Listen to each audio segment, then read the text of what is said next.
This young man had to go to Dr. True's ophthalmology department for an examination. The doctor rubbed his glasses, looking carefully. Not sure if he accidentally went to a drug addiction clinic?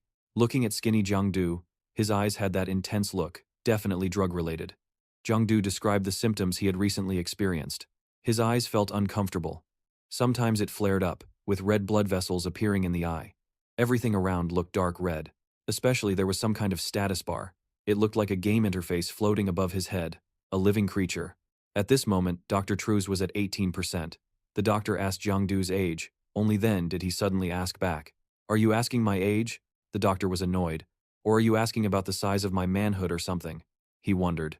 "Are you sure you didn't come to the wrong clinic?" Jiangdu, with his gaming experience, guessed that status bar was a health bar.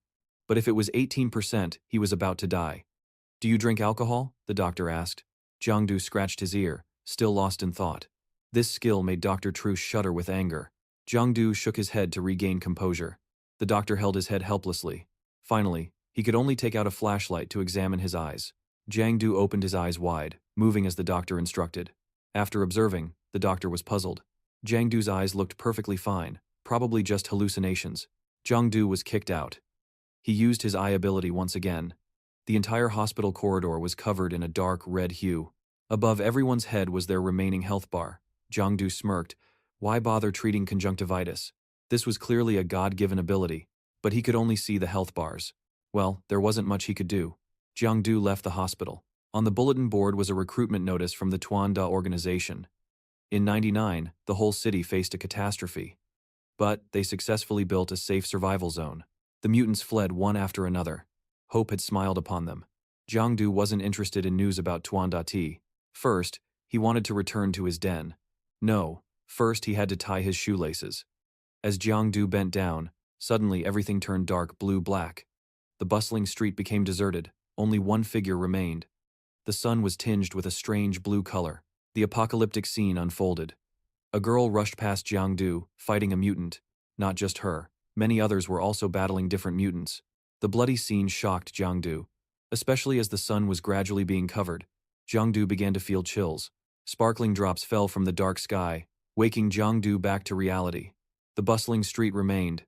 He was standing in the middle of the road. Tuan was still promoting the city's safety under their protection. But Jiangdu's mind had changed. Was this place truly safe? Or was it all a carefully crafted lie? A hand placed on his shoulder. It was the street vendor selling drugs, wrapped in a white Islamic scarf. He licked his lips and began his multi-level marketing pitch. "Brother, buy the D-grade medicine from the Indian sorcerer, 99% pure." Jiangdu picked his nose mockingly. A disaster was happening, and this guy still had time to sell drugs? If it were a miracle cure, he might consider it. The vendor opened his medicine stash. If it were a miracle cure, he might consider it. The vendor opened his stash. Jiangdu scratched his head and asked if there was a free sample. The vendor turned his back, annoyed. "If you don't buy, then scram. Where did the mutant get that crazy stuff?" Jiangdu hurriedly pulled him back, joking. "Calm down. You're hot-headed like ice cream." He wanted to buy a bottle of medicated oil on the way back. Jiangdu still felt upset about a tiny bottle of oil costing 3,000 NDT, more exploitative than capitalists. Looking at the peaceful street, Jiangdu wondered if he was really crazy. How could the city be destroyed? The bus stopped at a station. Suddenly the surroundings turned dark purple-blue again like before. Jiangdu rubbed his eyes. The scene returned to peaceful as before. "Maybe I really should go to the psychiatric clinic tomorrow." Jiangdu touched his chest. Not sure why he suddenly felt a bit of pain earlier. At home, he applied medicated oil. Jiangdu's residence was a shabby apartment building. Inside the bathroom, Jiangdu changed clothes. He was shocked to see a tattoo on his chest where it hurt. Jiangdu vaguely recognized the shape. It was the culprit that fell from the bookshelf and hit his head last time. Who would have thought that foolish book would cause Jiangdu to have a cool glowing tattoo on his chest? The pain surged again, making Jiangdu collapse to the floor. His body had a swirling blue-black aura that was both hot and burning. Jiangdu quickly sprayed water all over himself. Everything cooled down a bit, making him comfortable. Jiangdu's gaze met his reflection in the mirror. His blood level was at 100%, proving he was far from sleepy. After showering, Jiangdu was about to leave the room when he suddenly realized he had no shadow, a simple yet unusual thing. Jiangdu jumped around every spot with light to find his shadow, and finally found it on the wall. Jiangdu breathed a sigh of relief, but since he had encountered many strange things today, losing his shadow wasn't a big deal. Suddenly feeling a bit sleepy after showering, Jiangdu stepped out and opened the door. A dark shadow suddenly struck his eyes. It made his heart skip a beat. Jiangdu tilted his head to one side to examine it, and it tilted to the opposite side. Jiangdu looked down at his feet, no shadow. With his experience as a seasoned storyteller, he understood the situation. Jiangdu pressed the device on his chest. Despite the pain making it difficult, his shadow still stood there. The good news was his shadow hadn't run away, but the bad news was it had come to life. That night, Jiangdu operated with his shadow. He ordered it to raise its left hand, then its right leg. The shadow followed exactly. Suddenly, Jiangdu smiled with a sinister grin. His perverted face left the shadow speechless. Waving a fan, Jiangdu ordered the shadow, and it immediately obeyed with 77. 49 of his dance moves were quite good. Jiangdu felt a headache coming on. Suddenly, there was an additional black slave in the house. Suddenly, the device on Jiangdu's chest lit up. It flew up to the ceiling, spun around, and stopped at the information section. The attributes of Jiangdu's shadow appeared. Excited, he pressed to see if it had all of Jiangdu's memories. It had synchronized power with him but lacked the ability to think independently. Jiangdu glanced at the shadow. Pitch black, still diligently waving the fan, truly mindless. The shadow had no physical form. It looked like a soul. He felt a bit scared. Jiangdu gave it a pen and a calculus problem. The shadow wrote one character, then stopped and looked at him. It looked down at the question and gave a clueless answer. Annoyed, Jiangdu hit it on the head with a book. But unfortunately, it had no physical form, only full memories. I can solve this in 2 minutes. But maybe it was too hard since the shadow couldn't think. So Jiangdu tested it by ordering the shadow to copy the code for the frame break. The shadow started moving its hand, writing faster than typing. Jiangdu was satisfied. This way, he could copy and sell books without worrying about losses. Sooner or later, Jiangdu would have a factory dedicated to copying books. Smuggling at its finest. Jiangdu looked at the attribute board to see if there was another way to play. He clicked on Image Devour. It was an ability that helped Jiangdu collect pixels of all kinds. Used to strengthen himself or dissolve dead animals to collect pixels. Image Devour, does that mean devouring darkness? But how to devour it? By touch or what? Jiangdu looked left and right. He went to a corner wall reflecting shadows. He raised his hand to try devouring the darkness. But things didn't go as he thought. He was annoyed at the system for the male lead. How come there wasn't even a single tutorial guide for beginners? Well, he'd switched to the other ability, Shadow Eyes. It allowed Jiangdu to see the dark side of the world and choose between observation and infiltration. Jiangdu immediately understood. That was when he wandered the street and saw the hallucination earlier. What's the use of that ability? Well, he'd figure it out as he went. Jiangdu looked at the shadow and told it to do some push-ups. The shadow nodded. It stood up and gradually sank into the ground, then disappeared. Jiangdu was puzzled. He told it to do push-ups, but it sank into the ground and made him lose his shadow. Jiangdu searched for the shadow, calling it to come serve him. A black hole appeared in the room, and the shadow jumped out in front of him. He asked where it had gone just now to disappear. It replied via paper that it had gone to the dark side. What was it doing there? Jiangdu asked, and it replied it was doing push-ups. Jiangdu understood it was training in the dark side of the world. That would increase its effectiveness, so he allowed it to train more underground. Jiangdu sighed. A hard day was over.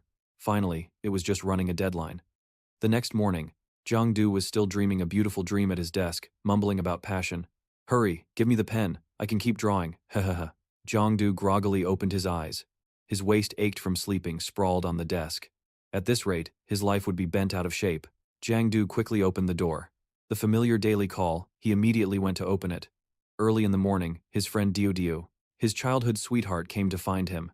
Jiangdu was puzzled. Suddenly Diao Diao's blood purity. Why was it still 93%? After a while, he suddenly understood the monthly cycle of girls. Diao Diao immediately teleported into Jiangdu's room. Her eyes were still glued to her phone. She was a fanatic fan of the series Passionate Blood, and Jiangdu was the artist who drew this series.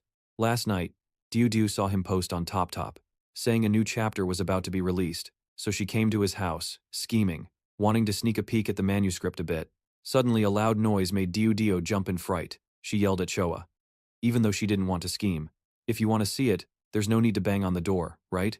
The door was cracked at one corner. Even Jiangdu was stunned by the recent action. Diao Diao twitched. At the corner of her mouth, now she realized his strange body. Different from his usual skinny, malnourished look. Now Jiangdu had defined muscles, looking delicious just by sight. Diao Diao thought he had been exercising. But she immediately dismissed that thought. A long-time wibu like Jiangdu, never exercised. So how could he have such a great body overnight? Diao Diao blinked. Did you touch something? Jiangdu hurriedly denied it clumsily. Just been working out recently. So it turned out just having a training shadow was enough for him. The effect was contagious. Diao Diao lifted his shirt to check. The 8-pack abs were so impressive she drooled. But the main issue couldn't be ignored. Diao Diao had watched several cases that Jiangdu's dad handled. She suspected he had touched some strange objects. Shut up, you say that all the time. Jiangdu couldn't argue and didn't know what to say. Suddenly Diao Diao locked Jiangdu's hands. He panicked and shouted. Was she going to pull out some weapon to smash his skull? Sure enough, Diao Diao pulled out a watch and strapped it on his wrist. It was a device to measure pollution levels. Any foreign AI-possessed object causing new grudges to appear would bear a pollution level before becoming a mutant, if not cleaned in time. Pollution accumulated over time, people would degenerate and mutate. Jiangdu smiled smugly. His power came from the notebook hanging on his chest. So what's there to be polluted? That was what he thought. But Jiangdu's body reacted. Glancing behind, Diao Diao was already holding a gun. Was she really going to shoot him? Jiangdu gritted his teeth. In this life-or-death situation, he had to stay calm. He must not let her find out. Now he had to control the supernatural power in his body to stop. The watch finally returned to normal. Diao Diao nodded in satisfaction. Jiangdu smiled, relieved. See, I told you. Why pull out the gun so soon? Diao Diao was taught by her father to be cautious of everything. Wherever she went, but always carry a gun for self-defense. Jiangdu quickly changed the subject. He just drew some character designs for Passionate Blood, asked Diao Diao if she wanted to see. She immediately got excited, completely different from her scary expression earlier. Truly the power of a fanatic fan. After showing the drawings, he kicked Diao Diao out. Jiangdu lay on the bed relieved. He opened the log system to check. A series of notifications about the shadow's activities appeared. Jiangdu froze. No wonder he transformed overnight. Turns out his black slave had been training all night.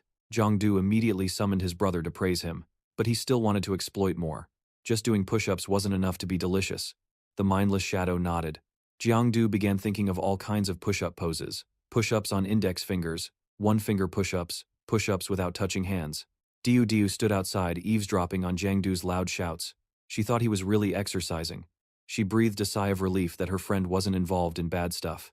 The next year, having the shadow, Jiangdu trained all night. Jiangdu didn't feel any soreness, only felt himself getting stronger, his body healthier. Although this method was shameful, he was thick-skinned. Jiangdu had to think more. High-intensity training, both increasing strength and sculpting the body. Jiangdu felt now he could kill 6 Diao with one strike. That hateful Diao. Today Uncle Lee, who works at the night patrol, came to Jiangdu's house. Uncle had a more muscular body than him, but Jiangdu felt he could kill 3 Uncle Lees and 2 Diao Diao with one strike. 3 days later, Jiangdu told himself to be diligent, couldn't keep relying on the shadow, living an easy life like that. Since heaven saw him and gave him extraordinary power, he couldn't just lie around enjoying it. The next day, the shadow trained, while Jiangdu played games on his phone. The next day, the shadow continued training. Jiangdu switched to playing computer games. On the 26th, which was the day before yesterday, Jiangdu managed to do 10 push-ups on his own, then went back to playing games. But then he suddenly realized something strange. The pixel point increase was too slow.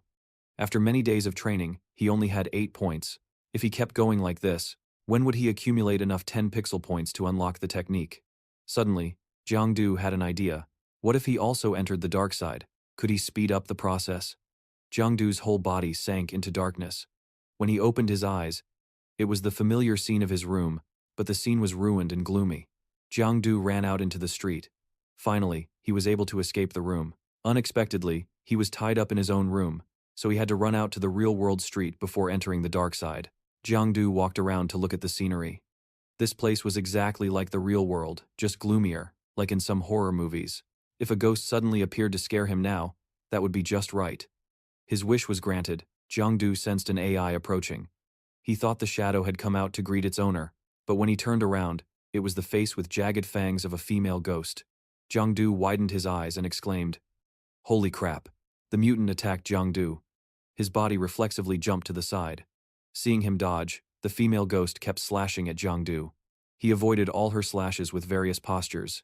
Jiangdu hurriedly summoned the shadow, opened his eyes, and quickly jumped in to return to the real world, while the mutant followed closely behind. Jiangdu fell from the ceiling, landing face first. But at least he escaped death this time. It was just that his plump butt got scratched a few times by the mutant. Jiang Du was panting, wondering what that thing suddenly appeared at the apartment door, then attacked this handsome young man himself. It caused some scratches on his blurry body. Fortunately, the shadow helped him train, so Jiang Du was agile enough that the mutant couldn't do anything to him yet. He believed in the saying, "A gentleman's revenge is never too late." That female ghost dared to block his way right in front of his house and even tore his butt. Jiang Du absolutely could not swallow this anger. On the 28th, Jiang Du returned to the dark side to challenge it. Unfortunately, he got beaten before he could react. On the 29th, the second revenge battle was even more miserable. Jiang Du's chest was hit hard, almost breaking a rib. On the 30th, his butt was scratched with 3 lines, but its blood had dropped by 6%, so there was some achievement. On the 31st, he stayed home with his butt in the air while Diao Diao applied medicine. She was curious if these past few days he had been going out to practice being a gangster. He smiled smugly. "You don't understand. Scars are a man's medal." "Medals on the butt?" Diao Diao sarcastically poked at Jiang Du's torn spot, making him jump. Why was she even meaner than that female ghost? Jiang Du changed the subject. "There's drama coming in a month." Diao Diao was puzzled. A month from now? Jiang Du was talking about the martial arts test. Could it be that the daughter of a Tuan team member, like Diao Diao, forgot about it? During the years of great disaster, most professions were no longer favored, especially those related to culture and arts. Artists became the lowest class in society. People no longer cared about entertainment but focused more on major national issues. Frontline warriors like Tuan Darti were followed by everyone and became national idols. To enter Tuan Darti, applicants had to pass the National Martial Arts Test. Just by doing that, their lives would turn a new page. Their descendants would also benefit. Diao Diao was thoughtful. Actually, she didn't want to take the test because her secret dream all along was music. Jiang Du was puzzled. If you want to study it, then study it, or does your dad not allow it? Which made sense, since Diao Diao's father was also a high-ranking member of Tuan Darti. This was like being a freelance laborer instead of a civil servant. But it wasn't that Diao Diao's father objected, it was that the policy changed this year. Now, anyone with sufficient aptitude must participate in martial arts and take the professional level exam. Jiang Du was surprised. Previously, didn't they respect each person's wishes? How come students with normal aptitude were allowed to take the general level exam? Diao Diao was rich in experience. The pressure from Tuan Darti was increasing. If nothing went wrong, she had to take the martial arts test. Jiang Du understood the issue. The watch from the other day, Diao Diao almost shouted when she pulled it out. On the day of the martial arts test, there would be even more sophisticated devices, so he definitely couldn't hide anything. When that time came, Jiang Du would be shot all over by Tuan Darti's people. Should just become a beehive. Unconsciously, Jiang Du touched the project. Probably the notebook. This guy won't turn me into a mutant faction, right? Suddenly, Jiang Du had an idea. He was curious whether the device that Diao Diao used the other day could help him prevent mutants. Diao Diao then explained that it was just a device to check for mutants or superhumans. If you encounter a real mutant, you have to run. If you can't run, then you're done for and just sleep. Jiang Du only paid attention to the phrase superhuman. He had no idea they were AI. After applying the medicine, Diao Diao left immediately. Jiang Du took the excuse of wanting to visit her house to look through basic books about mutants and superhumans. Diao Diao was puzzled. Didn't he always have no interest in superhumans and only wanted to take the high school entrance exam? Jiang Du borrowed the new policy that Diao Diao had just told him to persuade her. Diao Diao was suspicious, staring at Jiang Du. He was startled and quickly thought of a better excuse. The important thing is that I intend to add some elements related to superhumans and mutants into that passionate story. Speaking of which, Diao Diao's mind immediately clouded, and she immediately demanded that he tell her the details of that idea. Jiang Du stammered, then just blurted it out. Unexpectedly, Diao Diao was so enthusiastic, so Jiang Du had to make up a story on the spot to tell Diao Diao. Truly, the mouth is the root of all trouble. After finishing, Diao Diao allowed Jiang Du to come to her house. She led him into the waiting room and went to her father's room to get materials. Jiang Du observed the room. Although Diao Diao often came to his house to hang out, he had never been in her room. What caught his eye was a romance novel on Diao Diao's bed. He didn't expect her to read this genre. Diao Diao quickly snatched the book. "My friend just left it here. I would never read this." To prevent Jiang Du from meddling, Diao Diao warned him not to touch her things without permission. Jiang Du nodded. At this age, Diao Diao was still so innocent, with no sense of caution at all. His eyes fell on her guitar. Since childhood, Diao Diao had loved music, and she couldn't bear to throw away old items from the past. Back then, she always clung to him, making him listen even though he didn't like music. Jiangdu played a music disc, and their childhood memories flooded back. Wow, since when did you start liking music? Diao Diao's voice woke Jiangdu from his reverie. Unexpectedly, he continued listening to that song, and Diao Diao teased him. Before, Jiangdu didn't even care about musical instruments, yet now he was chilling to music. Returning to the main topic, Diao Diao threw Jiangdu a VR headset containing all the materials. Jiangdu put on the device, and his whole body fell into an endless void. When he opened his eyes, he was amazed at the realism of the virtual reality technology. The place he was standing was an abyss, an unidentified area full of taboos and dangers, the source of a great disaster. This was also where mutants were born. They were ruthless, killing, constantly devouring and destroying their world. Only then did Jiangdu realize these monsters were mutants. It turned out the ghost woman in the dark side was also a type of mutant. Between the human world's wall and the abyss, there was a plane called the Darkness, also known as the dark side of the world. It was a projection of the real world before the abyss cracked open. Mutants sneaked into the real world through the dark side, and both entry and exit were strictly controlled. Still, some slipped through the net. The dark layer reset every month to replicate the real world, increasing the number of mutants, so it had to be cleaned up promptly. But when entering the dark side, humans' combat power would decrease. No one encouraged fighters of the 4th rank or above to come here because the dark layer contained massive pollution. Humans staying too long would become mutants. The visible range in the dark side was from 3 to 5 meters, increasing with strength. Jiangdu was confused, as he went in and out of the dark side like going to the bathroom without feeling any pollution. Suddenly, a beam of light struck the mutants, destroying them. That was the superhuman force. People with power equivalent to mutants to fight them. Jiangdu salivated at the blurry figure of the superhuman model. Those with power equivalent to mutants to fight. Jiangdu drooled. Before the blurred figure of the superhuman model.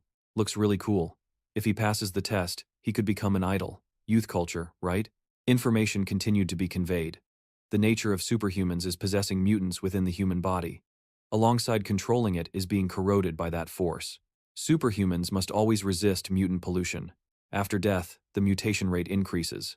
Therefore, as a superhuman, when realizing they cannot live any longer, they must use all their power before dying. Otherwise, they themselves will become formidable mutants. Jiangdu startled and took off the virtual reality headset. Diao Diao saw this and immediately asked about the situation. He rubbed his head. The amount of information was too much, so he couldn't digest it all at once. Come here and massage Big Brother Jiangdu's back, he ordered. Of course, Diao Diao didn't refuse. Jiangdu had anticipated this. He acted cool, boasting about his super clean roots. The content is up to you. Diao Diao immediately teleported behind him to massage, truly a slave to romance stories. The more she massaged, the more confused Diao Diao became. Why was his back as hard as stone? Of course, it was thanks to training. He even had 8-pack abs, no joke. Want a touch? Jiangdu asked. So Diao Diao lifted his shirt to feel. Suddenly the door opened. 6 big brothers stood outside, full of anger. Dumbass, what did that guy do to my girl? So the scene was 3 people sitting at the table eating, in an awkward atmosphere. Jiangdu couldn't swallow a single bite, because he looked like he wanted to eat raw, swallowing his own brother. Diao Diao picked up a piece of meat for her father. You misunderstood. 6 big brother frowned. He had witnessed what the two did in the room himself. How to explain now? Diao Diao was speechless and grabbed her head. Jiangdu calmly gnawed on a thigh bone. Hurry and say something to prove your innocence. Jiangdu held a glass of water, cleared his throat. Ah no. 6 big brother, I have nothing to say. I'll punish myself with 3 glasses. Saying that, he drank the entire glass of orange juice in front of 4 astonished eyes. 6 big brother was furious. This guy's got guts, you've really grown up. Where's my sword? Jiangdu ran like the wind, explaining as he ran. I was just mistaken, 6 big brother. Although Jiangdu and Diao Diao were childhood friends, their personalities were different since childhood. Jiangdu was the ideal type for the boys. Bad in the eyes of adults. Meanwhile, Diao Diao was an intelligent and polite rich girl. But for some reason, since she was little, she liked playing with him. They even competed to see who could shoot farther. Maybe because Jiangdu once helped Diao Diao, fighting 2 other bad guys to protect her. He was sure. Diao Diao had fallen for his hero rescue act. Since playing together, Diao Diao had been corrupted. She even played a day as a beggar with Jiangdu to start a business. The result was he got beaten up by Diao Diao's father afterward. He never wanted his daughter to play with a street boy like him, always wary of Jiangdu. At this moment, 6 big brother's face was tense like a tight string. He pulled out a cigarette ready to light it. At this moment, 6 big brother's face was tense like a tight string. He pulled out a cigarette ready to light it. Diao Diao snatched the cigarette from his hand. Six Big Brother didn't dare resist. He glanced and asked, "So what were you kids doing when I came back?" Jiangdu honestly reported, "Watching documents about superpowers and superhumans." Six Big Brother glanced at the only culprit, Diao Diao. She stuck out her tongue and glanced elsewhere. He could only smile it off. "Who told you she's my favorite daughter?" Back to Jiangdu. Six Big Brother used a troubled look like a father interrogating a prisoner. He asked if he knew why the government didn't allow students to be exposed to this early. Of course, he didn't know, that's why he was researching. Six Big Brother explained, "In the human heart, mutations form evil. Despair can drag a person into an abyss. Some things are not suitable to be disclosed to everyone, because not everyone has a strong enough will. Even a small crack in the heart can become a precious opportunity for mutants. Therefore, before the official martial arts exam, candidates must undergo aptitude tests. Only those who meet both physical and willpower standards can access the superhuman world. The superhuman path is not as glorious as its name, but every step is dangerous. Even with annual therapeutic devices, unfortunate incidents still happen continuously. Therefore, he didn't encourage him to learn about these things." "I understand. Thank you, Six Big Brother," Jiangdu spoke up. "But isn't the new policy requiring everyone to be tested? You can't run away even if you want to. Even if the sky falls, just keep a relaxed mindset." Six Big Brother helplessly clasped his hands. He could no longer correct Jiangdu's thinking. Suddenly, Six Big Brother's green iPhone 15 Pro Max shouted that there was an urgent dark mission. So he stood up again, preparing to go to the battlefield. Before leaving, he didn't forget to warn Jiangdu. Strictly forbid him from playing tricks with his little daughter. Otherwise, he would grab him by the collar and take him to the night watch. Jiangdu confidently replied, "Dad, no, Uncle Six, rest assured. For a long time, I promise I won't do anything too extreme anymore." Uncle Diao Diao spat saliva. "What the hell do you mean anymore? You haven't done anything yet." Today, the house ran out of food reserves, so Jiangdu had to drag himself to the store. He originally intended to look up more materials, but ended up only getting some basic knowledge. Moreover, with Uncle Six's personality, he would definitely hide those documents in a safe and lock it with 100 locks so he couldn't research anymore. Just as he was about to pay, Diao Diao called, asking him to buy some eggs and milk for her, and something else. But Diao Diao didn't say what. Jiangdu went to the sanitary pad counter. "If you want me to buy 2 packs of Kotex, just say it," instead of acting like only Diao Diao knows she's on her period. There is still a month until the school starts, but the training effect of the shadow is decreasing day by day. It seems he can't just train without real combat. He has to fight in real battles to gain experience. Recently, Jiangdu noticed more and more propaganda about fighting mutants. This year's martial arts exam even forcibly increased the enrollment quota. It's as if something very bad is about to happen to this world. So Jiangdu thought a little, and it was already evening. He dispelled those negative thoughts in. "My mind was full of tension. This way, I have to find a mutant. I need to fight one more battle like last time." Jiangdu went stealthily into an alley. After checking around to make sure there were no AIs, he opened his eyes, entering the dark lair. Suddenly, Jiangdu realized there was someone else. He shouted alertly, "That AI!" From afar, a young man covered in wounds dragged himself toward Jiangdu. He only had 14% health left, his face cracked. Jiangdu recognized him as someone living in the same building as him. But why was he in the dark side? He seemed exhausted and collapsed before Jiangdu. Behind him, the familiar black shadow was following. That was the mutant, his mortal enemy. Jiangdu was shocked. Just a few days apart, and it only had 24% health left. He immediately realized. It was the one that caused his neighbor to be so severely injured. That night, young man Lammark was on his way home. After a day of working at the night watch, he worked in the civilian sector. Thought it would be easy and well paid, but every day he had to work overtime. If he had known earlier, he would have chosen to take the martial arts exam. Then suddenly, a child's scream for help echoed from the dark alley. 2 kids were being dragged into the dark side. Lammark realized those were mutants. But it had never happened before that they dragged humans into the dark side. Both kids were nearly swallowed by the darkness. Lammark hurried over. "Don't be afraid, kids, hold on." He raised his hands and grabbed the 2 small hands. But even he was pulled in. Gritting his teeth, Lammark opened his eyes. The 3 of them were in the dark lair. The 2 kids were crying in fear. Lammark was no better. He was just a new office worker. After work, he didn't bring any anti-pollution equipment. This was like falling into hell. Before he could recover, an attack rushed toward them. Lammark gritted his teeth and kicked it away. It was the claw of a mutant. Lammark checked the initial crack, but it had disappeared. They had no way to escape. Everywhere here was full of mutants. They could attack at any time. Moreover, having worked in the civilian sector for years, his real combat skills were almost forgotten. The situation was worse with two powerless kids. Fighting here, Lammark cursed. Now the only way was to send a distress signal. He sent a signal to the night watch, then gave the device to the two kids. It would temporarily protect them from pollution. He promised to bring them back to their mother. But Lammark knew well he was sure to lose. As long as he could get the two kids out, that was enough. Whether they survived or not depended on fate. Lammark instructed the two kids to hide aside before the mutant saw and devoured them. Lammark's life was a roller coaster. At 58 years old, he passed the martial arts exam to enter the superpower martial arts department at the university. From freshman year, Lammark started learning basic knowledge, day by day in the gym to become a soldier. Fighting into the second year, thanks to the professor's guidance, he finally defeated a level 0 mutant, but that was never enough. In the superhuman world, diligence means nothing in front of talent, so Lammark went crazy training again. But in the end, he still couldn't break the chains. Ultimately, he could only transfer from the martial arts department to the literature department. Becoming an ordinary office worker, Lammark wrapped the bandage around his hand, warming up his body to solo fight that mutant alone. According to learned knowledge, this mutant has 4 eyes, 4 limbs, belongs to the semi-beast type, and is a first-grade intermediate type. Just as the mutant opened its mouth to roar, Lammark cut off its tongue. The mutant went crazy and charged forward, but Lammark seemed to still manage, even punched it in the face. He smirked, the familiar feeling returning. It seemed he had a chance to win. At that moment, its long hand reached out and knocked Lammark away. The gap in strength caused him serious injuries. Lammark gritted his teeth, his mind telling him to retreat, but his body wouldn't obey. He could only focus all his strength to dodge the mutant's slashes. But the longer he stayed in the dark side, the pollution made Lammark's body heavier. Running away became harder. Lammark was determined to win quickly, before his whole body got polluted. It was time to use his ultimate skill.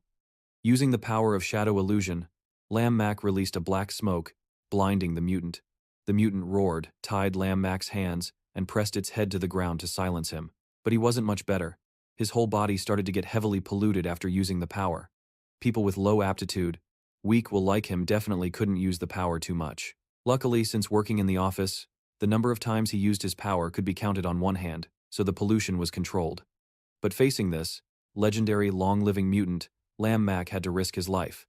Then the two charged at each other again. This time Lammark got hit. Although he was thrown away, he still flipped a few times and sat up.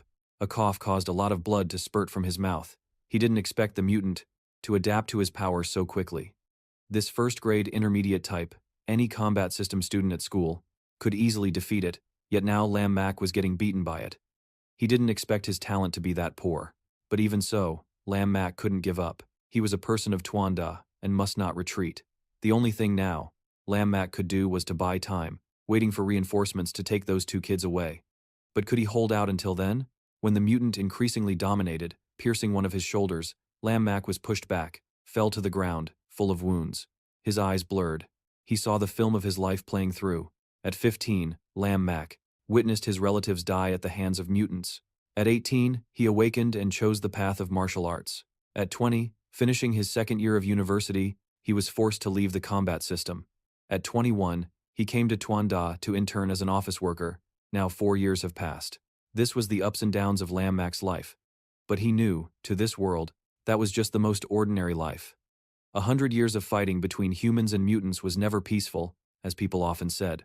If anything, it was just a series of defeats. When dark clouds cover the sun, can anyone still see hope? Lammark laughed. Death was just a state for superhumans. How could he just die like that? Lammark took out a pill. Before dying, he had to fulfill his role as a hero. Lammark restored his will. His whole body radiated terrifying power.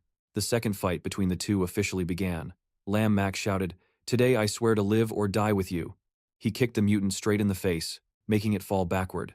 Then came a series of punches from Lammark. He told himself to endure a little longer, even though his eyes were gradually blurring, wanting to close. Just a little more. But Lammark's body no longer obeyed his will. The mutant took this chance to punch back once, sending Lammark flying far away, severely injured. He could see nothing anymore.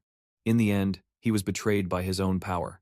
He couldn't even beat the little monster. Lammark pitied himself. Was his dull life going to end like this? Suddenly footsteps caught Lam Mac's attention.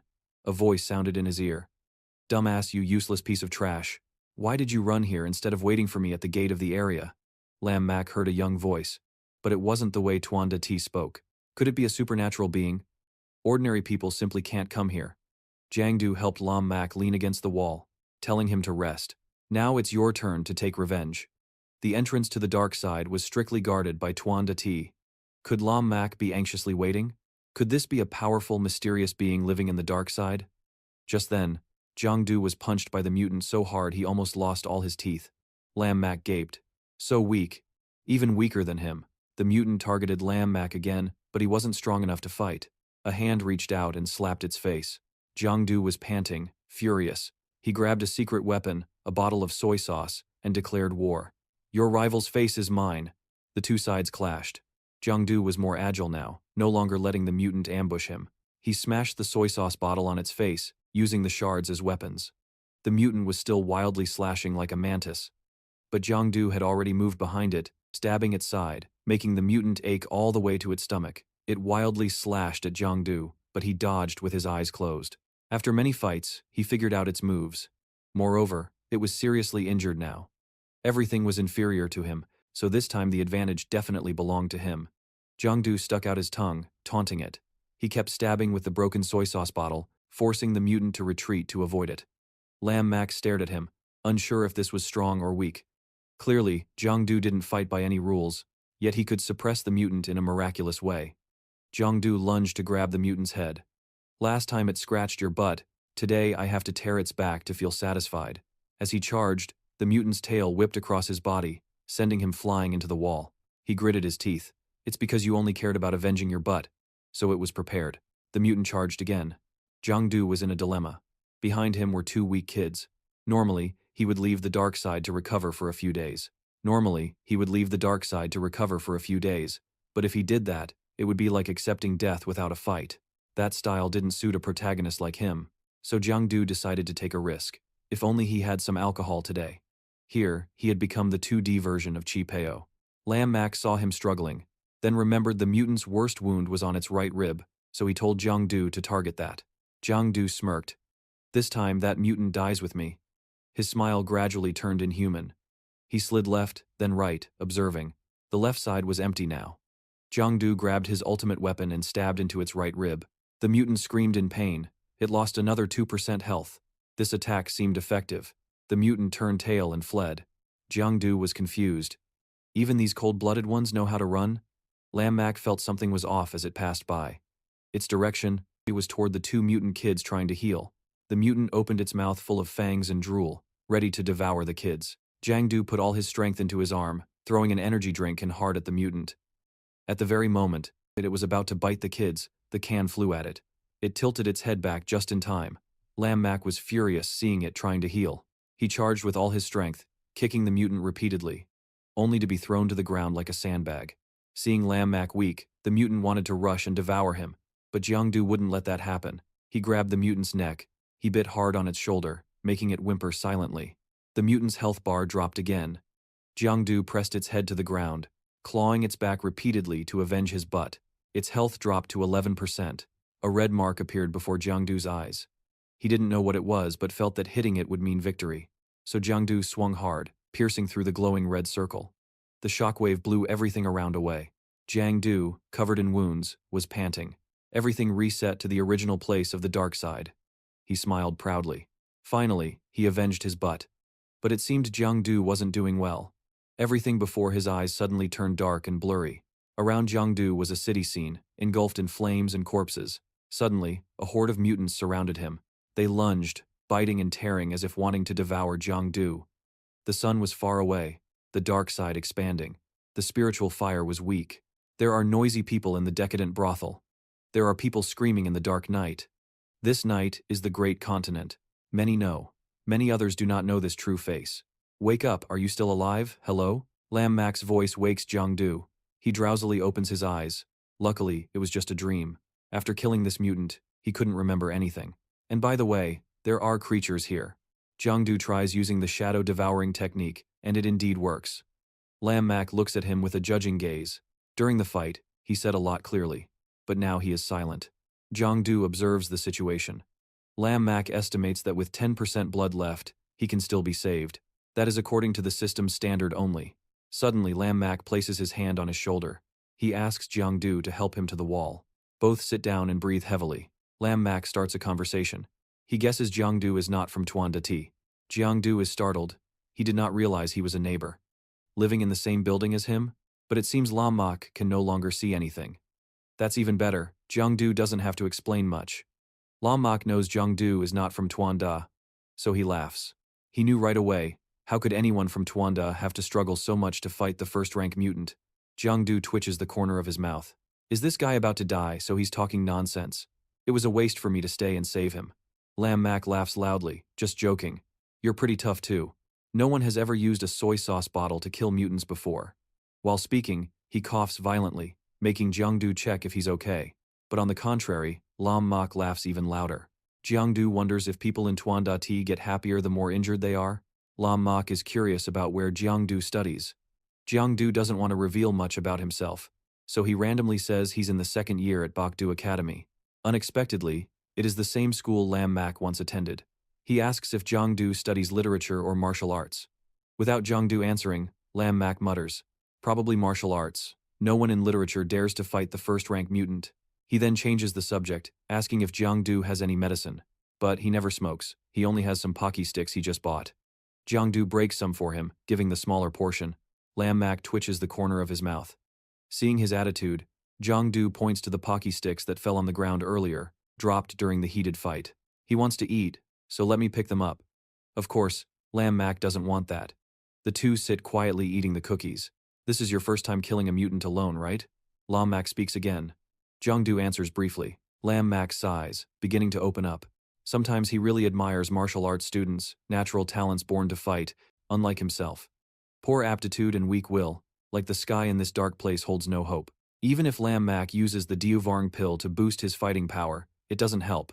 Jiang Du tells him to conserve energy and wait for reinforcements when he talks too much. But Lam Mak talks even more. He just wants someone to chat with. The kind of willpower office workers like Lam Mak have is like cotton, unable to stop pollution when it spreads. Jiang Du wonders why an ordinary office worker like Lam Mak would come to the dark side. Does he regret it now? Regret? Damn it, I regret it so much. Lam Mak grits his teeth. Jiang Du seems to hit a sore spot, making him yell. An office worker like me works like a pet fish, sitting and chatting happily, just like a little sister training Tuan Da's adorable kids. Only someone with a problem in their brain would impulsively jump in here and now can't get out. After saying that, Lam Mak coughs violently again. Jiang Du quickly tells him to hold back and conserve energy, or he'll die from talking too much, not from mutants. Lam Mak points to two kids. The signal was sent a long time ago. Reinforcements are coming soon, so he feels relieved. Seeing Jiang Du stand up to leave, Lam Mak pulls him back, afraid he might run around and meet them. What mutant could survive against Jiang Du's cat claw kung fu? Better sit here and listen to Lam Mak's chatter. After a while, Jiang Du sweats. This guy torments people worse than mutants. He just wants to go home and sleep. So Jiang Du has to sit and listen to Lam Mak, hearing his meaningless stories. Lam Mak asks him to deliver a message to the head of the department at the academy, the extraordinary martial arts department, because he studied under that teacher. And even the middle-ranked first-rank mutant can't beat him. Jiang Du holds his head. It hurts, not only listening to stories but also having to be a free messenger. And it's not over yet. Lam Mak still had a bunch of teachers wanting to pass on their words, thanking Deputy Director Huang from the department, advising the professor not to teach as if he had a syndrome. Puberty. Jiang Du finally couldn't stand it and said, "Dude, maybe wait for me to get my notebook. Or wait until you recover and go tell them yourself." Lam Mak realized he had said too much and sighed. All these words had been bottled up inside him for so long. He just wanted to find someone willing to listen. Lam Mak turned to ask Jiang Du for a cookie. He wanted to taste the spicy stick flavor. Jiang Du was helpless. A dying person really has strange tastes. There's no spicy pocky sticks anywhere in this world. Lam Mak laughed, probably exhausted to the point of madness. A gate was gradually opening. It seemed Tuan Darti's people had arrived to rescue. Jiang Du had been waiting for this moment. Finally, he was freed from the machine, speaking rapidly like firing a machine gun. He grabbed his bag and stood up. Lam Mak wondered why he didn't go with them. Jiang Du refused. He had his own path. Lam Mak laughed. Safe travels. Jiang Du nodded. He closed his eyes, preparing to return to the real world. At that moment, Tuan Darty's people also arrived. They checked Lam Mac's vital signs. Although he still had 10% blood, he shook his head indicating he couldn't be saved. Jiangdu was shocked, eyes wide open. Lam Mac's blood was draining uncontrollably. Jiangdu was confused. Medical technology now could fully cure him. So why did they just leave him? Why did they bow respectfully? As if bidding farewell to a sacrificial team, the blood bar returned to 0. Lam Mac vanished, smiling contentedly at this ending. Jiangdu shouted, but he had already returned to the real world. At that moment, he stood in a bustling street, yelling. Meanwhile, the newsboard was broadcasting news about Tuan Darty. Being Tuan Darty's people, they don't give up even at the last minute. If they were aware, their own survival rate was very low. Then they would use the Diao compound. Once used, it greatly increases strength. But it also means a one-way trip with no return. But as Tuan Darty's people, they must engrave the courage to exterminate all mutants, ready to sacrifice their lives. Jiangdu returned home, still thinking about Lam Mac, clearly. Before, they still talked and laughed normally. But then he couldn't be saved. Thinking carefully, Lam Mac just wanted to find someone to confide in before dying. No fresh flowers, no applause, quietly leaving like everyone else. But no matter how ordinary it seemed, Jiangdu would forever remember him. Jiangdu felt comfortable only after returning home. Now he had to shower and sleep. Jiangdu felt tired even walking, yet his blood bar was still more than half. He thought it was only 20%. Yet that Lam Mac guy still had 10%, still laughing as if nothing happened. He was far weaker than him. Seems like just training muscles isn't enough. Jiangdu must also train his willpower. Suddenly a voice startled Jiangdu. Diao Diao sat on the sofa staring at him. Couldn't reach him by phone. She couldn't find him anywhere, just told him to buy eggs. Jiangdu hurriedly thought up an excuse. After all, it was almost Tet. Many people queued, so it took a long time. More importantly, how could she get into his house? Diao Diao jumped down. The key was given to her by Uncle Lai. Because he ate out every day, she had to watch closely. Diao Diao approached to observe Jiangdu's unusual appearance. His posture. The worn looked like a gangster returning after a fight. Jiangdu quickly made an excuse to send her home. Diao didn't let go. She grabbed Jiangdu's hand, pulled so hard his shirt tore, but it exposed the many wounds on Jiangdu's body. So Jiangdu had to rack his brain for another excuse. He claimed he was robbed on the way home, hence his condition.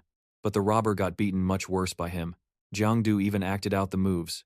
Ignoring Diao Diao's pale face, she suddenly touched the wound on Jiangdu's face, her expression full of sympathy and sorrow for her friend. Jiangdu told the story, but inside he was exploding.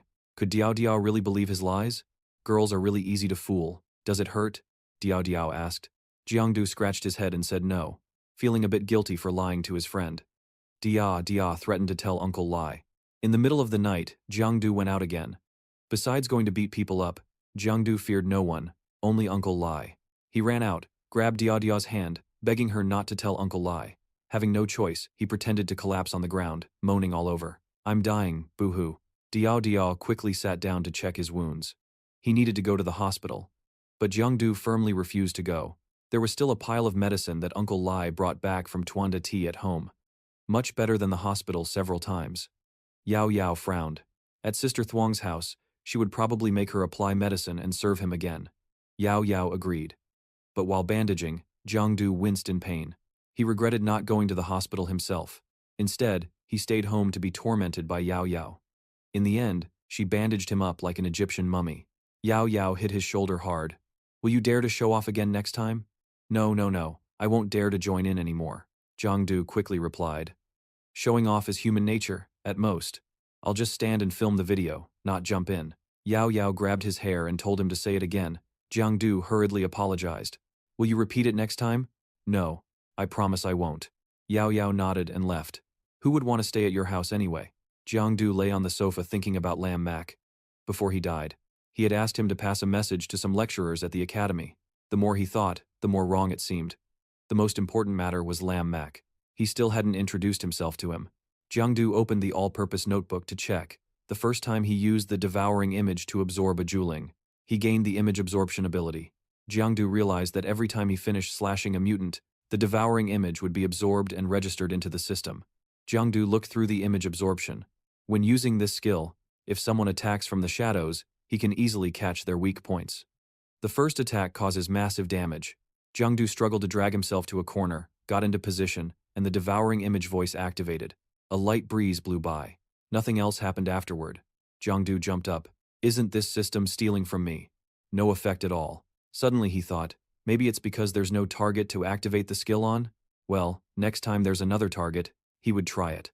The mutant punching bag was also destroyed. Then Jiangdu opened his own info to check. His role was a mysterious figure, capable of being an assassin in the shadows, mysterious in the dark, hunting in the dark. After reading, Jiangdu was stunned. This system even copies the game's wording. It should be hunting in the light. His eyes landed on the shadow state. Jiangdu had never seen it before. Probably a new skill. While in shadow state, Jiangdu gained the trait. When training to increase strength, the aura gathered could merge into darkness, had self-healing ability, and when entering the dark side, he could use this state without consuming anything, but in reality, it required image points to use. Finally, while in shadow state, Jiangdu had no critical hits. Even if beheaded, he would only lose blood but not die.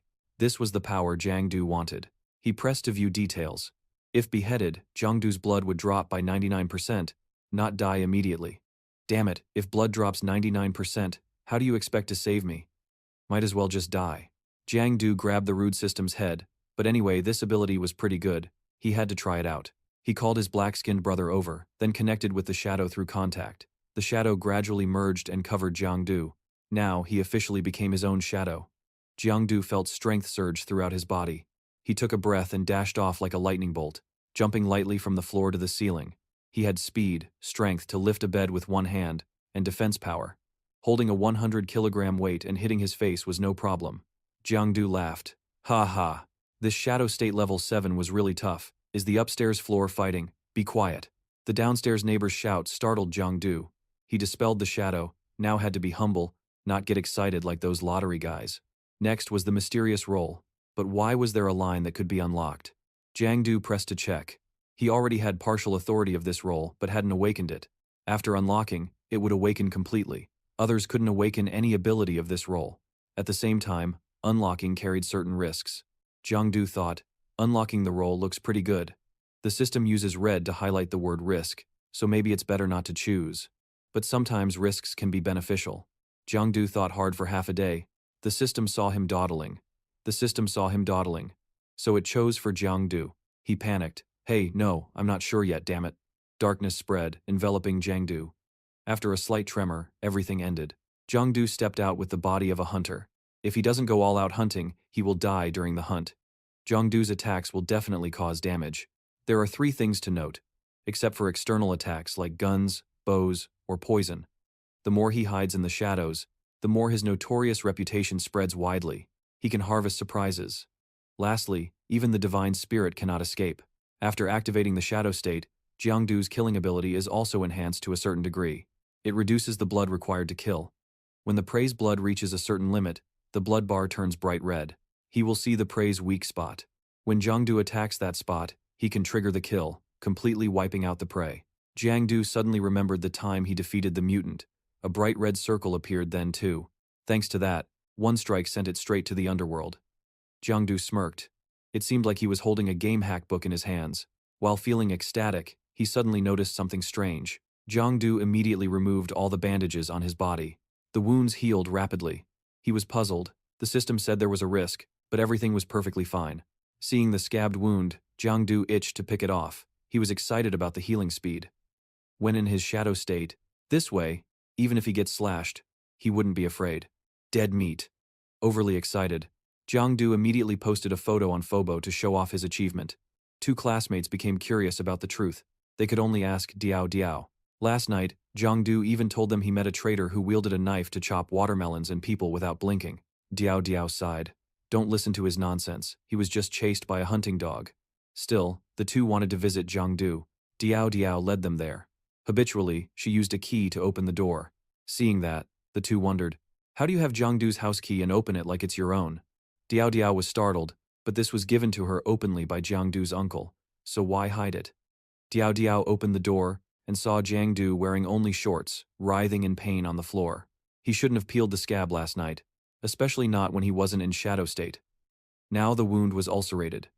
Diao Diao hurried to check his wound. The bandages on his body had also disappeared. The 2 friends immediately believed the story that Jiangdu was injured while doing righteous deeds. More importantly, They had to feel the muscles on Jiangdu's body to get the chance to eat durian right in front of them. Couldn't miss that. Diao Diao pushed them to the living room to wait while she rebandaged Jiangdu's wound. Seeing Diao Diao's attitude, the two glanced at each other, sensing a whiff of dog food in the air. Diao Diao applied medicine to Jiangdu, then playfully poked him a few times to punish him for peeling the scab. Jiangdu's eyes were fixed on Diao Diao's fair thighs. His whole body slackened to the point his saliva almost spilled. Diao Diao frowned. Young men nowadays are really crude. She had to call that fatty to apply medicine to Jiangdu instead. Jiangdu quickly withdrew his gaze to let him apply the medicine, otherwise he'd get a few more wounds. Diao Diao shot him a sharp look, almost clawing him. Jiangdu's provocative face. She warned him if he acted up again, she'd tell Uncle Lai. She still wondered what he was doing out on the street last night. There couldn't have been any robbery here. Only a fool would believe he was truly righteous. Jiangdu seriously said, "Yeah, I did good deeds, but only in the dark." Diao Diao still doubted him, speechless and at a loss for words. Could she really tell him to run into the shadow realm, kill a mutant, then have a life talk with someone about to die? Jiangdu changed the subject to Diao Diao's father. Last night her uncle didn't come home. He then thought of Lam Mak, a Tuan team member who worked very hard, working by day, overtime at night, facing many dangers. Diao Diao felt the same and remained silent. Jiangdu guessed she was very worried about her father. Very few people working at Tuan live peaceful lives. Uncle Lai lost an arm. Lam Mak died in his 20s. Even Uncle Sao, the boss, was seriously injured, affecting his foundation. Diao Diao was curious if Jiangdu wanted to join Tuan T. What if he passed the martial test? This time Jiangdu was silent, he didn't know either. Seeing the awkward atmosphere, Jiangdu cracked a joke. Didn't Tuan T have many beautiful girls? Diao Diao pinched his cheek hard and told him to shut up. While the two were doing their thing in the room, two good friends outside were eavesdropping. They only heard Jiangdu's cries of pain. The sound made both of them look at each other in confusion. Surely it's not what they think. A moment later, Jiangdu and Diao Diao came out of the room. He was curious why these two were free to come here today. They came to verify some of Jiangdu's wild bragging on the internet. But looking at the bruises on his body, both thought of something else. Is this the legendary hickey of lovey-dovey couples? Jiangdu then invited the two to sit on the sofa and listen to his story. It started when he went to buy some random stuff at the supermarket and on the way back met a suspicious man. Blah blah, Diao Diao sighed. Here he goes bragging again. She picked up his tattered shirt, planning to throw it away for Jiangdu when they go to the supermarket. He nodded, busy telling the story to the two kids listening, so he didn't pay attention to anything. Jiangdu suddenly remembered. He recalled that inside that shirt there was still a magical treasure. But it was too late. The treasure had fallen out. The super absorbent night Kotex pad he bought for Diao Diao. She twitched the corner of her mouth. A straight guy like Jiangdu carrying a pack of sanitary pads. What's that about? Jiangdu scratched his head. Someone had a stomachache, so I conveniently bought it while at the supermarket. Come on. The two bystanders watching the drama took pictures. Tomorrow they'd show the whole class. This kind of romantic story only happens with deeply attached couples. Jiangdu picked up the treasure and placed it in Diao Diao's hand. With a trustworthy look, he said, "Here, take it. If you need it later, just tell me." Diao Diao was shy, then angry. She crushed the treasure and threw it straight at Jiangdu's face. He rubbed the bruise on the girl's forehead, truly puzzling. At the slightest slip, she sulked. Seeing Diao Diao leave, the two others, having gathered enough info for the drama, also slipped away. In the end, only Jiangdu was left in the room. No one was bothering him anymore. Now was the time to enter the dark side and chill alone. Before entering the dark side, Jiangdu entered shadow mode, starting his muscle training to burn calories. For the first time, Jiangdu stepped into the dark side in shadow mode, feeling extremely comfortable despite the place being full of pollution. This yomost feeling was like someone living in a polluted industrial environment for a long time, suddenly arriving at a vast, boundless grassland. Moreover, the wound on his stomach no longer hurt. The blood also recovered very quickly. No time to waste, it was time to start training. Jiangdu warmed up with clap push-ups, pushing himself up to clap his hands mid-air. Jiangdu bounced off the ceiling, then fell with a thud to the ground. But he didn't feel pain. Jiangdu sprang up full of energy. It felt like his whole body had an endless supply of strength. When activating shadow mode and entering the dark layer, Jiangdu's body was completely liberated. During training, he also activated image expansion.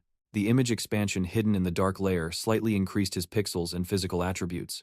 The more Jiangdu trained, the more his attributes and pixels increased.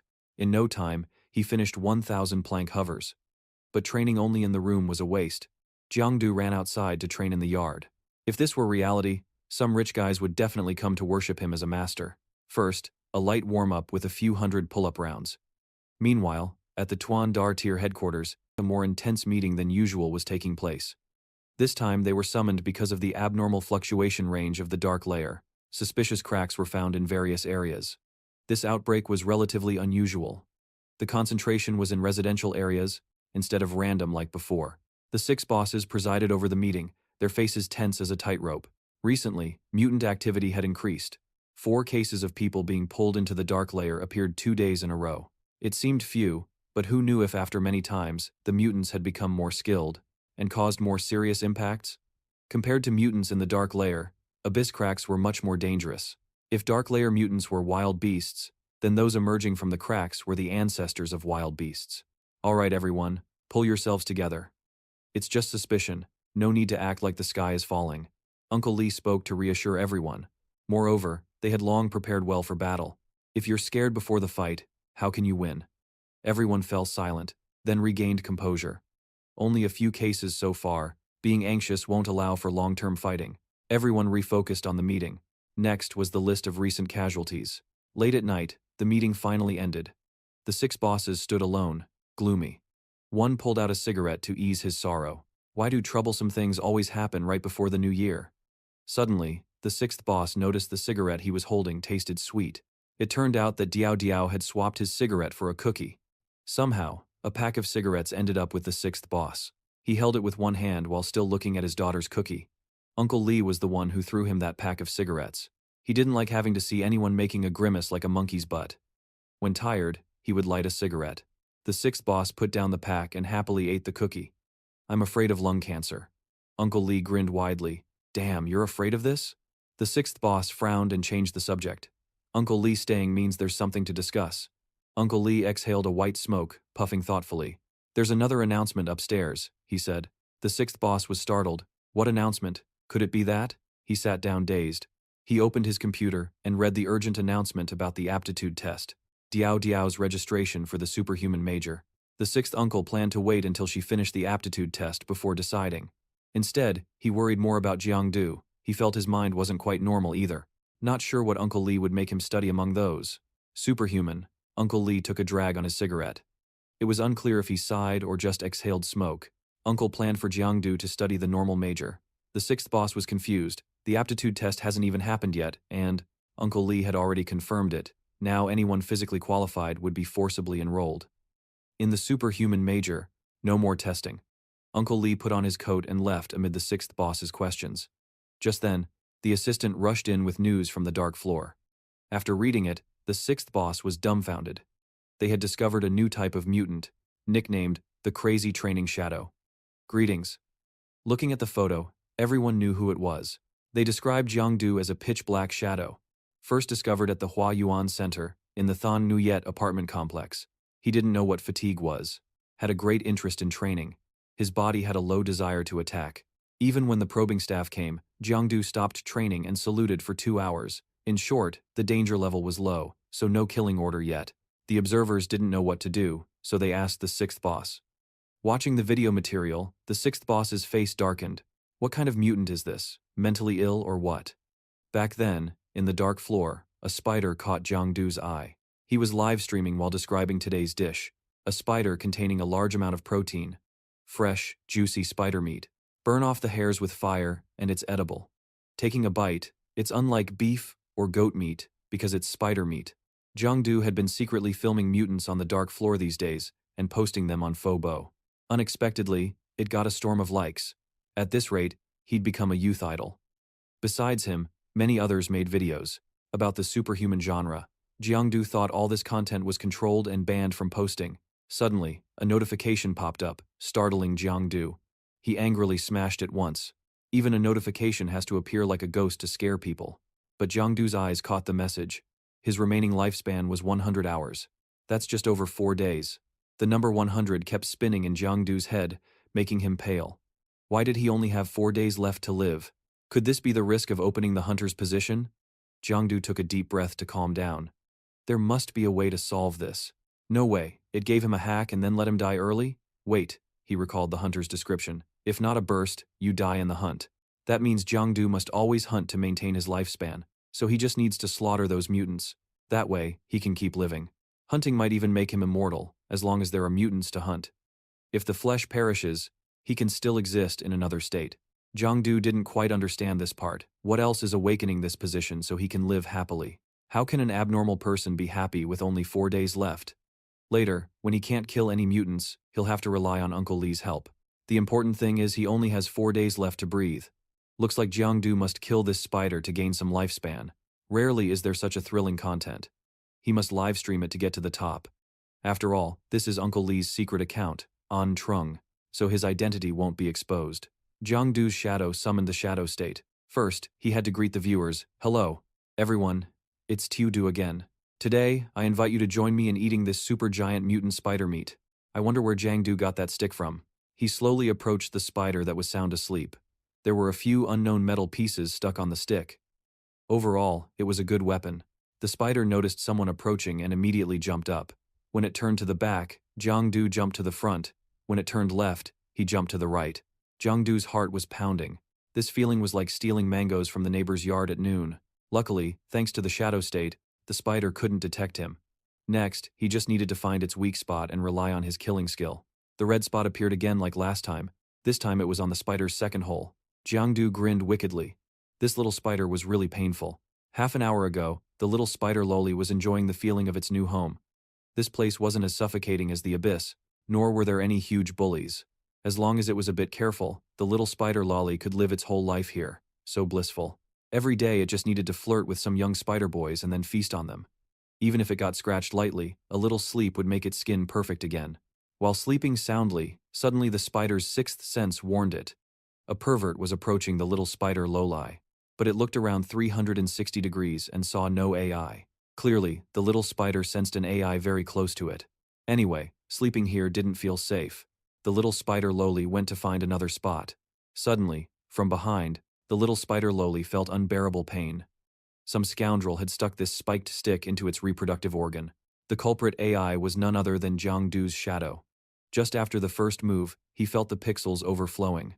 It turned out that not only training was needed, but also finding the right opponent. Fighting unleashed all the power. One move left the little spider with only 40% health. Jiangdu smiled smugly. 2 more hits to its rear, and it was over. Suddenly, an unexpected attack caught Jiangdu off guard. He flew straight into the wall. He couldn't dodge in time and flew into the wall, but he didn't feel any pain at all. The little spider shouted angrily, "My green beans, my chrysanthemums." Jiangdu grinned wickedly. His stick had hit its weak spot perfectly, so the spider's health dropped rapidly. Now it was time for him to try a new skill. Jiangdu used Shadow Clone. His whole body sank underground. No need for a frontal fight, he just needed to hide down here. Then wait for the chance to strike a critical blow. Now was when the hunt truly began. Besides Jiangdu, there were many others making videos about the supernatural. For example, providing basic info about low-level mutants or exploring the dark side. This girl was a longtime Top addict. She watched Top for over 180 minutes every day. Now she found Top really boring. While scrolling continuously, she stopped at Jiangdu's livestream channel.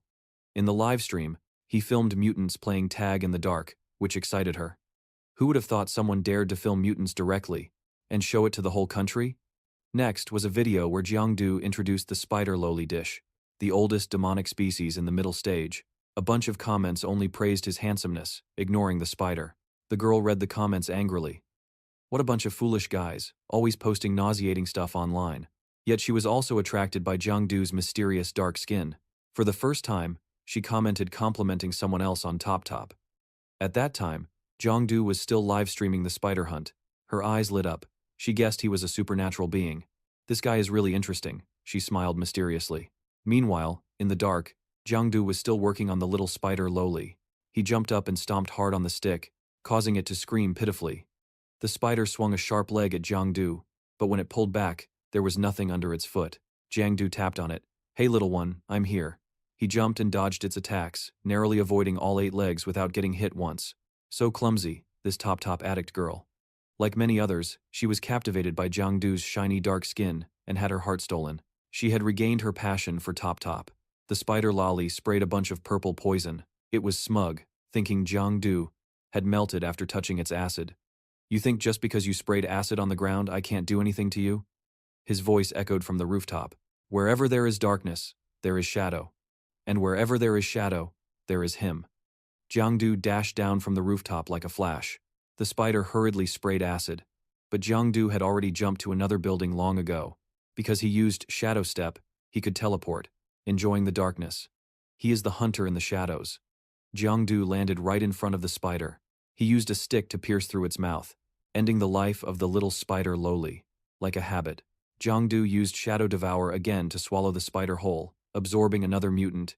He received a cloak for the shadow form. Naked, his livestream exploded with comments. Everyone doubted the authenticity of the video, but above all, they admired him. Jiangdu's cool, handsome look. The top attic girl was excited. It had been a long time since she saw such an exciting video. She definitely had to follow Jiangdu's top channel, a blogger who was both handsome and crazy. It was hard to find. The little spider lowly was a level 1 intermediate mutant. Jiangdu gained the thread shadow ability from it, plus a few pixels. Jiangdu sighed, performing a Hollywood-style scene. Yet it was just an elementary school kid. In terms of strength, he was far weaker than it. He just had better skills. But first, he had to celebrate. That's right. Especially since his livestream had over 1.5 million viewers. Jiangdu smiled like it was a good harvest. But today he had to end the livestream here, leaving some suspense and anxiety for the viewers to attract views. Jiangdu looked at the thin black threads on his hand. It seemed to be thread shadow. He tried shooting it toward a building. His whole body was pulled up and flew. Jiangdu skillfully grabbed the swinging thread like a borrowed monkey. Haha, I am Spider-Man here. Just as he finished speaking, he smashed his face into a wall. Luckily, the live stream was off, or else it would be so embarrassing. Jiangdu told himself to practice shooting webs more in the future. After killing the little spider, Jiangdu got to live 3 more days, although he had a whole week to hunt, but he didn't always encounter mutants. And even if he did, he might not be able to defeat them. The system sent a notification about the third attention. When the notorious reputation spreads widely, Jiangdu would gain unexpected benefits. Since he had spread the notorious reputation, he unlocked the hunter's authority. Capture. The marking skill helps Jiangdu find the target's weak points. At the same time, attacking the prey's vulnerabilities. When marked, negative psychological states like panic and fear are generated. The effectiveness depends on the power gap of the marking. It only lasts for 1 second. To maintain it longer, Jiangdu needs to raise his notorious reputation or status. And once marked, it consumes a certain amount of energy. This ability can also reveal Jiangdu's location, alerting the prey, so it must be used carefully. Next is the hunting ability. Once the prey is marked, Jiangdu gains extra strength and agility. If the hunt is successful, any attribute or ability will be enhanced to a certain degree. Although hunting doesn't consume energy, it only lasts 1 second. The prey must be finished within that time. To extend the time, one must increase notorious reputation or status. Jiangdu still didn't understand how he spread the notorious reputation. Could it be from the live stream earlier? If so, great. Jiangdu will go hunt mutants in the future. Editor Diao Diao. Live stream every day to gain fame and unlock new abilities. A perfect plan from A to Z. On a beautiful day, Jiangdu decided to level up and try a new skill. He found a target immediately. Then activated marking. Found 2 weak points on it. Jiangdu moved silently. It's time to level up. The next day, beloved wife No. Diao Diao applied medicine on him in the most violent way possible. Hunting mutants at night is painless, but during the day he gets bullied by her. Ryu didn't understand why recently an introvert like Jiangdu kept wanting to go out and socialize instead of staying obediently at home like before. Coming home every day covered in injuries. Full of Jiangdu's expression. He's going out to be a hero to earn a living. Not like those delinquent boys. Diao Diao looked at him with a judging gaze. What hero gets hurt all over every day? No guts but likes to show off, Jiangdu muttered. These wounds, if I use Shadow State, they heal in minutes. I just want that AI to serve me. Diao Diao doubted. Are you muttering curses at me? Jiangdu nervously denied and changed the topic to his own movies. Recently, Ryu has been interested in a newly rising top idol. He immediately assumed Du was watching. Thought AI was unfamiliar. Turns out it was actually his black-skinned slave version. Jiangdu recharged. Unexpectedly, even Diao Diao watched those mindless videos. His clickbait. Moreover, she seemed very interested. He was already trending in just 2 days. The name Assassin Du. Amnesia has become the hottest blogger on the supernatural chart. Jiangdu scratched his head. Took the chance to ask about those videos. Announcing supernatural knowledge isn't regulated, is it? Diao Diao explained. As long as the core knowledge isn't revealed, it's fine. The things everyone sees are just basic knowledge. No major impact. Diao Diao wanted to watch the videos with Jiangdu. Her arm unconsciously draped over his shoulder. Her head slightly leaned on Jiangdu's shoulder, making him blush. Diao Diao also wanted to try cutting videos to get on top. Who knows, maybe she'd become a youth idol. Jiangdu looked at her with a judging gaze. What exactly did she plan to film? Wearing a female student uniform dress, white tights, dancing in the dark, or what? Diao Diao blushed deeply. She planned to make explanatory videos about the supernatural. Jiangdu thought otherwise. With just a little material she secretly watched from the 6 big bosses, how could she compare to the Night Patrol seniors? They have rich experience. Besides, if she keeps dressing like this outside, she's easy prey for perverts. Watching closely, last time I lost track of someone.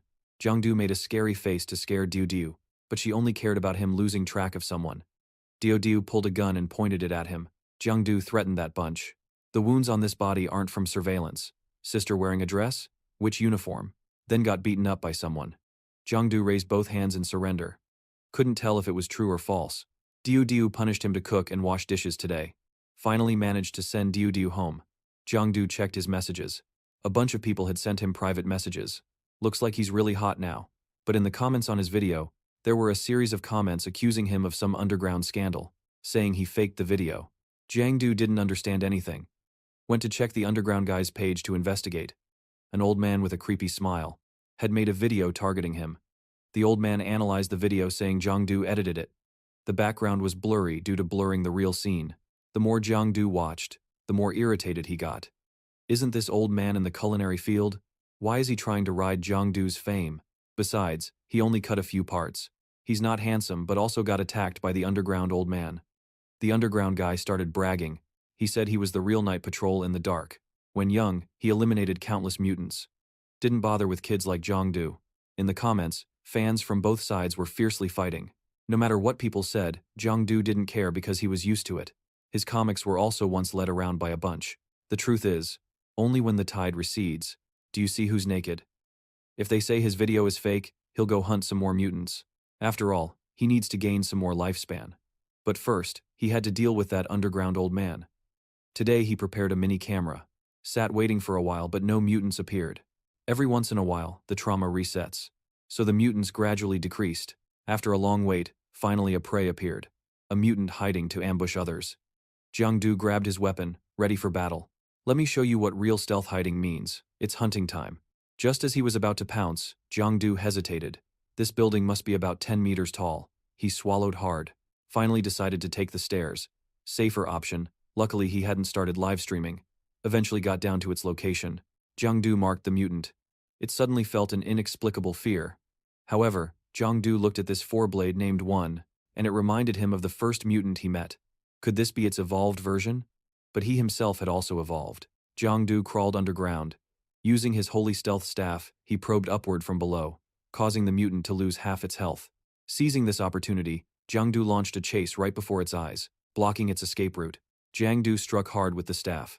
But the four-blade mutant dodged, leaving him stunned. This wasn't like the script at all. The mutant counterattacked with 2 claws. Jiangdu had to immediately jump out of his spot. Both landed on the ground again. Suddenly it opened 4 blades, emitting a sonic wave aimed at Jiangdu. Jiangdu suddenly felt dizzy. It turns out it can also launch a mental attack. While he was dizzy and the mutant sliced him in half, Jiangdu was lucky to have the darkness state, so he was only pushed back. Jiangdu exclaimed, "Super awesome. Just a little and my blood dropped by 34%. The mutant charged again. He saw it was really an assassin. High combat power, high sensitivity. Blood was still half left. If he couldn't use muscles, he had to use his head. Jiangdu, half underground, half above, lured the mutant to chase. He stopped in a hidden alley, surrounded by deep darkness on all sides. The mutant realized it was trapped. Before understanding what happened, Jiangdu punched it straight in the stomach. He moved around 3 dark walls. High combat power, high sensitivity? Now it was locked inside this alley by him. Even its ancestors couldn't save it. The mutant got frustrated from continuous punches and prepared to emit vestibular sound waves. Jiangdu blocked first, punched it straight in the face. Only one move but used 2x0, how could it compete with him? The mutant was beaten without resistance, blood reduced by half again. Jiangdu started the hunt. The weakness appeared the moment his hand chopped down. The mutant shouted, "Stop!" Jiangdu was confused. The person under him now was Lam Mak. No mistake about those eyes. But Jiang Du remembered he was taken away by Tuan Dati's men, so how did he become a mutant? Mutant, Lam Mak screamed, broke the encirclement and ran away. Jiang Du frantically chased after, wanting to talk to him. Just used the darkness state for a few days, so Jiang Du was still unfamiliar. Thought he was normal, so ran on 2 legs. Everyone, please understand. The system reminded Jiang Du, hunting 7 defeats will reduce strength and lifespan. It kept stuffing lines into his head. High on drugs wins as king. Loses. No way. If he didn't hunt anymore, then he could only wait to die. Wait to die? Wait. Wait your ass. Jiang Du angrily smashed the board. The system went silent. Damn it. He held his head, heavy with thoughts. A hero who sacrifices to save others ends up becoming the most hated form of human. Wait. Jiang Du looked at himself in the mirror. Will he also become a mutant after death? If so, he had no way out. Must hunt mutants to live on with Diao Diao. Jiang Du wandered to the Vanhai gathering area in the east. Google said this empty lot had many mutants. Jiang Du used skill to jump on the rooftop for easier observation. Indeed, the number of mutants here was more than near his apartment. But the mutants were all cowardly, hiding inside buildings. Suddenly, Jiang Du noticed a mutant standing boldly on the roof. That proved this guy was very strong. However, its leg was injured, so its blood had decreased quite a bit. Good. This time he wouldn't weaken. For a future living to 100 years, a shabby black shadow quietly rose from behind. The mutant was none other than Jiang Du. It immediately turned its head. Jiang Du's heart skipped a beat, hurriedly dug underground. The mutant sniffed like a spy dog. The mutants here were much more alert than those in his neighborhood. This muscular guy seemed to have very sensitive smell, so he found where Jiang Du was hiding. The mutant's red dots were paler because it was in alert state. Jiang Du slipped away to another place, waiting for the mutant to drop its guard. After searching with no result, it returned to the old spot to meditate. Jiang Du just waited for this surface to mark, starting the lifespan hunt. That afternoon, Jiang Du was at home, cooking late. Hey, where did you run off to again? Just turning his head to relax, a guy saw 6 big brothers and Uncle Lai come home together. Uncle 6 was helpless seeing his daughter become a maid for others. Diao Diao embarrassedly changed the subject. Today, Dad came home early because there was little work at the office. Wanted to invite the family to a restaurant. But Diao Diao already cooked, so the family didn't go. Uncle Lai also wanted to take this chance to try her cooking, enjoying Jiang Du's little blessing. But the host's figure was nowhere to be seen. Just then Jiang Du returned. Just entering the door, kicked his shoes wildly. Where's the food? Where's the food? I'm starving. What did Diao Diao make for Big Brother today? Today his mood is good. Where's the food? Where's the food? I'm starving. What did Diao Diao make for Big Brother today? Today his mood is good. So bought her a lollipop as an excuse. Got chased by a dog on the way to justify his disheveled look. And you said yesterday you sent me a lot of messages, so you must have missed me and couldn't sleep. Just as he entered the house, Jiang Du was speechless. Uncle Lai could only hold his head in helplessness. He wished he had more hands to discipline him. Jiang Du swallowed, putting away the candy stick. He smiled awkwardly and explained. I was chased madly by a dog, so my mind wasn't very clear. Ah hi, Uncle Lai spoke up to lighten the awkward atmosphere. He called him over to sit beside him. A young man with broad shoulders must face challenges in society. That's what you call a youth. Big Brother 6 poured a glass of soda. They talked about fights over the girl they liked. That's what you call youth. The schoolyard even deliberately brought up the last time. He went with a girl wearing a skirt, named something. Duzhou Ni. Yao Yao answered for him, and Big Brother 6 added fuel to the fire, saying she looked very delicate, suitable for Jiang Du. Jiang Du looked annoyed at Yao Yao. Eat your meal, Big Brother 6. You're always saying things you shouldn't, and said it in front of his own daughter. Uncle Lai reminded him to quickly finish the glass with Big Brother 6. He smiled awkwardly and hurriedly raised the soda glass to drink it all. These 2 uncles gathered to discipline him again. Big Brother 6 smirked. This round you win the offense. Daring to eye someone else's daughter. Jiang Du was not to be outdone. I invite you to eat food made by my own daughter. You rarely stay home anyway. He grinned mischievously and teased. When you're home, Yao. Yao often cooks for you, right? No wonder your skills are so good. Ordinary words. But only 3 people knew the story behind it. Usually at home, the 2 of them always ordered takeout. Who would have guessed Yao Yao came here? Every day she changed dishes to serve him. Jiang Du considered it a win back. So the 2 sides talked with a tense atmosphere throughout the meal. Finally, the meal ended. Big Brother 6 left with a heavy face. Uncle Lai sat down thoughtfully. Finally, he asked Jiang Du, have you awakened your ability yet?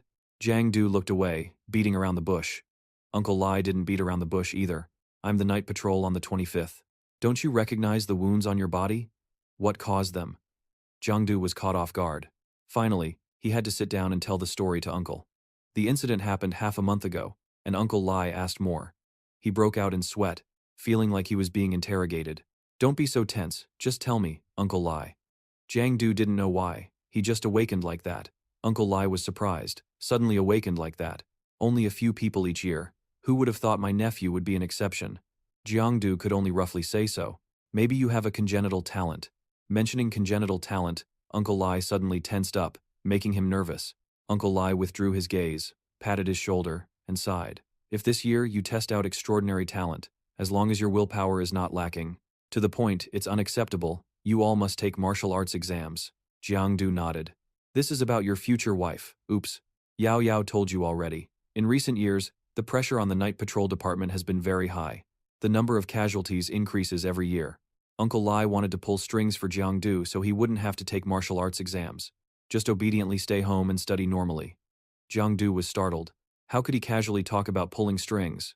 Of course, Uncle Lai wasn't joking and told him to just pick a school.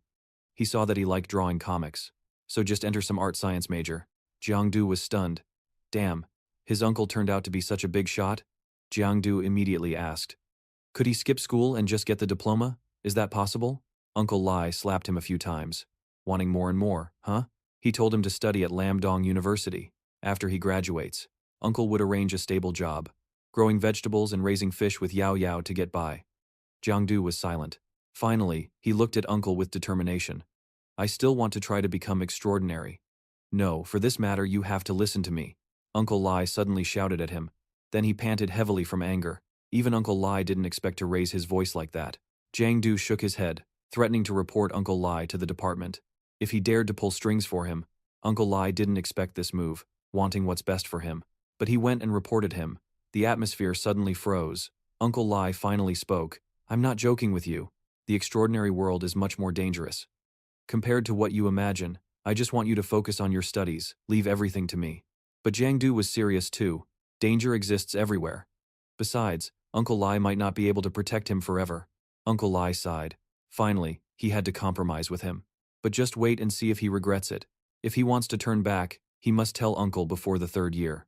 Jiang Du warned his uncle not to take shortcuts or back alleys, careful. Otherwise, he might get caught and sent to jail. Truly a troublesome nephew. Wait. Jiang Du suddenly remembered and asked the superhuman about something.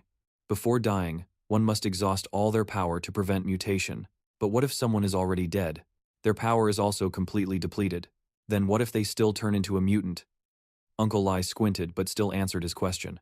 If that person is affected by an external object, there is still a chance to become a mutant. More importantly, why are you asking about this? Jiang Du scratched his head to make an excuse. Nothing, just curious. Before leaving, Uncle Lai reminded him once more. Rest early, conserve your strength, and don't go fighting. Also, this year's martial arts exam is earlier, so you must prepare well. Since you're going to the martial arts exam, don't embarrass me. The girl addicted to Top Top waits day and night for Jiang Du's new videos. But unexpectedly, all his videos were filled with hateful comments after the scandal. The girl angrily cursed. Those idiots are all Chubin, always jealous of others. So she had to furiously type curses at those streamers. But the girl still hoped Jiang Du was not a fraud. This fragile maiden's heart could only click on the videos and watch. This time Jiang Du wore a mini camera. The scene of him standing on the rooftop dozens of meters high made viewers feel like they were inside the video. Jiang Du dashed straight down. Viewers also felt like they were falling from the building. But a second later, opening their eyes, they were hanging like a spider in the wind. The girl was still praising him when Jiang Du got hit by a mutant and was thrown far away. It pressed its foul-smelling foot, unwashed for hundreds of years, onto him. The girl was shocked. It was the first time she saw a real mutant. Although a bit disgusting, it was truly ugly as hell. Jiang Du shot spider silk to escape from its stinky foot. Even from a first-person perspective, the girl still sensed his handsome charm. The relentless assassin Du was dazzling. Next came the battle between the insane assassin Du and a mutant who hadn't bathed for 3 years. The girl watched breathlessly. Was this really a fight between superhumans and mutants? So realistic that everyone got goosebumps. Jiang Du moved behind, pierced through the mutant with one strike, and finished it off. After finishing, he used a devouring image to absorb everything. The entire process was recorded without editing. The girl realized the silk he absorbed was from a little lowly. Like last time, absorbing meant gaining another ability, right? Truly the aura of a male lead. Jiangdu returned home after a day of filming vlogs. However, he was quite injured. The mutants in that area were really strong. If it weren't already wounded, he might not have won. Now that old man, with a single hair on his head, dares to say Jiangdu edits and fakes videos? This time the underground gang won't scrutinize his videos, but will analyze the mutants. The old man noticed the mutant was already injured and said this type of mutant could normally win fights.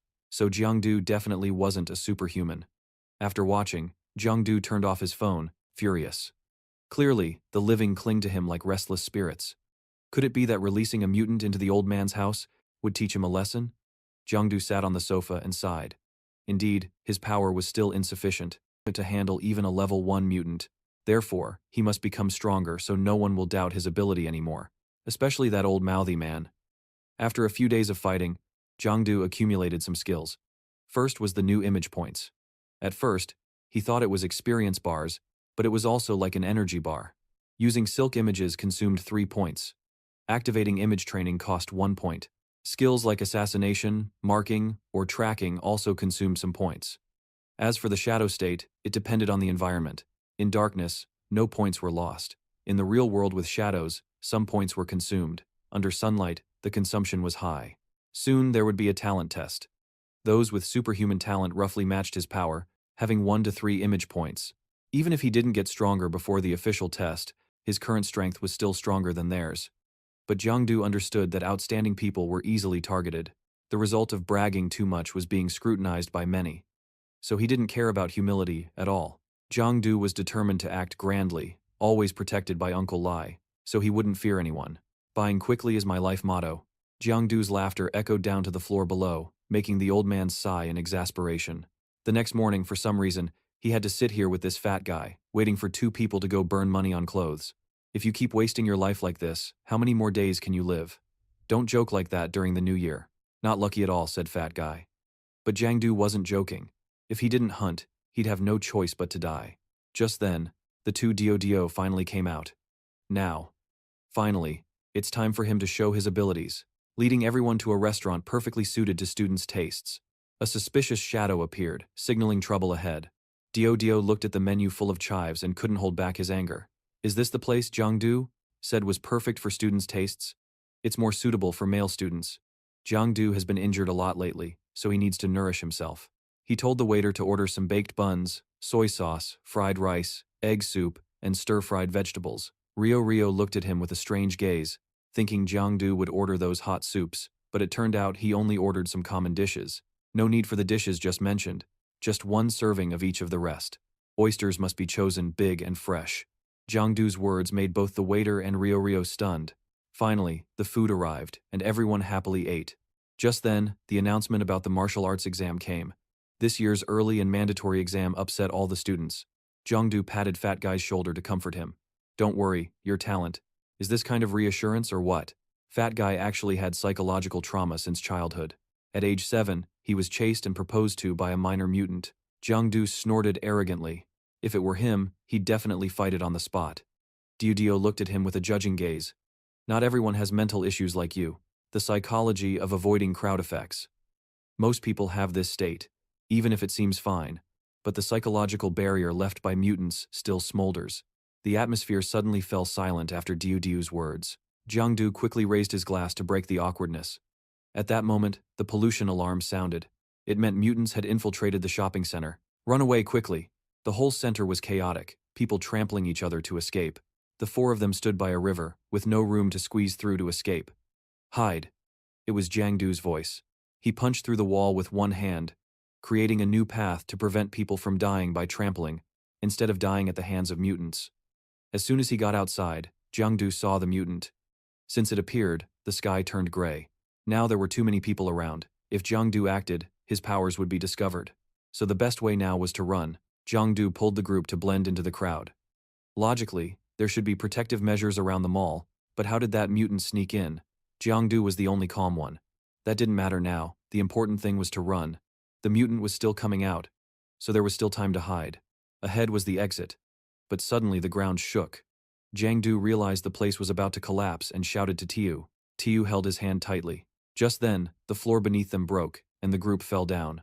Around them was rubble. Only human screams and cries for help could be heard. After the chaotic escape, Jiang Du held his buttocks swollen like Kim Seovong Ba. He kept softly groaning in pain. At the same time, he asked if everyone was okay. Everyone was fine except the fat guy, whose leg was pinned by a rock, so he couldn't move. Seeing this, Jiang Du hurried to help him, lifting the huge rock off his leg. Seeing the fat guy's bleeding, broken leg, Diao Diao quickly took out painkillers and gave him some chewable pills to ease the pain. Where is this? Why is it suddenly so dark? The fat guy asked anxiously while chewing the medicine, but no one knew how to answer. Because everyone was in the same confused state, worried as it was their first time facing such a situation. The ground was still the mall. We must still be on the previous floor. Jiang Du touched the ground and guessed softly. The longer we stay here, Jiang Du felt a familiar, intimate power lingering nearby, impatiently guessing that maybe the whole building had been pulled into the shadow layer. Around the group, many people were still trapped in the rubble. The cries and calls for help echoed mournfully, making Jiang Du's mood increasingly chaotic. The shadow layer has no means of transportation, and the night patrol took quite some time to get here. If they wait too long, they will be attacked by mutants. The pollution here is already deadly enough. They must quickly get everyone out. Jiang Du silently told himself. If not for, Jiang Du recalled the wristwatch that Uncle Lai had given him. Diao Diao almost forgot about the item. It could send a signal, hoping to call the night patrol for help. She happily pressed the button under the eager gazes of the group members. Whether help would arrive quickly was uncertain, but at least this wristwatch could resist the pollution here. Following that, they could always be ambushed by mutants, so they must not let their guard down. Jiang Du thought and immediately activated defense mode, scanning the surroundings with a glance. And just as he predicted, the monster appeared with the first signs being the heavy footsteps, as if trying to pierce the ceiling, along with countless illusory auras. Amid the chaotic scene and everyone's screams, something suddenly fell from above, crawling out of the dusty pile of rubble. Diao Diao coughed harshly, trembling as she called out the names of everyone in the group. Xiao Xiao and the chubby boy Lu Yujun also searched and looked up from the debris, moving toward Diao Diao. Only Rangdu had not been seen since earlier. Xiao Xiao anxiously pointed at the deep crack in front of them, worried, guessing that maybe Rangdu had fallen down there. On the opposite side, the group of white-haired girls, aka die-hard fans of Rangdu's channel, were now struggling to sit up from the messy pile of bricks and stones, clutching their bodies full of wounds, draped in tattered clothes. She blankly recalled that just moments ago she was strolling through the mall with Xiaonya, then the alarm sounded, and the two girls hurriedly ran with the crowd, only to open their eyes and find themselves lying alone here for some unknown reason. Fearfully, she looked around, repeatedly calling her friend Xiaonya's name. Accidentally, her hand touched something slimy and foul-smelling nearby. Just glancing at it, the white-haired girl was startled, her face turning pale. Realizing it was blood from her friend Xiaona's corpse, who was now no longer alive, bleeding all over, she trembled, stiffened, unable to believe what was happening before her eyes. She had to face a monster wielding a sharp sword preparing to strike down and finish her. Am I about to die? Unexpectedly, a scenario only seen in movies was happening to her. If I were the heroine of a film, surely a hero would come to save me now, right? But in reality, no one comes to save me. The real world has no heroes. She sobbed, tears streaming down her cheeks, just sitting and waiting for death to come. But when she opened her eyes, surprisingly, the drunk person was not her, but the monster. Jiang Du had arrived just in time, delivering a decisive, powerful sword strike that saved her life by a hair's breadth. Jiang Du was currently in Shadowpan form, aka the ability gained by swallowing a predator, greatly increasing attack power combined with high mobility and formidable force. Watching him move with impressive skill, acting swiftly, combined with great strength, easily flinging the monster away. The white-haired girl quickly realized that Du was the assassin Du, her #1 idol. I'm your biggest fan, I've watched all your videos, you're super handsome, I really like you. She happily surrounded Jiang Du, praising him non-stop, making him a bit embarrassed being surrounded by a beautiful girl. When Jiang Du vaguely reminded her, her clothes were torn, she shyly covered herself, but only a few minutes later, she was half covered again, wanting to show Jiang Du her hot body. If he wanted, she would wear anything he liked to show him, even black stockings with holes torn as Jiang Du requested. The monster, seeing them distractedly chatting, lost all patience, angrily roaring and charging forward. The matter of the torn stockings can be set aside. Jiang Du immediately filled his body with swirling aura, eyes sharp, nose flared, ready to charge into a solo fight with the monster. While distracted, the monster was suddenly hit from behind by Jiangdu's sneak attack, causing it to scream in pain and collapse to the ground like a fallen fruit. The strength and accuracy were slightly off, or it could have been an instant kill. Jiangdu grumbled, "Sloppy work, I'll do it again." He quickly gathered his energy again, teasing the earlier move, aiming to finish it off and kill the monster. But unexpectedly, this monster called two others to gang up on him. Jiangdu was pressed close by them in close combat, unable to freely strike like before, so he had to pause, panting heavily, thinking about his next move. "Come on, Brother Du, if you win, I'll give you all the black skin." The white-haired girl on the other side was live streaming and cheering for Jiangdu. Hearing "all the black skin," the blood in Jiangdu's body suddenly surged fiercely, and his whole body felt like it was injected with chicken blood, propelling him to fly swiftly toward the monster with his powerful aura. However, unexpectedly, Jiangdu leapt down from above in one step, closing in on him, leaving him no chance to dodge. Before its blade could touch him, Jiangdu was just in time to use a silk shooting move, immobilizing the monster. Bound tightly by its limbs, Jiangdu took advantage and ruthlessly tore it into pieces. Fresh blood gushed out like a bursting dam. Feeling triumphant and satisfied with his recent move, Jiangdu did not expect that in a moment of carelessness, he was ambushed from behind by another monster. Plasma poured out of his mouth like a flood in central Vietnam. Holding his injured shoulder, Jiangdu desperately swung his sword with the other hand. Luckily, he managed to break free from the monster's encirclement. These mutants surprisingly knew how to coordinate their attacks. Two held him down while one attacked from behind. Fighting like this wasn't a good plan. He had to think of a way to kill one first. Jiangdu silently planned in his mind and acted immediately. He quickly snapped his fingers and shot a focused aura straight at them. But, unexpectedly, they easily tilted their heads to dodge, as if they had seen through his plan. All three monsters charged to attack Jiangdu. 3 against 1, even a rat would be crippled. Jiangdu had no choice but to use all his strength to counterattack temporarily. They unleashed a relentless barrage of strikes, leaving Jiangdu no chance to slip into the shadows to temporarily retreat, only able to defend hopelessly. Realizing his health was rapidly declining, Jiangdu decided to expose a gap to lure the enemies in. After deliberately letting himself take a deadly hit from them, Jiangdu immediately unleashed his marked strike, launching a fierce hunt. After posting the previous video, his reputation had grown. The marking ability lasted 3 seconds. During that time, the marked target, affected by the mark, became fearful and temporarily lost the ability to think. Jiangdu briefly recalled the last time he used this move. Thanks to that, he could time his strike precisely to deliver a killing blow, a critical slaughter, causing one of them to drop dead on the spot. After the successful hunt, Jiangdu's shadow form was enhanced, helping him heal wounds perfectly. After finishing one, the 2 remaining monsters prepared themselves for a tough fight with Jiangdu. These 2 monsters, after witnessing the gruesome scene of their comrade, were now somewhat cautious of Jiangdu. Each hesitated and refused to advance, wasting time hesitating. If they wouldn't come, Jiangdu would go. He was activating his full superstar power, his whole body shrouded in mist and dampness, charging forward. Suddenly, Jiangdu had to halt, when he saw a strange light emanating from the desolate shadow layer. This light strangely urged Jiangdu to rush forward. The monsters also suddenly became equally agitated upon seeing this light. Since the light appeared, no one knew that. This light came from the eternal flame, which could dispel darkness thanks to its beautiful aura, held by Song Kan-an leading the night patrol team.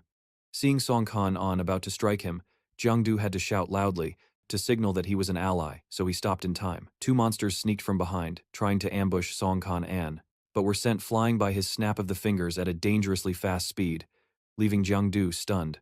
He imagined if that strike hit him, he would probably be done for. "Brother, if you guys had been a bit later, the battle would have already ended." Jiangdu laughed heartily.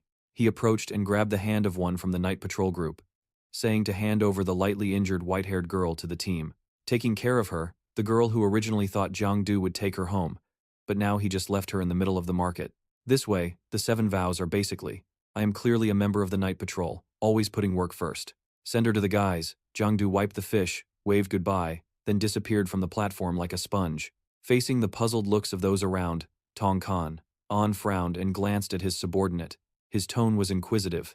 He probed to find out if there was someone like Jiangdu in their department. Since when? Recently, there's been a very popular blogger on the platform. The ability is probably a branch of the Shadow Stalker. Not very strong, roughly level 1. The subordinate guessed level 1. "I still have fire in my hand. Where would the shadow stalker come from? Moreover, he disappeared right in front of us. How many of us can do that? Is this something a level 1 can do? Tong Kanan looked at the fire in his hand thoughtfully, his mind full of doubts about Jiangdu's identity. But never mind. First, you feel like just taking that white-haired girl who's rolling around crying and wailing on the ground back first. Then investigate Jiangdu properly afterward. At that time, Yao Yao was using the flashlight on her watch, groping around the pile of corpses, trembling as she called out Jiangdu's name. She was extremely worried about her brother here. Come here quickly and pull me out.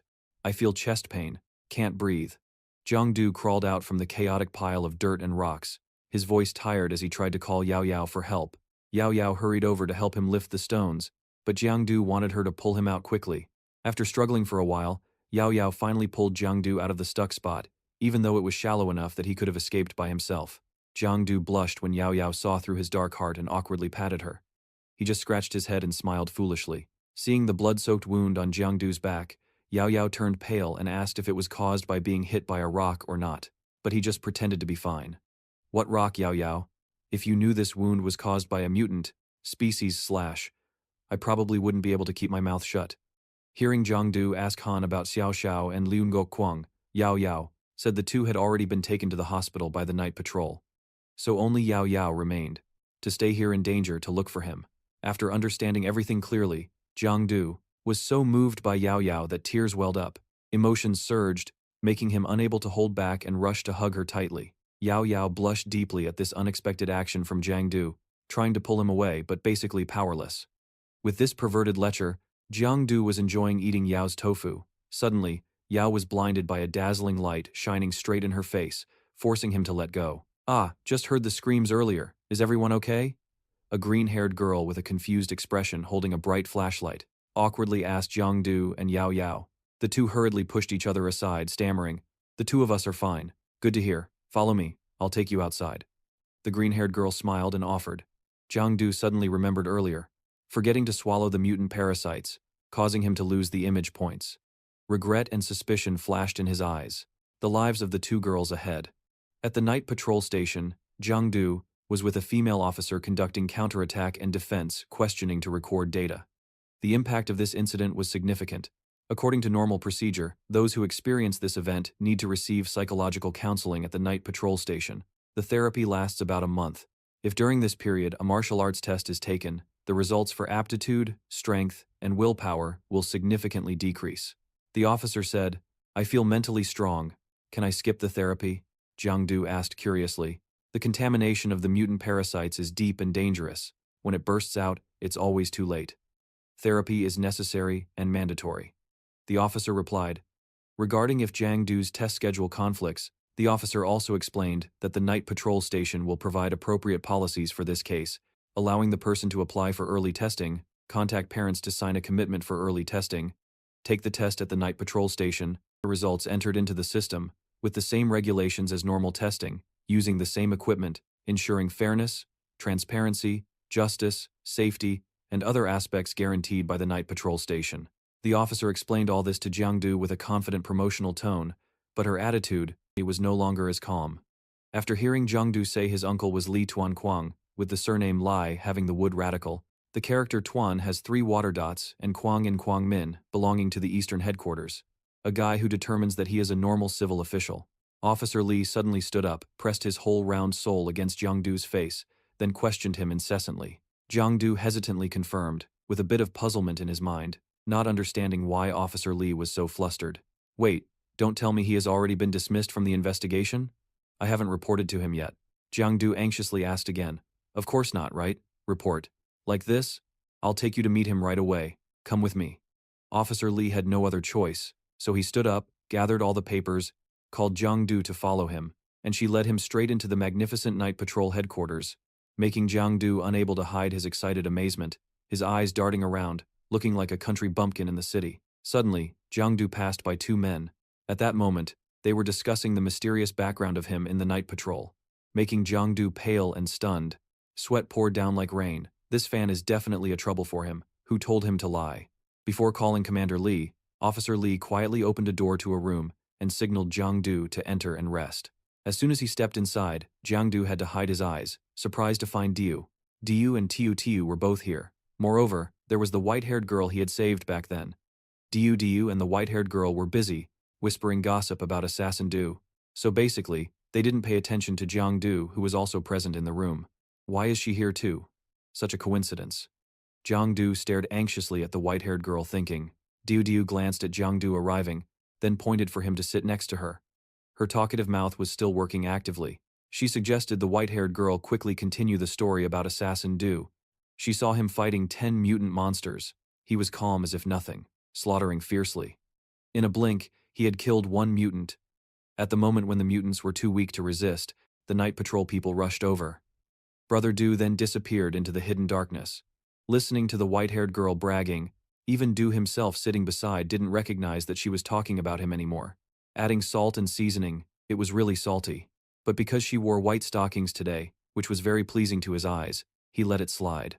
So what exactly is Du's identity? From what you said, it seems he's not from the Night Patrol. Night Patrol Diao. Diao just now voiced her doubt. In my opinion, 80% of Zukaka are students around our age. Of course, based on his words and actions, plus my intuition. Most importantly, he likes to stare at girls' legs without hiding it at all, just like him earlier. The white-haired girl said and mischievously pointed her finger straight at Jiang Du's face, making him startle and quickly look away. Diao saw Jiang Du's lust flare up, then angrily stormed over, intending to punch him a few times to vent. Luckily, Uncle Six had just entered the room, so he escaped a disaster. "Are you okay? I heard you got dragged into the Shadow Realm." Uncle Six gasped and anxiously asked Diao. Seeing both still fine, he breathed a sigh of relief. He quietly called both to come out with him. Sitting in a private room, Diao asked about the situation this time. Uncle Six sighed and spoke frankly. This is the first time in history that a large part of the real world was dragged into the Shadow Realm. The exact number of casualties is still being counted, but this matter no longer concerns you two. You two probably already know and are affected by this. You must undergo aptitude tests earlier, Uncle Six said while pulling out a cigarette to smoke, but quickly put it back after a sharp glance and clearing throat from Diao. Let me put it simply. The test is divided into two parts. One is ability testing. The other is willpower testing. Ability testing is also called awakening. At first, students will be exposed to pollution to preliminarily awaken their abilities. This test has no risks, mainly based on ability characteristics to assign majors for students. Then we'll proceed to test aptitude and willpower. The subject measured is the mental and willpower part that cannot be seen, untouchable, and this test is the key. It determines whether you can become extraordinary or not, Uncle Six explained in one breath. Willpower is the key. That means the stronger the person's resilience, the better. Jiang Du asked with concern. Not exactly. Some people can endure the pain of losing an arm, but their aptitude is average. Some people laugh all day and still have top-tier aptitude. Willpower. It's not just about pain tolerance. It also includes kindness, resistance to evil thoughts, and endurance against pollution. In general, it's a complex standard, Uncle Six replied. Hearing Jiang Du ask further if the three officials affect willpower, Diao found an excuse to nag about his craving for girls' legs all afternoon. She really holds grudges, but there is still an effect. But the positive influence of the three upright officials on the test results is not significant. However, if the three officials are twisted, filled with negative emotions, the test scores are usually very low. Evil thoughts will drag a person into the abyss. Extreme negative emotions are already a kind of pollution, and if accumulated over time, they can be even deeper and more entrenched than the pollution caused by mutants. Therefore, any negative emotions must be released in time. Bottling them up only leads to collapse. Uncle Six gently explained to Jiang Du. Or maybe Jiang Du doesn't know. Does a normally dark mind count as negative emotion? Drool dripping all over the mosquito net. Decided to hit the club later, to cleanse my murky soul. All right, go home now. Someone will take you two for the test later. Oh, and Zhao Du, your Uncle Li is probably not coming back because of his mission. He already signed all your test paperwork. Don't push yourself too hard, just go with the flow. Uncle Six sighed and reminded Jiang Du. He and Diao cheerfully greeted the gentleman, then quickly returned to the waiting room earlier. Only the white-haired girl was left here. Everyone else had gone to do procedures with their families. The white-haired girl's parents are business people, so they couldn't come, and could only sign remotely for her. Suddenly, the door creaked open, making everyone turn their eyes toward it. Thought it was AI, but it was Xiao Xiao pushing Liu Yuguang in a wheelchair. He entered. Though his leg was in a cast, his spirit was still very optimistic. He kept talking non-stop about food. You have wounds but still have to take the test? Jiangdu asked in surprise. Lu Yuguang saw Jiangdu's concern and smiled broadly, repeatedly saying it was fine. Who cares if I'm hurt? But Xiao Xiao exposed me in front of everyone, blabbing about how I hid in a corner crying earlier. It embarrassed Lu Yuguang so much he almost died laughing. Jiangdu was startled when he noticed a group of people with gloomy, sorrowful faces standing in rows. Why are they all so mentally broken? Jiangdu asked Diao Diao confusedly. You don't understand? They just want a normal, peaceful life, but from today on, their future may no longer be peaceful. Diao Diao answered solemnly. After a while, Li Yuan appeared. The 2 test sessions will officially begin. The upcoming test is divided into 2 parts, ability test and willpower test. The ability test will be evaluated comprehensively from many aspects, including development potential, destructive power, cost of using ability, divided into lower, middle, upper, and top ranks. The willpower test is based on the ability to resist mental pollution, divided into levels 1 to 6, corresponding to the colors white, blue, purple, red, and orange.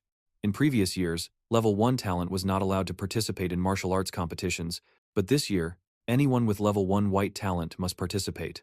The judgment of extraordinary strength requires a comprehensive basis, relying on ability and willpower.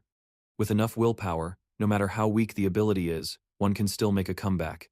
Conversely, no matter how high the ability rank is, if the willpower aptitude does not meet the standard, they can only be a civil official. That's roughly how it is. If there are no questions, follow me. Li Yuan always explains once, then slams the book in his hand. Soon after, Jiangdu and everyone were standing packed in the waiting room, waiting for the announcement calling the first person. Unexpectedly, it was Feng Xiao Xiao. She nervously and tensely stepped out of the waiting room and went to the test area. Unexpectedly, it was Feng Tuotu herself. She trembled nervously, taking step by step out of the waiting room, heading to the examination area, under the worried gazes from the other side of the glass of the remaining people. Tutu hesitated as she approached the waiting judge. In front of him was something swollen, covered tightly and wrapped in cloth. From the other side of the glass, all the contestants gaped when they saw behind that piece of cloth a huge stone glowing dazzlingly, overwhelming. After forcefully pulling the cloth off the stone, the entire room where TT was standing suddenly went dark with a bang, causing everyone inside to chatter anxiously. They guessed it might be a willpower test, which is why the door was closed and the lights were completely off. Those damn dark demon things. Jiangdu had long adapted to the shadow floor. Behind the glass, Jiangdu vaguely saw that Teotio's legs seemed to be tied to the glowing rock, struggling, as if facing a huge resistance. The light from the rock was so bright, it penetrated the glass door, causing Jiangdu to grimace and frown continuously. After a while, Teotio finally returned to the room amid the crowd's noisy curiosity. Everyone was eager to know her results. Unfortunately, she had no willpower talent, wasting all the previous willpower training she had done. Teotio shook her head in disappointment. Lu Mokgung only now realized that his friend Teotiu had wanted to register for the supernatural department early on but hadn't told him. This made him slightly annoyed. He kept arguing with Teotiu. Lu Mokgung didn't pay attention to the loudspeaker calling his name. Suddenly, he turned pale and pushed his wheelchair out of the room, sweating profusely. He muttered prayers to Buddha, hoping he wasn't supernatural, but fate had other plans. Lu Mokgung looked slow and sluggish, yet he was still given the test. While Teotio tried so hard, he dropped the blindfold from the parking area. Truly, heaven loves to tease people. Those who want to succeed don't, and those who don't want to succeed do. Diao Diao was speechless, watching the 2 foolish friends sulking, curled up in a corner in front of her. She could only utter a few words to comfort them. Next was Diao Diao's turn. She took a deep breath to calm herself, then gently turned her back and said goodbye. Jiangdu looked very calm. Rungdu was a bit puzzled. He didn't understand why Duozio's rock emitted a red light, different from Ngokung's color 6 and Teotiu's white. If he remembered correctly, willpower levels from 1 to 6 corresponded to different colors, and red was level 5. It seemed Diao Diao's ability was no joke. After a while, Diao Diao returned, looking so exhausted she could barely breathe. Rungdu cheekily couldn't resist teasing her, wanting to give her a kiss, almost getting slapped by Diao Diao. Next was Jiangdu's turn. Jiangdu watched his figure gradually disappear, feeling bittersweet and silently wishing him success. Jiangdu was outside at this time. After informing the examiner that he had awakened naturally earlier, he was immediately assigned the willpower test. After putting on the blindfold and tying the stone to his leg, Jiangdu vaguely sensed a strange energy hovering before his eyes. No need to be tense, just move forward by feeling, he thought. Your ability has awakened. Next, You will feel your consciousness gradually leaving your body. But don't worry about that. Just keep moving forward. The examiner whispered reassuringly in Jiangdu's ear, then suddenly pushed him forward. Ahead was a pitch-black void. Jiangdu was startled after being pushed. He felt as if he was slowly drifting into a bottomless, floating black hole. In that strange space, Jiangdu was amazed to realize he couldn't even feel his body's presence but could clearly sense his connection to it. The more he explored, the more fascinated he became, jumping around like he was overdosed on drugs, making the examiner on the right clear his throat and ask him to take the test seriously. He had thought it was just about walking straight to the rock and finishing, but each step Jiangdu took somehow felt heavier. His breathing gradually became difficult. Something was affecting his emotions, yet he could still clearly feel his connection to it. The more he explored, the more fascinated he became, jumping around like he was overdosed on drugs, making the examiner on the right clear his throat and ask him to take the test seriously. He had thought it was just about walking straight to the rock and finishing, but each step Jiangdu took somehow felt heavier. Even breathing gradually became more difficult. Something was affecting his emotions, pulling him deep into the abyss of despair. Sadness tried to block his path but failed.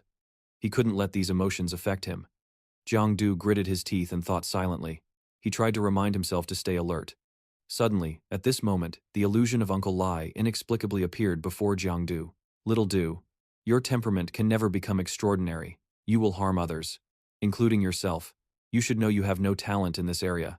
The great land of Dazhou shattered, mutants slaughtering, danger piled up. You know these things clearly. Deep inside you know well. You could have lived peacefully. Why must you pursue the extraordinary path? What helps the extraordinary escape the mundane? It has never been power, but a strong and firm will. Can you really be like them, where one falls and another rises? The illusion of Uncle Lai with negative words kept appearing beside Jiangdu's ear, as if trying to drown him in despair. Even if Jiangdu tried to escape elsewhere, the illusion clung to him like glue, stuck tight, even splitting into multiple forms, causing Jiangdu endless headaches, countless scenes of disaster, monsters slaughtering humans, humanity and Earth destroyed, buried in rubble. Layer upon layer painted before Jiangdu's eyes, making him so scared he almost lost control. This is the fate of the extraordinary. Do you really want to become one of them? Stop deceiving yourself. You actually just want to show off, like countless ordinary teenagers, deluded into becoming superheroes. Likes to sleep in, hates waking early, dislikes studying, loves playing, likes beautiful girls, eccentric, feels different from others, and so on and so forth. Actually, you're not special. You're just like most peers your age. Uncle Lai screamed endlessly in Jiangdu's ear, as if wanting to implant the most toxic negative words into his mind. You know well, the dark side of this world is not just the shadow realm. You also know that no matter how much the sun shines above, there will be dark places it cannot reach. The world of underground currents has never been as beautiful as in fairy tales. This is a great calamity. Becoming extraordinary means facing the great calamity directly. Now back to the first question. Can you become extraordinary? Uncle Lai snapped his fingers while speaking, creating countless flickering illusions before Jiangdu's eyes, trying to manipulate his mind, to make him feel inferior, just a useless person. Nothing more, nothing less. Outside in the real world at this moment, Lai Vian and Ban, the judges, saw the aura of the stone swirling continuously. They guessed that maybe Jiangdu wouldn't be able to withstand the level of pollution from the stone that Mak Yuyan brought. But unexpectedly, just 1 second later, both were shocked to discover that the stone tied to Jiangdu's leg had turned red without them noticing. Truly a Canadian illusion. And Jiangdu was still far from the stone. Mak Yuyan had already reached level 5 like this. Looks like he's not ordinary either. Lai Vian smiled slightly, then turned to ask the judge to guess whether Jiangdu could reach level 6 or not. Whether Jiangdu could reach level 6 or not, I don't know. After all, only 15 people in this entire continent have reached level 6. Only 15 people in this continent have reached level 6. The judge wiped sweat from his forehead and answered hesitantly. A moment later, seeing the light surrounding him, Jiangdu gradually descended gently. Both hurriedly approached, trying to check if there was anything unusual with the watch on his wrist. But strangely, all the data remained normal, as if nothing happened, making the judge more and more shocked and confused, not understanding what was going on. Impossible. The closer to the spirit stone, the stronger the willpower should be. But here it kept weakening. What on earth is this? The judge stammered, speechless from astonishment. Before them was the scene of Jiangdu excitedly trying to touch the aura emitted by the stone. This was something even level 6 willpower could not do. Yet strangely, Jiang Du was able to do it easily, using his own powerful force mechanism. From the undefined space, Jiang Du, with clear mind and quick intellect, was able to shatter the nagging words of the illusions, a smooth path back to the real world. Honestly, earlier I was really scared by you. Even felt a bit like hitting a dead end. At first, I wanted to be a great hero, the type who shows off even when there's nothing to do. But this world has never had heroes falling from the sky, only ordinary brave people standing up. Thanks to their silent dedication, we have peace and stability like now, and I've already experienced peace once. This time, I don't want to hide behind others' protection anymore. I want to become that eternal flame to light up the dark places, Jiang Du said clearly while reaching out to touch the blazing torch, shining like the light of the party, before the astonished eyes of the phantoms inside the system. Meanwhile, at the office, Uncle Six was meeting with his staff about the incident that happened earlier in the shadow floor. The real-world collapse into the shadow floor this time involved the second, third, and fourth floors of the shopping center. The fifth floor hasn't completely collapsed into the shadow floor but was also affected. About 850 people were affected. Among them, 700 were trapped in the shadow floor. So far, 650 have been rescued. Rescue operations are still ongoing. There are 30 students about to participate in the martial arts exam who will be divided into groups for preliminary checks. Then immediate treatment will be carried out to eliminate mild contamination. The staff member reported through the data. Uncle Six, upon hearing this, slightly frowned and quietly asked the bespectacled staff sitting nearby to quickly send him the sample photos from the Contamination Forensic Department. The sample codenamed Du Lin probe, contamination level reached top tier 1. Regardless of analysis from morphology, bones, or parts, all 3 Du Lin specimens are extremely similar. Moreover, the human-caused traces on the Du Lin are quite heavy, like the result of humans after mutation. The bespectacled staff pondered and judged from the images. Everyone in the office, after hearing this, was stunned with their mouths wide open because each individual is naturally different. The contamination level during mutation and mutation direction also differ, so mutating into 3 identical heteromorphic creatures is almost impossible. It seems that the name in Buck Do is something researched and created. Someone lurking in the shadows was no longer sitting still. Uncle Six frowned, knitted his brows, and guessed. Then he slowly dragged his heavy steps to the window, took a drag of his cigarette in a tired manner, suddenly bursting out with a sound. A sudden reverse shock erupted from the superhuman testing room opposite, causing everyone to jump in fright simultaneously. The highest willpower test only emitted orange light. This yellow light has never appeared before. What on earth happened? Uncle Six panicked and wondered, hurriedly pushing through the crowd, running swiftly into the superhuman testing room. Inside the room, the students had already been blown away by the earlier explosion.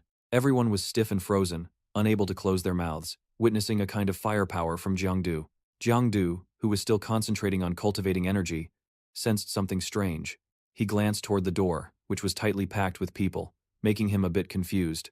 After a while, when only Jiang Du remained in the room, Uncle Six handed him a glass of water and chuckled. The Diao Diao group had been moved to another room. They probably didn't know what happened earlier. Little Du, you really surprised me this time. Level 5 is easy to handle. Level 6 at most shakes the entire night patrol station. But you directly produced this yellow light, which has never existed before. Jiang Du, hearing Uncle Six's full praise, wanted to smile so wide his nostrils flared, grinning arrogantly like a toad.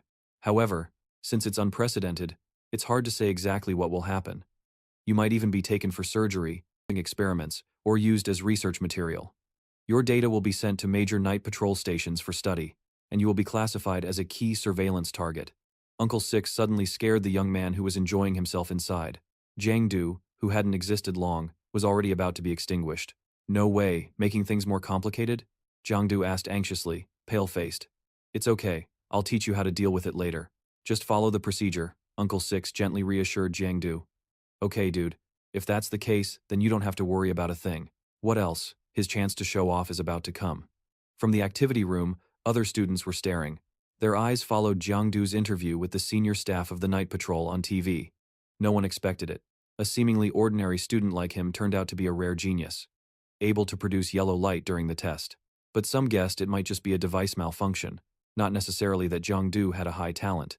Watching Jiang Du's interview on the screen were also a group of tough-looking gangsters with fierce expressions. During this willpower test, what did you see? A night patrol staff member asked.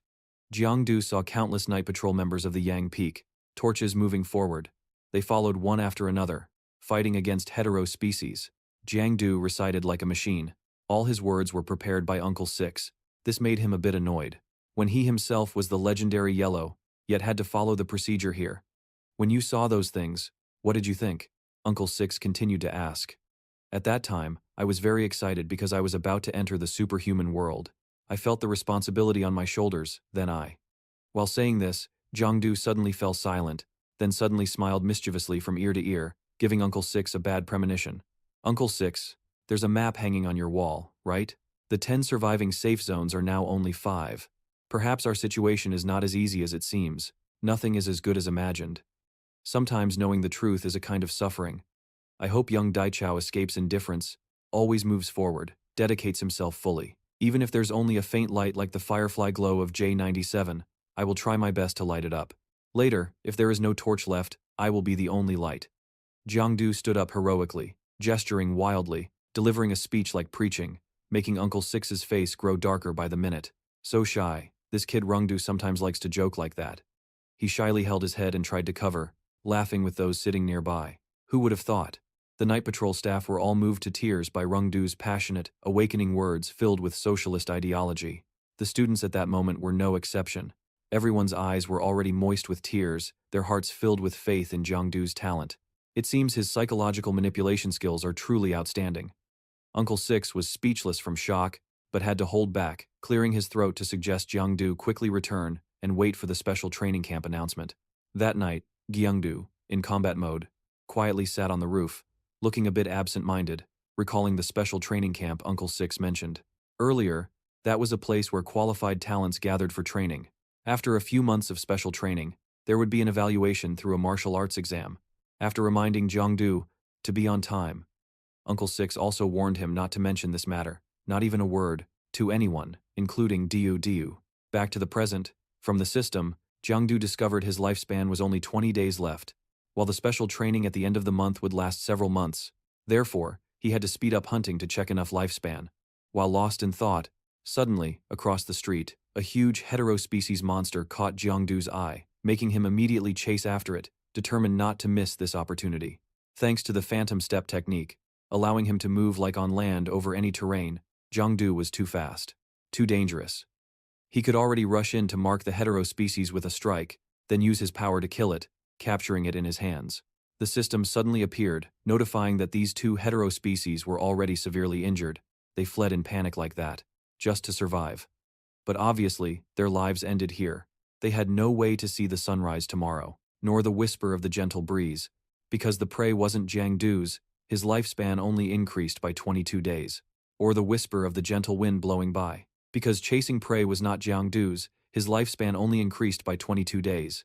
Combat skills also only slightly increased. Quite lucky, although picking up a bargain was a bit humiliating. But not picking it up would be wasteful, Jiangdu told himself. Before a rather unglorious hunt. Suddenly at that moment, a voice called sharply from behind him. Hey, where did you come from? Where's my mutant? A young man wearing a red hat spoke harshly. Forget about Jiangdu. His mutant has already gone to the ancestors under your hands. No way, no way, what's left to return? Thief! Give me back my prey, stop pretending. Stealing even a scavenger's stuff. Have some shame. The young man in the red hat tensed up. Annoyed, he grabbed a brick and rushed forward intending to physically attack Jiangdu. But when he got close, he suddenly slammed on the brakes. The ending left Jiangdu dumbfounded, not understanding what was happening. Damn, you're Du, right? I actually met hot blogger Du. I'm a very loyal fan of yours. I watch every video of yours.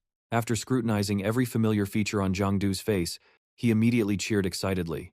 That's Jiangdu for you, 1 square meter and 10 hardcore fans, the young man said, then pulled out an iPhone 15 from his pocket, took a selfie with Jiangdu. At the same time, he proposed to share the prey. Earlier, according to BA 7 rules. The scavenger. What? What old rules? Jiangdu had been confused since earlier. Now he was even more bewildered after hearing the young man's proposal. Seeing that he didn't explain everything clearly, but instead got excited and made a fuss online. Jiangdu got furious, immediately unleashed a thunderous strike that knocked him flat on the ground. His hat and phone fell everywhere. Explain clearly, Jiangdu is tense like a bowstring, he growled threateningly. The young man saw Jiangdu was annoyed and didn't want to tease him further. He scratched his head apologetically. Scavenger is our own term. Officially, It's called an off-staff employee of the night patrol. Once you reach level 1 median, you can register. When Jiangdu asked about the benefits, the young man replied, catching one mutant gets about 6 NDT, 7,000. Jiangdu's mouth dropped open immediately, drooling with envy. What a fortune. One hit and 7,000 NDT flies in. Almost as much as my monthly royalty, Jiangdu hissed bitterly. With a lousy salary, not even a fraction of others. Not much at all, no insurance, no housing fund support, no benefits. All earned by risking your life. Basically scavenging in the shadow basement. The young man explained softly. Seeing Jiangdu curious about who buys the mutants after being taken down. The young man said they sell to the Night Patrol office, universities, or some companies that buy mutants. They announce mutant purchase missions, and even send the mutant's location. Jiangdu became increasingly interested, then immediately took out his phone, added the young man on WeChat, offered to send him 7,000 NDT. The mutant made the young man hide his eyes, even though he requested less. Jiangdu only needed to give him 4,900 NDT. Jiangdu insisted on sending him the full amount, because he intended to discuss cooperation with this young man. Shortly after, facing a mutant with an all-red body, along with a strong blood image of the demon species, Jiangdu used a devouring technique to capture it, trying to only swallow the essence inside to keep the body intact. Otherwise, he couldn't exchange it for money. Jiangdu told himself after defeating the mutant. After handling it, Jiangdu quickly called the young man to come pack it up and take it away. He's really a good guy. Clearly, he worked alone, but still agreed to split it half with me. The young man tied up the mutant while happily praising Jiangdu. You're not idle either. You have to filter mutants and identify their locations. Also have to bring their bodies back to the Night Patrol office, Jiangdu humbly replied. Seeing the young man reveal this, Jiangdu could totally do it alone. Just need to register as an off-staff employee. Jiangdu just smiled and said he wanted to keep a bit of mystery, didn't want the Night Patrol office to know his identity.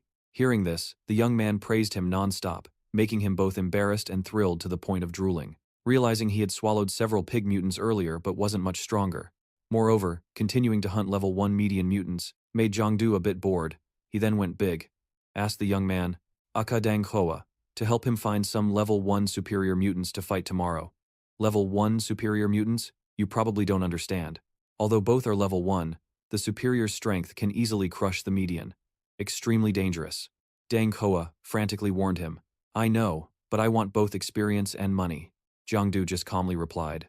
Looking extremely confident, after a day of working hard, Jiangdu finally could be tired, dragging each step back home, clearly very late. Coming home? Did you wait long? There are cookies I made on the table. Help yourself. Diao Diao with a sexy and seductive look lying on the sofa. Suddenly spoke up. What's up? Du startled. He looked at her seductive figure and swallowed hard. The piece of cookie in his mouth also felt dry. Looking at Diao Diao. Now exactly like food on the table, you in the blanket. What to do, Du? It's really hard to take eyes off her super smooth thighs, super white. Seeing him puzzled about where sixth uncle is. Diao Diao. Sent my 2 dads to work on a mission, so they won't come back tonight. Jiangdu's eyes lit up like headlights hearing this.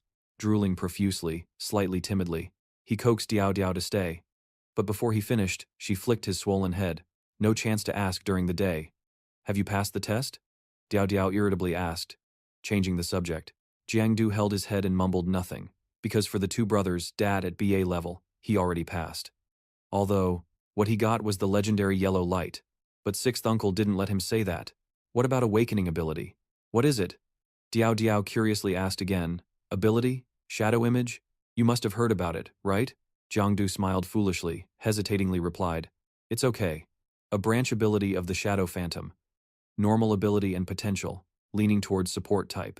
No need to face the dangerous frontline. Diao Diao sighed in relief. Jiangdu only now realized she was worried about him. So she waited for him to come back, feeling a bit touched inside. What about you? What's your ability? Jiangdu quietly asked. Soulshaker ability branch, potential rated at the highest level. Although initially the combat power is slightly weaker than yours, but later it will definitely be stronger than yours. Diao Diao proudly boasted, making Jiangdu momentarily speechless. What else? Turns out she just wanted to show off in front of him. So you have to take it slow. Don't start dating so early. Jiangdu mischievously flicked her forehead teasingly, making her very annoyed. She immediately retaliated, noticing the atmosphere gradually becoming awkward. Both without agreeing, hurriedly sat apart embarrassedly. But what exactly are Shadow Phantom and Soul Shaker? Jiangdu cleared his throat and asked. I don't really understand either. Just know these names correspond to mutants. For example, your Shadow Phantom corresponds to the Shadow type in mutants, and my Soul Shaker corresponds to Soul type in mutants. Killing mutants absorbs pollution. This is one way for superhumans to become stronger. If killing corresponding mutants, the efficiency will be much higher. Killing other mutants will only do a lot of work but little gain, Diao Diao explained. Jiangdu found it more and more interesting, then immediately suggested, You quickly use your Soul Shaker ability to show me. Let me see how you use it. There are no mutants here for me to activate the ability. Diao Diao quickly said, You can use it on me. Don't worry, with my build you can't hurt me. Jiangdu. Slurred words made Diao Diao blush all over. She meant Soul Shaker, the shaker in calm, not what Jiangdu thought. Not what you think, you perverted young man. At Jiangdu's request, after a while using all her strength, she successfully cast the Soul Shaker spell on him. As soon as he was hit by her ultimate move, Jiangdu's whole body suddenly went numb, then suddenly collapsed unconscious. The people present made Diao Diao panic. Hurry up and massage my head, or it will explode. Jiangdu trembled, stammering, using his remaining strength to rub his head on Diao's chest. Diao acted spoiled. Diao Diao was afraid he had some problem, so gently reached out to massage his head. Lying on Diao Diao's lap and getting a massage from a beauty, Jiangdu, needless to say, felt ecstatic to the extreme, flying high, forgetting the numbness from before. Although no one knew if he was really in pain. Just now you were really great. Clearly I prepared to defend but still got hit. Clearly I prepared to defend but still got hit. Left no trace at all. Jiangdu suddenly praised, making Diao Diao a bit surprised. Our abilities come from mutants. It's normal to be strange. Also, soul essence is a kind of mental attack. Diao Diao modestly replied, just guessing from Jiangdu. Maybe she will stand out a lot when she enters the training camp. Diao Diao just said in a low voice. I don't like to show off like you. Besides, there will also be some outstanding students from other bases coming there. When that time comes, won't there be a lot of competition? Jiangdu emphasized. Don't worry. The people who come to the camp, the special training camp, are all martial arts students, Diao Diao asserted strongly. While massaging Jiangdu, Diao Diao casually joked, How much money have you spent at the Crescent Moon Club in the 1st District? Who would have thought? Jiangdu honestly replied it was about a few thousand or so.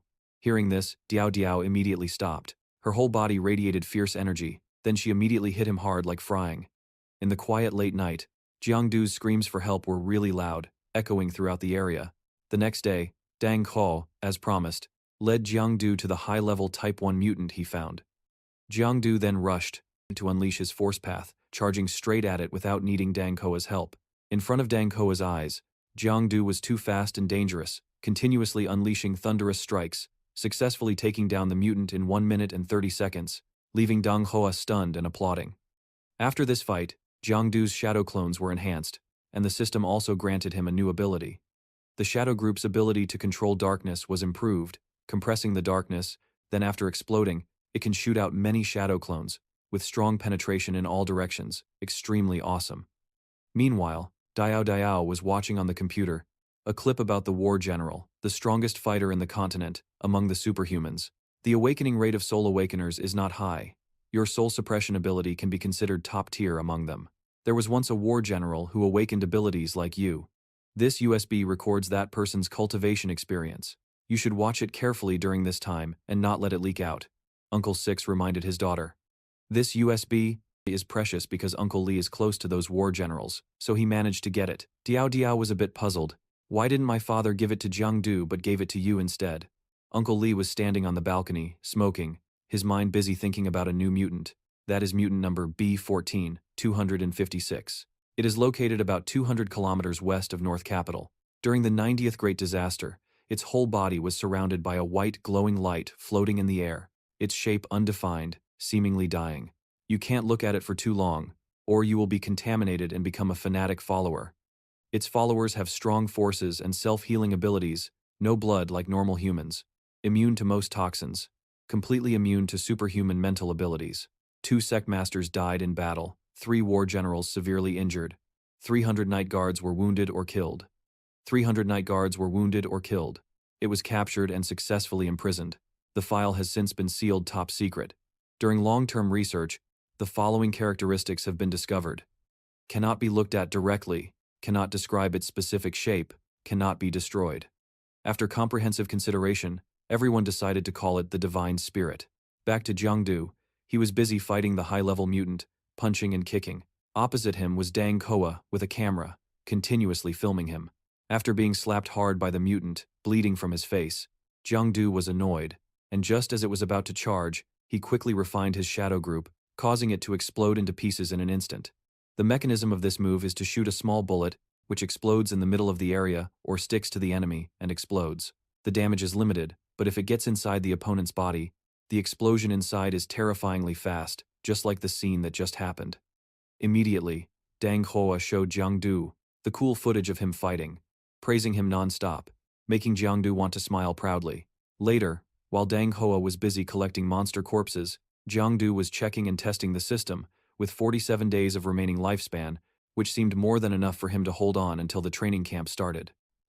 Jiangdu was about to call Dang Hoa to help him check the location of the next target, when suddenly from the opposite side, a blazing evil aura, unknown who created, flew swiftly toward the two standing there at breakneck speed. Fortunately, Jiangdu was alert and quickly pulled Dang Hoa behind him, otherwise, they would have been completely overwhelmed. That evil aura was emitted by the Demon Eye, a level 2 spirit species, which was now standing right in front of both of them, making Dang Hoa scared to faint on the spot. Looking at this spirit species, Jiangdu recalled the words Tu Tu had told him the other day about her fake soul spirit, corresponding to the spirit species inside. The mutant species is not allowed, absolutely must not let him activate his ability. Jiangdu worriedly thought to himself, then immediately launched a super-level strike along with Feng Lao, thundering into the monster spirit species. At the same time, suddenly from the sky appeared a sharp golden arrow, shooting straight down at the spirit species, causing it to retreat immediately. Before Jiangdu's astonished eyes, a mysterious figure dressed in a Superman 6-style outfit approached. After pulling the arrow out of the monster, he threw a letter back to Jiangdu, then flew away and disappeared. Jiangdu was puzzled, furrowed his brow, took the letter and lightly skimmed through it, only to find it filled with words, an advertisement about the Shuyang Corporation. The more Jiangdu read, the more his head ached. The next morning, Jiangdu followed the letter's content and made his way to the door of Shuyang Corporation. Last night, Dang Hoa had told him that Shuyang Corporation was the largest medicine manufacturing company in Van Hai. If he became a temporary employee there, he would never have to worry for the rest of his life. The pioneer invited by Shuyang, aka the mysterious figure in the Superman outfit earlier, was only level 1. But he handled a level 2 demon eye in the blink of an eye. It truly impressed Jiangdu greatly. Dang Hoa said that was because of the medicine made by Shuyang. It especially helped enhance the combat power of superpowered users. They also cooperated with the Jiaovong Night Patrol team. It was thanks to their help that they expanded. If you want to become strong quickly, Shuyang is considered the shortcut, NDT0 or whatever. As for me, no thanks. Relying on others is not as good as relying on yourself. Dang Hoa sighed deeply and gently explained to Jiangdu. Meanwhile, inside Shuyang Corporation, a PG girl under the gaze of countless onlookers was babbling to introduce a medicine with an effectiveness of 1.928, called Camlo. This medicine was led by Dr. Bakdu X, who led the team through 15 rounds of research and development. It effectively enhances brain development, thereby boosting superpower sensitivity. The girl rattled on like a tooth-grinding machine. Du, standing below, was a bit speechless, his expression full of doubt, because he didn't know if this medicine was really that good and trustworthy. Right after the girl spoke, she said she would invite an audience member from the stage to try the medicine. Dang Hoa below immediately caused a commotion, raising his hand to volunteer. Wanting to rely on himself already? Just as he swallowed the medicine, Dang Hua's whole body felt like it was injected with chicken blood, full of vitality. The crowd below witnessed it firsthand and scrambled, competing to buy it at the sale price. Who wouldn't want a shockingly intense 8.8881.888? Oh no. There was still one person. That was our Jiangdu. He stood apart from the chaotic crowd, sighed and held his face, feeling that these people were truly beyond saving. Walking around the corporation's exhibition area, after admiring a painting of Shuyang Corporation, Jiangdu was surprised to realize that True Shuyang, the founder of Shuyang Corporation, was actually a night patrolman. That's right, he was one of the earliest night patrol group members. Unfortunately, nowadays very few people remember him. A brown-haired young man standing next to Jiangdu suddenly spoke up. Jiangdu hesitated for a moment, then suddenly remembered that he was Tong Kan An, the captain of the patrol team, who had always been investigating his identity. 55 eras ago, mutant disasters invaded everywhere on the continent. Mr. Truo Shu Yang went deep into the deadly zone alone, leading the masses out of the enemy area. To protect everyone, he didn't hesitate to burn himself, risking his life against the mutants. In the end, he burned out the last spark of his life, leaving not even a bone behind. As the next generation developed, the Shu Yang Corporation he founded continued to contribute. Honestly, you and Mr. Truo Shu Yang are very similar. After telling Jiangdu everything, Tong Kan An didn't forget to praise him, which surprised him a bit. That's right, that day you said you wanted to be the only light in the darkness on the night patrol team. Do you still remember? Tong Kan An mischievously winked at Jiangdu, made him scratch his head and laugh awkwardly because he was embarrassed. Really, he was just saying it casually for fun. Who would have thought the other party would actually believe it? That would be the end of him. Hung truly lives up to being the descendant of General Li Tuan. Kwang has a very enlightened mindset. Tong Kan An curved his lips and smiled in praise of Jiangdu. Jiangdu only just now found out about his uncle Lai. And he's a general, the strongest military force in Dai Chao. He was so shocked he was left open-mouthed. Yet he always thought the man was just a civil official. Ordinary. Didn't he tell you? He's also a civil official. But he holds real power, definitely not ordinary. Tong Kan An replied awkwardly. No wonder Uncle Lai said he could help Jiangdu get in through the back door. He could also help arrange the school for him. He originally thought the man only knew some important people. So he had connections. Turns out he himself is such a formidable figure. Looks like General Lai always hid things from him. Surely it was for his own good. That's right, my name is Tong Kan An. I'm the officer training the special training camp this time. Keep it up, I value you highly. When the time comes, I'll seriously train you. Tong Kan An winked and approached, whispered softly into Jiangdu's ear. After he left, Jiangdu was still confused, feeling a bit of an ominous sensation. Suddenly from inside the painting, a few sharp cold eyes flashed out, threatening him. Jiangdu jumped in fright, but when he turned to look, he found nothing unusual. Suddenly, right after that, from inside the painting, a vengeful spirit flew out swiftly, carrying a hidden weapon, threatening him. Jiangdu was terrified. A vengeful spirit appearing here? There are so many guards outside. How on earth did it get in? Jiangdu thought blankly, then hurriedly escaped following the emergency stairway, running outside. Unexpectedly, the vengeful spirit was one step faster. In a flash, it flew to block his way. The system then displayed a reminder panel, briefly introducing the mutant. This vengeful spirit was originally an alien, dwelling in the abyss, capable of using superpowers in the dark, not easy to deal with. Why did the first vengeful spirit I killed also trigger this reminder? Turns out the guidebook had already detected something was wrong. Could it be related to the recent appearance of mutants? Jiangdu felt more and more horrified. CL immediately ran after the mutant. At the intersection of the stairs and corridor, it disappeared, like a gust of wind, making Jiangdu amazed. This is the basement of the Shu Duang Corporation, but strangely, there's nothing here? Jiangdu looked around the room, his whole body tense, heart pounding like a drum. Suddenly hearing footsteps and voices, Jiangdu quickly turned his head to look, but everything quickly became quiet again, as if nothing had happened, making him more and more curious, wondering what kind of devilry Shu Duang Corporation was up to. Knowing those people had just hidden downstairs, Jiangdu quickly transformed into a shadow form, then secretly slipped down to investigate. Just a few steps inside, what struck Jiangdu's eyes were countless glass cages housing mutants looking extremely terrifying. Hiding in a dark corner, he could eavesdrop on the conversation of the two men in front, without missing a word. Dr. O. The breeding of the vengeful spirits is going well. The plan to breed the predators is also underway. This morning, General True came to see me, saying we must control the blood parasites first. Dr. O, do you have any ideas? The man with glasses asked. Mutants are, after all, difficult to tame. The three vengeful spirits wandering in the mall last time caused a lot of bad effects. If we insist on using blood parasites for experiments, it will probably cause even more losses. Just relying on the mutants' flesh and blood, it's basically impossible to fully tame them.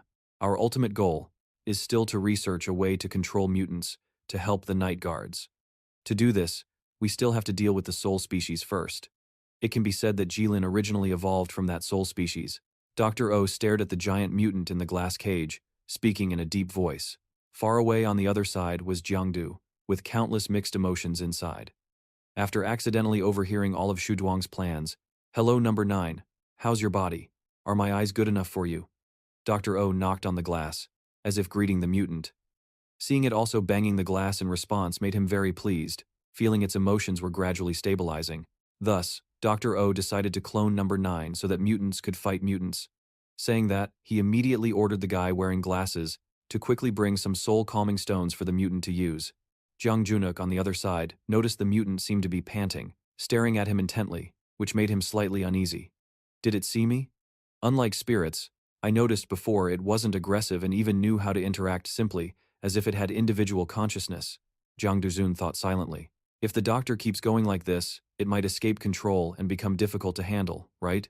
The guy with glasses quietly wondered. You're right. But I believe there will be a solution, Dr. O confidently replied. Or maybe we can try a more certain method, like replacing a human soul with that of a mutant. The guy with glasses curled his lips mysteriously, causing Dr. O to be shocked to the core and immediately furious, stepping forward to grab his collar and scold him harshly for his ruthless idea. Sorry. I was just speaking casually. Don't take it seriously, the guy with glasses, aka Ha Thien Min, said while trying to support Dr. O, who was having a severe coughing fit. Then suddenly, he swung a knife and stabbed Dr. O straight in the stomach, causing him to stagger and fall to the ground. Blood splattered all over the room. Dr. O was extremely confused, not understanding why Ha Thien Min treated him like that. Before dying, he trembled and gasped out his name. Mutant human, the night guard. Sorry, doctor, the research ends here. I come from the fire tribe. Ha Thien Min rolled his eyes, took off his glasses, and suddenly radiated intense energy all over his body.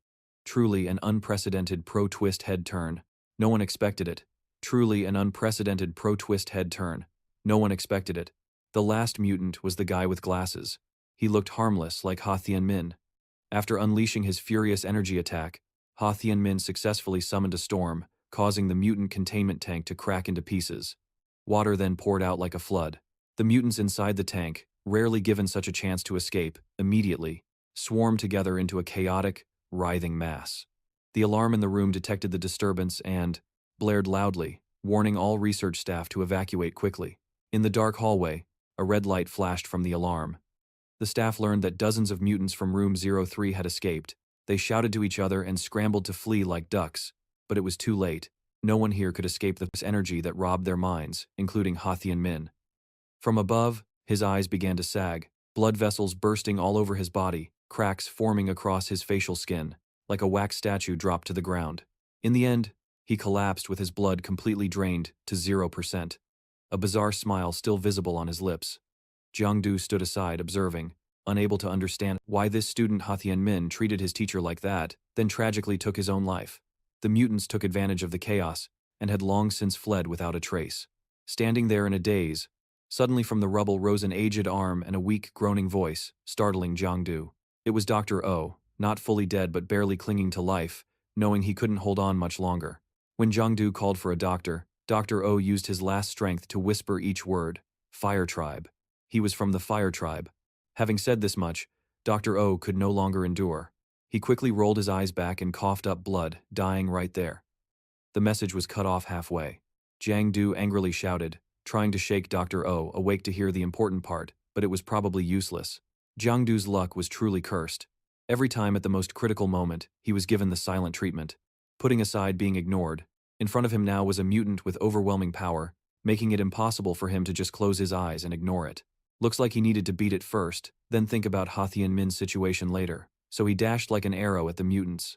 Then we all massaged and pounded like a storm. The room he just stepped into was filled with countless corpses, the deaths of the staff. Blood soaked the floor mixed with deadly evil energy, making the atmosphere cold like the 18th level of hell, no more, no less. But it's not hell. What's more terrifying is the appearance of the mutants, species from the real world. Although Jiang Du tried very hard, he basically couldn't control them, simply because they were both numerous and strong. Outside the basement at that time, the crowd still had no idea what was about to happen. They were still chanting endlessly. Seven heard the PG girl introduce the product. Suddenly, from the virtual space, a swarm of mutant blood species rushed out like a beehive breaking, making everyone here terrified, screaming loudly. They pushed each other to run out the door, their eyes fearfully looking at the PG girl, who had been attacked by the mutants and collapsed on the ground. Only Dang Koa remained strangely calm. He shouted in a low voice, asking everyone not to run chaotically, but to gather into small groups. because mutants only specialize in catching isolated individuals. But out of fear, no one listened to Dang Koa. They instinctively just ran headlong, trying to avoid the mutants, just as far away as possible. Gathering but learning nothing, one mutant spotted the ideal prey, Dang Koa, then stuck out its tongue intending to rush from behind and ambush him. But fortunately, Jiang Du intervened in time, a punch that smashed the mutant's jaw. Saved unexpectedly by Jiang Du, Dang Hua was both horrified and amazed, because he didn't know how he had arrived here. Don't care how I got here. Think about how to save people first, Jiang Du said. It's no use. Everyone's running around chaotically. No one listens to me, Dang Koa said gloomily. While pondering how to act, Jiang Du suddenly noticed on the other side, a man was being closely chased by mutants. So he rushed over, physically attacked the monster, squeezing it until it collapsed on the spot. Don't run chaotically. If you don't want to die, rely on this. Watch the shadows around. Don't let mutants take advantage. He shouted orders loudly. Before the admiring and amazed eyes of everyone around, many people recognized him as the amnesiac assassin Du Tu, very famous on the top ranks. Everyone immediately told each other to move closer into a group, as Jiang Du said. Before they could rest for a few seconds, a cry for help from the second floor echoed down. Help! We're locked in. Anyone there? Since it was temporarily stable below, Jiang Du temporarily handed everyone over to Dang Hua and flew up to check. On the second floor, a mother and child were hugging and crying for help in a room, which had been swept by fire, smoke billowing, scorching hot. Hearing the door open, the mother was joyful, thinking someone came to rescue. She shouted loudly to signal. Unexpectedly, what appeared before her was a fierce mutant. Making her face pale, she tried to hold her daughter tightly, protecting her from its sharp iron teeth. Luckily, before it could attack both mother and child, Jiang Du intervened with a whirlwind strike, stabbing its chest right on the spot. Seeing the mutant truly dead, the mother trembled, trying to hold back her emotions, and thanked Jiang Du. But he wasn't serious at all, continuously waving his hands and dancing like a monkey because of the fire, making both mother and child speechless. Seeing the little girl cry out of fear, Jiang Du awkwardly scratched his head, saying he came to save the two of them. The girl then quickly hugged both and flew out through the window, before the fire could spread outside to the yard.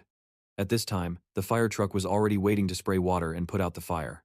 The scene of Jiang Du saving the mother and child from the fire made everyone watching admire, praising non-stop.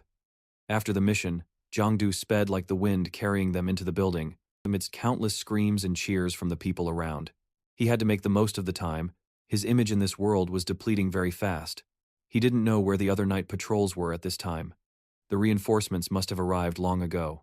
Jiang Du used all his strength to fly inside, worrying as he thought. When nearing the place, a loud explosion with dazzling light suddenly struck, making him startled. A loud explosion, accompanied by dazzling light, suddenly struck, making him flinch. Peeking inside, Jiang Du discovered most of the night patrol officers had been subdued. Full of suspicion, could this chaos have been premeditated? In the middle of the room was Captain Tong, Khan, on fiercely channeling his energy, swinging a punch that slammed 3 mutants' faces at once. Around him, the night patrol staff were also trying their best to fight directly against the remaining mutants. But the consequence of recklessly throwing out moves against the endless number of mutants was a catastrophic explosion, with fire and earth suddenly erupting right in the middle of the building. On the other side was the Shuduang industrial zone, which seemed to be the real target of the mutants. The situation was much worse than I thought. There's no night guard now, I can only rely on myself. Jiang Du made a firm decision, then leapt straight into the building with a very aggressive demeanor. Thanks to Jiang Du, countless innocent civilians were rescued from the falling bombs and blazing fire. While carrying the last person out of the building, Jiang Du accidentally spotted the mysterious assassin who had been watching him all along, standing among the crowd outside. At that moment, the assassin glanced over at Jiang Du, noticed him staring, and startled, quickly moved away. After rescuing the last person, Jiang Du was exhausted, panting heavily, slumping to the ground like a worn-out ox. So being a hero is this tiring? He even planned to act cool for a bit, but ended up too weak to stand up again. But the fatigue was worth it, Jiang Du thought, then smiled happily seeing the people he saved now safely reunited with their loved ones. But perhaps these were not the last victims he would save. Suddenly, from the crowd, numerous sorrowful cries arose from young parents who had lost their children. Glancing up at the building burning like a living torch, Jiang Du was shocked to see mutants flying back and forth over the central area, each holding a crying child. Damn these mutants, what exactly are they planning? Why kidnap children? Jiang Du thought angrily. In the midst of the chaos, Jiang Du's phone suddenly rang. It was Diao. Diao called. knowing he was currently at the Shu Duong factory, deeply worried about his safety. She kept urging him to come back. Jiang Du calmly smiled and promised there was no rush. He would return after she finished cooking the soup beef with tomato egg sauce. As soon as he finished speaking, Jiang Du immediately hung up, not giving Du a chance to respond, because he was busy rescuing the kids. His blood volume and energy points were running low. If he kept trying to save people, he might not survive. Jiang Du sat down, panting heavily, overwhelmed with thoughts. Just then, Uncle Six's team appeared. He didn't recognize Jiang Du in his transformed state, so he directly pointed a loudspeaker at him and coldly said, "According to Article 113 of the Superpower Act, people without professional qualifications are not allowed to use their superpowers in public without permission. Immediately stop using your powers. Submit to investigation and receive a final warning. Stop your powers at once. We will immediately take legal measures." Uncle Six, 5 years warning. Standing on both sides were 2 officers clicking their guns, pointing their black barrels straight at Jiang Du. Knowing he couldn't mess with Uncle Six, Jiang Du quickly surrendered, raising both hands. He thought maybe it would be more professional to let the night guards handle it than doing it himself. Just thinking that. But then, seeing the scene of the elderly woman with silver hair in pain, calling out her niece's name, Jiang Du couldn't hold back. He immediately turned and urged Uncle Six's team to follow him quickly. Without hesitation, Jiang Du flew up into the sky. In the astonished eyes of Uncle Six and the officers, though somewhat suspicious of Jiang Du's identity, Uncle Six had no choice but to obey him for the time being. Whatever the case, Jiang Du on this side, after flying a long distance tailing the mutants, finally caught sight of the scene. They were carrying the children, all streaming into the underground floor. Their actions made Jiang Du more confused. It was strange. Bloodline mutants only had a nature of slaughter, yet they were kidnapping children. Moreover, they were clearly organized like a group. The Shu Duong Fire Bloodline Corporation. Experimental spirit beasts. I seem to be involved in something very terrible. It's too late to retreat now. I can only persist to the end. Jiang Du frowned as he thought. His gaze did not leave the building opposite even half a step. Inside that building at this moment was a scene. Countless children crying. The noisy kids were sitting huddled together in a group. Surrounding them were the heteromorphic beings, standing in a strict circle to guard. From the other side, Jiang Du played the tactic of luring the tiger away from the mountain. He threw stones continuously at the heteromorphic beings, hoping to take advantage of the opportunity. They lost focus to free the kids. He noticed that after each time he turned around, a few kids were missing. The heteromorphic beings immediately realized something was wrong. They roared and chased after Jiang Du, who was now carrying the kids trying to escape, caught off guard by them. Jiang Du sighed softly, then quickly unleashed a net attack, captured their entire group in an instant. After temporarily dealing with the heteromorphic beings, Jiang Du both shone a light to lead the kids following him through the stairway and opened his phone intending to call the night guard team for rescue. Who would have thought? Before he could finish speaking to the person on the other end, a burst of firepower suddenly shot straight at his phone, causing an explosion with smoke. Jiang Du covered his mouth, coughing harshly, quickly squinted to see who was foolish enough to do that. Unexpectedly, they chased him all the way here. Thought it was the night guard team. It turned out to be Du Tu, our famous online figure. A man with white hair covered all over with snake-like stripes, suddenly appeared from the shadows. His tone full of arrogance, challenging who he was, Jiang Du shouted loudly, "Guess who?"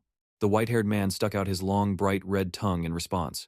Then, before the stunned eyes of the kids and Jiang Du, he curled his lips and snapped his fingers, creating a shockwave. A violent explosion of extremely powerful force. Kinetic energy spell. This guy is also a superhuman. Jiang Du broke out in a cold sweat. Looking at the deep hole caused by him in amazement, thought, this is not good. He quickly turned and used the spiderweb move to jump out of the building. But before he could land, he was hit by a hailstorm of nails caused by him, raining down like a storm. Luckily, he dodged quickly. Otherwise, this day next year will be the first death anniversary. NDT0 is like a video.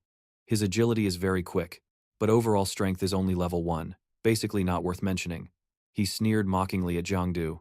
Seeing him keep asking non-stop whether he was from the Yozo Dung Corporation or the Fire Tribe, he immediately lost all patience and ruthlessly unleashed dark energy directly at him to silence Jiang Du.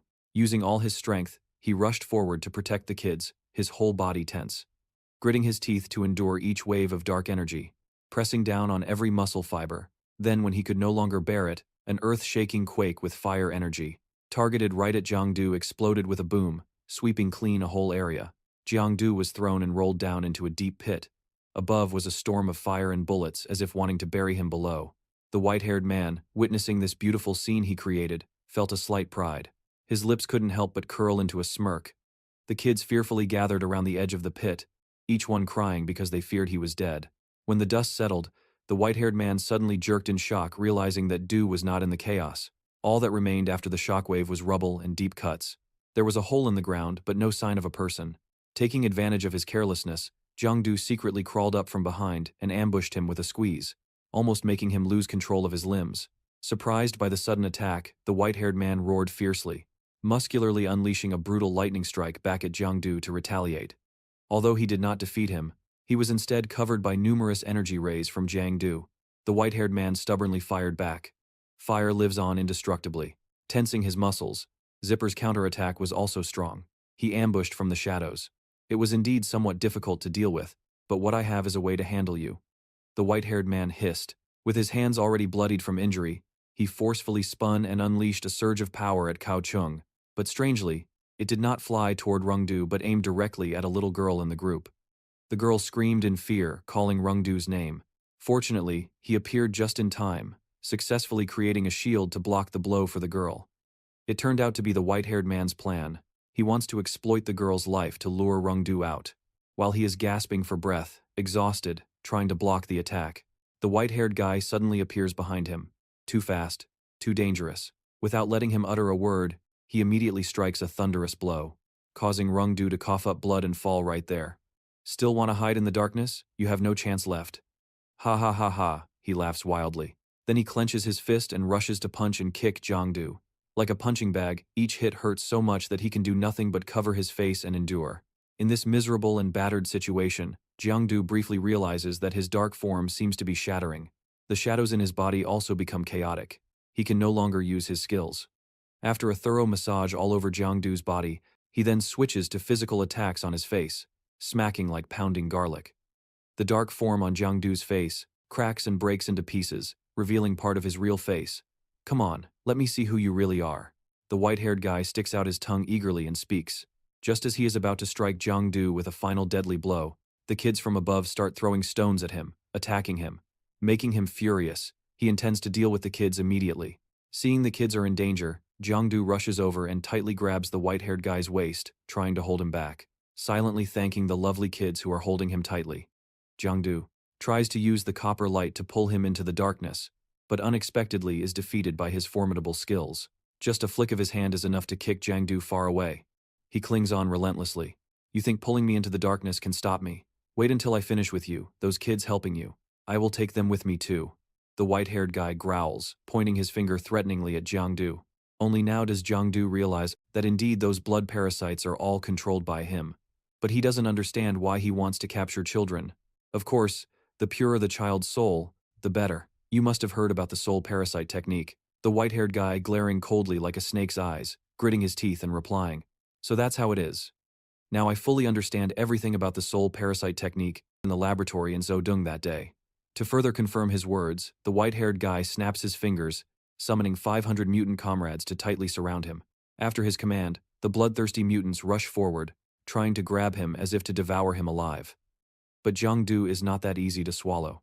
He already has his own plan and techniques to deal with them. Thanks to the cooperation of the white-haired guy, Rungdu had the chance to spit poison and shoot webs like Spider-Man. By absorbing the mutants, he quickly captured the entire group in the blink of an eye. The thunderous lightning and electric sparks created by Rungdu helped him successfully capture countless image points, leaving the white-haired guy stunned in amazement. But it doesn't stop there. Jiangdu can also create a furious whirlwind, spinning wildly in the air, combined with a sucking evil aura, helping countless image points fly neatly into his bag. Realizing his opponent is formidable, the white-haired guy sweats nervously and rushes toward him like flying. His muscular hands clenched into fists, punching fiercely in the air, shattering Jiangdu's force field. But it seems he arrived too late, because Jiangdu has already successfully leveled up by exploiting the very bloodline the white-haired guy nurtured, which he considers talented. Strange indeed, superhumans level up through cultivation, but leveling up by devouring mutants, like him, is the first time I've seen. Wait, aren't mutants the same? The white-haired guy wonders confusedly. After witnessing the giant sphere created by Jiangdu's level up, he is terrified and turns to run away like a duck. Unexpectedly, waiting for him ahead is Jiangdu with his overwhelming power. A power capable of forming a deadly demon eye. Then now is my hunting time. Jiangdu smirks threateningly, 6 pillars stepping out from the gloomy green smoke. Jiangdu's whole body seems injected with chicken blood, his strength and spirit fully replenished. He takes a deep breath, creating 2 realms, which give him the feeling of breaking free from shackles, discarding all restraints. The closer he gets, the more fiercely the 2 realms radiate from Jiangdu, becoming more and more intense. Thanks to heaven and earth, the expression in Jiangdu's eyes changed clearly. Every aura extremely vivid. He could even feel the fear of the white-haired guy in front of him. A mysterious curve lightly appeared at the corner of his lips. Jiangdu felt a bit excited, wanting to play with him for a while. In a flash, he suddenly crouched and disappeared into the dense darkness, making the white-haired guy confused. Ho Qinhuang V. CL feared Jiangdu would ambush and fight hand-to-hand, so he hurriedly called the mutants over, to surround from all sides, hoping to block him. But life is not a dream. The mutants had just approached when they were cut down by Jiangdu's thunderous aura like foam bursting. His attack speed was too fast, too dangerous, causing him to panic a bit. If you're scared, just say it, darling. This attack is completely unpredictable. The speed is too fierce. What the hell is this? How can ordinary level 2 be this strong? The white-haired guy clutched his bloodied wound, just cut across his chest by Jiangdu, painfully wondering. Thanks to secret techniques, Jiangdu could hide deep in the shadows and stand firm in front of the white-haired guy, completely unseen. Taking advantage of that, Jiangdu gently, affectionately, completely unseen by him. Taking advantage of that, Jiangdu gently, affectionately, gave him a few dozen more cuts, making his whole body striped like chopped sushi. Damn it, how dare you treat me like an animal to play with? If you want to settle this, then settle it. Stop dawdling, come here. He was furious, gritting his teeth, roaring like a storm. After Jiangdu's face-smashing move, causing a mighty aura. If he liked it, Jiangdu was willing to indulge. In a flash, Jiangdu suddenly appeared behind him with a cold sword pressed. His place, damn it, thought it was a joke but met a reckless guy. The white-haired guy was terrified, his face pale like a banana leaf. In a dangerous situation, suddenly a brick flew from nowhere, hitting Jiangdu's face directly, knocking him 10 meters away. The white-haired guy thus narrowly escaped death. What exactly are you doing, Hua-sun? Waiting for you for half a day. The boss was about to go crazy.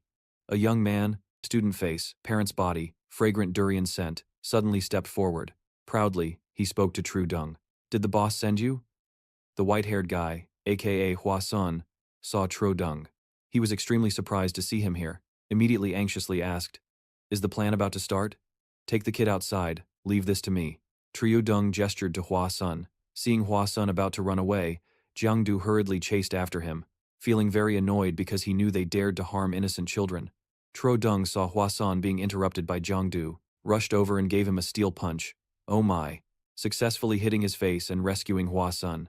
After that punch, Jiangdu quickly stood up again, growling fiercely, chasing after the strong and annoying Tru Dung.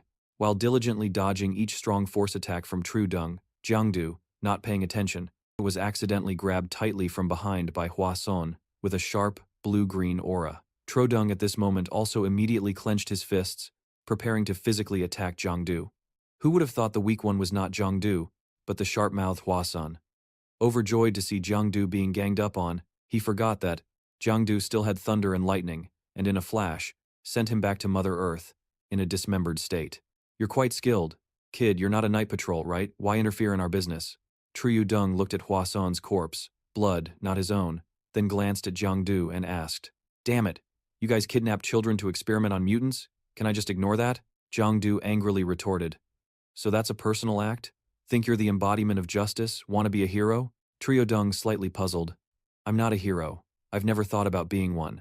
I only act on what I believe is right, that's all." Jiangdu replied. "Right? Haha, if saving these kids leads to the end of all humanity, do you still think it's the right thing?"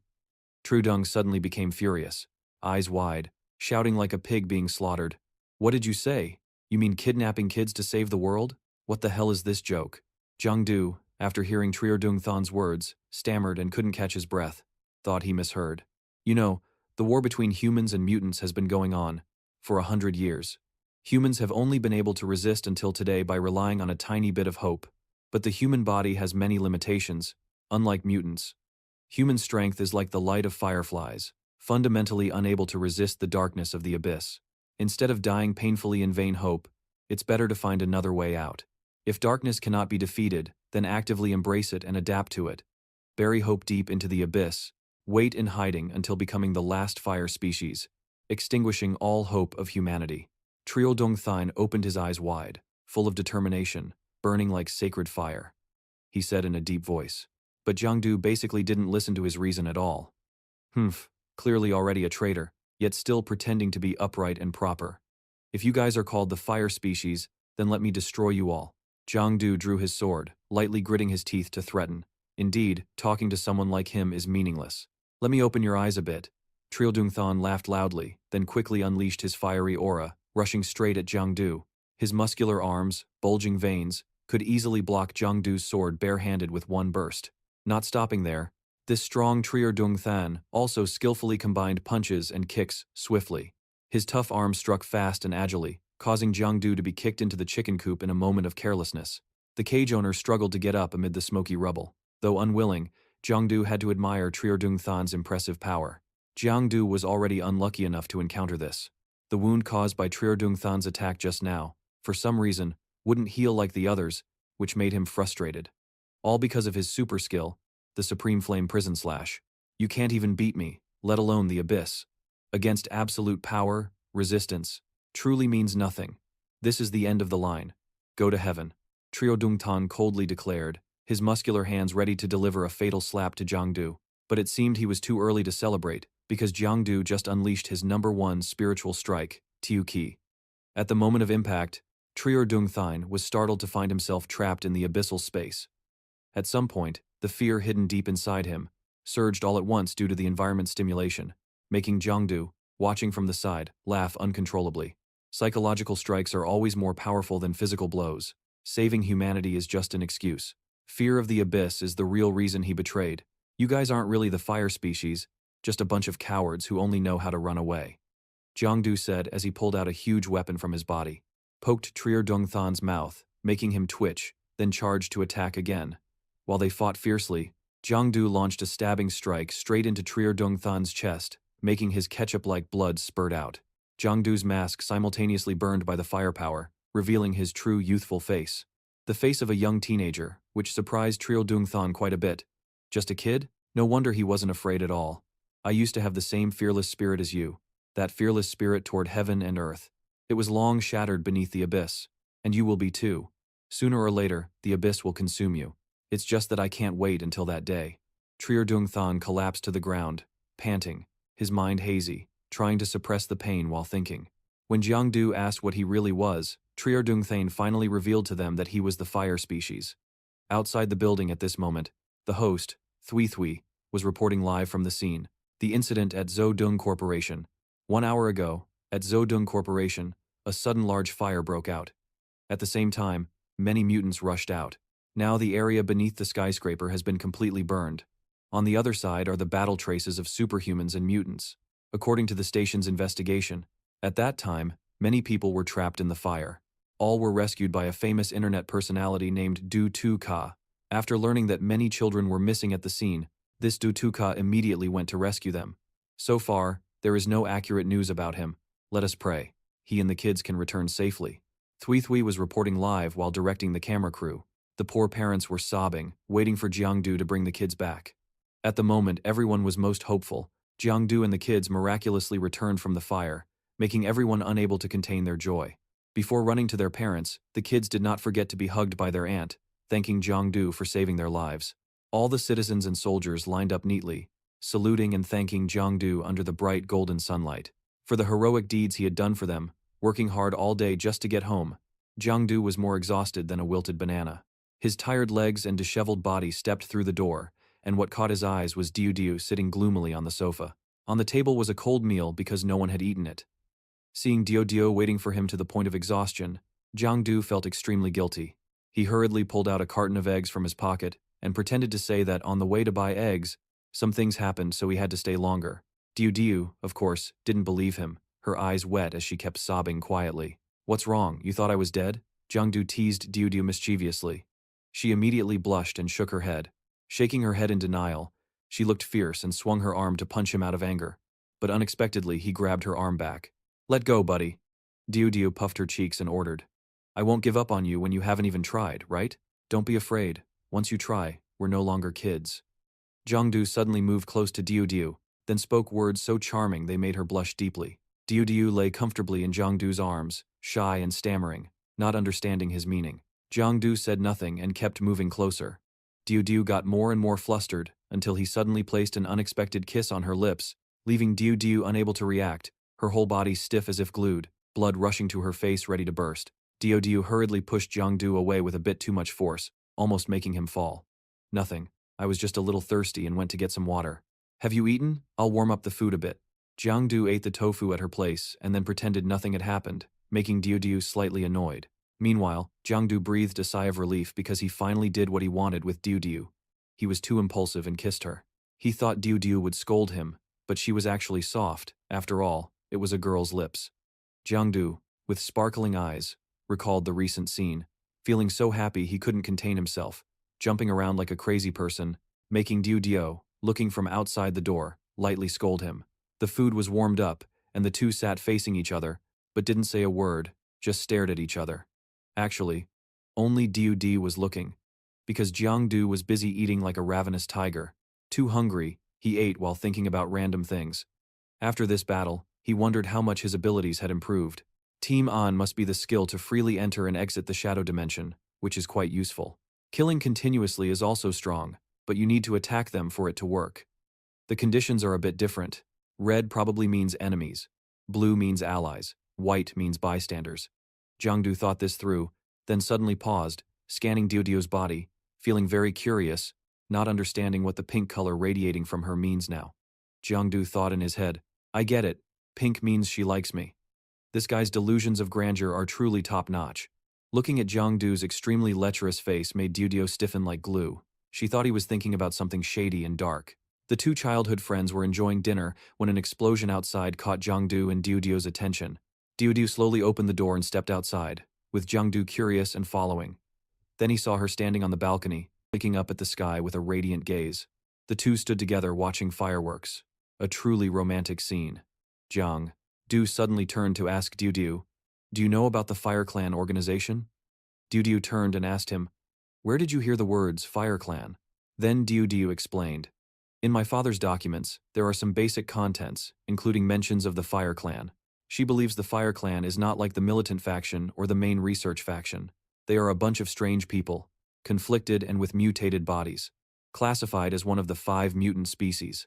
Conflicted and with mutated bodies, classified as one of the 5 mutant species. They are a heretical organization that betrays humanity, Diao Diao continued.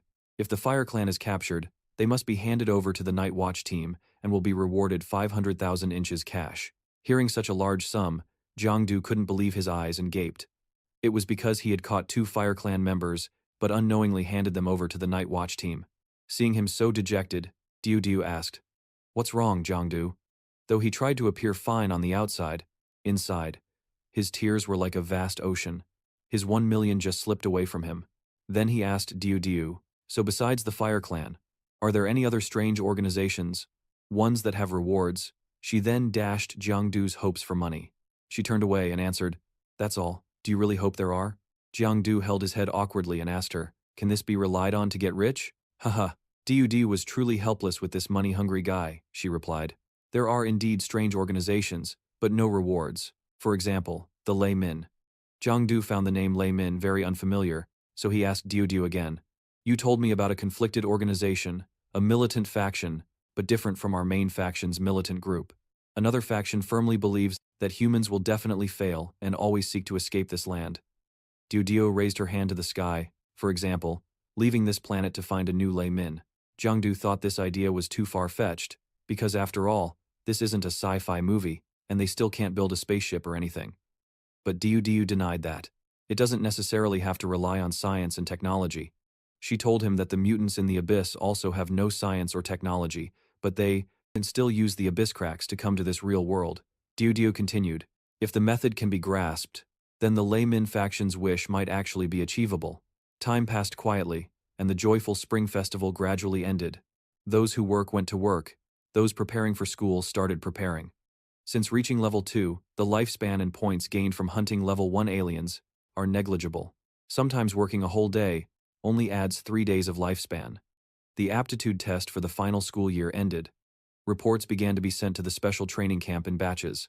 Jiangdu was the last of this batch, and tomorrow he would leave. But on the night before departure, Uncle Lee returned from Bukdo. Li Tuanquang had just come back this morning, holding a file, constantly asking Han about Jiangdu's situation. He heard that in the willpower test, he performed excellently. Kim Kwang is also a new wave in the night patrol team. Li Tuanquang praised Jiangdu. Indeed, the strength of a young man is impressive. Jiangdu looked surprised and turned to Li Tuanquang. Uncle Li, weren't you in Bukdo? Is the matter in your hands resolved? Li Tuanquang sat down on the sofa to rest, telling Jiangdu the night patrol team was quite busy. A bunch of troublesome things appeared. For example, regarding the aptitude test. Besides Jiangdu getting Kim Suk Ra, there was also the mist movement. Jiangdu didn't think anyone could be more powerful than him. He turned to ask Uncle Li, "What is the mist movement? What rank is that, and is it really stronger than me?" But Li Tuanquang only answered vaguely, "Who knows? No one here is sure about that." Although he said so, deep down, Li Tuanquang found this matter quite strange. Previously, he observed Jiangdu very carefully and thoroughly. His body showed signs of contamination. It was expected that in the aptitude test, he would definitely fail, but the result was surprising, passing up to level 6. Li Tuanquang looked over Jiangdu again and again and thought he didn't seem like an extraordinary person. Could it be a test error?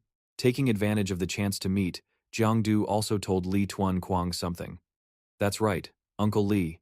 Previously, I met someone named Tong Kan An. He mentioned something called the War General. Is that really true?" Hearing Jiangdu mention the words War General, Li Tuanquang's face suddenly darkened as if he had lost his rice ration. He bowed down and confirmed it was true. Upon hearing this confirmation from Li Tuanquang, Jiangdu was extremely surprised. He didn't think his uncle was really a war general. What? Uncle is really a war general? According to legend, he is one of the 5 strongest generals. True. Li Tuanquang's eyes showed a sad expression. He recalled the old days when he was still strong. To be exact, he once was like that. But anyway, you're already over 40 years old. Your health is no longer good, so you have long since retreated from the front lines.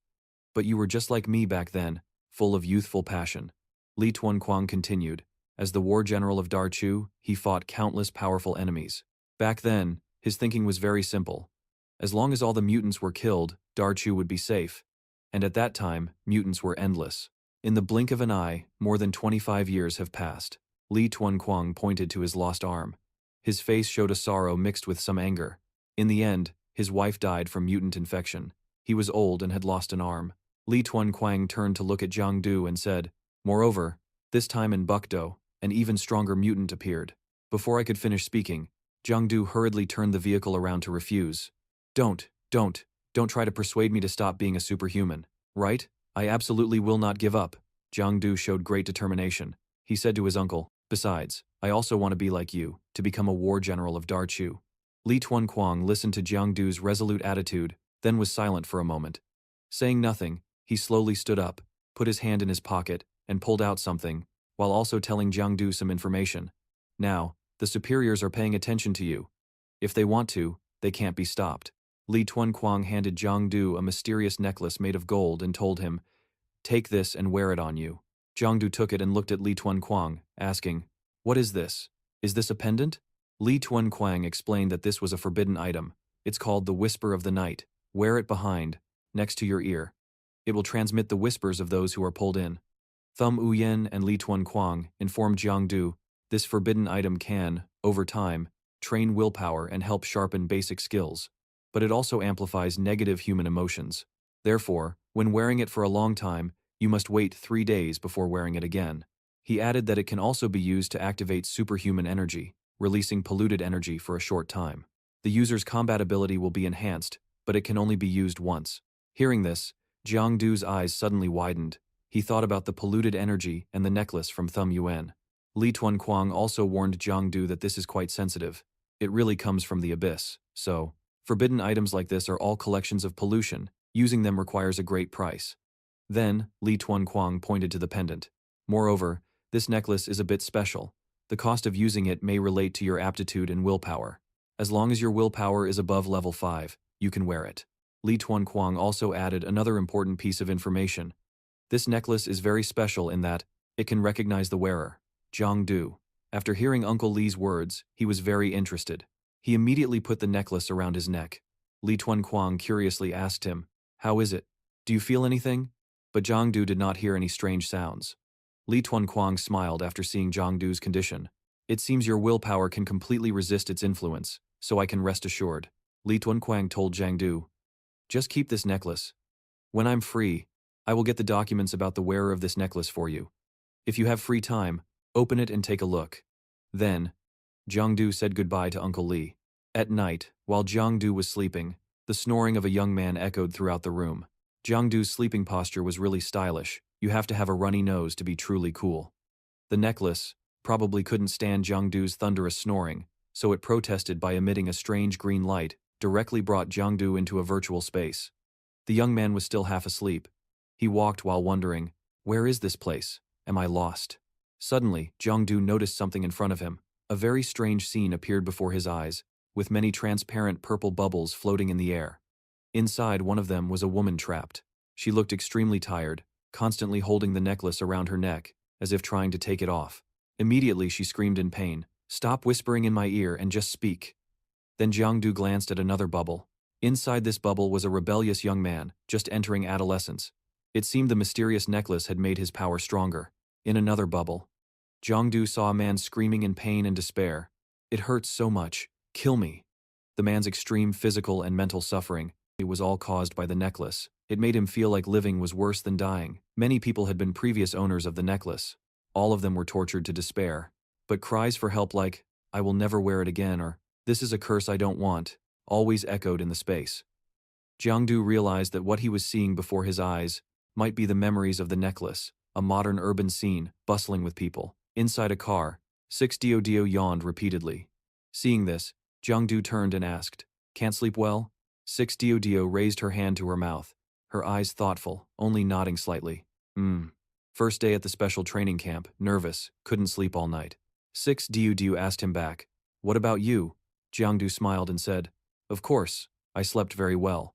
Then he sighed and thought, "Last night I seemed to dream of something, but I can't remember. Is it because of the necklace's influence? I think I even heard it talking." Then Jiang reached out and touched Diao Diao's shoulder, teasingly said, "If you're tired, lean on me and sleep, rest assured. I swear I absolutely won't make a move." Diao Diao heard that and shouted, "No need, don't even think about taking my comfort." Jiang followed Diao Diao's movement, leaned his head close, puckered his lips toward the blushing Diao Diao. Suddenly, a light cough warning came from the driver's seat above. Diao Diao glanced through the rearview mirror, looked toward the back seat and said, Jiang, there are many people in the camp. Stay away from those with bad intentions, got it?" Diao Diao glanced at Jiang and softly replied, "I know, beside me." Jiang widened his eyes, thinking, "Does the one with bad intentions mean me?" Diao Diao turned her head back and continued, "Also, when you arrive at the camp, follow the instructor's arrangements. If anything happens, find the instructor first. If you can't find him, call Dad." Diao Diao obeyed her father's advice, softly complaining, "Dad, you've said these things hundreds of times already." Hearing Diao Diao's reminder, he raised his hand and patted his chest, enthusiastically laughing and saying, "Don't worry, with me here, no one will bully her." Hearing Jiang say that, Diao Diao frowned angrily, veins bulging.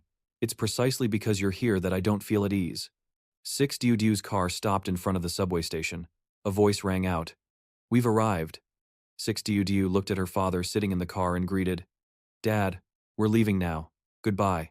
Diao Diao looked at her daughter standing next to Jiang and reminded, remember to call." Sitting in the car, Diao Diao saw Jiang warmly holding his daughter's hand, entering the subway station. He angrily poked his head out of the window and snorted lightly. Every word seemed to be gritted through his teeth. "You rotten kid. When you enter the camp, I'll teach you a lesson." After entering the subway station, Diao Diao withdrew his hand from Jiang and said, "Do you want to die? My dad will beat you to death if he sees you." Jiang put his hands in his pockets, smiling happily. "What is there to be afraid of? The next time we meet will be half a year later. Besides, by then we will be attending the same university. Uncle Six definitely can't see us." Diao Diao blushed, put both hands behind her back, walked down the subway stairs. Walking alongside Jiang she smiled faintly and nodded. "Who wants to attend university with you?" At the subway station, thousands of people stood waiting for the train. Someone shouted loudly, The train is here, hurry up. One by one, people entered the train car. It was crowded, mostly young men and women. Everyone closed their eyes to rest. Jiangdu glanced at the people inside the subway car, secretly hopeful. Thought, this is the subway to the special training camp. The announcement on the train said, trainees, please pay attention.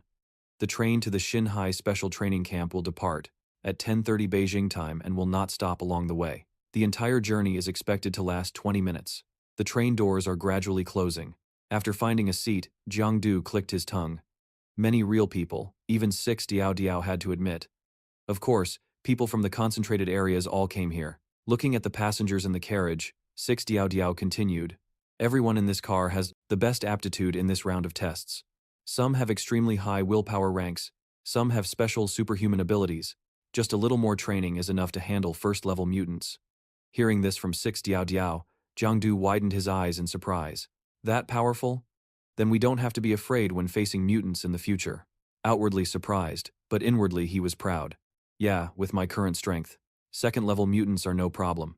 6 Diao Diao lowered her head, tucked her hair behind her ear, and reminded, don't think it's that simple. No matter how good your aptitude is, training only improves your energy control. Then she looked up and warned Jiangdu, rest now, when we arrive at the training camp you'll understand. Following 6 Diao Diao's advice, Jiangdu clasped his hands behind his head, smiling arrogantly, seemingly not taking her warning seriously. No need, you should worry. I won't have any problems. Outside the window clearly showed the train's speed. The train sped forward, creating a thick black smoke under the wheels along with the whistling sound of the wind rushing ahead. Jiangdu bowed his head to sleep, breathing softly. Suddenly a hand gently shook his shoulder, calling, Jiangdu, wake up, don't sleep anymore. Only then did Jiangdu slowly open his eyes, vision blurry, drooling, asking, what's wrong? 6 Diao Diao worriedly pointed outside the window and asked, didn't they say the whole trip was less than 20 minutes? It's almost been 40 minutes and the train is still moving.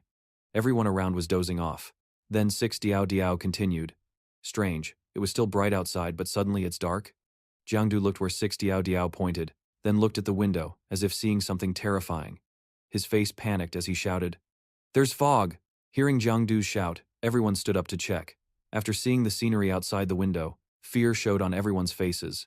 Suddenly a young man with green hair, standing closest to Jiangdu, looked out the window and said, this fog is not normal. He pointed a finger toward the door space.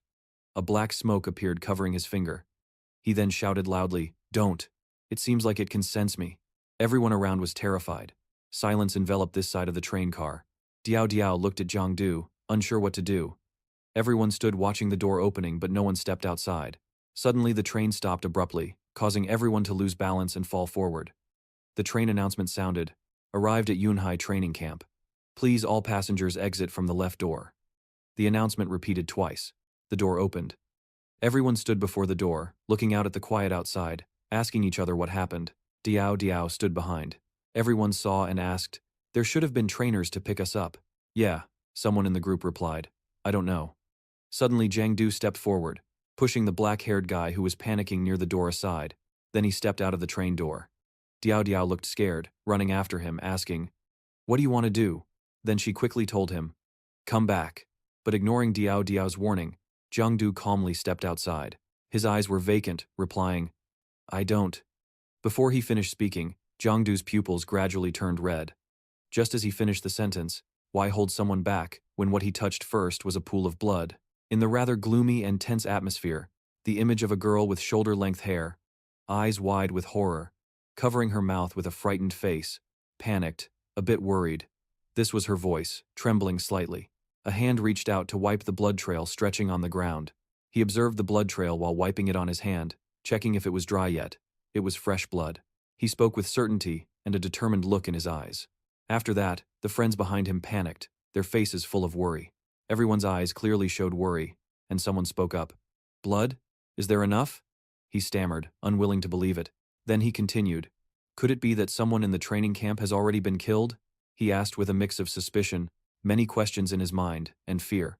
A boy standing nearby responded, refuting his friend's words.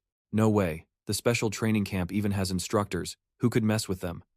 Though he said that, there was still some worry in his heart. Jiangdu's eyes looked thoughtful, a bit tense. Then he spoke. It's mutants.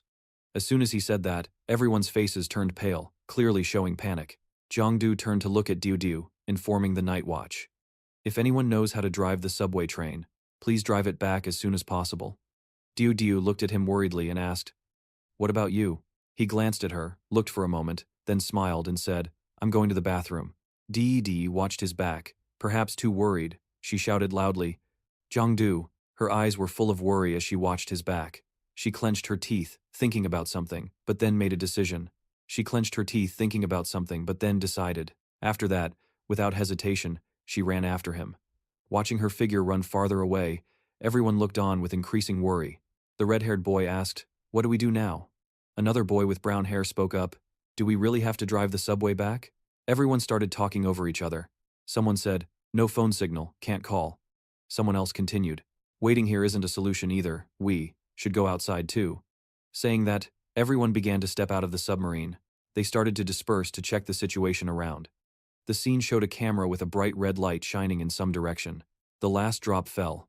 The image showed the male lead going to the bathroom, looking relaxed, without a hint of worry. His face was happy, he sighed. Held it in for the whole trip. Now I'm comfortable, even want to cry. We also know that Jiangdu isn't worried about the mutants causing harm, he just needs to use the bathroom. Suddenly, a cold air rushed from behind. Feeling something was wrong, he turned around. It was nothing else but a fierce wolf with purple glow, with blazing red eyes, terrifying fangs, and an overwhelming aura. Suddenly, an explosion sounded. Then the image showed the wolf from before shattered to pieces. Its organs and blood splattered everywhere from large chunks of rock. The scene happened so quickly that Jiangdu was quite surprised and stepped back. The image was quite gruesome. He looked back at Diao Diao. She was tossing a large rock up and down. Truly impressive. When a girl can kill the monster from before, Jiangdu teased Diao Diao, "You should go to the bathroom too." Diao Diao angrily replied with a scolding tone, "But actually, I'm really worried about you, your head. Don't you know how dangerous it is to go out alone? What if you get eaten by a mutant? How am I supposed to face the teacher then?" Responding to her extreme worry, Jiangdu just waved his hand and smiled. "All right, calm down and listen to me first." Diao Diao, still a bit angry with her arms crossed, criticized, "Okay, tell me what lies you're going to make up now." He looked at her a bit hesitant, then honestly said. He looked straight into her eyes and said, "The special training has already started." With a confused look, Diao Diao asked, "The training has started? Since when?" Her face still showed surprise like a startled fawn, bewildered by what he just said.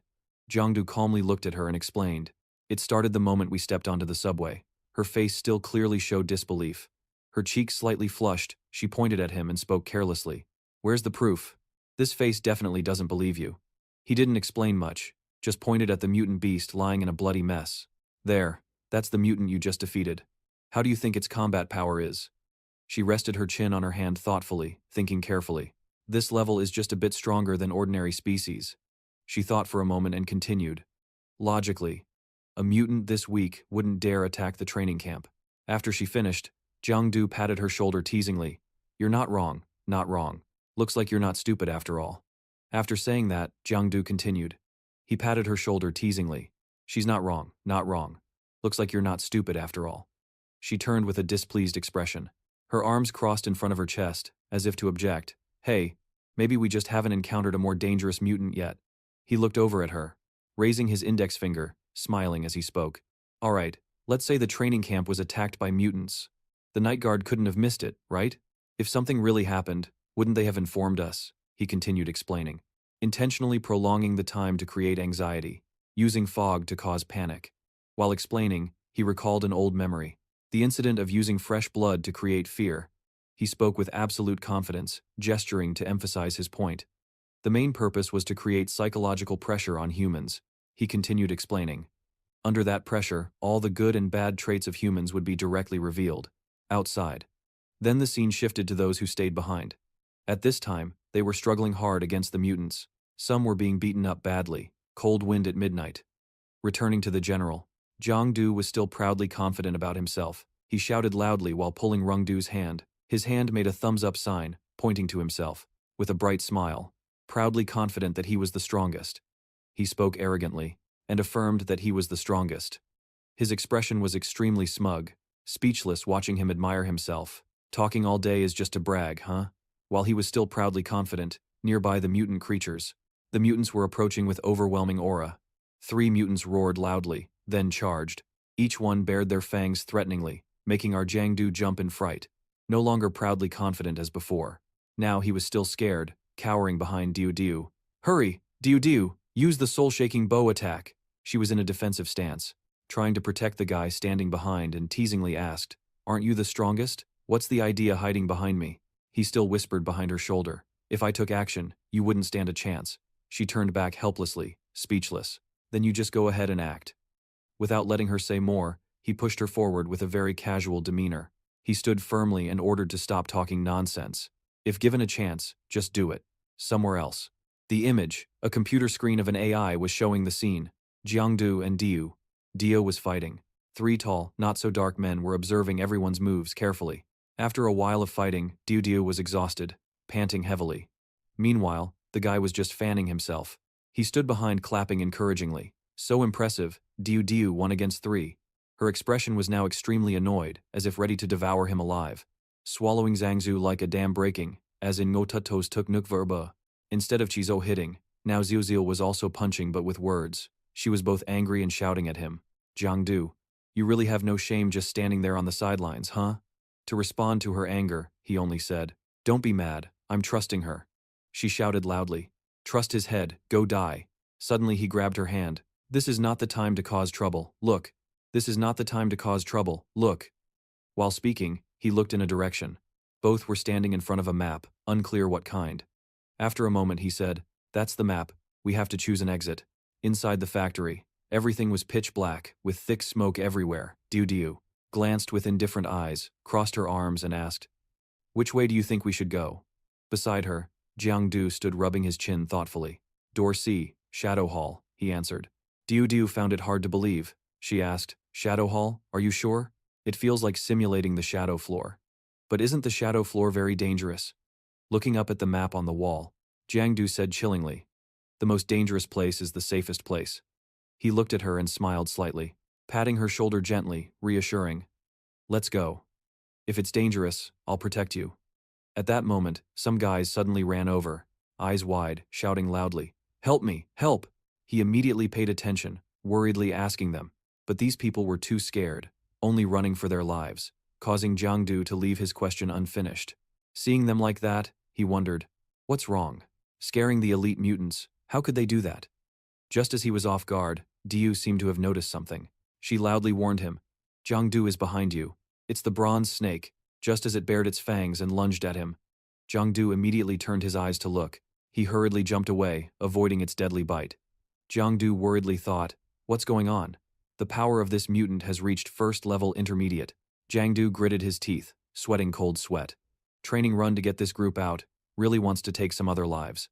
The bronze snake emitted power, an immense pressure. Its whole body radiated a blue light. Its eyes flashed with cruelty. Diao stood nearby, ready to attack. She concentrated power into both hands. A golden light emitted, but the bronze snake had already seen it.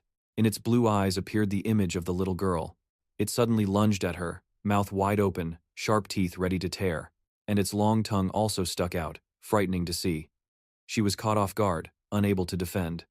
At the same time, Jiangdu rushed over and kicked it away, dislocating its jaw, saving her life. He grabbed her hand, hurriedly pulling her away. The bronze snake behind roared. Its terrifying roar seemed to shake the whole sky. Both could only pray. The situation now was truly hanging by a thread. The bronze snake growled, chasing the two ahead. The astonished eyes of others. Everyone gaped in fear, not daring to move. 3 large heads and a long body slithered on the ground. 2 tiny humans feared they couldn't escape in time. Jiangdu still held her hand tightly, running desperately. "The door C is ahead, hurry in." He pointed to the door, looking at her and said, Diao." Diao responded, running after him. But suddenly something struck Jiangdu. He instinctively raised his hand to dodge. In an instant, his hand swept through empty air. Jiangdu's face darkened. A sense of unease surged, striking his mind. The small hand, soft, no longer held his hand. He hurriedly turned back, calling Diao. When he turned around, there was nothing but a cold door tightly closed. No sign of his childhood friend Diao anywhere. On another side. What happened to that bronze snake? Isn't it using blood crystal to suppress its combat power? Through the screen, the teachers anxiously observed all events happening. Everyone clearly saw the abnormality of the bronze snake. It looked fierce and cruel. I don't know, but clearly showing signs of losing control. If not, just shoot it dead directly. Priority is to ensure the safety of trainees. At this moment, Tong Kan An spoke up. Without waiting, causing everyone's eyes to focus on him, he continued saying temporarily no need to worry. Looking at the screen, his determined eyes spoke, just in time to see his true strength. Tong Kan An's meaning was pointing to Jiangdu. Our main side is on the other side. Kia anxiously looked at the cold door that had been closed. Indeed, this door has a problem. Jiangdu clearly confirmed his thoughts about the door's abnormality. He stood straight, looking at the glass door. The door was made of Tham Uyen material, probably has a similar function to teleportation. If not quick, I'm afraid 6 Diao Diao will be in danger. Although opening the same door, the destinations are different. Without hesitation, he grabbed the door handle, decisively opened it. His cautious eyes looked inside. Just need to open a few more times, maybe he can find Diao Diao. The surprise when he opened the door was the bronze snake. It just lunged. All 3 fierce heads opened wide, ready to swallow him whole. Jiangdu froze, no time to dodge. His body was immediately bitten by all 3 heads.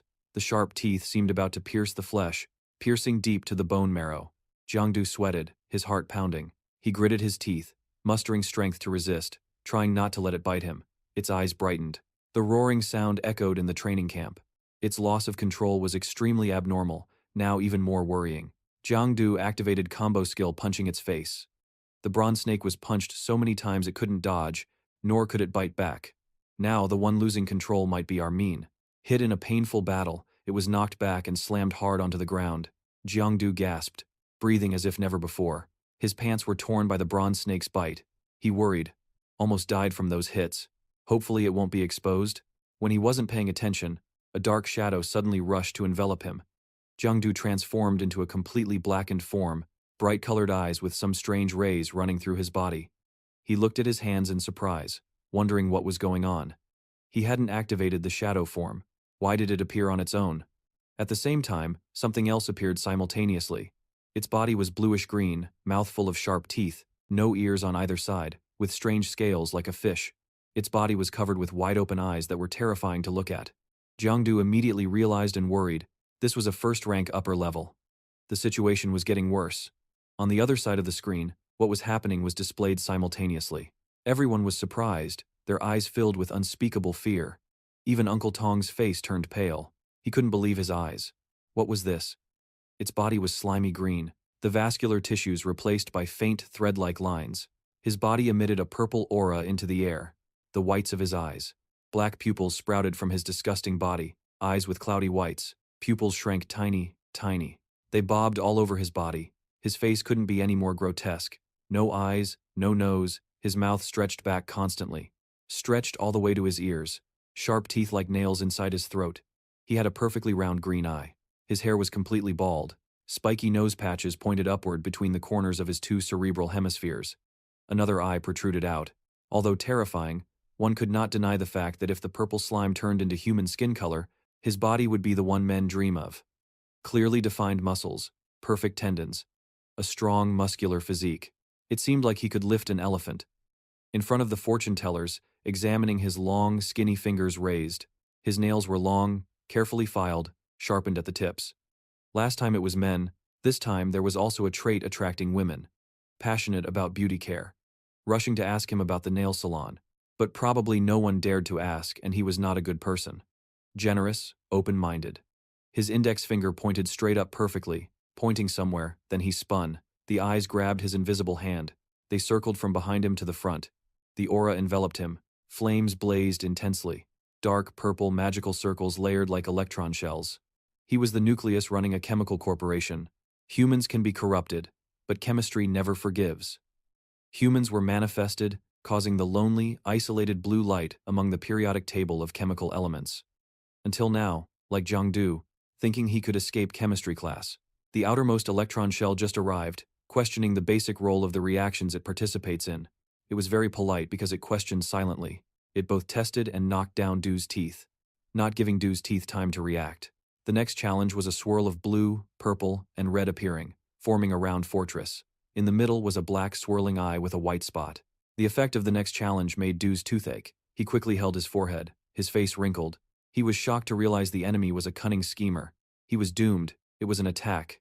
His spirit was vaguely aware now. Turns out he was perfect but had a dark side. Only with dark armpits could he play manipulative tricks. His psychology was ugly, and no one could match him. Seizing the opportunity, using the trick of a faceless dark armpit power, the accomplice quickly rushed in to grab Du's teeth. He turned his mouth to smile. His white teeth appeared. A small waterfall flowed from the corner of his mouth. He quickly grabbed his throat. The electrons on his body twitched into crackling lightning bolts. Giang Du hit the trick. He jumped victoriously, both jaws like corn kernels, proudly flipped the board. Thought he was the one chemistry wouldn't forgive, but he was the one who played the trick. He said, "You fool. I deliberately lured you there." His hand tightened. Nails dug into the larynx and throat blood vessels. The faceless power emitted a horrific scream. When his blood splattered out, Giang Du dropped the faceless power onto the platform. He burst open the black lines, sniffing the taste of color. The faceless power exploded into a mushy, porridge-like substance. He called for a big image. A green screen appeared before him. When he accepted its command, he pressed the screen. In a blink, it quickly displayed lists. Along with basic information, the name was Eastern Snake. The type was the same rank, first rank middle level. The description was Deep Abyss, a lowly snake-like species. The mutant usually had many pupils or heads, liked to strangle and bite prey. Then an image of a mutant snake appeared, Jiang Du's previous enemy.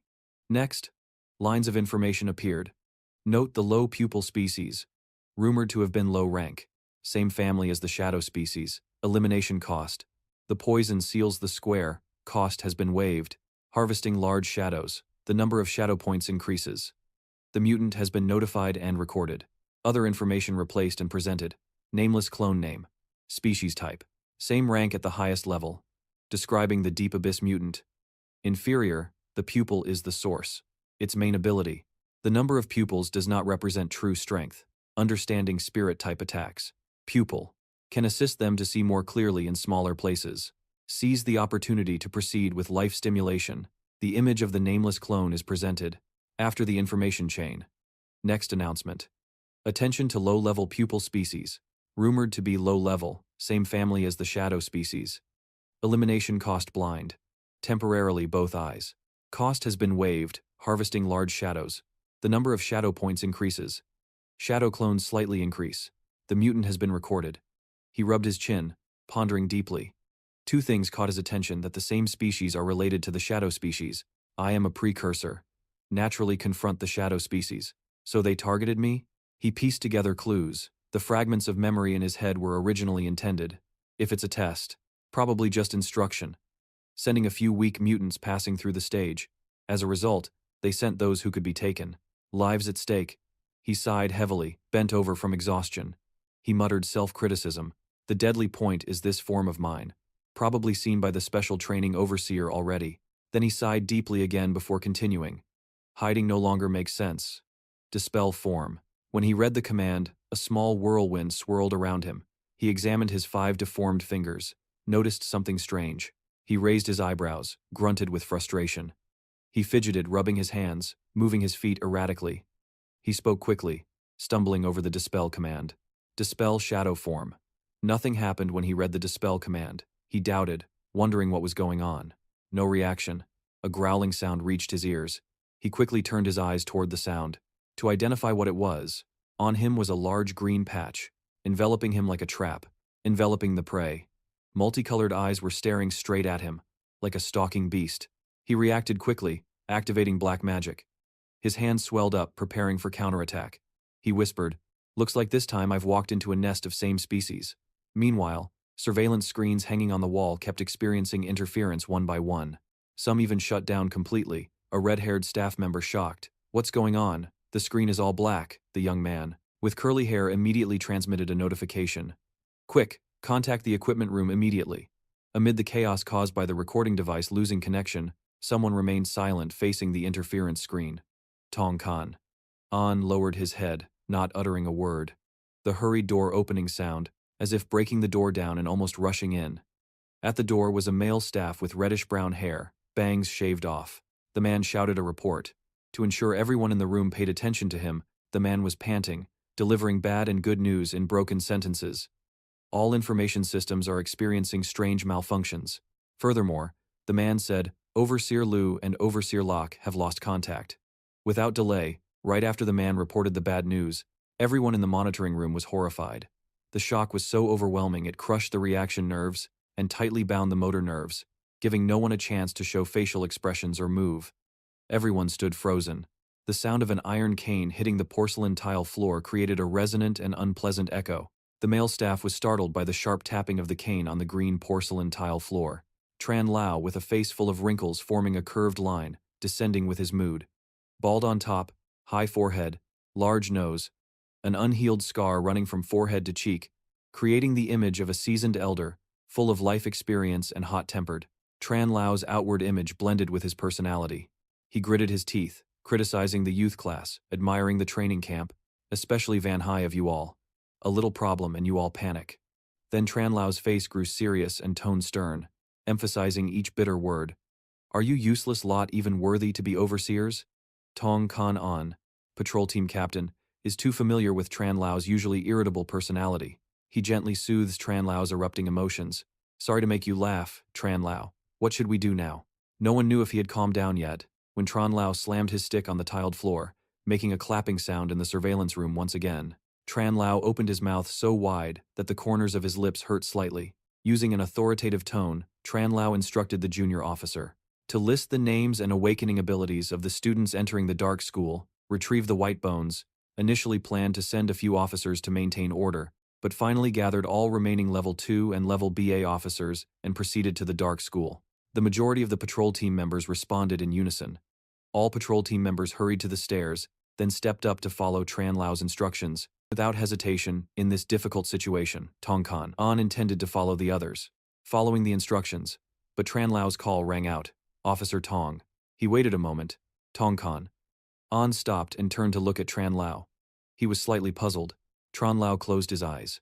His voice was gentle like autumn wind, also somewhat reassuring as before. He remained silent, thinking continuously. Speak, the dark school of Van High. What are you hiding? At this point, Tong Kan An's face hardened. He clearly knew that someone who had endured all hardships in life had grasped his thoughts. He asked seriously. It seemed the old man had discovered it long ago, hence sending Level 2 and Level BA officers there. Tran Lao replied calmly. A student who just entered the dark school showed abnormalities. A keen-eyed person would immediately know there was a problem. Next, Tong Kan honestly said, Indeed, I won't hide it anymore. Tong Kan An began with a memory related to the forbidden creature. It is a swarm creature, round in shape, with black tentacles and multiple eyes growing out. The dark school originates from the forbidden creature Dong Trung Xiao. Direct contact with this forbidden creature causes an eyeball to appear on the body, eventually mutating into a symbiotic species. After this forbidden creature lands, it continues to transform the surrounding environment, causing the area to form a semi-dark state. To better understand what he said next, the symbiotic species Xiao is the father, the mother of the supernatural powers that Jiangdu faces, the source of all dangers in the world. Tong Kan An continued. Normally, the symbiotic Xiao only produces low-level mutant species, providing training for students. Occasionally, it produces mid-level mutants, which require bloodline suppression to control their power. High-level mutants are directly eliminated. Hearing this, Tran Lao asked seriously, What level is that forbidden creature? Receiving Tran Lao's question, he raised one finger to calculate the rank of the origin of the supernatural tumor. He said, if ranked by order, the time period corresponds to the mid-moon phase. Tran Lao lowered his head, his gray eyes sparkling. Tran Lao pondered. Mid-moon phase. Its power is enough to counteract the fourth-level extraordinary. He spread one hand to emphasize, agreeing with Tran Lao.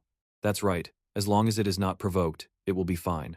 The invasion of level BA and below supernatural powers into the dark school will not stimulate it. The danger lies with level 4 and above supernatural powers. Their forms become fiercer than the level BA mutants. From rank 4, they are differentiated by color. The level of ferocity in tearing people apart increases.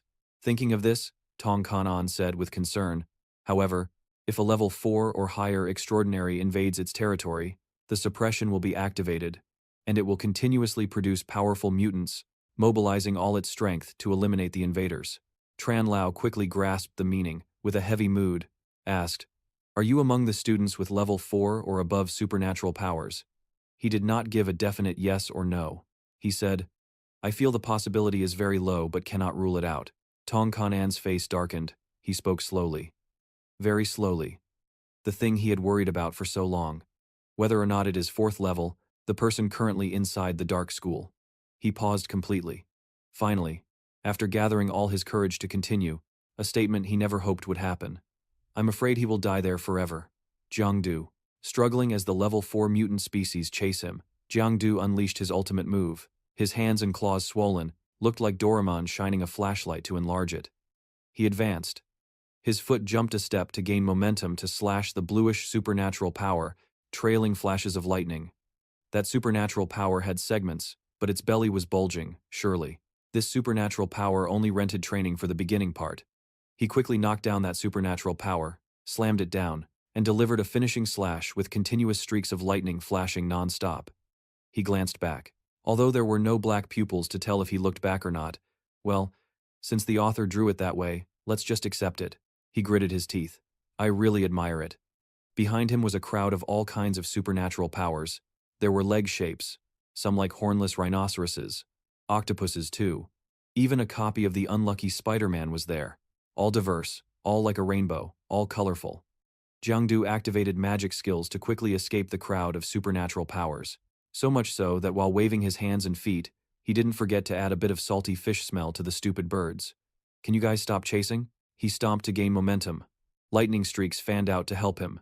Then he jumped onto the roof, leaving the crowd behind. The mutants, due to their bulky bodies, had trouble climbing. As he smugly said, jump and smile for you all to chase, fall and die you all. Against other supernatural powers he won, but against the one-eyed, big, sharp-toothed type, it seemed like I spoiled you too much. So you went bad, right? They emitted illusory concentric waves from the tiger-colored eye. Crack! The illusory waves crashed into his prematurely aged life. He heard the crisp, crunchy cracking of his bones. Then the illusory waves turned into a barrage of attacks. At the center of the circle was a mystical cylinder, tilted round, falling straight like a pillar, aimed at Jiangdu. The attacks continuously ambushed and struck him, causing white smoke to rise. It seemed like this time Jiangdu would lie down to recuperate forever, but with the protagonist's aura, and because the author didn't want to end the story yet, Jiangdu was still alive and well, still standing firm in life. He was still leaning on his cane fighting off the supernatural powers. One hand grabbed the elbow of the other. He was annoyed, equally annoyed, almost hateful, targeted by them with no way to shake them off. Sword techniques were useless too. Importantly, the mental attacks were different from his own. The bluish foot and the scarred, deformed toenails of some mutant used its dark magic to fly into the air. Just as he stopped, the crowd of mutants didn't hesitate. Like monsters, waiting for the female super warrior to stop transforming, they quickly rushed in. He tiredly said, just one stage is enough. Among them were even a few stage 2 supernatural powers. Jiangdu angrily unleashed his power. Also because of that anger, he shouted loudly, you guys forced me. Let you know, I'm also a level 2 mutant. The shadow ring activated. Then he suddenly froze in place. Jiangdu raised his deformed hand, power up to observe. At the most critical moment, he was obstructed by his own power. He was hurried, astonished, because his power didn't activate like usual. The shadow ring couldn't start. Immediately he suspected something was wrong. It was sealed by something, and Jiangdu looked up, attracted by the distorted, unclear sounds of the mutants. It looked like they were communicating in a language beyond human civilization. He went into defense mode with 2 large clawed hands. Although the mutants didn't seem to notice Jiangdu, it was best for him to be cautious. What if they pretended and suddenly attacked him? While defending, he couldn't help but wonder, strange, are they motionless now? Were they scared by my previous momentum? The mutants were silent, speaking some language of theirs. They all faced one direction. A purple sword blade fell heavily to the ground. A purple supernatural power stepped out. It had 3 pairs of eyes on its face. 2 sharp horns grew at the corners of its mouth. It clenched its fists, sharp claws on its chest.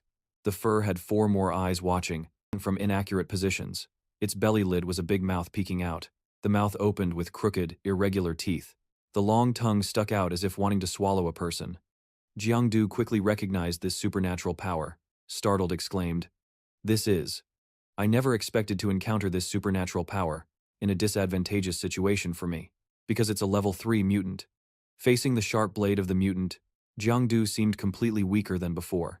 His power continuously radiated but seemed very weak. Suddenly the mutant swung the blade again. At this moment, he could only use his whole body to brace himself, unable to do anything else. But it was almost insignificant. The raging wind blasted out, causing the surrounding dust to swirl like a sandstorm. Its attack was too powerful, throwing Jiangdu far away. He was pushed against the distant wall. The surrounding bricks and stones shattered because of it. It was clear the mutant's strength was immense. Jiangdu leaned against the rubble, his whole body battered and exhausted. But looking closely, this posture was quite stylish. He gasped for breath, coughed a few times. Damn it. The shadow blade was unusable. Even changing the shadow dimension lost its flexibility. The mutant emitted a faint purple light, loyal and unwavering. Its belly had a huge mouth, with sharp teeth and a long tongue sticking out, looking extremely grotesque. It was slowly approaching him. In his current state, fighting at level 2 was already tough, let alone level 3. At this moment, Jiangdu used his finger power to shoot out something like spider silk. Instantly, it turned into a rope, tightly binding the mutant. Continuing to fight like this wouldn't win. Those who are scared should leave.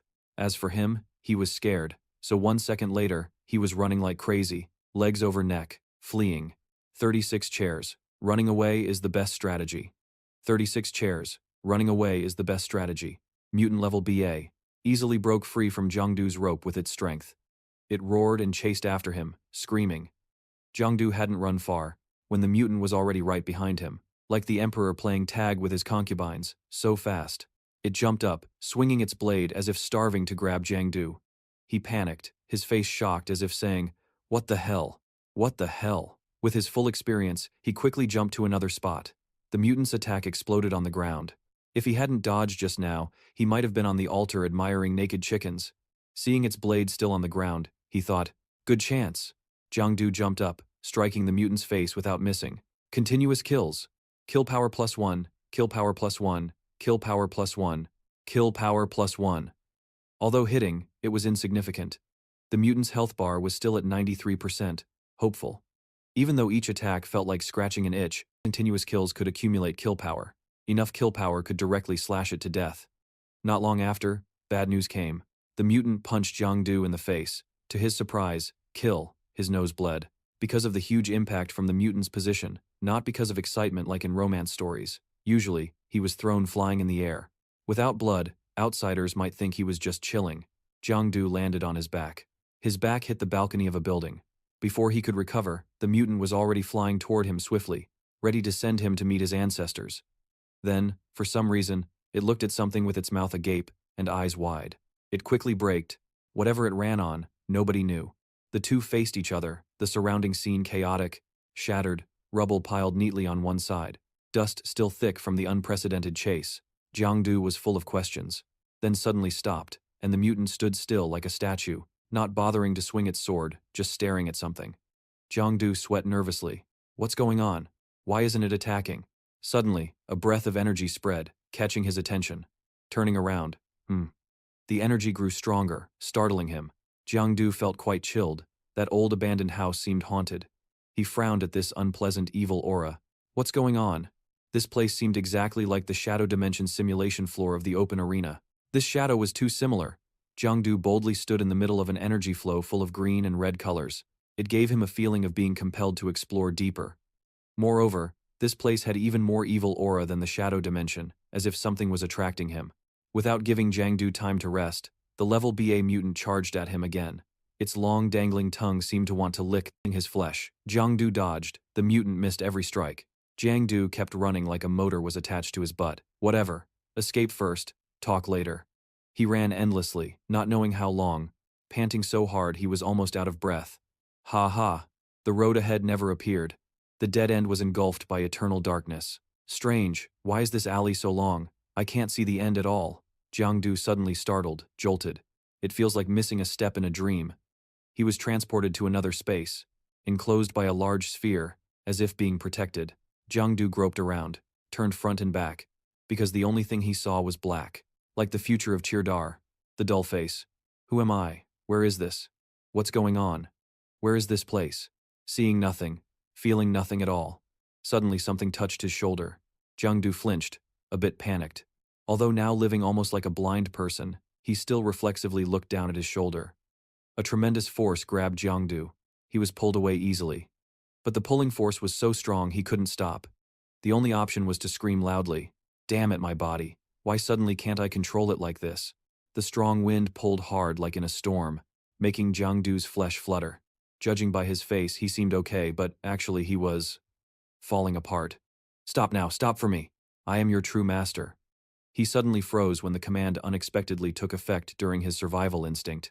Stop now. A sphere like a small asteroid rushed toward Jiang Du at the speed of light. While he was still hovering on the common stage, the moment it touched Jiang Du's body, all his internal organs were damaged. He was in so much pain he dry heaved. Not even able to utter a word, Jiang Du fainted. Truly the hero's aura. Even fainting, he radiated a strangely handsome look. The asteroid now emitted streaks of black light like spider silk surrounding his body. Not only that, blue and red glows like a halo also enveloped Jiang Du. The sphere began penetrating into his body while he was still unconscious. His tightly shut eyes suddenly opened, but no longer with the bright gaze from before. Instead, sharp, deep, and dangerous eyes appeared. Finally, I've been waiting for you, heir of the shadow species. Inside Jiang Du's consciousness, images of himself appeared around. He seemed to be walking on thin ice, wandering aimlessly. He thought silently, what kind of damn place is this? Suddenly a voice appeared, answering Jiang Du's question, surprising him. This is the boundary between the present world and the abyss. He turned his head looking around, searching for the source of the mysterious voice. He shouted, calling the mysterious person. Who? The mysterious voice kept murmuring, sometimes hidden, sometimes appearing around Jiang Du in its speech. Can't you feel it? The source was a familiar sensation from a secret shadow, dark, cruel, and cunning. The sound echoed in his ears. His images flickered in and out, making him unable to pinpoint their location. Seeing its movement, Jiang Du turned his head, looked behind. An image of a hand with long, sharp nails appeared. It was quite surprised. He laughed, saying, You and I come from the same source. We are both. Before he could finish, Jiang Du unexpectedly punched him in the face. He was startled, fearfully stepping back. It scared him to death. What are you doing? Jiang Du said briefly. Whatever it is, just do it. Of course it's to eliminate your mutant species, he angrily shouted at him. Whatever it is, just do it. Of course it's to eliminate your mutant species. You are likely to miss key details like secret techniques, martial arts, or masters hidden deep in the mountains. Jiang Du, expressionless, replied. If he has something, just say it quickly. Speak fast. I still have to go out and teach Diao Diao. He suddenly pointed upward and said, Look up there yourself. He looked up in the direction he pointed. Above appeared a huge eye over his head. It seemed to be scrutinizing downward. Only then did Jiang Du speak. This is the same species. Could it be that the thing that locked parts of my power before was it? He nodded and replied. Exactly. To be precise, it is the origin of the same species, belonging to the forbidden objects of the abyss. He continued explaining to him, the same species and the shadow species are enemies. Although you are an extraordinary human, you share the same source as the shadow species. Now, you have been regarded as an enemy by the origin of the same species. If I hadn't used Dao Oi to block that level 3 same species for you just now, he looked at him sharply, concluding with a short but clear sentence. You are already a dead man now. He walked closer to him, probing with a question. So you saved me then? Why? He replied to him. Because I have always been waiting for you. He was confused, wondering, waiting for me? He continued, almost affirming. Yes, I have always been waiting for an individual with the same physical constitution and source of power as mine, he went on. Once, I was the one who held a high position in Tham Uyen. The fragments slowly restored and connected together. He continued mumbling about nobility and strength. Even if it is an endless abyss, it is still called the overlord of a region. He began to tell his past from here. But due to an unexpected incident, my power was divided into countless fragments, falling into the present world. My guardian, the heterospecies, was fated to meet me. I took it in and protected it. Moreover, that inferior kid took advantage of my weakened state, then turned around to imprison me, continuously absorbing my power to strengthen himself. He reached his hand through the glass block, saying, Therefore, I have always been waiting for another shadow species to appear. He slowly stepped out of the glass block, to inherit my great power and help me complete my revenge. Then he declared to him, then become my host, thoroughly arranged by me. Hearing this guy ramble nonsense about his story, Jiang Du immediately rewarded him with a slap on the face, making the guy grimace. The thunderous slap made him fall face first to the ground. He held his face and shouted, What are you doing? Didn't you say you would help me deal with the heterospecies? He replied to him, Who told you that?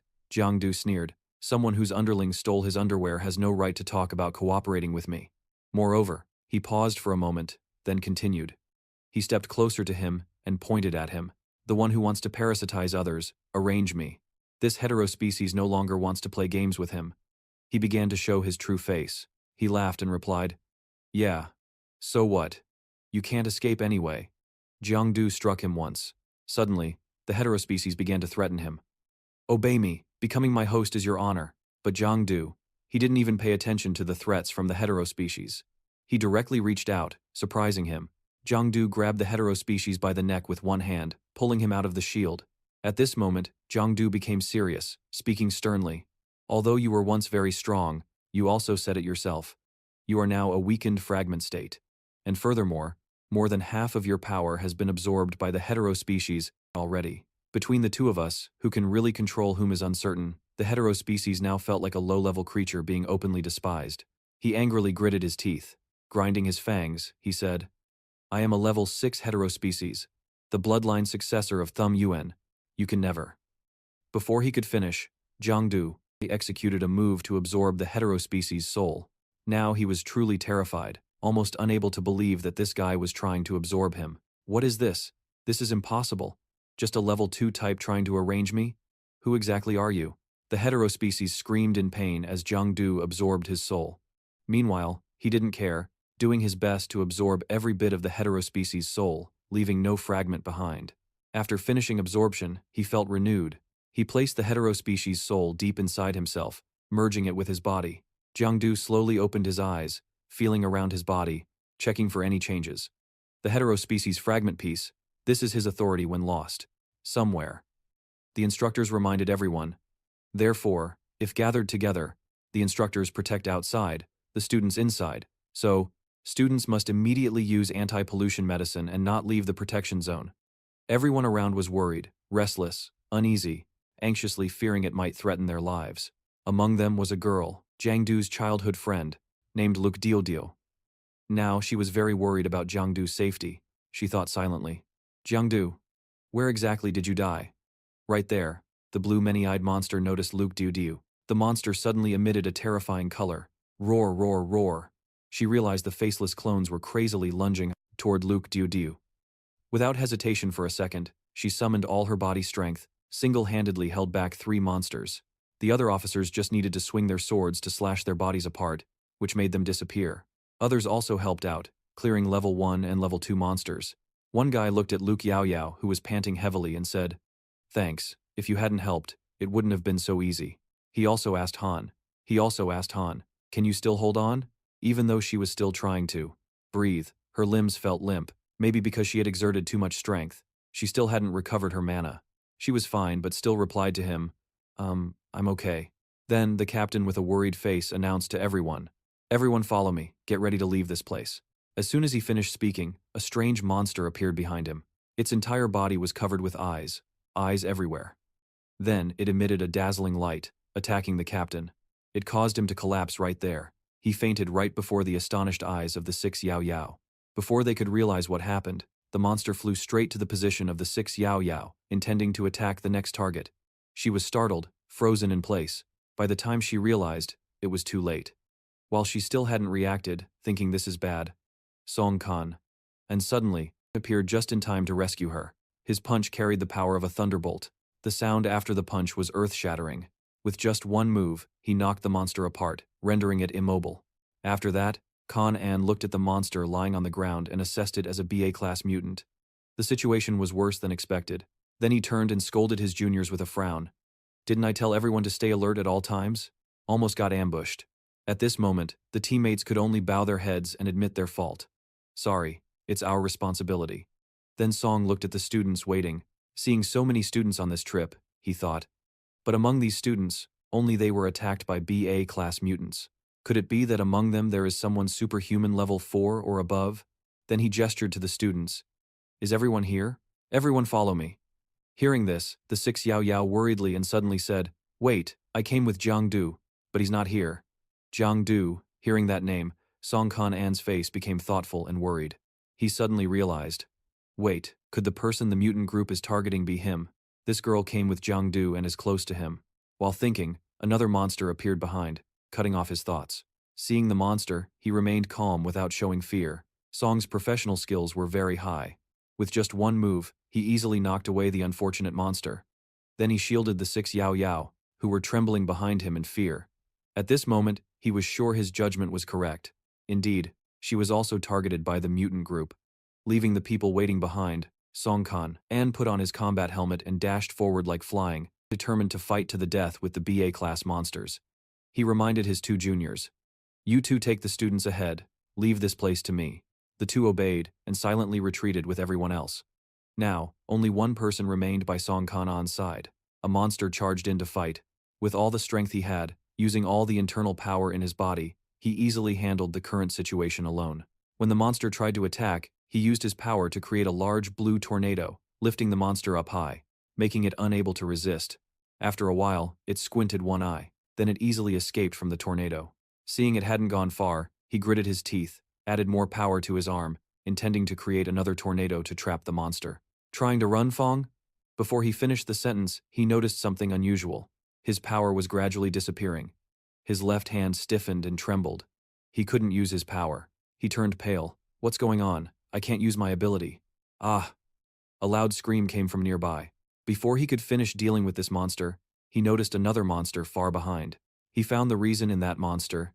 It emitted a dark purple energy light, locking all targets in front, meaning it seized and shackled, locking all the superhuman skills of those present.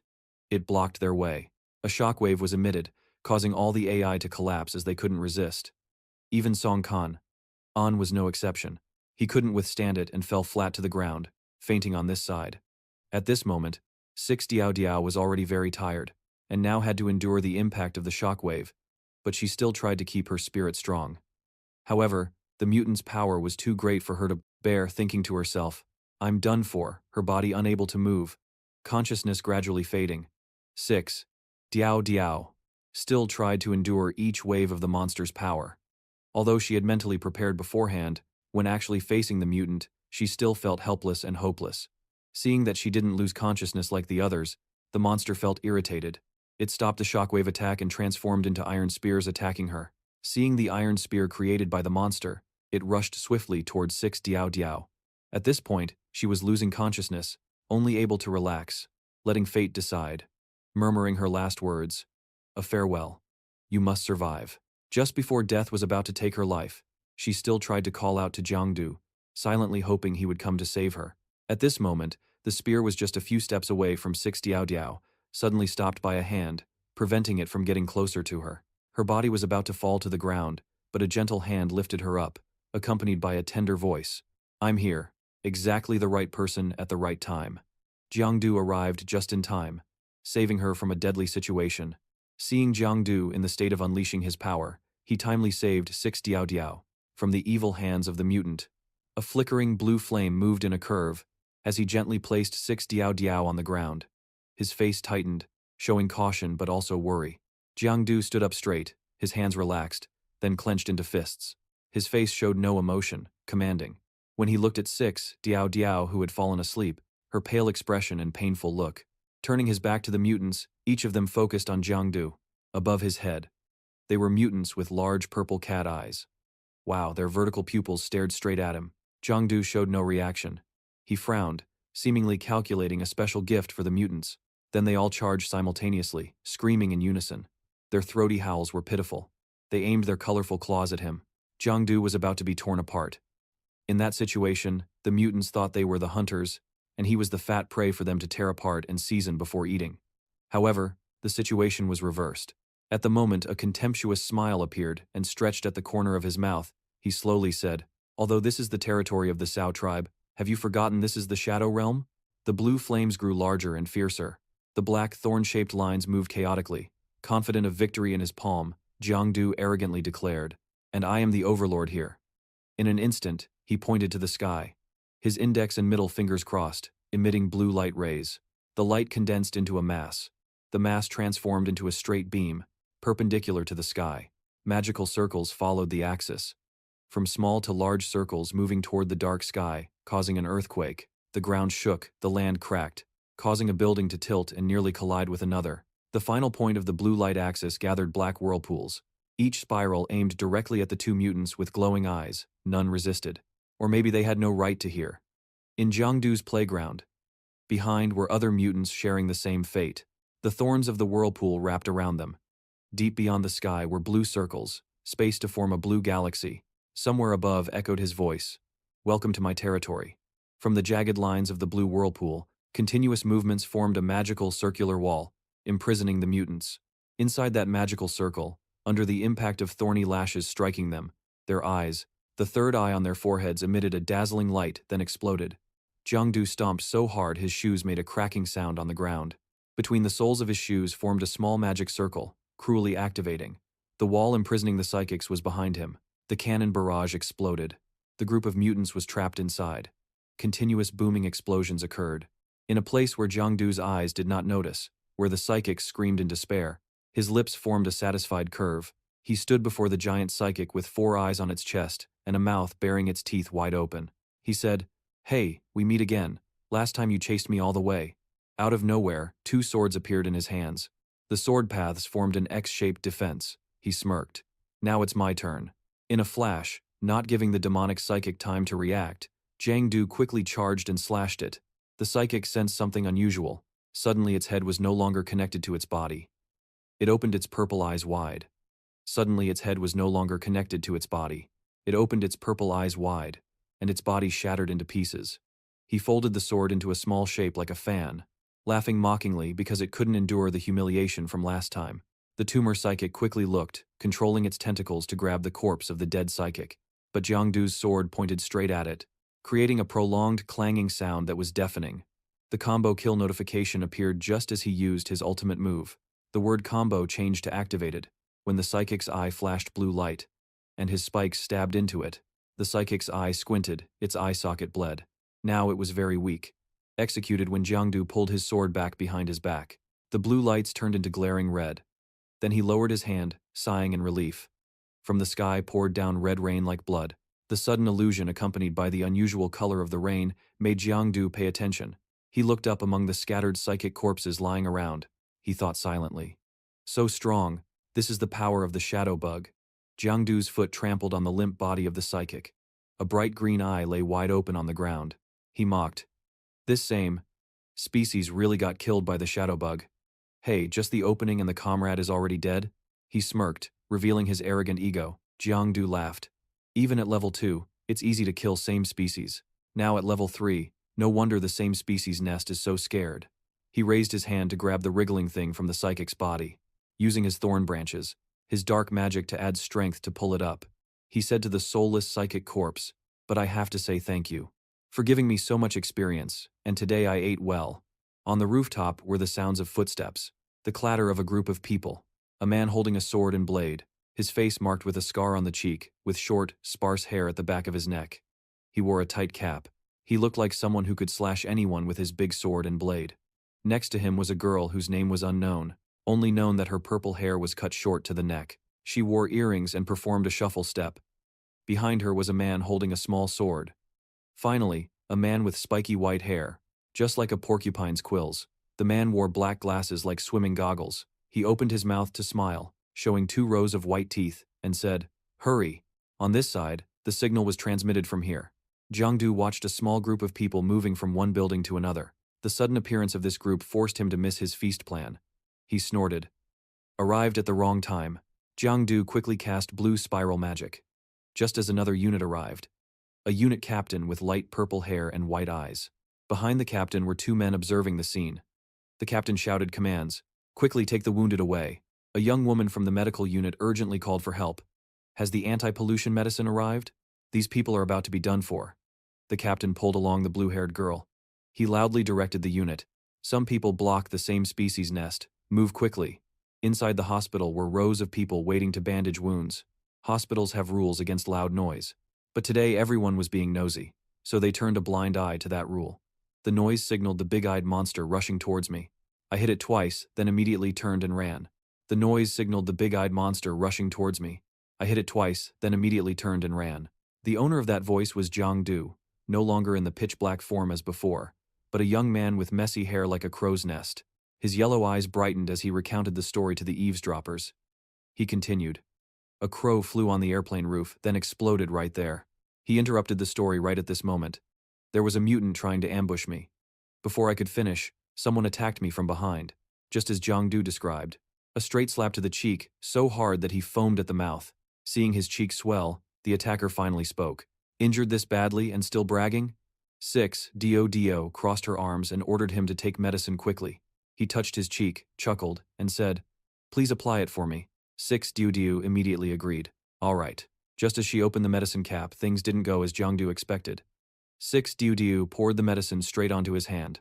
His eyes widened, mouth rounded like someone high. He had expected 6. Diao Diao to feed him the medicine. He uttered an "oh" as if realizing something was a bit off, and a second later, he shouted a long "ah," a 7-tone "ah." Annoyed, he scolded 6. Diao Diao, "This is medicine to drink, pouring it on my hand, do you want me to die?" 6. Diao Diao crossed her arms, equally annoyed, emphasized, "You told me to apply it." Jiang Du smiled wryly. He knew 6. Diao Diao by heart, so much so that he could wear sandals inside his stomach. 6. Diao Diao, "You're not mad, are you?" 6. Diao Diao didn't bother to deny, immediately admitted it. He said, "Look, suddenly it's nowhere to be found. Made me search everywhere." Faced with 6. Diao Diao's perfectly accurate accusation, he had no choice but to back down early. He apologized shyly. "Sorry." Then both slender white hands pressed against his face, saying, "No need to apologize," conveniently applying bandages to the injured spots on his face. 6. Diao Diao said plaintively, "Next time, no need to show off, okay?" Jiang Du responded with a light smile. The corner of 6. Diao Diao's mouth curved up, pleasing him. 6. Diao Diao suddenly recalled something unusual, quickly telling him, "Right, there's something strange. When I fainted after being attacked by the mutant, I woke up already saved." He concealed the fact that he had saved 6. Diao Diao. Looking into the empty medicine bottle, he said, "Nothing strange. The instructor saved you." Seconds later, 6. Diao Diao startled him with a rebuttal. "It wasn't Du Tu who saved me." Seeing 6. Diao Diao still standing there trying to look outside, Jiang Du broke out in a cold sweat, awkwardly said, "You're mistaken. How could Du Tu possibly be at the special training camp?" Hearing that, she sat down annoyed, crossed her legs, folded her arms. But inside, she firmly held a thought. "No, I'm sure. The moment I lost consciousness, it was Du Tu who held me." Yet 6. Diao Diao was still puzzled by this, resting her chin on her hand, deep in thought. The strange thing was, I clearly called out a different name gently, but Du Tu responded. That feeling seems very familiar to me. She hesitated, glanced at Jiang Du. Could it be he was trying to avoid it? His expression was partly helpless, partly like this. Could it be you're suspecting me? 6. Diao Diao thought of Jiang Du's face, even though he was right in front of her, comforting herself. Surely not. She glared at him, firmly declaring, Du Tu can't be as clueless as you. Du Tu can't be as clueless as you, Jiang Du. No matter how he thought, he couldn't win an argument against this friend. Exasperated, I looked away. She said AI is clueless. At this moment, 6. Diao Diao's mood had improved a bit. Swinging her legs, he spoke. Her face was brighter and more radiant. She looked at her friend playfully. Will Du Tu be among trainees like us? Jiang Du leaned back in his chair, calmly answered. From what I see, definitely not. But 6. Diao Diao was dissatisfied, pressed for more. Why say that? He spread both palms, grinning widely standing on the chair. Look, Du Tu is so powerful, super intelligent, brave and righteous. And the key is very handsome. Such a perfect person couldn't be a kid who failed to get into college, right? 6. Diao Diao was stunned, seemingly tacitly admitting that made sense. But how could he tell that he's handsome? Jiang Du tilted his head, smiling, waving his index finger. Handsome or not doesn't matter. What matters is Du Tu might be some instructor at the special training camp. Cao Xiaoxiao nodded. An instructor? Very likely. Tom Kang-an had now stood behind them, calling out, Jiang Du. He jumped. Jiang Du immediately stood up politely. Instructor Tung, we meet again. Cao Xiaoxiao sat aside, asking about Instructor Tung. How's your injury? Then Tom Kang-an reached out to help. Jiang Du indicated it wasn't necessary. Just a small wound, sit down. 6. Diao Diao added. This time luckily thanks to you and the other instructors, only then can we be safe and sound. Tong Kan-an stood with the two of them, all three gazing toward the blazing sunlight, saying, in the end, this was our carelessness. Luckily there was no loss among the students. He suddenly turned to look at Jiang Du and asked, by the way, when the students were rescued, you weren't there. Did you run out alone? Hearing this, his face lit up with excitement. Of course, I killed the enemy alone and went out. Tong Kan, An encouraged. Is that so? I'm really looking forward to your performance. Outwardly like that, but inwardly he thought, in such a situation, being able to go out alone, This Jiangdu is really not simple, right? At this moment, Tong Kan An took out a pollution detection device from his pocket.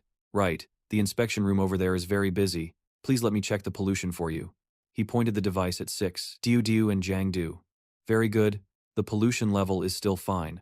Just go back and drink some water. After checking, he turned his back first, waving to the two. I'll go check the others now. Be careful on your way back. 6 Diao Diao happily responded. Yes, Instructor Tong, take your time. Jiangdu also said goodbye. See you later. Tong Kan An silently walked away, his eyes still observing the expressions of the two. He looked at the pollution detection device's readings and was shocked as if seeing a ghost. The pollution index was not at the superhuman level 2. It not only measured pollution but also recognized level 2 rank. Indeed, he had been hiding his true strength since the exam started. Tong Kan An pondered deeply. But this rank is not enough to produce a symbiotic organism. Tong Kan An pondered deeply. But this rank is not enough to produce a symbiotic organism. It should produce a mutant instead. Could it be that the symbiont only looks at him and not the others? He put on a confident and bright expression. The strangest thing was that the pollution index returned to 0. He said he killed the enemy alone and went out. But once killing a mutant, the species must inevitably be contaminated. He suddenly paused when overhearing their conversation. Right, when she was unconscious, she called the AI's name. What about me? 6 Diao Diao refused. It's not my father Jiang Du 7 Vong. Hey, so isn't it still me? Tong Kan An smirked with interest. This kid really has a lot of secrets. In the student area. At noon, the sky was cloudless and blazing. The sunlight poured down fiercely.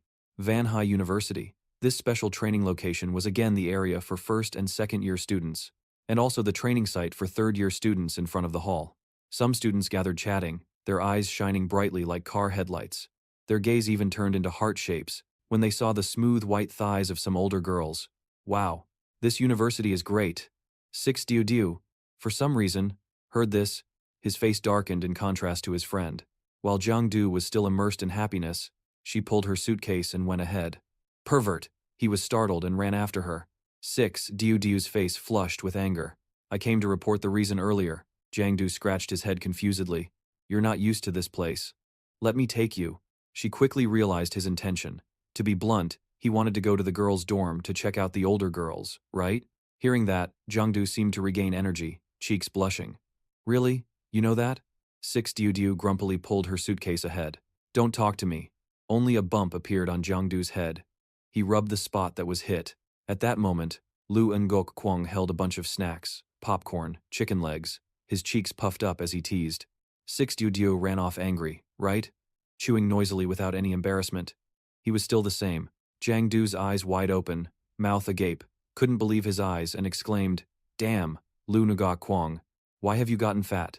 He didn't hesitate to dump all the remaining popcorn into his mouth. Even he was scared of this style of his. I think I understand now. Lu Ngok Kwong's hands still had food crumbs, making a gesture of agreement. I awakened the gluttonous power. The more I eat, the stronger I get. Plus, I can digest spoiled stuff too.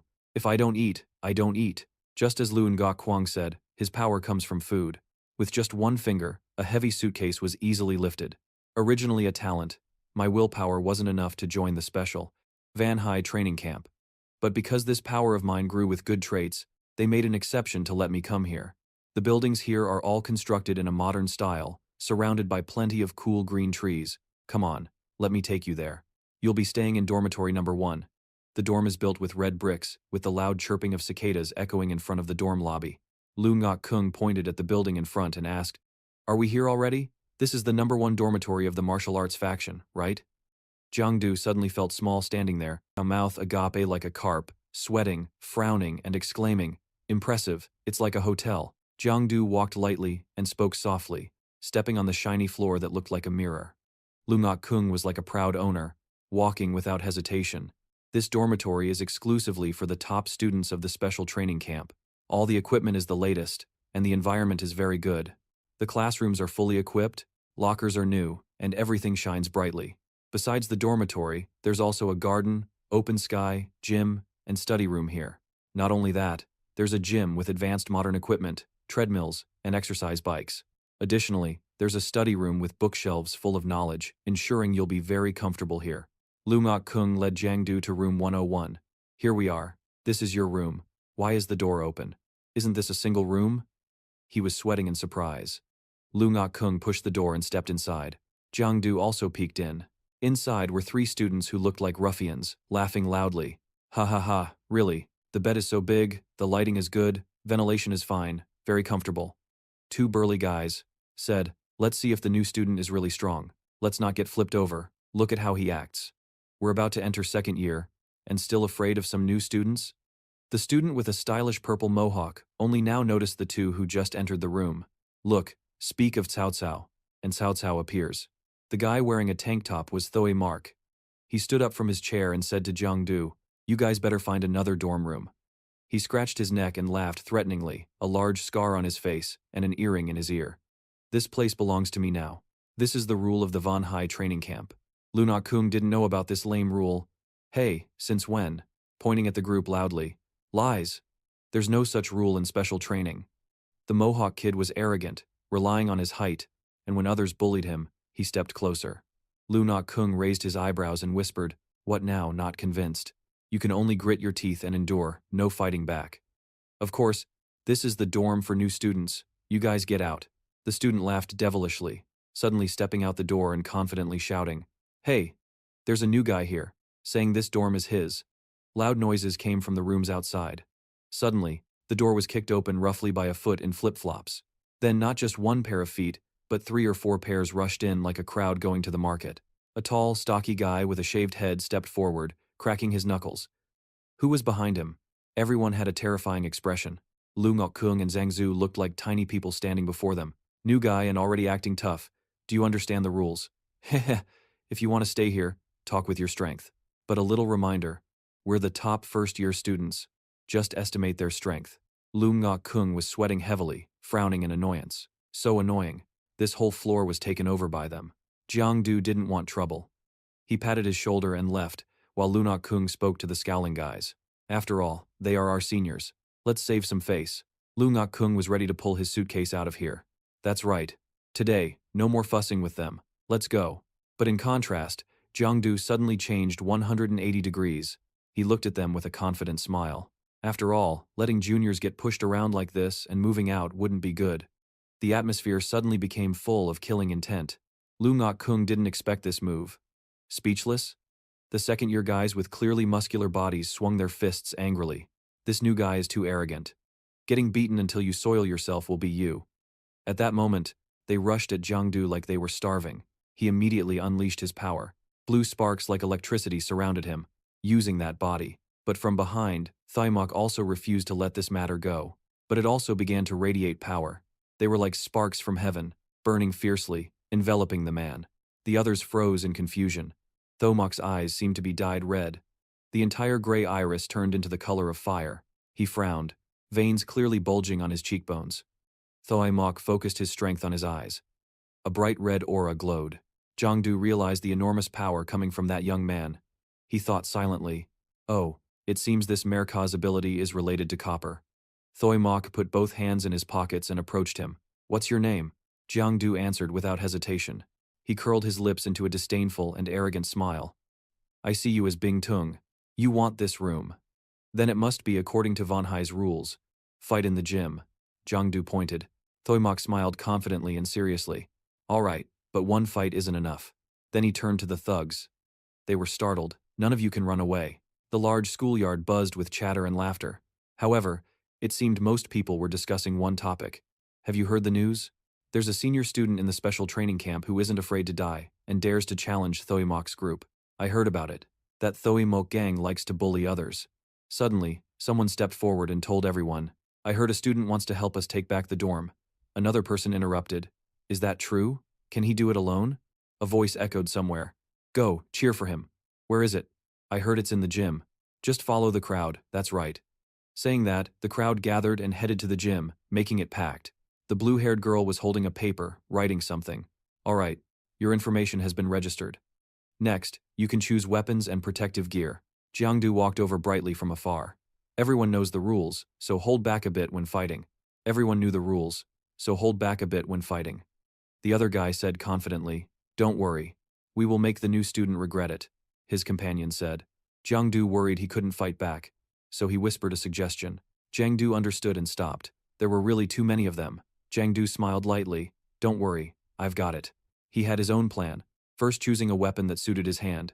Then he moved to the weapon area carefully, selecting a saber. Feeling this was somewhat meaningless. Lu Ngokung agreed. Indeed. Maybe choose a bigger one? Which one is better?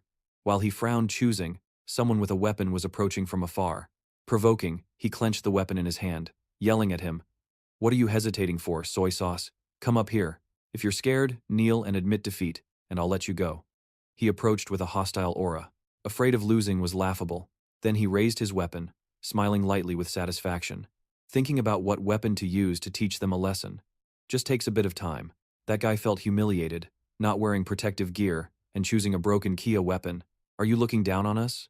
Jiang Du smiled lightly, scratching his head, replying, Exactly. That guy didn't want to waste words and rushed forward. Too arrogant, watch my move. His eyes flashed blue, wearing a faint smile. Very interesting. He was also part of the Copper group, the noisy crowd in the stands, watching the fight together, mouths agape, excitedly chatting. Here he comes, here he comes. The fastest freshman among us, called Brother Trin. Snake Shadow, go. Brother Trin will teach this brat a lesson. Lu Ngokung shouted loudly towards the arena. Get out of the way. Why are you standing there? Want to get stabbed? Behind Jiang Du, the Kia guy got closer, raising his spear high, intending to stab down in one strike. Then a big explosion happened. The main light was dazzling blue, surrounded by black rays, dust and smoke everywhere. Lu Ngokung's face showed horror and shock, like an electric shock froze him in place. The crowd and the others were also scared and confused. The result was that Kia guy was the most seriously injured, a shameful wound on his butt, paying for his crimes. Jiang Du spoke gently. Next. Pulling the weapon out of his butt, fresh red blood flowed, making the spectators feel insulted on his behalf. The doctor quickly entered the scene, carrying Kia and rushing outside, need to help the victim bleeding from the anus. Jiang Du didn't care, spinning his weapon around showing a dark aura, looking down at the students below, shouted, What's wrong? No one dares to come up. He sneered and continued. Well, a bunch of cowards, all come up together.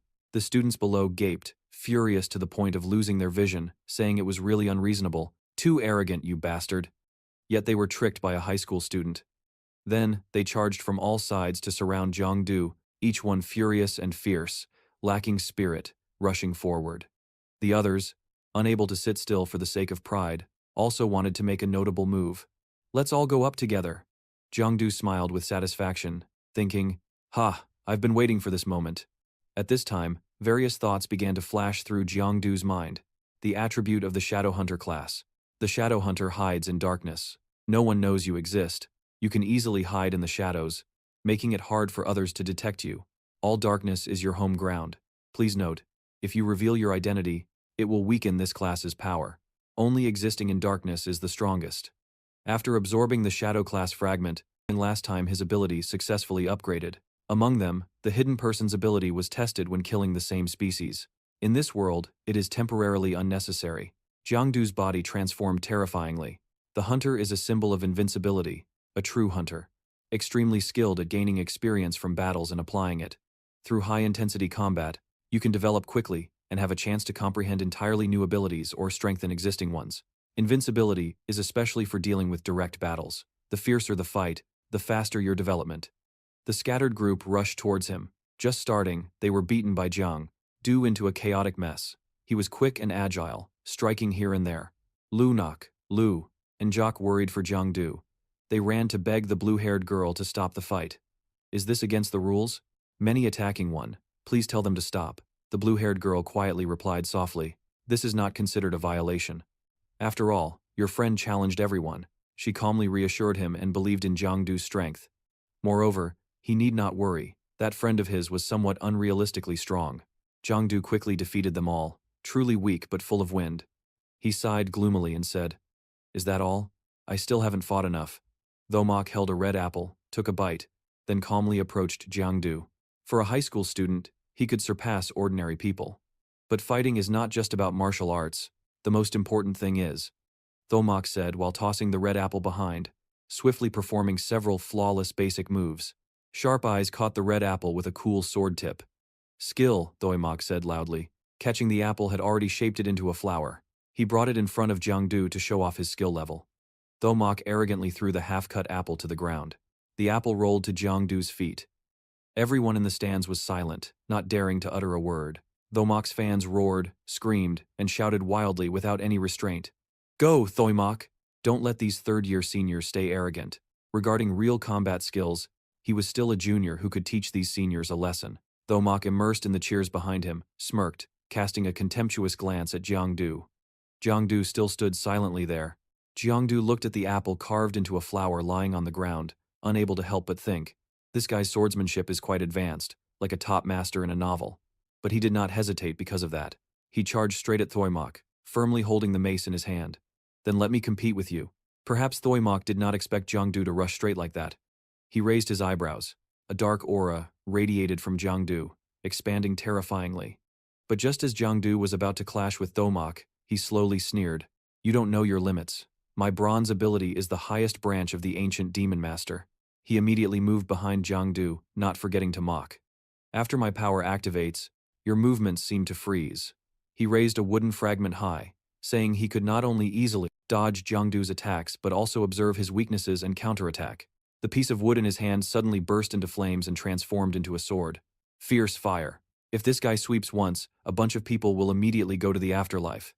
Jiangdu stood stunned, frozen in place. Thomok arrogantly raised his head high as if parallel to the sky. In front of me, you are nothing but a sheep waiting to be slaughtered. The sword slashed hard, aiming at Jiangdu's head, making him barely turn his head to look back. The clash caused sparks to fly everywhere, clouding the entire arena. In that hazy space, I could still see the main character's figure weaving back and forth. Looks like the author is not ready to show him naked chickens yet. Jiangdu raised his hand to cover his chest, heart pounding as he narrowly escaped danger. Thomok ran his hand over the tight sword, reacting quickly. But that was just me testing my skills a bit. Next, the normally round pupil in his eye suddenly turned into 1,000 mystical Canadian stars. Now he really made his move. Standing in front of Jiangdu, he raised his hand and slashed like before. This move was even more pathetic than the previous one. Suddenly, at the critical moment, Jiangdu received a message from the system. Activate 100 battles. Analyzing the opponent's actions. A bunch of system messages came in, almost covering Thomok's interface. The sword angle slanted upward, both hands exerted force, wrists slightly turned right. The force application method could increase smoothness. The distance between the legs was not too wide, making it hard to generate force from waist movement. To maximize the body's strength, this sword should not be resisted but try dodging to the right side of the body first, then counterattack the opponent's weak spot at the shoulder. Thomok quickly slashed a strike that looked painful, but Jiangdu still dodged successfully. Thought Thomok was tough, but turns out he's just a weakling, a brat who still can't land a hit. Without waiting for Thomok to react, Jiangdu immediately counterattacked. The metal pencil lightly jabbed the ribs. If it didn't break, it would cripple. Life is already predetermined. Thomok was pushed away, absorbing the full momentum.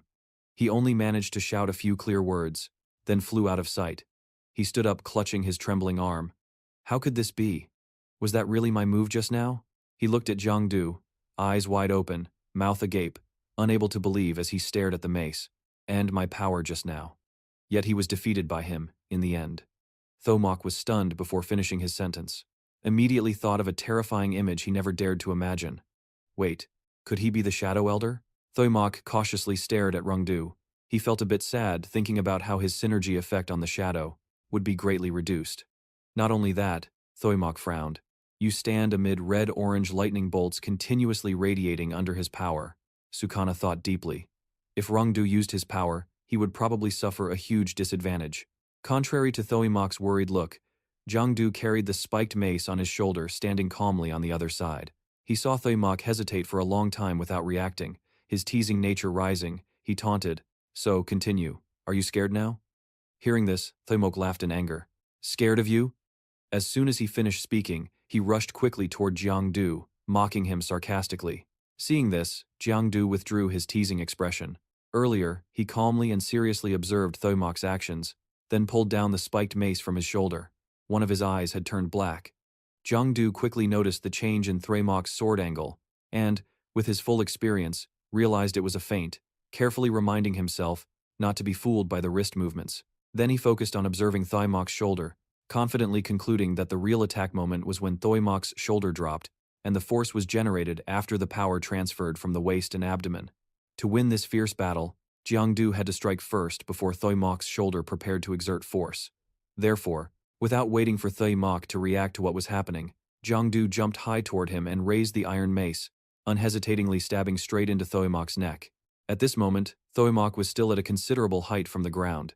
He didn't have time to guard against Jiangdu's attack, but fortunately, he detected it in time, and quickly dodged his head to the side, so only the spikes on the thorn mace scratched one side of his cheek. But Jiangdu was not the type to stop and spare his opponent just because he was injured. His hand holding the thorn mace continuously struck toward Thuy Mok, making it impossible for him to attack. He stood still on the ground to defend, feeling confused, because it took him 5 years to master this technique, while Jiangdu only needed a short time to learn it. Not only that, Jiangdu also understood the principles and transformed swordsmanship into staff techniques. Thinking this, Thuy Mok frowned, trying to protect himself from Jiangdu's fierce attacks. Suddenly, Jiangdu stopped attacking Thuy Mok. Standing opposite him with the thorn mace, pointed at his head, smirking in a way that confused him. Then, Jiangdu slung the thorn mace over his shoulder and turned away, leaving Thuy Mok with thousands of questions. Damn Jiangdu. After walking to a corner quite far from where Thuy Mok was standing, he turned back with a disdainful and contemptuous look, then proposed to him, "If you have any moves left, bring them all out." Hearing this, Thuy Mok flared up. The red-orange lightning around him flared more intensely than before. He angrily shouted at Jiangdu, "You rotten brat, I only wanted to teach you a lesson, but you forced me to kill you." Thuy Mok was the type who wouldn't cry until he saw the coffin. He leapt toward Jiangdu's spot at an unprecedented speed. But Jiangdu had anticipated this. His eyes had completely turned black. He used the superhuman skill, Phantom Slash, to deceive Thuy Mok's vision. At the same time, Thuy Mok locked onto his target. He charged straight at Jiangdu with a slash to split him in two, thinking he had defeated Jiangdu under his sword, but in fact, it was an illusion created by Jiangdu. Seeing this, Thuy Mok was shocked and almost fell backward. He forgot to pay attention to his surroundings and also forgot to defend. But at that moment, Jiangdu teleported behind him. He smiled wickedly. Only then did Thuy Mok realize he had been tricked. Jiangdu was a cunning man. He stabbed the iron mace straight into the yellow spider lily under Thuy Mok's buttocks. This caused Thuy Mok to scream in pain. His eyes shone brightly like car headlights, with snot and saliva flowing out. Thuy Mok lay sprawled on the ground. Due to the pain, unlike him, Jiangdu, the one who caused this, stood behind, watching Thuy Mok's performance and joyfully trying to hold back laughter. Suddenly, a notification popped up in midair, telling Jiangdu he gained a new ability, keen intuition. This helps him detect hidden dangers and make more accurate judgments. Jiangdu looked up to read the notification, delighted because this harvest was very fruitful. At the same time, he planned to seize this opportunity. "Is this all you first years have? Call out everyone you know." Jiangdu stood below and shouted up to the stands, telling them, "I, Jiangdu, must defeat the entire Vanhai University." Hearing this, everyone in the stands was shocked and alarmed to see someone so confident. Jiangdu was exhausted from the whole school, but could only cut his sorrow in half and force a smile to appear confident. At 6, Yao Yao, sitting beside the hospital bed, puzzled about his pig head, even challenging all the first years. Next to the bed, Lun Gok Kwang gestured wildly, demonstrating some of his moves admiringly, interrupting, "Jiao Jiao, you didn't see how much prestige Jiangdu had then, defeating all those seniors." All the new students looked stunned. The girls were calling out desperately. Hearing this, he humbly said, "Finally, over 100 people joined the fight."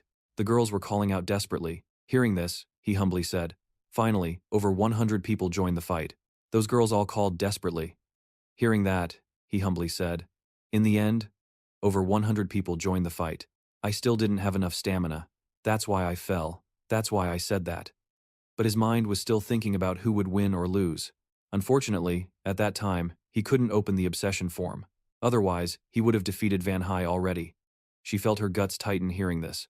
Then she shoved a freshly peeled whole apple into his mouth, making him cough. She didn't forget to scold. "Cut it out. If it weren't for Tong Jiaoguan coming to take you away in the end, at least by now you'd have been beaten out of sight." Taking a bite of the apple, chewing noisily, he jokingly asked, "By the way, how's the dorm over there? Has it been taken over by freshmen too?" A voice replied loudly, "It's fine." He pretended to sigh dramatically. "Oh, what a pity." She was confused and wondered. "A pity?" He started daydreaming, speaking nonsense. "Because I thought you had nowhere to stay. I would take you in, and we'd start a happy life together." Thinking about this, He seemed to drool a bit, looking dazed, and imagining an action-packed love scene movie, starring himself as the male lead, with his friend Diao Diao as the female lead. She heard that and felt sick, cursing wildly. He didn't miss a single punch, along with some exaggerated curses from the neighbors. "Dream on. Even if I had to sleep on the street corner, I wouldn't sleep at your place," he shouted, in pain. "Don't keep hitting right on the wound like that."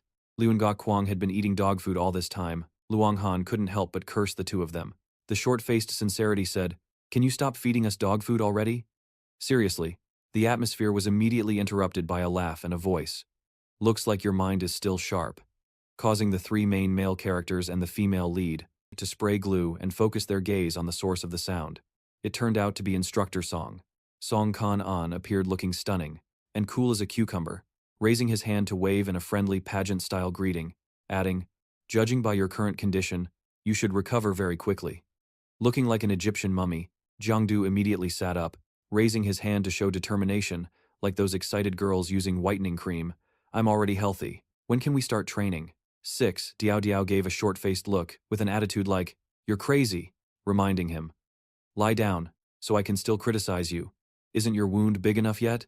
Instructor Song approached the sickbed, pulled a chair to sit down and chatted. "Don't rush, your training content is different from others, so the schedule will be a bit later." 6. Diao Diao stood aside, listening and glancing at him, probing Jiangdu. Hearing Instructor Song say that, she was surprised and asked, "Different? Why?" Instructor Song's face looked very serious and dangerous, replying to him, "Because you've already reached supernatural level 2. His face darkened, eyes wide in surprise, only able to utter, "What?" But in his mind he was freaking out. Since when did he know? "I didn't reveal any clues in that fight." Liu Nga Kuang moved closer, placed his hand on his shoulder, admiring, "Awesome, no wonder you're so tough. Already level 2 and didn't tell me." 6. Diao Diao stood behind and gave him a few playful jealous punches. "No way, you're already level 2? Then standing behind him giving a few playful jealous punches. "No way. You're already level 2? Since when?" Seeing his two friends bombard him with questions, he could only put on a cute innocent face and stammer, explaining in a confused manner. "Ha, I just found out too, they scared me." Instructor Song added more about supernatural history. His basic knowledge would be the same as others, classes as usual. As for combat skills, it's possible he'll be paired with second-year students for training. He was excited beyond words. Asked again, Oh, fighting with second years?" Surprised by his joyful attitude, Instructor Song replied, "Yes, possibly, but it's just combat practice." He was already in great spirits, able to use battle experience to absorb real combat knowledge. Seeing his enthusiasm, Instructor Song smiled and praised him a bit. "Looks like you really enjoy challenging strong opponents. That's a trait I really like about you." Then he stood up to leave. Just as he was about to step out, he turned back with a mysterious look and said, "When the time is right, I'll train with you myself." Scene shifts to a few days later. At the magnificent Hokvan High building, many people passing by, all looking very stylish. In a huge lecture hall, as the bell rang signaling the start of training, the teacher entered the classroom, standing before hundreds of students. At this time, Jiangdu had recovered, sitting in place with 6 Diao Diao and Lun Ga Kuang in class. He was chubby. Lu Nak Kuang still naturally avoided the KFC chicken thigh that was being gnawed on. This fried chicken brand tastes delicious down to every finger. It made Jiangdu snatch it from his pile of loofahs and eat ravenously. Meanwhile, he could only glare at him until his eyelashes burned.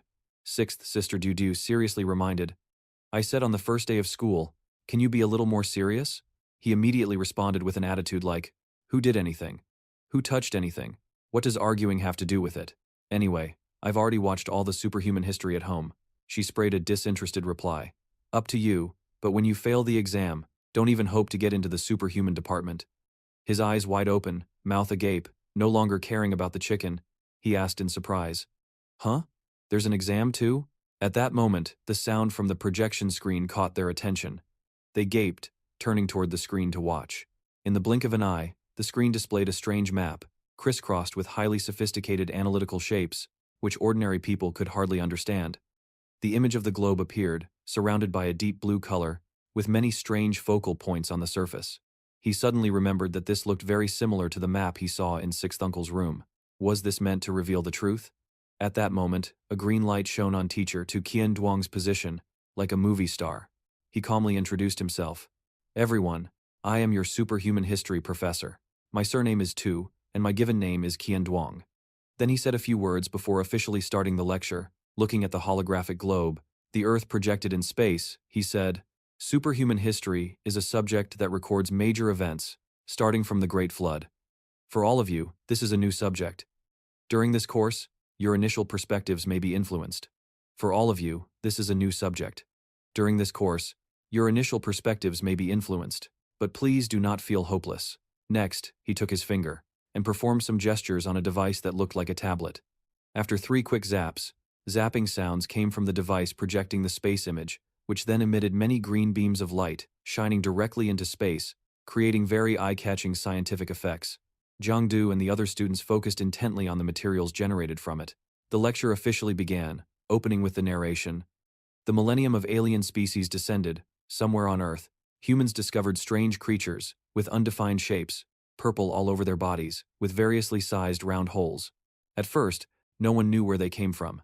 At that time, people only thought they were animals, not knowing exactly where they appeared, and they seemed quite indifferent, letting children freely touch them, even laughing when they saw them. This inadvertently led our world into the beginning of an invasion.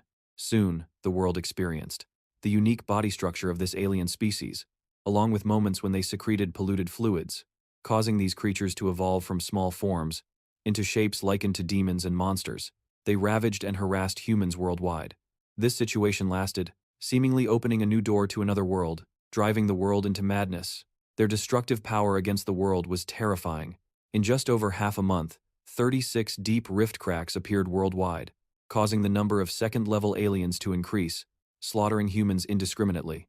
These aliens are not called strong. Heavy artillery can easily tear them apart, but the scariest thing about them is not their strength, but the cost of destroying them. The price to pay is the special pollution hidden in the aliens' bodies. Each time we kill them, it means losing a fellow human life. Fortunately, the cost of killing low-level aliens is limited within a certain range. So, we tried attacking from a distance. This seemingly crazy action helped humanity achieve temporary stability. But as the number of cracks increased, pollution among the population grew, and the world unknowingly underwent great changes. Compared to humans, plants and animals were easily polluted and invaded, producing mutations. The wild environment became unsafe. In the second Lunar New Year of the new era, the northern and southern capitals declared the establishment of large-scale concentration zones, simultaneously planning to gather residents from towns and surrounding areas into these zones. According to the 5th year of the new era, the heteromorphic species began launching attacks on gathering places to find ways to resist them. Humans tried to enter the abyss, with a mortality rate reaching 97%. Since then, humans have learned the method of abyss against abyss, and we officially entered the era of the supernormal. Currently, humans are still temporarily continuing on the path of searching and researching deeper ways to resist the heteromorphic species. A middle-aged man, wearing headphones and a stylish men's suit, stood on the podium and began lecturing about the history of the heteromorphic species, although there have been advances in researching supernormal powers. But in the end, we managed to retain it. First-level supernormal. There was always no way to resist the abyss together. That year, 15 countries declared extinction. The threat was approaching. In his hand, the tablet projected an image of a 6-sided gemstone, blue in color. He continued the introduction. Shortly after, forbidden items from the abyss were discovered and spread. The forbidden item wave exploded since the Zhou era. Based on these forbidden items, some pioneers reached the supernormal level. Secondly, through extreme methods, we established the Lamin organization. It made significant contributions in the initial confrontation with the heteromorphic species. The pink-haired girl and the boy beside her wondered. Lamin is the organization that Luke Diao mentioned earlier. The man's voice continued from the story of the 10th year of the new era. Finally, we found a way to advance to the second level by conventional methods. Our supernormal combat power made a leap forward. In quality, finally, we could also fight directly on the battlefield. Also in this year, 2 guarded gathering places were established. Bok Do and Lai Min Nam. Do was established and completed for the first time. Then, 8 first-level gathering places including Kan Duong, Ma Wai, A2, Tin Hoa, Lam An, Lam Dong, Truong Jiang, and Thien Fu were also completed. All combined formed the shape of the Big Dipper constellation in the sky. The students in the classroom, after hearing his description, among them, a bespectacled student seemed skeptical. "Where do we have so many first-level gathering places like that?" the blonde student beside responded. "It's completely different from normal propaganda." The teacher standing on the podium heard this and explained. "I know that everyone at first Cannot accept it immediately. But now I am lecturing about things that have already happened. The 20th year of the new era. Third-level heteromorphic species suddenly appeared. Even artillery had difficulty resisting them. They were giant monsters. The Nando gathering place paid a heavy price to finally destroy it. The 30th year of the new era, a special type of heteromorphic species appeared. Their strength far exceeded that of their peers. They were green monsters with many eyes spread over their bodies. They led the heteromorphic army and besieged the Ma gathering place. Because the distance was too close, nuclear weapons could not be used. The students here turned pale and hurriedly asked, "Then what happened?" The man lowered his head. With a serious expression, he looked up at everyone and answered the previous question. Manhwa was destroyed and only one AI survived. That city was engulfed in flames, smoke rising thickly. It was truly like a hell on earth. Everyone listening to this, the atmosphere in the room became very heavy. What did the AI say? The man also put down the tablet. The pink-haired girl lowered her face. On her cute face hung a sorrowful expression. Everyone was silent, continuing to process the information just heard. After a while, the man continued telling. The 40th year of the new era, fourth-level heteromorphic species appeared. In a nuclear explosion, the heteromorphic species mutated and emerged from the blast. Then, the A2 gathering place was destroyed. The new monster had a huge mouth cavity on its chest. The 50th year of the new era. Tien Phu and other surrounding gathering areas faced threats from heteromorphic species, and were in danger. The threat from the new heteromorphic species caused Cho. The first large-scale migration in history occurred. The man looked at the projection above and said, "In the 60th year of the new era, the southwest and northwest of Great Chu completely became occupied areas and sanctuaries for the heteromorphic species calamities." Not stopping there, he continued. In the 70th year of the new era, the heteromorphic species advanced gradually northward. If the Lamon gathering place falls, the heteromorphic species will directly threaten the north. He clenched his fists, his eyes reddening, and in a hoarse voice said, "This led to the second great migration in history. This time it was supernormal, no turning back. 1 million young people unitedly marched to their deaths, saving thousands of miles. The mountains and rivers of Great Chu repelled the heteromorphic species thousands of miles away." His eyes welled up with tears, and later that same year, the north and south were completely separated by the deep Nando Gorge. Nando, it became a lonely city, isolated from the outside, no longer accessible. The schoolyard was bustling and lively, students chatting in front of the sword, the symbol of the school, when suddenly dark clouds gathered, obscuring the sky and frightening the students. Everyone's face darkened upon seeing this miraculous scene. Footsteps calmly proceeded amid everyone's astonishment. The feeling was truly awkward, clearly real. Everything around remained the same, aware of the danger, yet the pair of white eyes still strolled leisurely around the school. Diao Diao didn't think reality was harsher than she imagined. Meanwhile, the main character still casually told stories of the past, stronger than herself. Previously, she was still naive, thinking Tham Uyen was about to be defeated by us. Ignoring his joke, she still worried about Nam Du falling to Van Hai. What will happen to us? Seeing her worried, he comforted her with a few words. Who knows? We'll resist as long as we can. No one can predict the future. The atmosphere quieted down.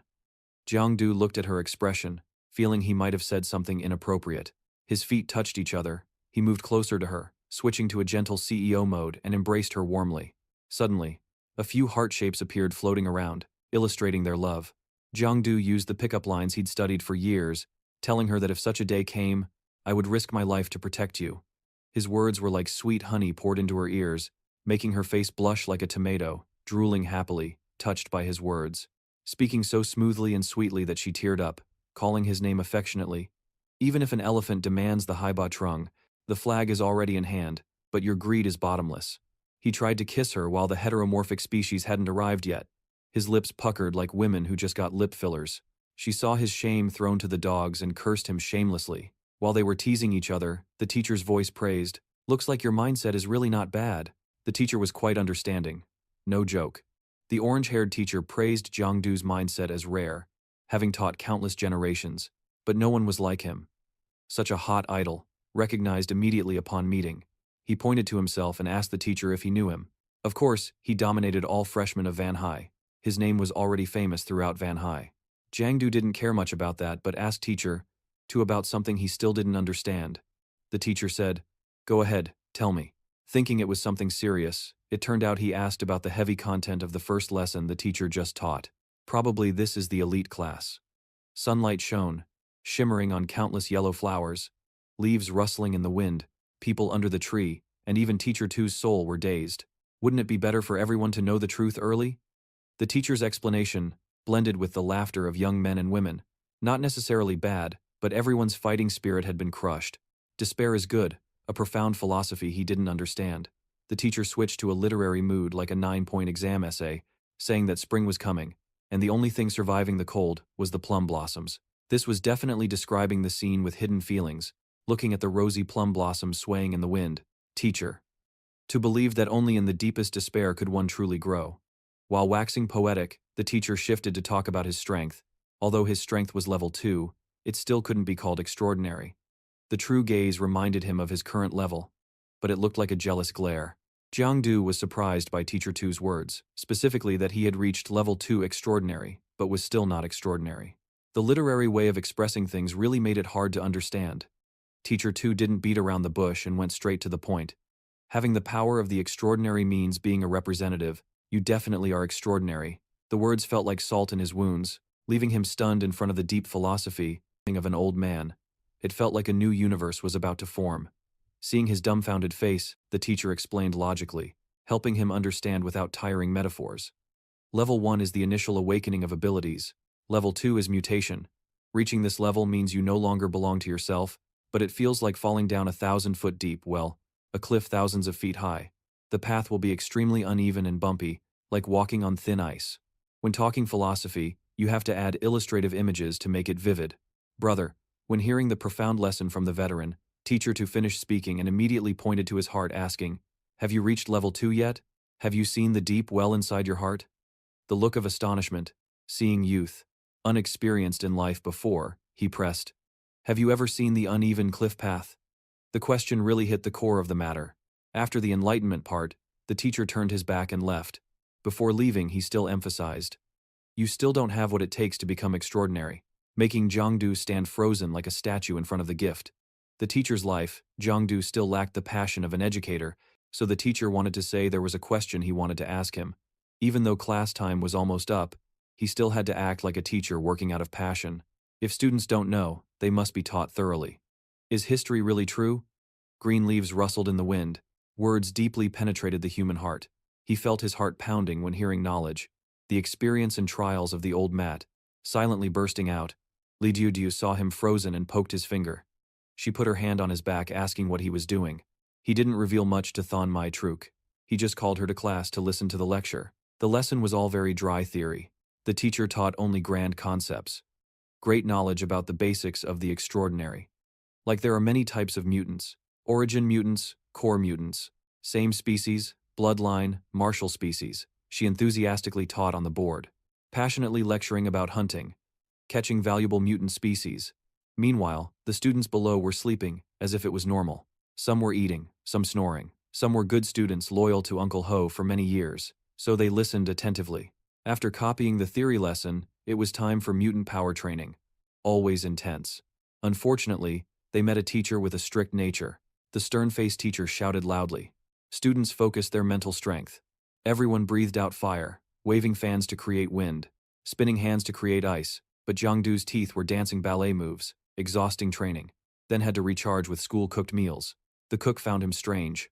Mouth said there was braised pork, but her hand scooping meat for him trembled like she was sick, adding a very sinister smile. A day of crazy learning passed. The bell rang, signaling the end of the day. Studying in the windy schoolyard, trees swayed to the rhythm of the sunlight, creating a very beautiful and poetic school scene. Special real combat training. Divided male with male, female with female, making him zero in on this because he had to be away from his lover. If judging by rank, she should be in class 1 like him, not class 3 boys. Love sickness away from lover is infinite longing. Suddenly Jiang Du thought of a man. It turned out to be Uncle Six, who used connections to split this pair of red-whiskered bulbuls apart. Just as he was about to faint, the loudspeaker announced. School announcement. Training course. Special will give the instructors and deputy instructors, presiding over the achievement of this real combat session. This battle will be recorded in university achievements. Then the school didn't say much more. Directly summoned 500 instructor brothers in front of the students. Shouts in unison. Their clear voices rang out when ordered to receive the training class. Everyone held their breath. observing every trainer's movement on the field. After a while, a man came over. Not only Jiangdu, but also those around him. All looked at that man with suspicious eyes. The Class 1 instructor was seen. Was he a bit skinny or not? That person wore a tight black sports shirt. Indeed, compared to others, he was a bit small. The other stood straight. Both hands formed fists, speaking sternly. Hearing the voice, everyone immediately reacted instinctively. Took a standing at attention posture. Jiangdu's eyes widened in surprise. You really can't judge a book by its cover. Damn, this voice is really too imposing. The instructor's voice was icy cold. Eyes slightly squinted. Just stand like that. He froze on the spot. This was very different from his thoughts. Jiangdu's mouth twitched, thinking silently. Isn't this supposed to be real combat training, so we have to stand like soldiers? Suddenly his shoulders felt heavy, like carrying a heavy rock. A few tons on his body. His brow furrowed, sweat started dripping. Jiangdu bit his lip, shifted his gaze around. This was murderous intent, no movement allowed. Sweat poured down, wetting his face and sliding down his chin. Not only him. Everyone was locked in this overwhelming murderous aura. He began to trace the source, the origin of this pressure. Was it a forbidden item or a special ability? No, neither. Jiangdu raised his eyes and stared at the instructor. He remained in the same posture as before, neither moving nor saying another word. His eyes were deep and brightly shining, as if waiting for prey. It was not hard to recognize that the one emitting the murderous intent was that teacher. The atmosphere was tense, to the point that every second seemed to squeeze their hearts. The person in front, Jiangdu, suddenly sat back, both hands trembling as he supported his body, panting. His throat was dry and burning like fire. He could only slowly swallow saliva. I understand now. This military stance was actually one of the tests. About extraordinary talent. Simply put, Jiangdu kept his body still like a statue, without moving at all. Whoever could persist standing like that until the end was the formidable one. Time flew by quickly, 15 minutes later. The number of people still standing on the field was only a few. More precisely, only Jiangdu remained, facing the instructor. Everyone else had collapsed, as if dead. Jiangdu was also reaching his limit. His eyes rolled back. A crooked smile appeared on his face. His whole body trembled. The opponent withdrew his murderous intent. Seemingly quite satisfied, he smiled softly. Take a rest, he said. Jiangdu plopped down, raising his hand to wipe sweat. It was worth the pressure just now, it could be considered. From afar came a soft laugh. The backlit sunlight shone on him, casting a tall shadow collapsed on the grass. Still the same old style, liking to show off. Tong Khan wore a uniform. His reddish-brown hair was slicked back. He raised his hand. Come with me. He stood up, curiously asked. Where to? Training with the 2-star seniors? Khan. An glanced, shook his head. No. The training camp arranged special training for you. The two walked to an empty area. This is the place. Jiangdu scratched his head, looking around. He asked back, There's nothing here, right? The other laughed loudly, pointing at himself. Isn't there still me here? He was slightly startled. Huh? Wait, are you saying? Instructor Tong gave a thumbs up, grinning brightly. That's right, we train one-on-one. The others stand aside. He wiped sweat, looking at Jiangdu in admiration. Look, Jiangdu is being coached one-on-one by Instructor Tong. Wow, so formidable. No wonder he's a genius, beating all the freshmen. Another person looked up, hands on knees. Just now standing in military stance, he was also the one who persisted until the end. Hearing the whispers about himself, he felt a bit embarrassed, awkwardly asked, This private training, can I switch to another place? Many people looking like that isn't very good. Many people looking like that isn't very good. Tong Khan, An put hands on hips, probing. So, afraid of losing face in front of so many people here? Jiangdu honestly nodded a bit, remembering what Tuan said on the phone last time. It really was a special training arrangement. To suppress that kid's fighting spirit, then sighed. What do you mean suppress fighting spirit? Tong Khan. An refused. The content of this special training was decided by Tuan. If you have opinions, go find him. Hearing this, Jiangdu's face fell, his small hand curled into a fist. That despicable lie guy, his hand is too long already. In the air, a stream of power gradually condensed, wrapping around Kanan's arm. The other pulled his arm back, leaning slightly backward, taking a stance, raising his voice to end the conversation. All right, time is precious, let's start. Jiangdu showed a bored expression. He raised both hands, shaking his head coldly. Hey, this little bit of my strength is basically not worth looking at. Suddenly a voice sounded. Don't lose faith. I'll attack with full force first. The teacher won't be able to fight back. Jiang Du's lips slightly pressed into a curve, his voice hoarse. Is that so? The sky was originally calm, but suddenly the wind rose violently. Jiang Du spun around once and leapt up to Cao Chung. His right leg carried pressure, rushing toward Tong Kan, and at an unimaginable speed. This was what the teacher said. This sudden hook kick made the instructor unable to react in time. He could only instinctively raise his hand to block. The collision of two forces scattered the wind to both sides. The ground below seemed about to crack. Those standing nearby watched anxiously, not daring to look away. Someone burst out laughing. So handsome. Just one move was enough to suppress the instructor. The boy beside couldn't help but praise. Too strong. Both of us are senior high final years. But their abilities differ so much. Then came the cheers of encouragement. If he doesn't do well, Jiang Du will really win. Suddenly, someone else spoke up. He wore a uniform and had dark gray hair that was not very noticeable. No, this is a demonstration of a mistake. The small-sized instructor from earlier also stepped forward. The first move used his foot to almost jump onto Cao Chung, leaving no chance at all. This makes it very easy to seize the opportunity for a counterattack. A demonstration of a mistake. You guys absolutely must not learn this. The dust storm gradually cleared. Tong Kan An held Jiang Du tightly, who was suspended in midair.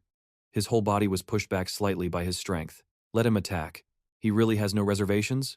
Not bad strength. But the opponent grabbed Jiang Du's ankle, the point between his eyebrows furrowed as he laughed. The move was too simple, very easy to be countered. Instructor Tong gathered his strength and spun around. Without any mercy, he threw him far away.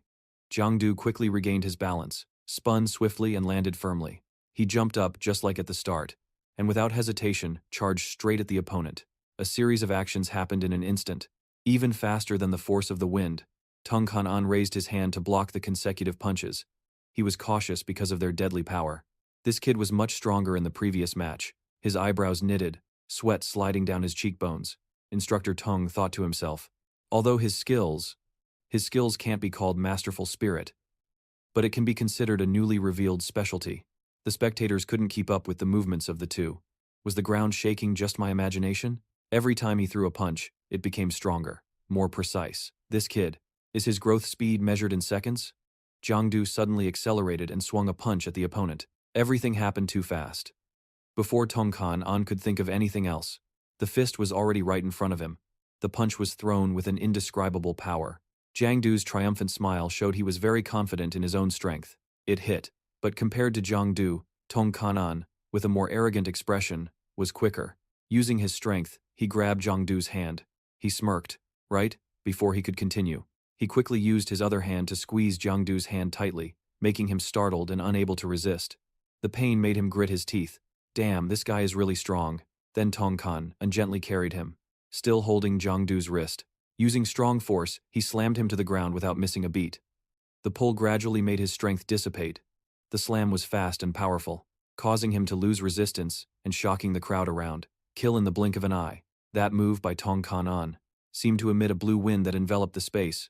After being slammed into the ground, his soul left his body. His body trembled violently. Meanwhile, after acting, Tong Kan seemed to become a different person. Aura continuously radiated around him. He looked ahead with unpredictable eyes. People behind also gawked and discussed with open mouths. Kill in the blink of an eye. Others behind were equally surprised. Eyes wide, mouths agape, utterly impressed. I thought Jiang Du had won already. The result was reversed so quickly. On this side, Trio Dongthine was also surprised by the match result, smiling arrogantly. Then Tong Kan said he purposely left that opening, and the result was really advancing. He continued with a determined expression. Fighting is not just about body and skills, you also have to use your brain. Everyone remember that clearly? Back to the battle situation. Jiang Du struggled to get up after being slammed by Tong Kan. He rubbed his side and panted heavily. He said, Uncle Tong, are you using your strength? Tong Kan with a triumphant face. He looked at Jiang Du, smirking confidently, replying, Don't talk about my ability, even my potential. My body must be controlled within the limits of a level 2 person. Aura still floated all over him. Then Tong Kan continued evenly, I purely won because of my rich, real combat experience. Then he demonstrated his skills. He continuously used agile moves, flexible and quick, a very strong body with proficient technique, smart tactics. These factors all become the basic qualities needed for a fight. Also, the key that affects victory or defeat. Jiang Du still tried to stand still, listening to Tong Kan and rambling on. his hand still supporting his painful hip. Tong Jiaoquan continued to analyze. Moreover, just studying is not enough. The battlefield changes unpredictably. Basically, there is no time for you to think. Suddenly, Jiang Du threw a lightning-fast punch, because he saw a weakness in Tong Kanan. But he was also read by him. He blocked that punch with just one hand very lightly. With a calm face, he continued speaking. Therefore, you still have to spend a lot of time practicing, turning what has been nurtured, learned into combat instincts. His hand still blocked Jiang Du's punch. He opened one eye with intense killing intent. Tom Kang-an provocatively asked, "No long-term memory, right?" Hearing those words from Tom Kang-an made his ears ring. His hand tightened on his hand so much that veins bulged. Suddenly Jiang Du's hand, although the other hand grabbed his wrist, making him question and startled. His gaze completely changed. The previous confidence had completely disappeared. Jiang Du strongly used his strength to throw Tong Kan-an to the ground. He shouted loudly, "Use that person's own method to return it to them." Unexpected by Jiang Du's action, Tong Kan-an's hand turned red as it hit the ground in pain. In the stands, everyone showed sad expressions, but Jiao Quan shouted loudly, "Rest time is over, the whole team focus. All of you lined up straight then, males to the males, females to the females." Everyone stood solemnly before the whole team. Jiao Quan loudly shouted to his students, 2 days ago, was for you to adapt. Starting from this third day, official class division begins. A Jiao Quan continued to announce military posture regulations. Not even an hour passed. Those who collapse from exhaustion must leave the class. The initial level, those who are eliminated, will be reorganized into combat classes, in chronological order, regardless of gender. On the side of 6, Diao Diao, everyone also had to go through harsh training. Everyone was exhausted, out of breath, and their faces clearly showed worry. Having to endure hardships, she gritted her teeth. Her eyes carried an indescribable determination. She told herself to persevere. No matter what, she must not fall. Remembering the rough face and her mockery by Jiang Du, Tuan asked, "Why are you still in class 3? She became even more determined. Her eyes showed absolute decisiveness. Otherwise, that Jiang Du would definitely laugh at her. She must get into class 1. Even so, her gaze turned to the sports field, where Jiang Du had to go through training. She felt a bit anxious and worried. But will nothing happen to Jiang Du over there? Although it was private training, but Jiao Quantong would surely show mercy. Suddenly a painful ah sound rang out, contrary to her thoughts. Over here, Jiang Du was being beaten relentlessly by Tong Kanan, causing him to be thrown far away, falling hard to the ground, creating gusts of wind. Even though his clothes were bruised and battered, no matter how battered his body was, he brushed the dirt off his face. Without saying a word, 6 Diao Diao. Seeing that, eyes wide open and mouth agape, she exclaimed in panic. Seeing that, eyes wide open and mouth agape, she exclaimed in panic. Is this training to death? On Tong Kanan's side, he was also exhausted, sweat pouring down. He rubbed his hands, then stepped towards Jiang Du, saying, "You're tough, kid." Then Tong Kan An fell into thought. Originally thought he could easily bully him, but fighting again and again, instead, forced himself to use real skill. He recalled the image of a man with a grimacing face, gritting his teeth fiercely. He thought this terrifying fighting talent was exactly like his uncle back then. Seeing Tong Kan and standing silently without stopping, Jiang Du continued to attack. He punched towards him, then coldly said, "Not over yet."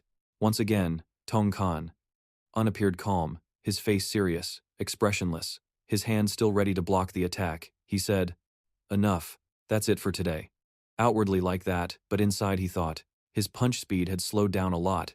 It seemed he had reached his limit. Suddenly, Jiang Du changed direction. His punch shattered Tong Kang-an's recent thoughts, making him pale. His gaze changed from confident and triumphant to only fear, momentarily not knowing how to react. Shouting, finally Jiang Du's effort was rewarded. Before Tong Kan-an could finish his sentence, he was punched right in the chest, making him fly 200 meters away. That punch seemed to channel all his strength. It was so powerful that the air was filled with Jiang Du's aura. After Jiang Du's recent strike, Song Kan-an hadn't yet recovered, staring at the mark left by his punch, his expression stunned and speechless.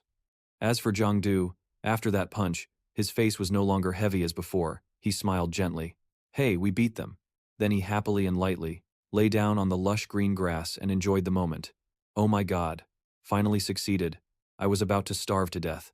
Watching Jiang Du lying on the grass with a still thoughtful face, it seemed he had realized something about Jiang Du, nearly exhausted all his strength, mobilizing all the remaining power in his body to unleash the strongest force. No doubt, The basic move of the superhuman skill he used was entering stealth. Uncle Tong, Jiang Du spoke, interrupting Song Kanan's train of thought, startling him. Then Jiang Du continued. This training ground, if it ends up like this, you won't make me pay for it, right? If you want money, go ask my Uncle Lai. Hearing that, Song Kan An replied reassuringly. Later we'll use a forbidden item to restore it. Jiang Du was taken to the medical room to recover. He sat on the bed, looking at the tall and attractive nurse. Meeting the nurse again, she was preparing the IV drip for Jiang Du and asked why he was here again. He smiled and replied, "What a coincidence, and all 3 times I came here, it was you." His tone teasing. "What's your name, sister?" Upon hearing that, she came closer to Jiang Du, her right hand resting on the bed, leaning her face close to his and said, "First, I'm your senior, here for internship." Jiang Du sat there puzzled, not understanding. Before he could say anything, she frowned slightly and continued. "Secondly, the first time you came here you asked my name. The second time you asked again. The third time you still kept asking." As she spoke, she leaned even closer to Jiang Du. Not paying attention to her words, Jiang Du sat on the bed, staring intently at her chest, his face flushed red, swallowing repeatedly. It seemed his mind was also, probably thinking about something naughty. Just then, a voice message notification arrived, breaking the awkward atmosphere. Jiang Du suddenly realized she was a size 36D. Teacher Song Kan An entered. She immediately turned her back and left, leaving only a reminder, "Rest well." Then she left, leaving Jiang Du alone on the bed receiving the IV. Seeing her leave as if the opportunity slipped away, Jiang Du desperately tried to hold her back. "Sister, don't go. I'm scared to have the IV alone." But the attempt to hold her back seemed unsuccessful. Seeing Jiang Du's action, Song Kan An looked at him and asked, "Kid, why are you like this?" Only then did Jiang Du notice Song Kan An, Uncle Tong, and he asked again, "Uncle Tong, aren't you going to continue training?" Song Kan An came closer and said, "I'm the chief instructor of this program. It's okay to be absent for a while." Then he tossed a small medicine bottle to Jiang Du. "Take this quickly. It will restore your stamina." Jiang Du took the bottle without hesitation, thanked Uncle Tong, and drank the whole bottle in one gulp. Suddenly his eyes shone with a golden light. Then he started acting up, patting his chest loudly, shouting, "Ho Han 3, I'm alive again. I can still fight for another day." Watching him clown around, Song Kan An was helpless and advised, all right, rest now. When you're better, we'll have another solo match." Hearing that, Jiang Du replied, looking a bit doubtful and confused, "Speaking of solo, Uncle Tong's moves. When we fought each other, I felt something was off. Not exactly comfortable, but also unbearable." Strangely, Song Kan An stood with arms crossed and replied, "I came to explain this to you. Private training will continue, but your future training will have new adjustments." Outside, the trees were green and peaceful, but inside, the two continued talking. Jiang Du asked, "What adjustments?" Training with second-year students, expanding practice. Many questions were asked inside the facility, but I haven't graduated yet, and I came to the barracks. Special training is to learn superhuman knowledge. Going to the workshop to tighten screws? Not paying attention to his words, Song Kan An said coldly. The higher-up said to follow the arrangement. Jiang Du sadly said, "Yes." Then Song Kan An walked toward the exit and said, "I still have work to do. I'm leaving first, about the technique of entering the position of use. I will send you related documents by email. Check it yourself. Don't let it leak out." As soon as he finished speaking, the email was sent to Jiang Du's phone. He quickly opened the email titled Supernatural Skills to read, when suddenly a person appeared. Jiang Du seemed to step into another modern world. Then another brown-haired man appeared. He said, "Hello everyone, I am Fuang Huangduang. This time mainly talking about the basics of supernatural skills. I will talk about supernatural skills, from different perspectives and their components. Please look at the content on the board first." As if by magic, a content board appeared. The first board asked, "What are supernatural skills?" Answer: Level 1 Escape Spirit, Level 2 Heteromorph. Only Level BA is the true supernatural level. These are two completely different levels from the first two levels. The second board, Pollution in the body reaches mutation. It can cause extremely large damage. Using only energy will cause power waste. If you can convert 100 parts of pollution into 200 parts, that is supernatural skill. Next, the third board. The principle of supernatural skills is not complicated. It involves 3 factors. Body quality uses how much energy, the degree of willpower, condensation. Finally, the fourth board. These 3 factors combined can cause terrifying supernatural skill power. Then Fuang Huang Duang snapped his fingers, mannequins appeared, along with a sword in his hand. He gave an example to everyone. Jiang Du still didn't know what was happening, so he stood still. Then he went straight to slash the mannequin target. A streak of light flashed and spread, but the target remained unharmed. Still in that world, he continued. This is target number 7 made of alloy, normally strong and durable, able to block physical damage from level 2 superhumans, like the slash I just made. His hand blazed with fire, his cold face guided everyone to pay attention here. Now I'm using about 500 units of energy, which is also the boundary to level BA. As soon as he finished speaking, the mannequins collapsed with a crash from his power, but still unharmed. Seeing that, Jiangdu thought this was normal. Although half the targets fell, there was no real damage. Then Fuang Huangduang prepared to channel energy, stomped his foot hard on the ground, making Jiangdu flinch briefly. Then he said, "Now I will use 500 units of energy, but, this time I will use the form of supernatural skill to attack." Jiangdu focused on him, preparing to execute. A beam of light appeared in his palm, enveloping the whole atmosphere. He fiercely stared forward, making Jiangdu sweat all over his face. Then Fuang Huangduang said, "Supernatural skill is a combination of 3 test factors: strength, supernatural ability, willpower, condensation, power dispersed into one and exerted delicately." A loud noise erupted. Fierce long sparks shot toward the splitting target. The targets collapsed under that power. The whole world seemed to shake. The will of the sunlight can break mountains. Still, in that virtual world, the wind blew fiercely, the ground sank, black smoke flew thickly. Other vehicles were old and rusted. Nearby houses after Fuang Huangduang's attack also collapsed. None remained intact. Looking at the ruins, he said, "Supernatural skill is an incomparable power." The aftermath of Fuang Huangduang's attack also affected Jiang Du. He had to cover his face to avoid the strong wind blowing on him. He was also astonished. "Damn it! Is this the power of supernatural skill? So strong." Then, Fuang Huangduang continued to explain. "The move just now is the common supernatural skill, Bachliat." Then, Fuang Huangduang continued to explain. "The move just now is the common supernatural skill, Bachliat. Even using new energy at level BA, it can produce great effects. Most superhumans can learn and use it." Then he advised to practice hard. Supernatural skill is true capability. It can cause severe injury to enemies when facing heteromorphs. Jiang Du also felt weary. Why does it feel like he's very good? Resulting in entering the camp. Trained for 2 days. Then discovered he was just a little brother. Resulting in entering the camp. After 2 days of training, he discovered he was just a little brother. Then he continued. "I give up. No wonder it's the superhuman world, not just the Night Watch organization. Really talented people." Suddenly his phone notified something. He tapped it and several panels appeared. First panel, superhuman skills. These are common skills only superhumans of grade BA have. Completely controllable. But each time superhuman skills are used, a lot of stamina, energy, and spirit are drained. Second board, a meticulous level Zix entry. Complete control over the body, performing level VI entry operations beyond understanding. Next, the third board.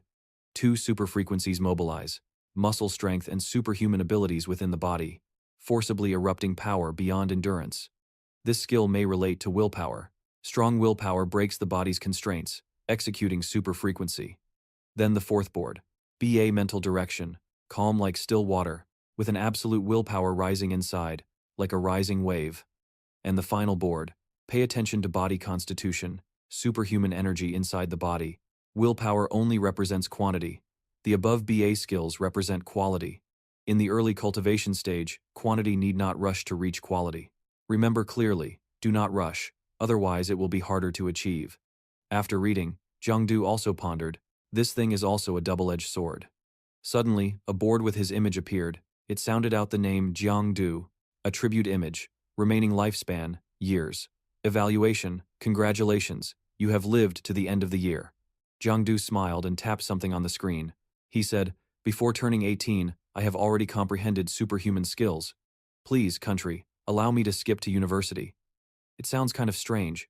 The next day, sunlight gently shone through the leaf. Jiangdu walked while talking to Tong Kanan.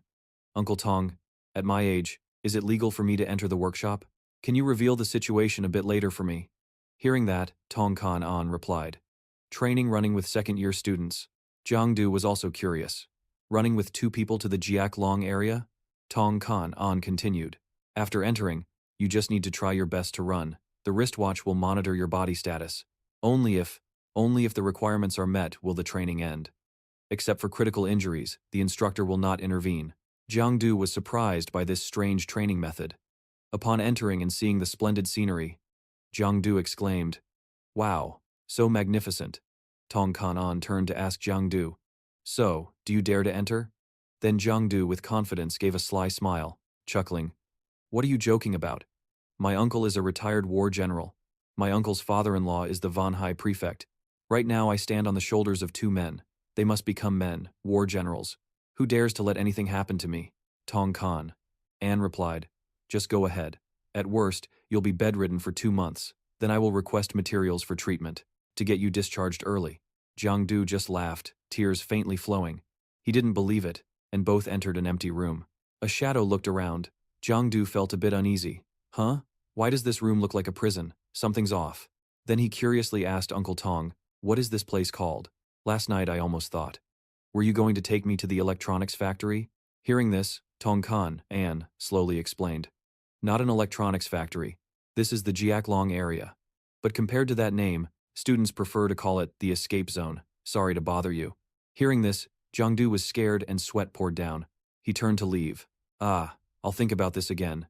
Tong Kan An saw this and kicked him inside. "Izo, don't talk so much. Go, inside." Jiang Du banged on the door loudly, worried and crying without tears. He shouted out, "Hey!" Uncle Tong ignored him, calling someone on the phone. "Hello. Captain Lai. That kid has been locked up. Everything is normal." Yes, I know. I know my limits." Inside, Jiang Du screamed fearfully again. Uncle Tong. "Oh my god. Why is there a mutant here? So scary." Tong Kan An didn't answer Jiang Du but focused on talking to Captain Lai. He asked what the kid was doing. He's screaming. He asked if he was scared, then pressed his ear to the glass door. Listening inside, Jiang Du angrily shouted, "You disgusting thing, don't touch me. If you want to bite Big Brother Giang, I'll die for me." Hearing Jiang Du's shouting gave him a headache. Tong Kan An continued, reporting to Captain Lai, "I feel Jiang Du is very excited." Meanwhile, Jiang Du was being licked all over by a disgusting frog-like mutant, making him helplessly hold his head and cry. "What exactly is this place for? Please don't release frogs here anymore. I'm about to puke." The door of a room, not sure what kind of demon or ghost, suddenly opened by itself. Jiang Du is being sat on the head by a mutant frog, but seeing such a strange phenomenon, he also feels it's odd, right? Yet the door opens by itself. He sees an opportunity to run away from the sticky mutant frogs clinging to him. Suddenly, he becomes fearful in case there's danger ahead. A man's courage doesn't allow him to retreat. Better to face danger than be trapped here with the mutant frogs. Jiang Du runs really fast, using all his strength to sprint. The frogs clinging to him lose their grip and fall off. Near the door, the monsters split into multiple copies, casting a bunch of spells to block him. But is it really that easy? He releases a signature dense black magic, a move that blasts the frogs away. He believes they don't stand a chance against him. Finally, he jumps outside. He looks around. The sky is pitch black like a dark future, and a bizarre path appears outside the door. Suddenly, another young man is shouting. The village is in chaos, running wildly as mutant frogs cling to him. The guy sees Jiang Du standing there stunned, so he heroically calls him to run along. Not knowing what's going on, he follows. Since the call was made, it's only right to get to know each other a bit. The young man in brown asks which class he's in since he's a stranger, sounding like a kid who skipped school all year. Hearing the question, Jiang Du replies, "Class 1 of the special training camp." Hearing Class 1, the guy panics. How come a freshman is already at this hellish place? Probably offended someone. Jiang Du doesn't know why he's here either. Nothing special would happen. If he didn't overthink, thinking Jiang Du slept with the teacher's daughter and got sent to this god-forsaken place. He smells the frogs to get used to them, running for his life. He asks where this place is. The senior is very enthusiastic, teaching the juniors that this is a running escape zone. Use all your strength to run. Also, constantly use your willpower to repel evil thoughts to escape. Thought the senior was strong. But after saying that, he runs ahead, leaving Jiang Du behind confused, not fully understanding the situation. Luckily, Jiang Du catches up and asks for directions. Where to? The guy looks surprised that a freshman can keep up. Feeling helpless, Jiang Du explains one last time. You only get out if you meet the running standard, basically running steadily for 2 months. The two guys run enthusiastically. Meanwhile, others in this world are in chaos because of the disgusting mutant frogs. One frog notices Jiang Du and quickly jumps on him, but he sees it coming. He grabs the frog's leg mercilessly and slams it away. His action confuses the senior, asking why he killed the frog. Isn't the blood magic not supposed to kill? Surprised, Jiang Du asks back. The senior explains carefully. We're here to train you. Killing them only dulls your mind, and might cause early logout. But even with detailed explanation, it's too late. The group behind is running chaotically because of the frogs. While running, a hole suddenly appears, almost died. Then a wall collapses right above his head. Almost lost it. On top of that, he passes by some digestive product from intestines. Luckily, he jumps over the huge hole. Finally, while a girl in a pink dress is ballet dancing on the other side. The consequence of not running fast arrives. She falls into a deep pit. Bottomless magic like a MU cave. Screams. Extremely tragic screams. A large male hand quickly grabs the girl's wrist as she falls. Jiangdu tries to pull her up to avoid hitting the ground. His heroic act, the girl asks why he saved her. He just replies it was a casual gesture, then kindly asks if she's okay. The girl feels guilty because this world doesn't allow unnecessary movements. Since he saved her, disaster will surely come. Jiangdu just laughs it off. This tiny world really has many arbitrary rules. While chatting with the girl, 3 swords infused with green magic suddenly strike from behind. He activates his sharp instincts. He nimbly dodges the deadly sharp bone spikes. Turns out they come from the white bone mutants. This tribe has nothing but large human-like skeletons and the ability to use themselves as weapons. The girl glances and knows these 2 are level 2 mutants. Their power is terrifying and dangerous. Knowing the danger, Jiangdu is a risk-taker who gains more by taking more risks. He grabs a spiked bone and throws it back at them, retaliating for their sneaky attack earlier. The dry bones are only big in size, but they didn't know what had happened. The bone spikes immediately stabbed straight into them. Then he grabbed her hand and ran away with the girl he just met. The girl saw that he was both intelligent and talented. Not only did he dodge the bone spikes, but he also knew how to use them as weapons to fight back. It really made people fall for him. To her, he was the first male student who was so well-rounded. The dry bone mutant was still closely following behind the 2 of them. It raised its machete, intending to kill.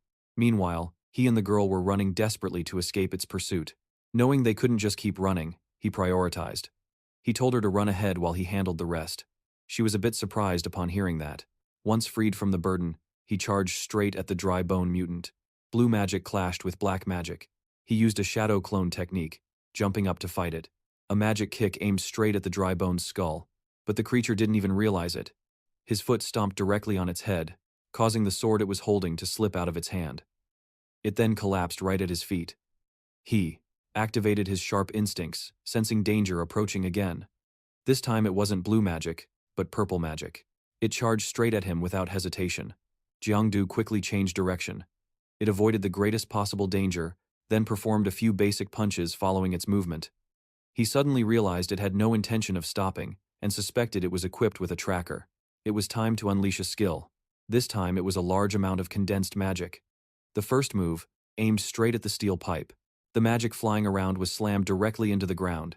Jiangdu looked at what was in front of him with curiosity. If there was a deadly danger, would the training camp allow it to continue? If he didn't use the hidden technique, it would probably be hard to defeat it. This must also be considered dangerous. Before his thoughts ended, a desperate scream cut through his contemplation.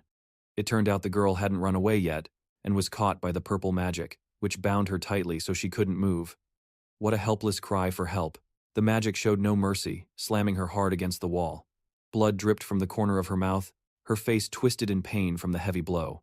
The wall cracked in a large patch. The girl could no longer resist and collapsed. Obviously, she was eliminated from this survival battle. He felt disgusted by the violent act against a woman and cursed silently at the hateful act. His expression was extremely displeased. In less than 10 minutes, one person had already been eliminated from the game. Jiangdu felt this escape battle was not going well. He needed to shock his spirit immediately. From somewhere, tentacles were wrapping around a wall, looking quite creepy. Suddenly, a mysterious pink flower appeared, inside which was a set of sharp teeth capable of crushing any AI. Inside, it was a set of sharp teeth capable of crushing any AI. Capable of crushing any AI. Jiangdu was also scared when he realized this was a carnivorous flower. The tentacles of the carnivorous flower began to move. It grabbed nearby iron rods as weapons. Jiangdu thought for a moment. Certainly, the rank of this thing was no lower than the white bone mutant. Luckily, he only had 20% health left before. Otherwise, he would definitely be in trouble. Jiangdu then took a ready stance to fight, as it was ready to attack him at any moment. He unleashed his power, but this mutant was tougher than he thought because it knew how to hide. Jiangdu didn't understand why the training camp found such strange mutants. Then he used his invisibility ultimate technique, the escape and concealment technique. He also realized he couldn't let it keep hiding forever. Otherwise, his stamina would be depleted before the mutant lost any health. After a while, he realized the important thing now was to clearly see its movement trajectory. Then Jiangdu activated the shadow pupil magic. His pupils changed from yellow to blue. With this magic, he could confidently catch the mutant. Finally, he saw its path. "Let me see how arrogant you are now." Jiangdu smiled with satisfaction and charged to fight the mutant. "Don't think that knowing a little invisibility technique means you can fight me," he shouted loudly as he charged. "If you mess with me, you won't survive." In just a moment, Jiangdu thrust a huge stick into the mutant's mouth. It screamed in pain. Its health gradually depleted. With only 10% health left, the mutant was extremely weak. It couldn't resist Jiangdu. And what had to happen, happened. He delivered a finishing kick, directly sending the beautiful little sister back to the earth. Jiangdu left afterward. While walking, he thought about how the special training camp personnel would come to clean up the dead mutant corpses. Jiangdu didn't have much time to waste. He had to run forward. While moving, Jiangdu suddenly felt extremely dizzy.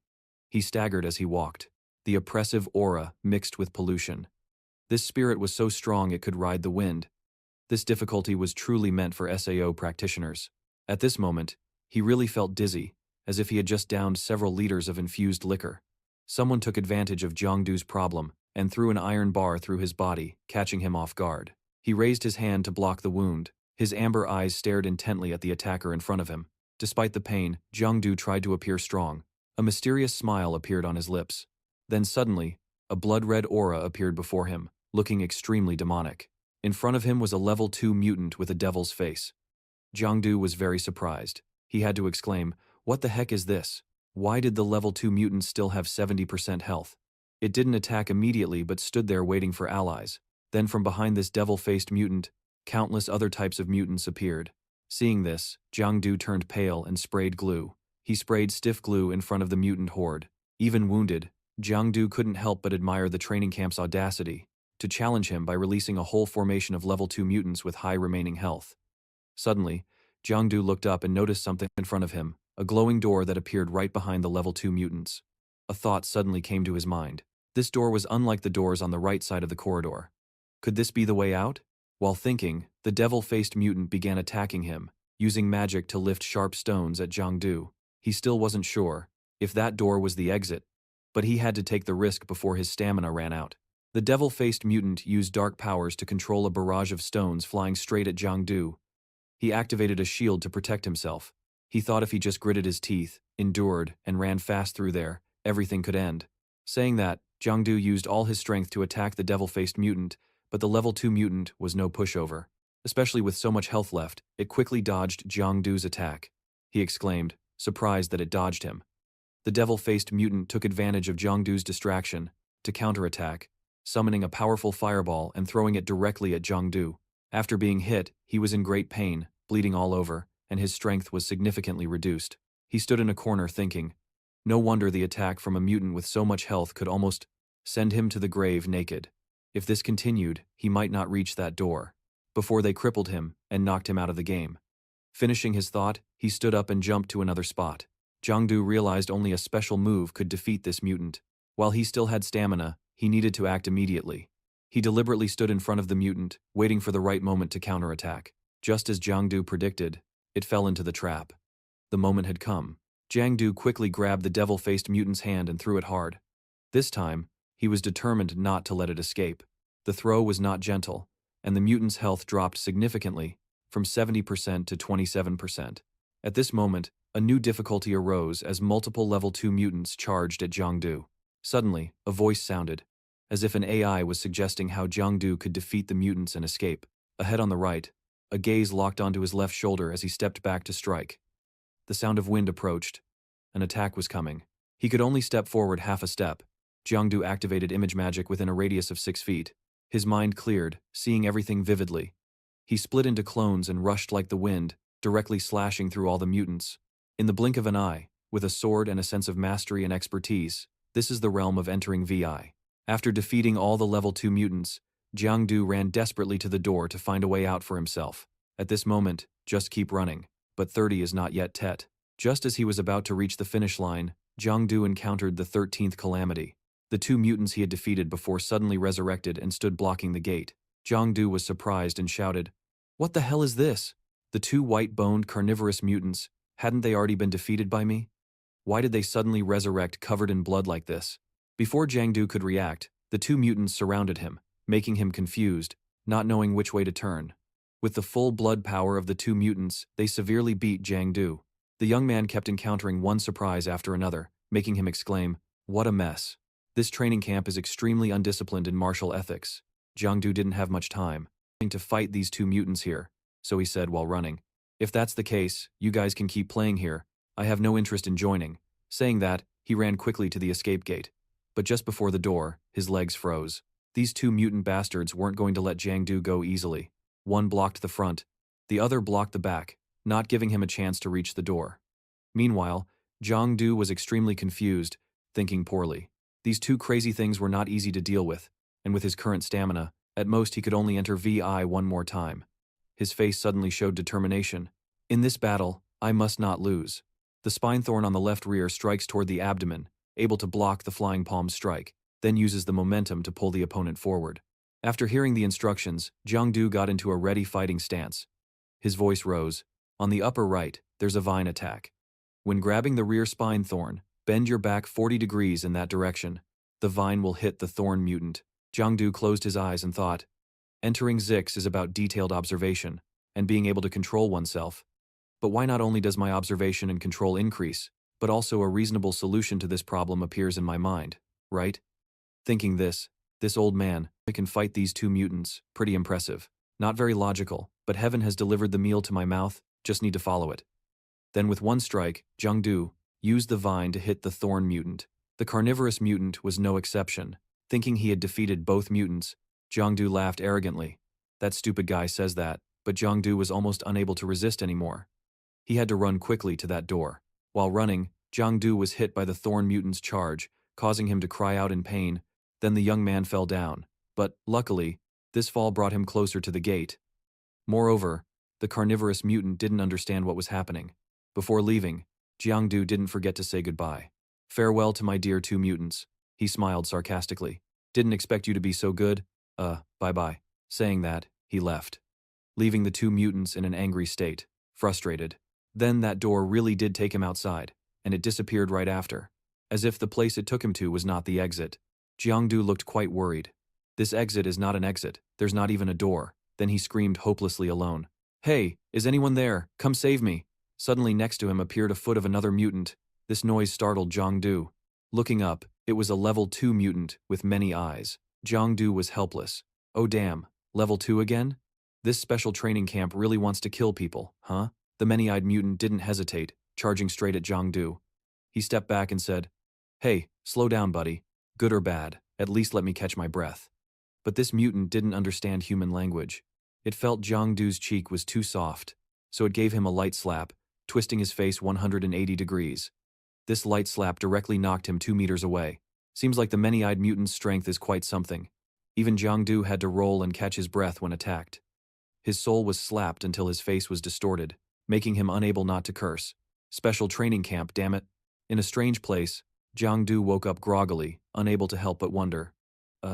Where is this? His whole body was bandaged, probably due to the side effects of anesthesia, making him still not fully alert to accurately assess the situation. I remember I was knocked out by that mutant that looked like an ET. While lost in thought, he heard rustling sounds below. Jiang Du looked down and was shocked to see Duong Tu groping something. It was very dark down there. He was so surprised that he shouted, "Why are you pulling down my pants in broad daylight?" Then the nurse just smiled and turned away, not forgetting to tell Jiang Du, "All right. If you're awake, then take it off yourself, young man."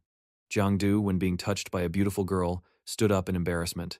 He hugged himself protectively, repeatedly saying, "Someone's in my dream." Duong Tu saw her shy young friend and quickly explained, "Your butt was injured, so it needs ointment." Hearing this, Jiang Du felt relieved. He lay face down so Nurse Duong Tu could apply the medicine. Duong Tu also introduced herself. "My name is Duong Tu. Don't ask anymore. Wei Chen already added you. No white lies." You always have to wear this at work. If you're not afraid of your little guy, come to my room and get one. I'll pretend I never knew about this. A dark thought appeared in Jiangdu's mind.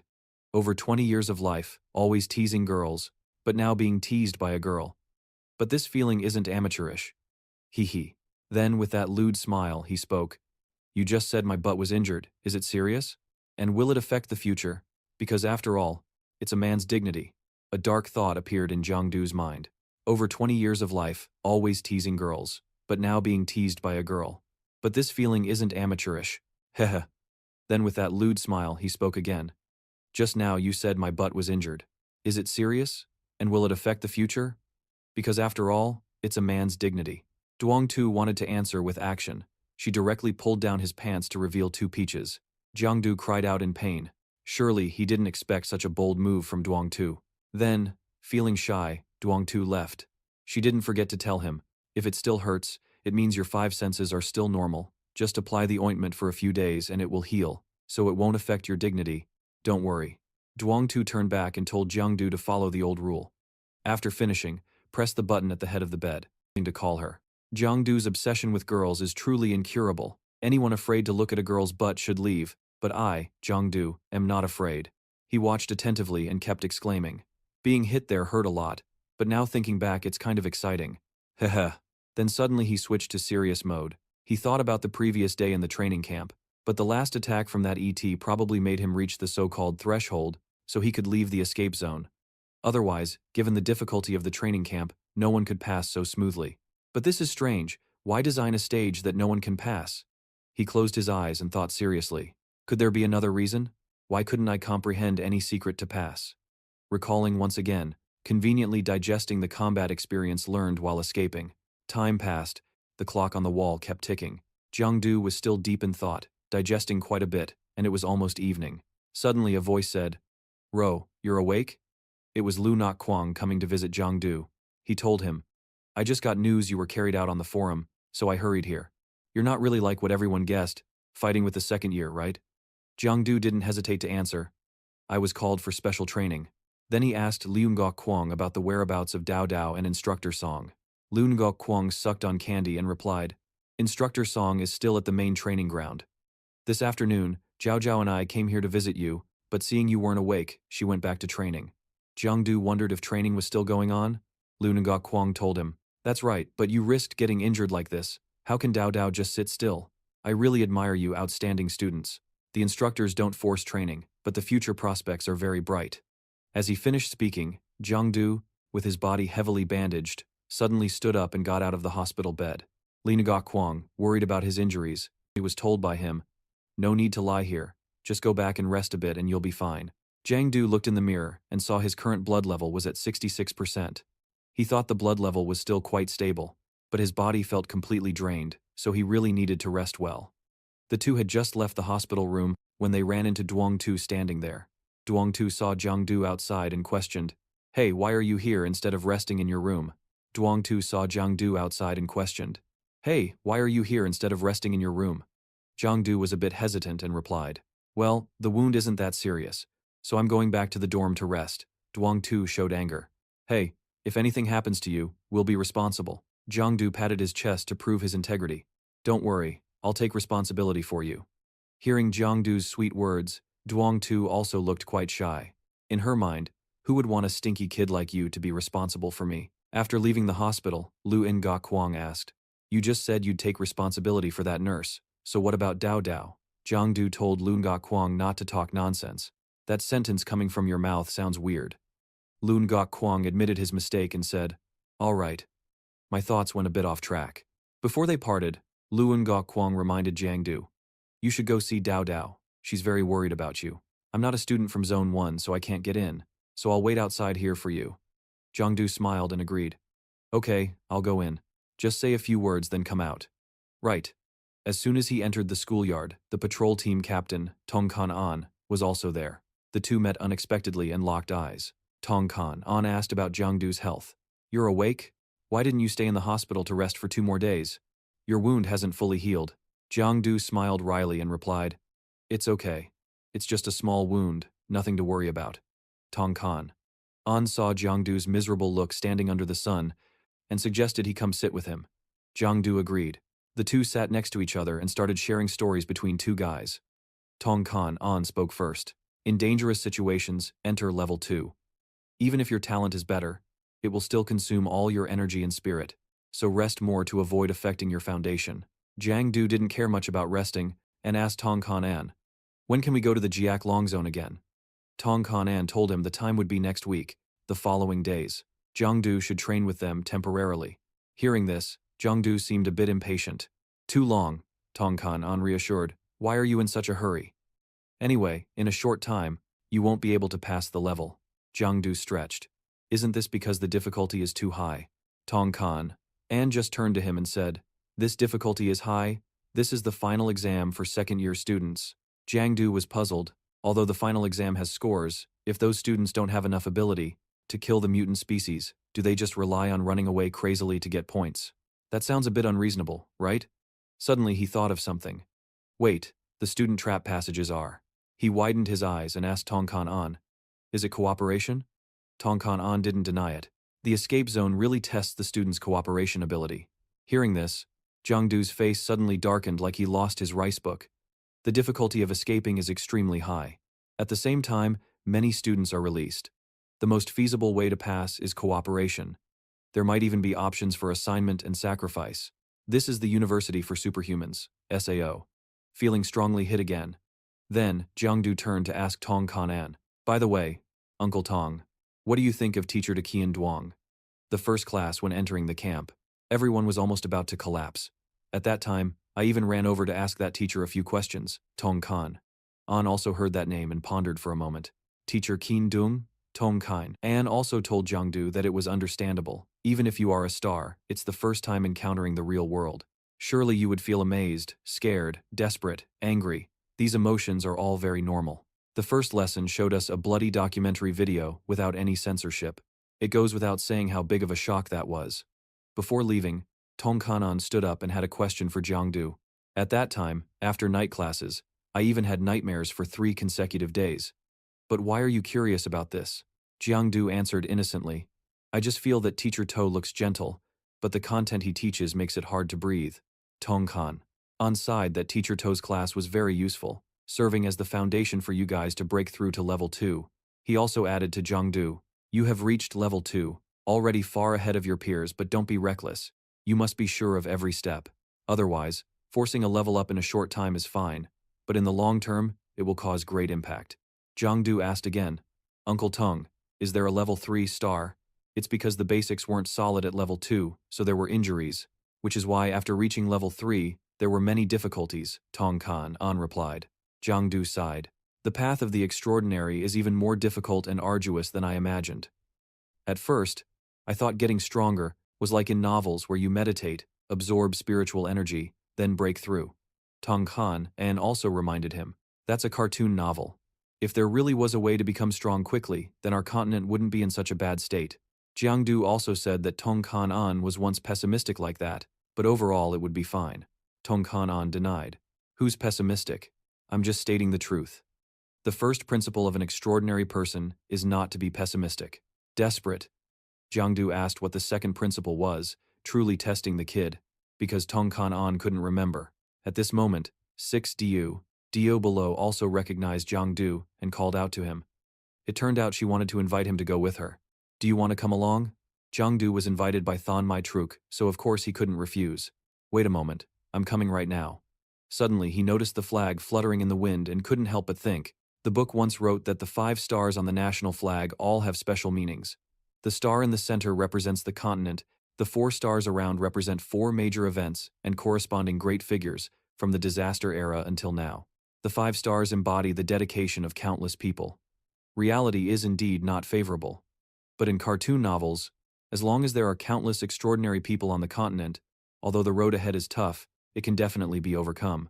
Jiang Du stood under the bright light, as if symbolizing his determination.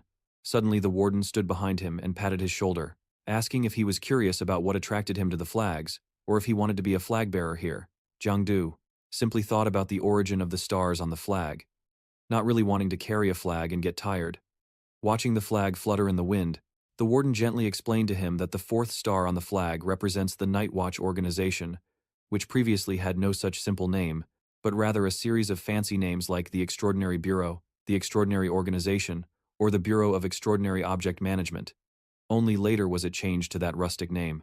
After a long explanation, he asked Jiang if he knew why the star was named that way. He was very innocent, thinking it was just because many demons and ghosts appear at night. The warden sternly said it was okay not to know, so he had to shrug it off and not stress over it. Thinking they would just talk, unexpectedly the warden wanted to fight him to the death. A gentleman doesn't use hands or feet, so he ran quickly to another place, otherwise staying might cause trouble. Running to another place, he immediately met Than Mai Truk, his ma Diao Diao. He was surprised and asked his close friend, "Where is everyone?" Then she just pointed in another direction and said she had gone to the canteen to save seats for the two of them. Suddenly she pinched his arm hard and loudly asked, "Don't want to live anymore?" Tears and snot, a man crying just because of a pinch, he whined, arguing that wasn't he still alive right in front of her? Diao could only feel helpless facing this childish behavior. The man cried. Now the woman cried too. She clearly showed her frustration upon hearing the news that he was carried out, her heart burning with worry. Jiang couldn't hold back tears for the one he loved, and reached out to comfort her with a few words.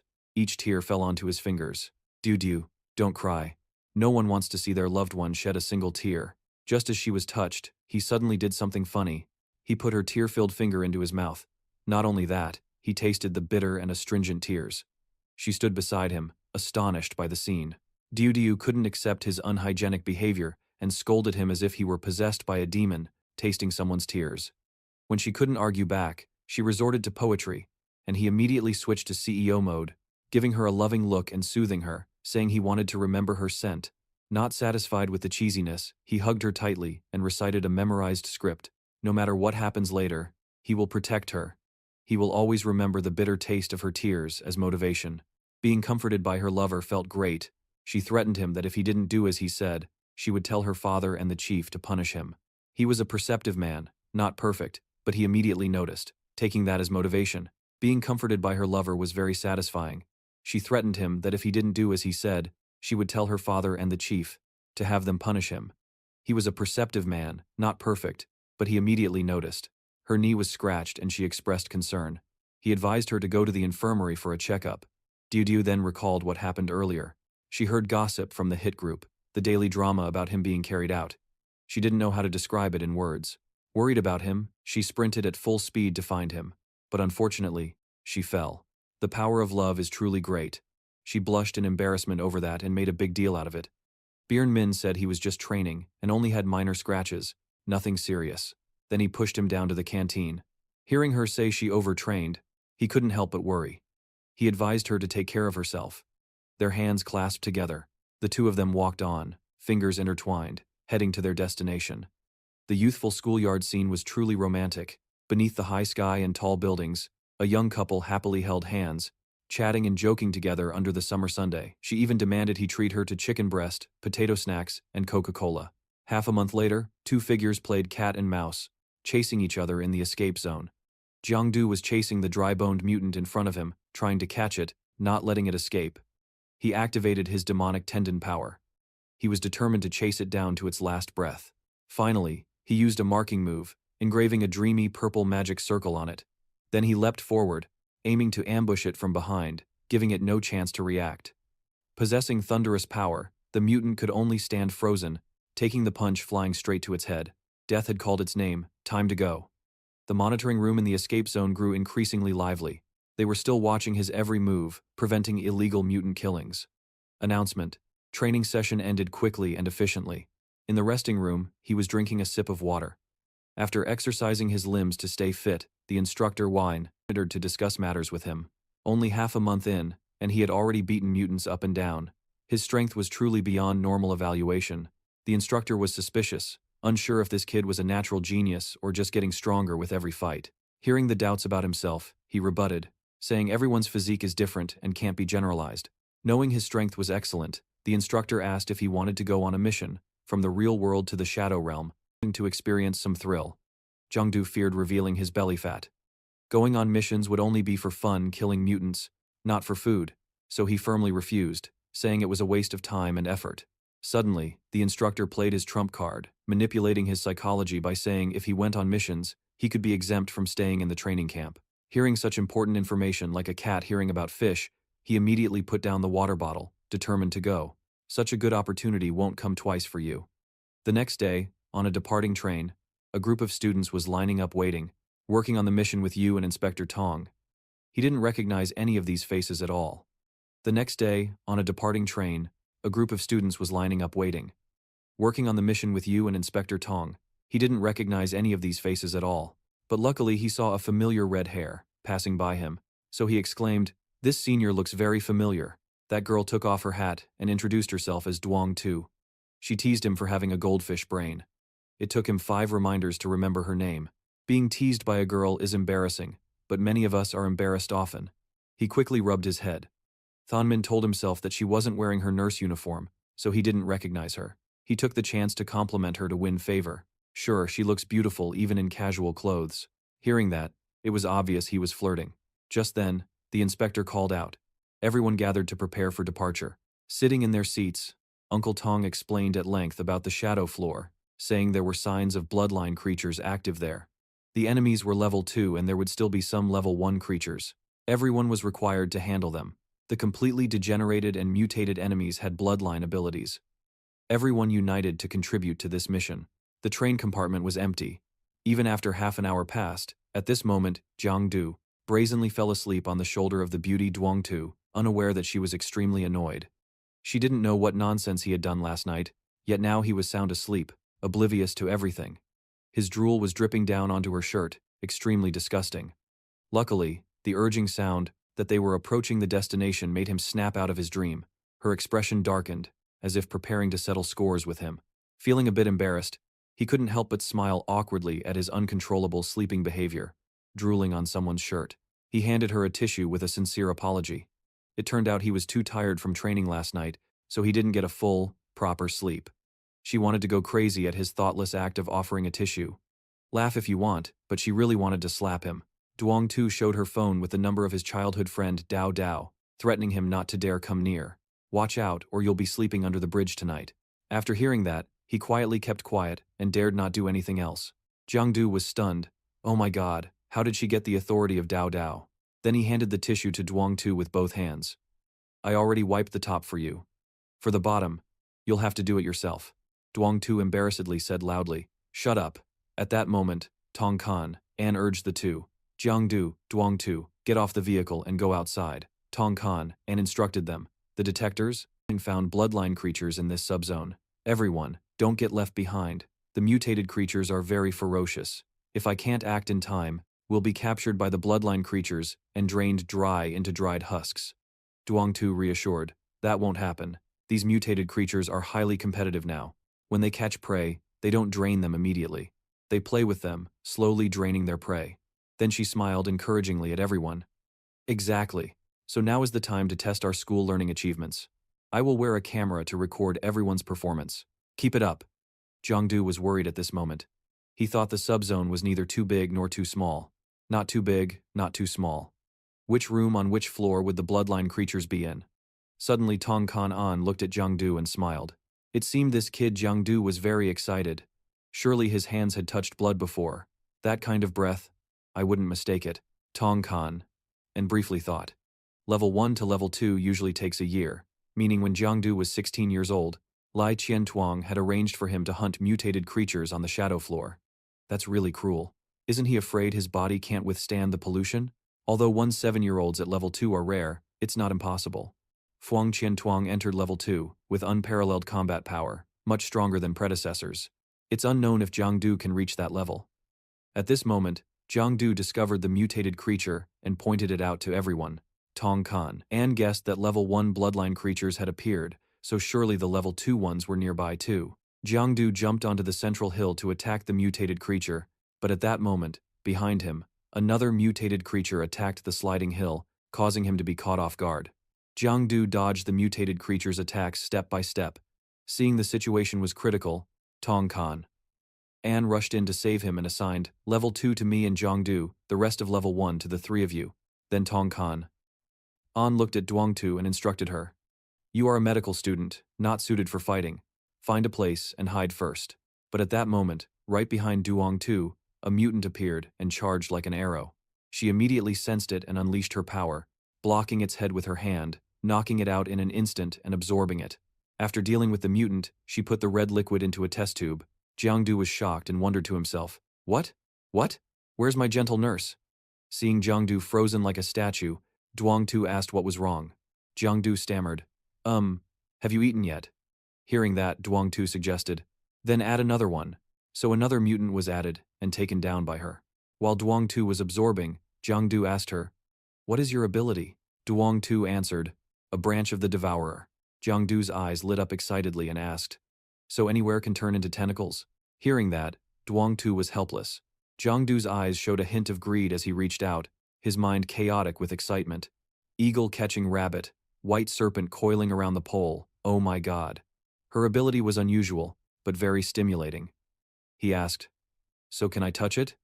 Duongtu crossed her arms coldly and refused. "No," Jiangdu insisted. "Then just look." She sighed. "You really are a rogue. Do you believe I'll report you for harassing me at the special training camp?" He squinted and repeated her words. "Report me? My uncle is." Before he could finish, Duongtu calmly said as if rehearsed, "Your uncle is a level 5 war general, your father-in-law is the current governor, and you still want to use your influence to pressure me?" Jiangdu was intimidated by her logic, thinking, "Well done, playing the villain's spokesperson. How come it's like even AI knows that?" He awkwardly scratched his head and cleared his throat. "Just kidding, don't take it seriously." Duongtu's arm suddenly emitted a red glow, growing exponentially in size. Even her fingernails lengthened. She stepped back slightly, her fingers transforming into a sticky, slimy substance. A few seconds later, Duongtu spoke, looking at the tentacles writhing on her arm. "Forget it. If you want to look, then look. Forget it. If you want to look, then look. After you see it, you'll probably remember my name, right?" She lowered her eyes, grotesquely mutated. "Very scary, right?" Contrary to her expectations, Jiangdu's eyes shone brightly, sparkling like stars. He kept praising. "Very good, very good. Flexible, agile." The tentacle girl was also very cute. Seeing his unusual reaction, Duongtu felt itchy, cute, her cheeks unconsciously burning. She didn't understand what was cute about this slimy, spiky thing. Since she started mutating, others were scared and avoided her. He was the first to say cute. Jiangdu swallowed hard, his hand excitedly wanting to touch. "Yes, I really do find it very cute." Moreover, her tentacles reacted when they saw me. She quickly hid her tentacle arm behind her, shouting, "I warn you not to cross the line."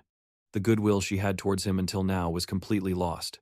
She thought this guy might reluctantly be considered a good person, but now it was clear he was a pervert. Seeing Duongtu embarrassed and covering her body, he explained, "What do you think? The reaction I meant isn't just below, but above." Jiangdu frowned thoughtfully, not knowing what had happened to this person. Yet it made him feel a strange emotion, wanting to enter an obsession state and then kill the mutated Duongtu. His emotions grew more chaotic. Jiangdu lowered his face and continued thinking. Could it be that between shadow species and real species it's like shadow and coin, with conflicts? The connections between species are profound, probably need to gather more fragments of identity to clarify the situation. Suddenly, Tong Kan An stepped forward, carrying a blood species on one shoulder and another in his arms. "Little Duong, handle this a bit. This mission is already quite accomplished." Duongtu nodded in agreement. Tong Jiaoquan stared at Jiangdu. "Why are you still carrying one?" He looked at him and said matter-of-factly, "Not leaving a single one alive to hand over? It only has 4% blood left, probably can hold out for half an hour.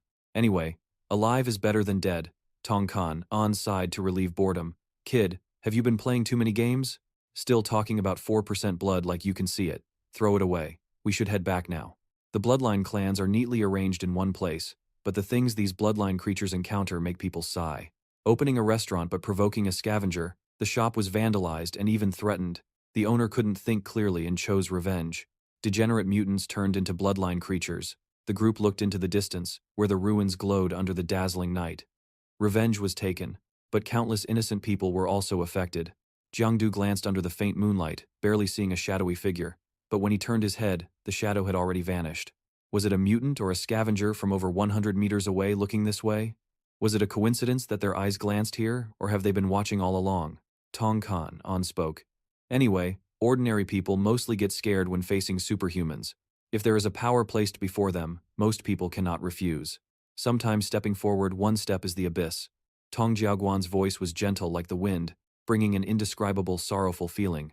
Suddenly, from behind the bloodline corpse, another mutant's foot stepped forward.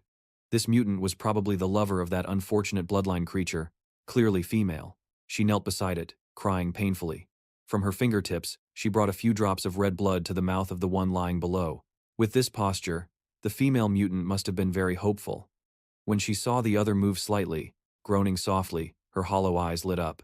The joy didn't last long. Her arm was grabbed by an AI. Jiangdu's face darkened as he restrained this mutant. She was probably very surprised to see him and tried to pull her arm away. His lips slightly curved, forming a smile. There was still one fish that slipped through the net. Jiangdu caught the arm of a purple mutant. A black energy radiated from him. The mutant turned, opened its mouth and growled faintly. The mutant's eyes were bloodshot red, lunging to attack Jiangdu. Jiangdu thought silently that she was willing to give real blood, even half the amount. Clearly, these two were a married couple, both out of control and turned into mutants. The mutant attacked Jiangdu but was hit, surprising him. Jiangdu's whole body emitted a dark blue energy. Looking at the purple mutant tightly held in his hand and the bloodline creature lying on the ground, Jiangdu continued his thoughts. No matter how much they had suffered before, their current state could not be allowed to continue. Killing ordinary people. After thinking, he spread his legs, and the energy on his body began to accumulate. His fist struck strongly at the female mutant. The mutant was punched to the ground, eyes half open, half closed looking at him. Jiangdu muttered to himself. The blood bar was still at 10%. Looks like he had to punch again. The wall shattered from the impact of the punch. Jiangdu stood there staring at the mutant he had beaten to the point of not being able to get up. Two fists formed. His whole body radiated strong energy, forming a black and blue glowing ring around his body. Jiangdu said to the female mutant, "Don't worry, it's time to go." The mutant lying on the ground, one eye closed, one eye open, groaned a few times. It seemed like it wanted to say something to him. Jiangdu widened his eyes, looking at the mutant, and thought, he had never doubted his faith and pursuit, but the moment she raised her hand, it seemed she was also human. He continued thinking that he was about to kill her harshly, yet she was not like a monster. Looking at the energy in both palms, he wondered what was truly right. Suddenly, Tong An appeared beside Jiangdu, saying, "Jiangdu, she is already a mutant. Whether a wild mutant, or a mutant transformed from a degenerate human, it cannot be changed." Hearing Tong An's words, Jiangdu silently agreed, yes, mutation cannot be reversed.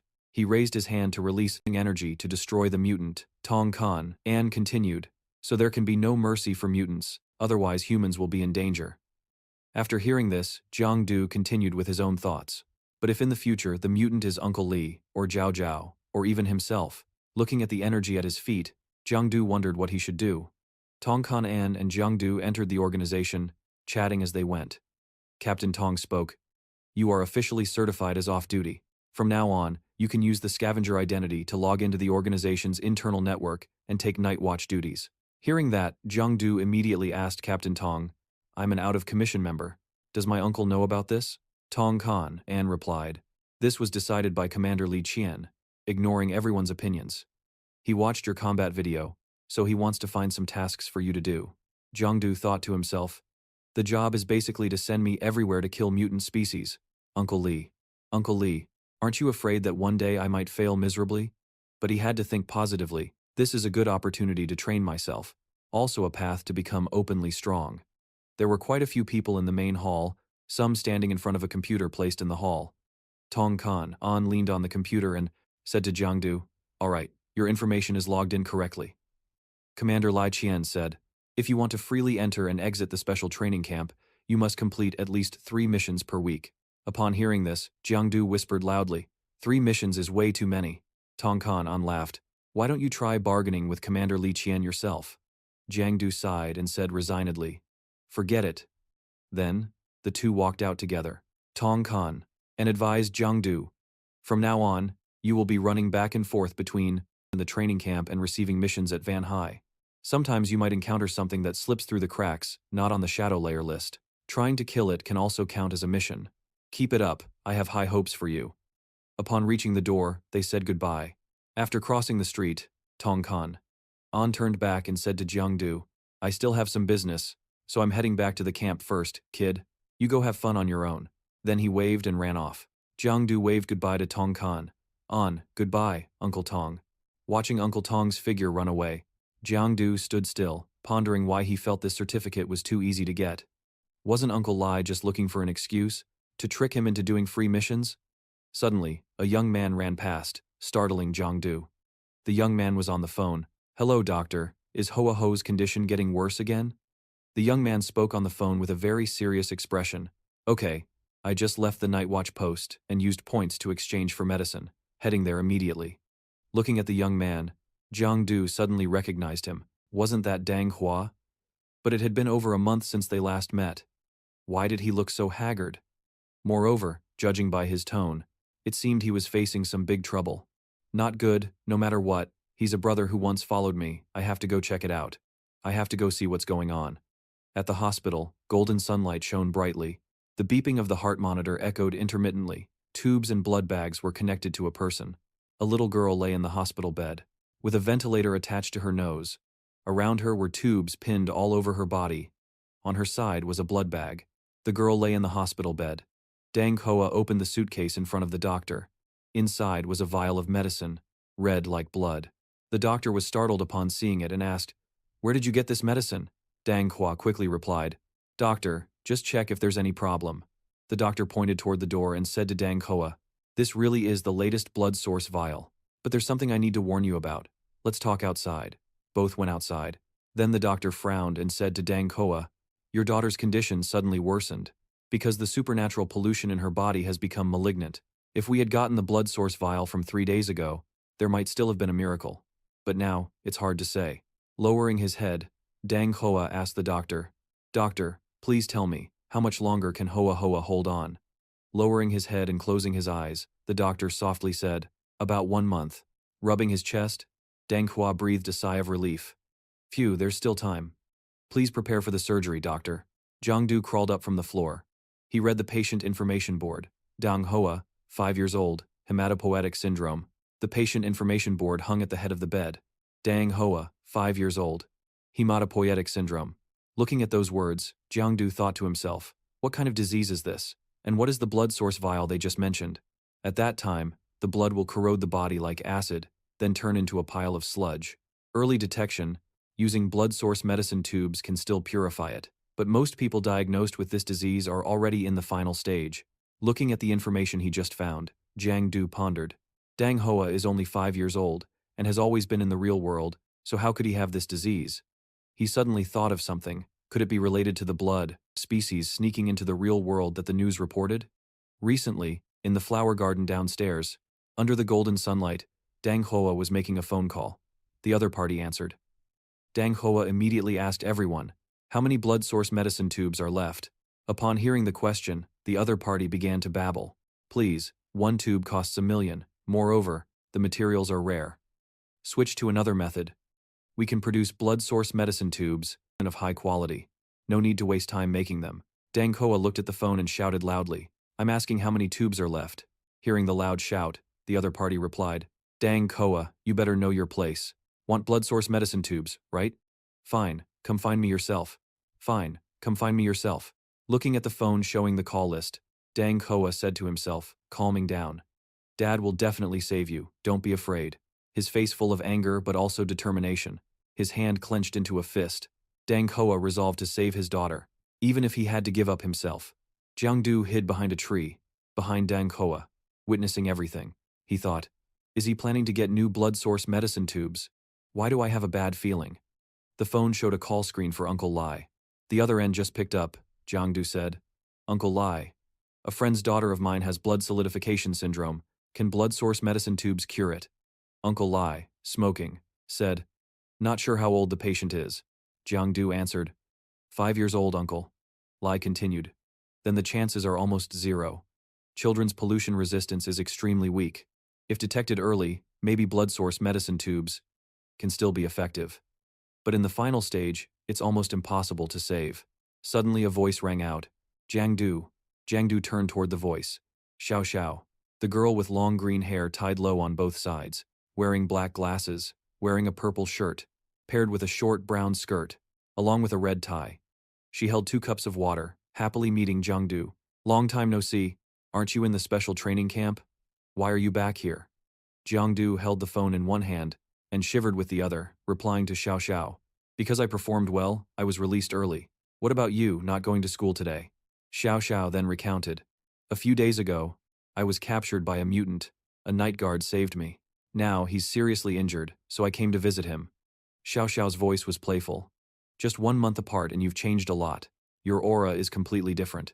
Embarrassed, Jiangdu scratched his head and said, So what? I feel you've changed a lot recently too. How's it going? Lowering her head, Xiao Xiao's voice was a bit sad. I'm still the same. But seeing you all go to the camp, and I don't. Facing danger, I can only let others handle it. Luckily, the night guard saved me. The more I think about it, the more I admire you all. If only I could become extraordinary too. Smiling and waving at Jiangdu. To be honest, being extraordinary isn't as good as you think. You can't face danger, life's challenges at any time. Most normal people can live a peaceful life. But becoming extraordinary, how many can avoid injury or disability? Lowering her head, Xiao Xiao recalled the mutants she encountered and said to Jiangdu, No, Jiangdu, you have talent. You're different. You can't feel the helplessness when mortals face mutants. Back then, if it weren't for the night guard, I would have been swallowed whole. Suddenly Jiangdu stood beside Xiao Xiao, waving his hand behind her back. Both turned around, a bit surprised. Xiao Xiao said, What's that? Why are there mutants here? Why are there mutants here? Mutants with 80% blood bars appeared overhead. They were attacking humans. Continuous screams rang out. Ah, ah, ah, run quickly, save me. Someone, come save me. A mutant appeared. Seeing the two people were Jiangdu and Teal. Jiangdu immediately stood in front, shielding Teal and preparing to fight. He smiled and said to Teal, The person with the scared face, hide behind me, don't move at all. He was radiating an energy. Sometimes black, sometimes green, extremely powerful. Suddenly, a purple mutant with sharp teeth let out a scream. Then it spat out a mouthful of blood. It turned out that mutant, when rushing at the two, had already attacked them with its teeth. Jiangdu punched through its throat with one punch. His energy radiated very strongly. Teal hid behind him, holding his head in fear. Energy radiated from his edge. Looking at the mutant he had hit, he said, A tiny level 1 ant dares to jump in front of me? Jiangdu casually threw the mutant's corpse to the ground.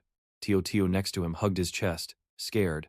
Glancing around the surroundings, Teal was scared standing behind him. He said, You just stay here, I'll go for a bit and come back. 2 blood mutants were attacking people on the street.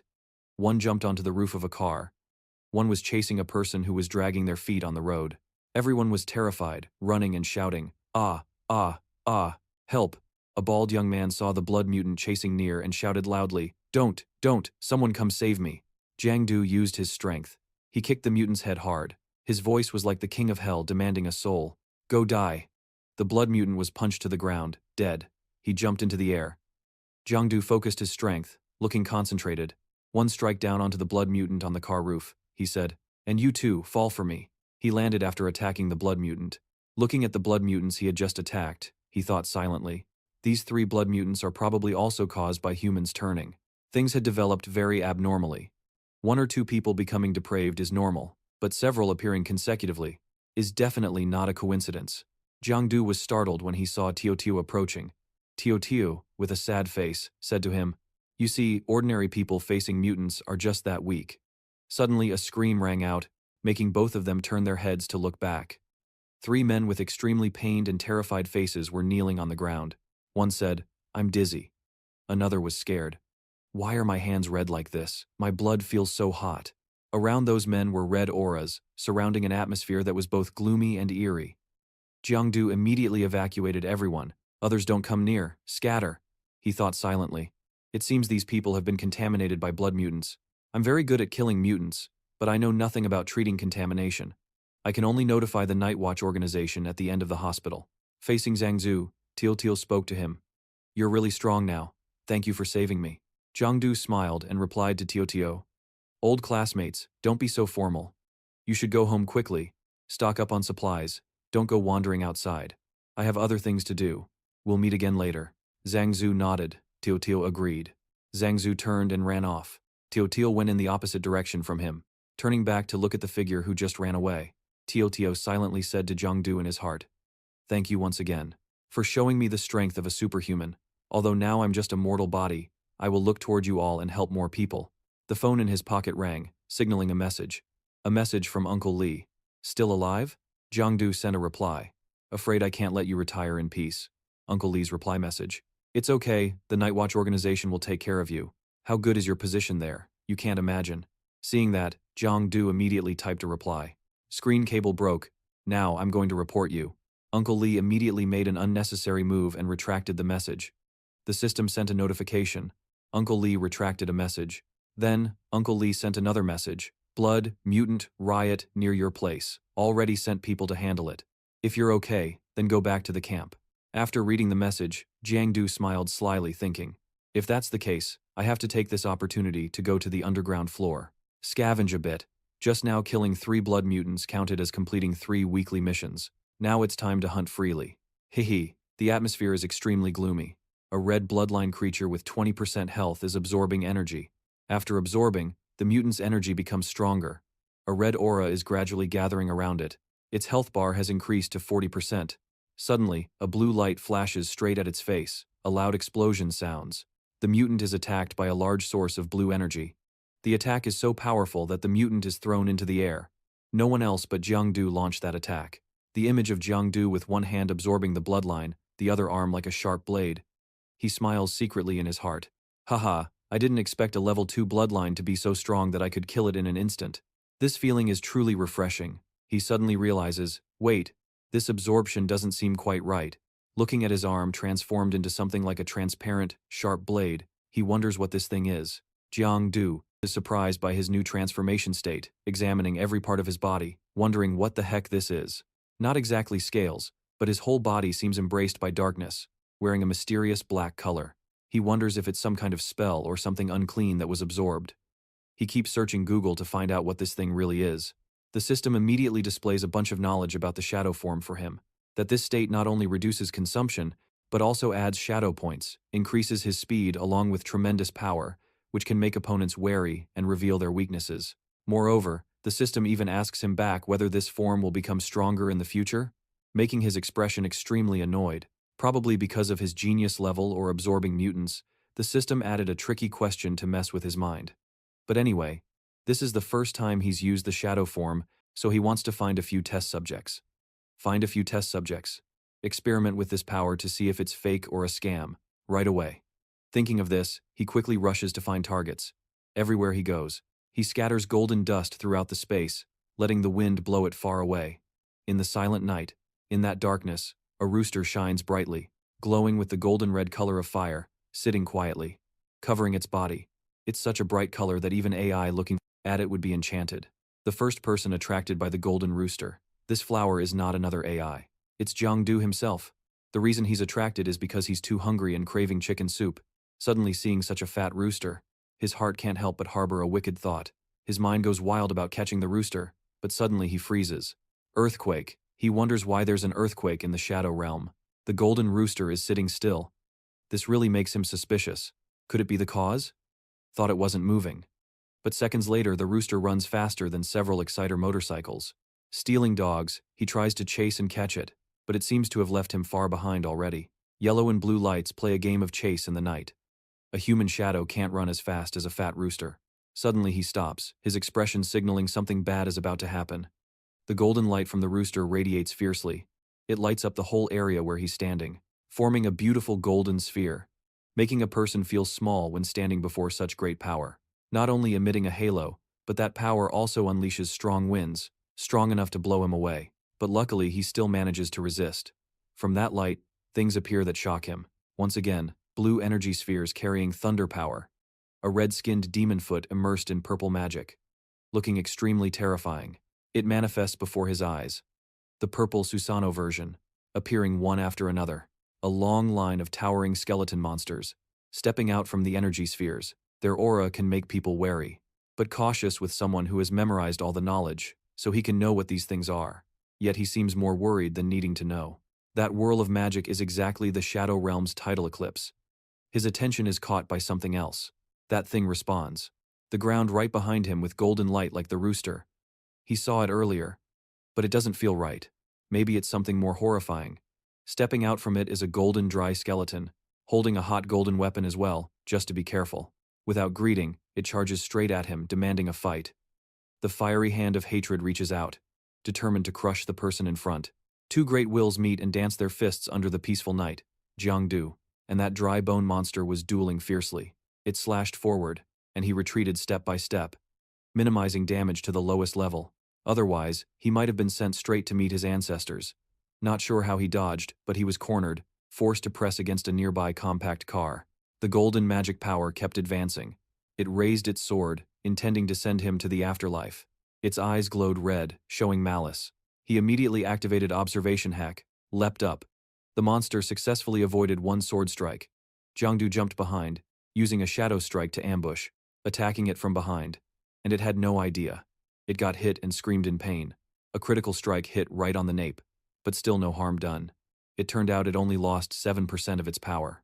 So even hitting its weak spot was like scratching its back for it.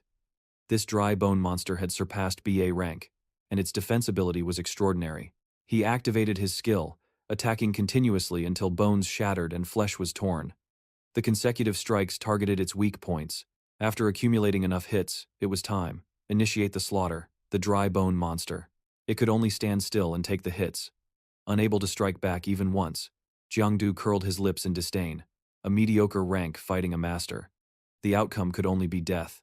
While boasting arrogantly, he suddenly took a hit, piercing through the monster's chest. His power gradually drained. Laugh today, laugh tomorrow. The one who reversed the situation, forcing him to hide in a corner observing, was the dry bone monster he had underestimated earlier. It had evolved to a new level, a form that words could hardly describe. One big eye surrounded by many smaller eyes, forming a purple orb. Magic power around it surged fiercely. Extremely powerful. Although Jiangdu knew many things, he couldn't comprehend this. What kind of creature was this before him? On top of that, several flying ones appeared, looking like ghosts hovering in the mortal world. Many versions of Susanoo appeared. Rainbow colors flickered before his eyes. Thousands of friendly eyes stared at him, like hungry tigers waiting for prey. This precarious situation was even harder to deal with. This shadow layer had true tick present, so escaping was impossible. Could it be that the only way was to combat each mutant one by one? A strategy seemingly with no way out. The situation was extremely chaotic. Then behind him appeared a strong group of people. The leader held a torch called Vin 9 that could repel shadows. Very attractive. Despite the risk of sacrificing power, he still took the lead, guiding everyone. Reinforcements had arrived. Hope for survival was here. The torchlight spread everywhere the group passed. It was maintained by the user's strength and stamina to keep it lit. The blonde-haired young man led the way. With a serious gaze, he raised the blazing torch high. Everyone behind followed in unison. A radiant aura, signaling the post-Trotich campaign had ignited. Everyone around anxiously watched Jiangdu. The mutant group slowed down. He thought silently. This drumbeat seemed to enhance our troops' combat power, making mutants weaker. At this moment, they all roared simultaneously. Jiangdu looked at them, clenched his fist determinedly. He jumped up with strong legs, charging at them while they were distracted. Thus, the two opposing sides clashed fiercely. The mutants continuously emitted threatening sounds. But just as Jiangdu was about to attack, a bomb flew toward the battlefield. The bomb exploded, freezing the mutants, causing them to scream and wail before turning to dust. Taking advantage of this, Jiangdu seized the opportunity to attack. He used shadow strikes to send the mutants to their ancestors. At this moment, the system displayed a notification. Bone-armored human, bone species. Rank: upper level 2. Noted price upon killing. Increase in malignant bone quality. The price was waived for harvesting shadow strikes. Increased shadow points. Increased bone hardness and mutant strength. This was used. After receiving the notification, he was smug and satisfied. Very good. Today I must feast heartily. But Jiangdu suddenly panicked, realizing a problem. Eyes wide open, mouth agape looking at the mutants. Wait, not even once is needed this much, right? At that moment, rockets continued to be launched at the mutants.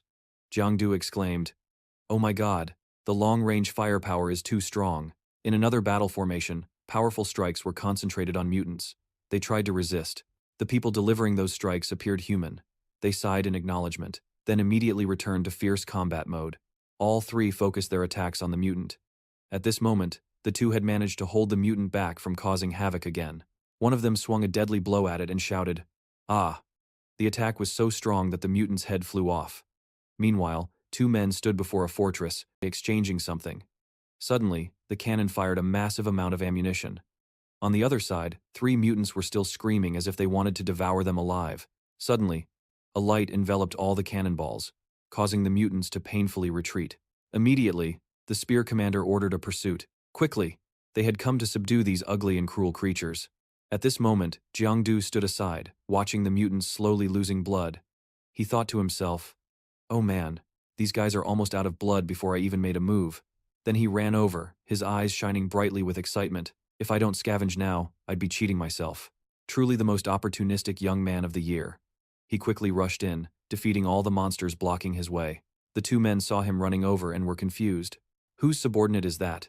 So strong, isn't he afraid of paying the price? Then they quickly ran out. We can't lose to them. Next, I will pay the price to kill the next mutant. The mutants were piling up and then disappearing. Jiangdu froze, wiping sweat from his brow. In just half an hour, quite a few had been dealt with. The combat strength of the Night Watch organization was truly terrifying. Then he was stunned when he saw a red string wrapping around his wrist. Blood source contamination. Before he could recover from the shock, a voice called from behind. Hey away, cheer up. A girl was using her power to heal 2 people lying on the ground. It seemed they had been seriously injured. The girl was very worried. It's blood system contamination. They must be taken to the hospital immediately. The other quickly responded, his face equally panicked. Got it. Notify all squad members to retreat immediately. 2 guards immediately approached Jiangdu and pulled him. He was confused, not understanding why they were so anxious, and why they were just standing there. The boss spoke. Come on, retreat now. He was immediately bewildered. Aren't there still many mutants I haven't absorbed? Damn it, there are hundreds of them. Experience points. Let me go. At this moment, the person with blood contamination was promptly taken to the hospital. His body was covered with blood vessels, looking very frightening. He screamed in pain as if his flesh was being dissected strand by strand. Nurses and doctors had to restrain his limbs to keep him from thrashing. Wake up, the doctor shouted. Quick, get the ventilator. Everything became extremely urgent. The doctor continued. Prepare to inject anti-contamination intravenously. The anti-contamination machine was also brought here. While everyone was busy in the back, a stream of blue gas rose from the ground, revealing half of Jiangdu's head. He was using magic to examine the situation. After gathering some information, he left. He passed through the wall, thinking to himself, this blood source contamination is even stronger. I thought about the Night Watch, who had gone through hundreds of battles but still couldn't resist it. Now he had reached the airway and exhaled. It seemed whatever was on him was related to blood source contamination caused by absorbing the blood strain. He looked down at his hand and saw a blood string appear, but the system had already notified him that he was exempt from paying the price. What exactly is this blood string? Suddenly, he saw someone rushing past, then a series of notifications popped up on his phone. Signs of blood strain and mutants. What the hell is going on? Why are there suddenly so many blood strains? Then, another notification for superhumans. Attention please. Currently many blood strains and contamination phenomena have appeared in East Zone 2. This blood system situation may be latent, highly dangerous with widespread contamination. After an emergency meeting, East Zone 2 is now under lockdown. He was extremely shocked. Lockdown? Normally, just sending Night Watch and scavengers would be enough. Why lockdown? At this moment, countless lightning bolts streaked across the eastern sky. Jiangdu worried. What exactly happened in East Zone 2? He stared blankly in that direction. At this time, alarm vehicles were driving all over the city, broadcasting to the residents of Van Hai concentrated area. Attention, traces of mutant activity have been detected in East Zone 2. City residents should stay indoors and not remain outside for too long. All entertainment venues must cease operations immediately. Meanwhile, in East Zone 2, Deng Hua was fierce and spirited, his eyes sharp as blades, able to kill anyone who passed by. In front of him were 2 eagle-shaped mutants, but he was not afraid. This time, it seemed difficult to escape this disaster. Suddenly, 2 powerful strikes came out of nowhere, causing the 2 mutants to cry out in pain and then vanish. At that moment, Jiangdu appeared. It turned out he was the one who killed the 2 creatures. He stood up coolly and asked Darn Hua, "Are you okay?" Darn Hua saw him extremely excited, like a child seeing his mother return from the market. Suddenly, a wound appeared on Jiangdu's arm, black smoke rose, and Darn Hua worriedly asked, "Are you hurt?" Jiangdu was also surprised by the wound but remained calm. He had encountered many troubles on the way here but was fine. "So why did you come here?" Darn Hua patted his chest and laughed. "So why did you come here?" Darn Hua patted his chest and laughed. "Isn't it to make money? This time I want to earn a lot." Jiangdu was silent because of his daughter, right? Darn Koa was stunned that Jiangdu already knew about his daughter's situation. Jiangdu continued, "Your daughter's bloodline has been contaminated, right?" Hoa tensely looked at Jiangdu's blood type image, his lips trembling. "How do you know?" He didn't pay much attention to the expression on the other's face, calmly asking about the girl's current condition. Darn Kwa shook his head. "She's fine. The contamination was removed by surgery. But to get the blood source vial, I practically exhausted myself." Jiangdu's blood type image frowned. "So you risked coming here to make money." The other sighed deeply, sounding very distressed. "No choice, after all. He has to support his family. The usual salary is basically not enough." After a while, Jiangdu stepped forward and placed his hand on Darn Koa's shoulder. "Go back." This action made him confused. Jiangdu laughed heartily. "Don't let your daughter worry. The money I earn from hunting today will count as part of yours." Darn Kwa was stunned, moved, and called him Du Tu. I have no choice but to obediently nod and follow. He left without forgetting to wave anxiously. "Got it. Then I'll head back first. Remember to be careful." Jiangdu's blood type image stood from afar, flexing his two biceps confidently and reassuringly. "Don't you know how strong I am?" Watching Darn Kwa's back disappear behind the smoke, Jiangdu returned to his original solemn demeanor, silent. The blood bar above his head suddenly dropped by 1%. He cried out, "Pain, pain, mouth pain." The wound cracked open, temporarily unable to return to the shadow realm. "It really hurts." He raised his palm, which gradually radiated warmth, emitting a pale blue light. Despite absorbing so much blood type, the system still had no reaction. After finishing speaking, 2 words appeared before his eyes: ration. Jiangdu shook his head and shouted, "What ration?" Suddenly remembering something, he turned to look at the unconscious bloodcock nearby. Could it be that he didn't know what was driving him? Jiangdu bit it once. The blood bar quickly dropped to 66%. The result was his own front tooth. Oh no. Why is the bloodcock's fur as hard as iron? How? Getting angry from frustration, Jiangdu pulled out his sword. His other hand clenched into a fist. Furious. "Damn it, smash you." The sword stabbed into the blue light, making it even clearer. This feeling was exactly like absorbing its nutrients. The blood bar above returned to a full 100%. Jiangdu licked his lips, smiling silently in satisfaction. Extremely delicious. So ration means this: absorbing blood, from blood types to recover. Then in this world, he also had a way to recover, compensating for the shortcomings of the shadow form. After speaking, Jiangdu immediately took out his phone to search. His fingertips swiped through each marked point on the screen. Muttering, "Let's see if there are more blood types. Maybe I can awaken stronger abilities." Jiangdu looked down at the screen. The familiar ringtone sounded. He pressed call, then held the phone to his ear and said, "Uncle Lee, why are you looking for me?" The voice on the other end replied, "You didn't even answer my call. I already sent someone to pick up your body. You're in the East Zone too. Why are you suddenly coming back immediately?" Jiangdu nervously whispered an explanation. "No, I'm eating out, not in East Zone 2. Uncle Lee on the other end shouted, "Who are you fooling? This blood contamination is very unusual. It's not something you can mess with. Listen carefully. The blood contamination brought by blood types. This time, even superhuman BA level can't resist it. People in serious condition will show veins on their body. The blood color can lose control and mutate. Can transform into a mutant at any time." Jiangdu replied, "Yes, I know." Uncle Lai's voice softened a bit upon hearing this. Jiangdu continued to ask, "This entire area has already had 7 infections. The blood source contamination will also spread very quickly. It will just slip back into the crowd. Right?" Uncle Lai answered, Based on the number of infected people, it must have existed for more than half a month already." Jiangdu immediately felt strange. He said such a long time. Yet the outbreaks were concentrated in zone 2 inches the east. Moreover, they happened at the same time. Uncle Lee, don't you find this very strange? Uncle Lai was silent for a moment, then shouted, "Don't bother me with this. This isn't your concern." Jiangdu hurriedly, fearing Uncle Lai would hang up, quickly asked more. "Wait, I have one last question about the cases. The disease that treats blood source contamination. Is there someone named Dang Hoa?" Upon hearing this, Uncle Lai wedged the phone between his shoulder and ear. His hand quickly flipped through files and replied, "Dang Hoa isn't on the list, but his daughter is. Moreover, she is one of the 3 people in the most serious condition." "Why? Why are you asking this?" The other end was silent. Uncle Lai sensed something unusual and hurriedly asked, "Jiangdu, hello Jiangdu." At this time, Jiangdu had transformed into a shadow form, standing opposite another blood mutant. He was worried, a few drops of sweat already running down his cheek. This feeling was like being targeted in the same blood clan, so this time, the blood mutant was targeting him again. Could it be that shadow and blood are mortal enemies? At this moment, a few words appeared in Jiangdu's mind. Contamination by fragmented blood is isolated. Cao Luong seemed to realize something. Jiangdu stood there in shock for a moment.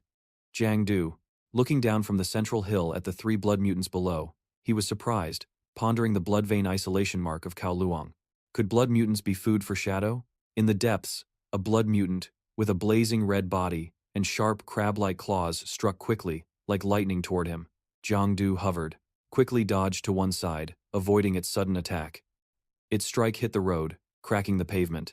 Next, a purple blood mutant with long horns on its head extended countless octopus-like tentacles toward Jiangdu.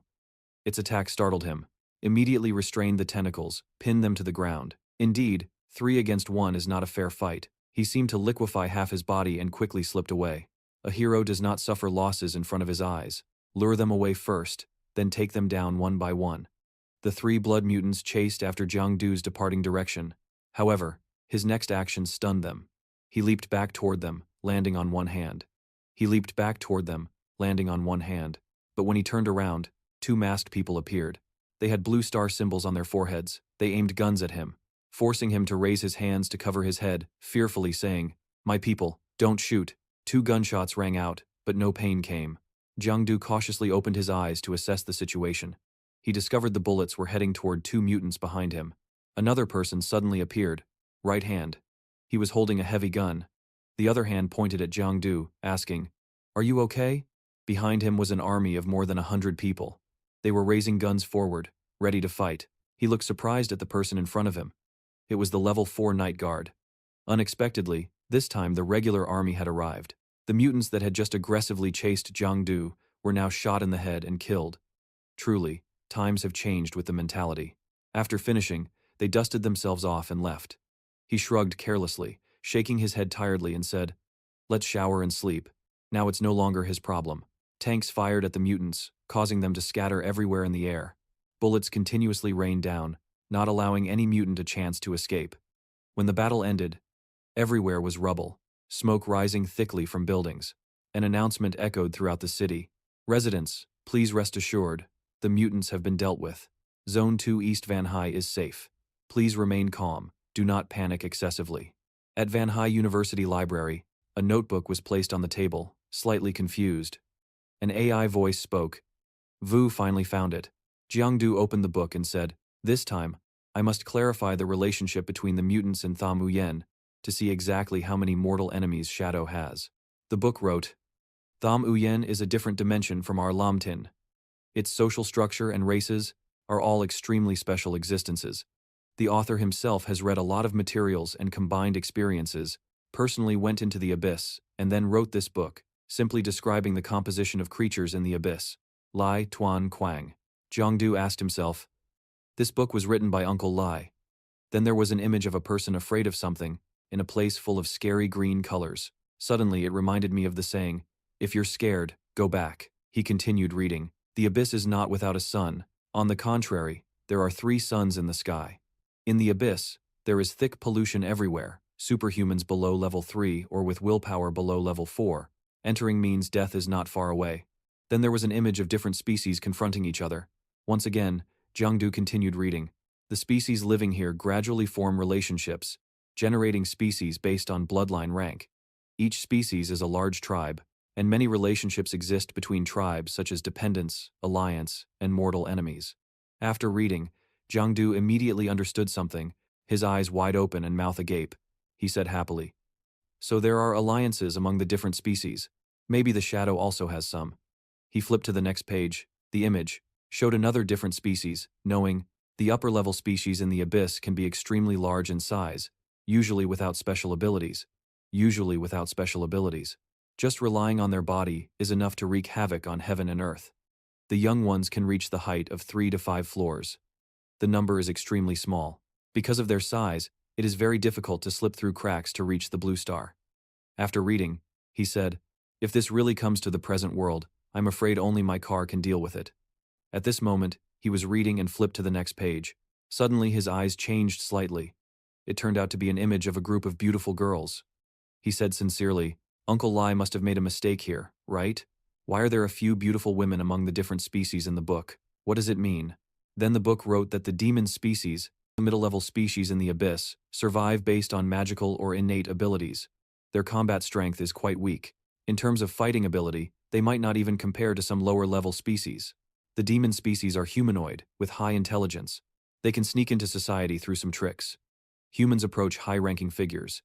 After reading, Jiang Du was a bit surprised. He thought to himself, so this is also a different species?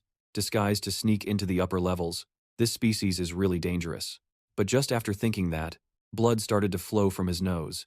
He determined to think, if I ever encounter this demon species, I must defeat them by any means. He continued, the bone species, a middle-level species of the abyss, use bones as the source of their power. The resentment species, a lower-level species, absorb resentment as food. Their combat strength is very weak. Interesting. Resentment species exist too. So does that mean sword species and lord species also exist? Suddenly he realized something.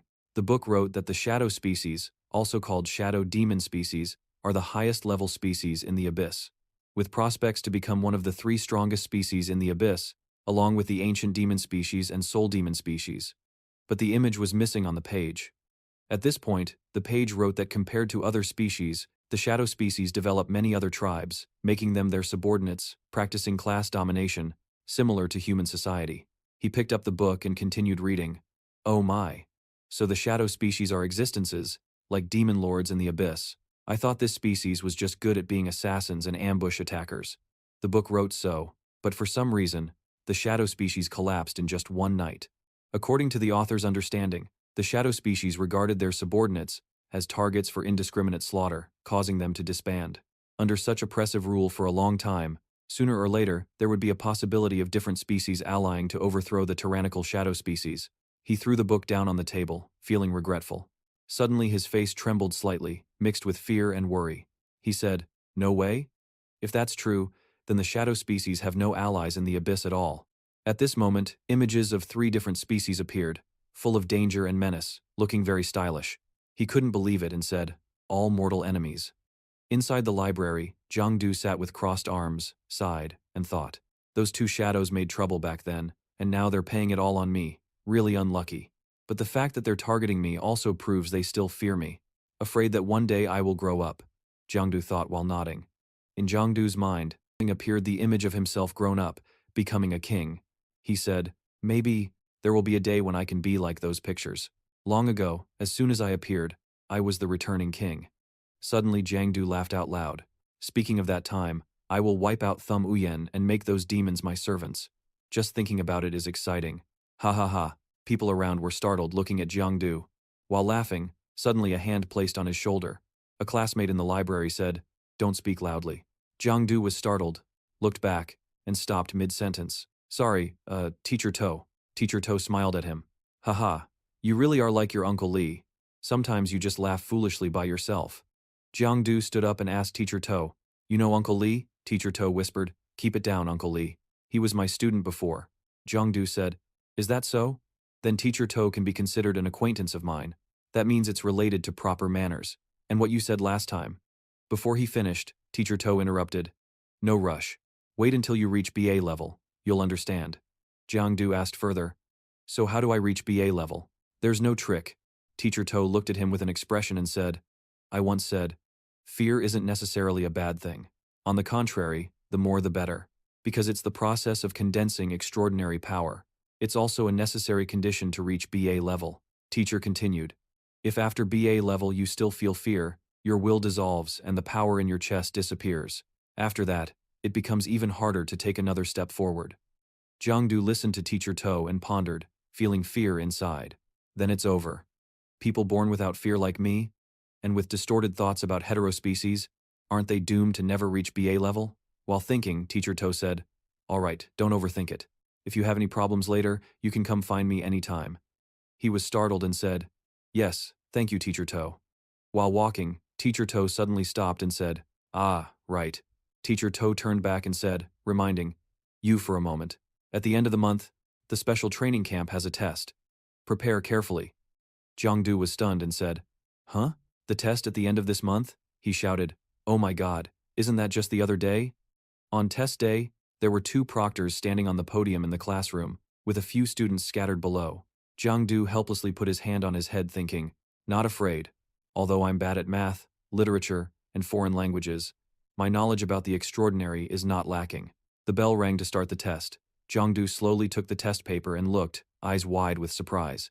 Oh, on the paper was the question. What is the full name of the basic extraordinary class? A Zhang 3, B Li CC Wang 5, D, Zhao 6.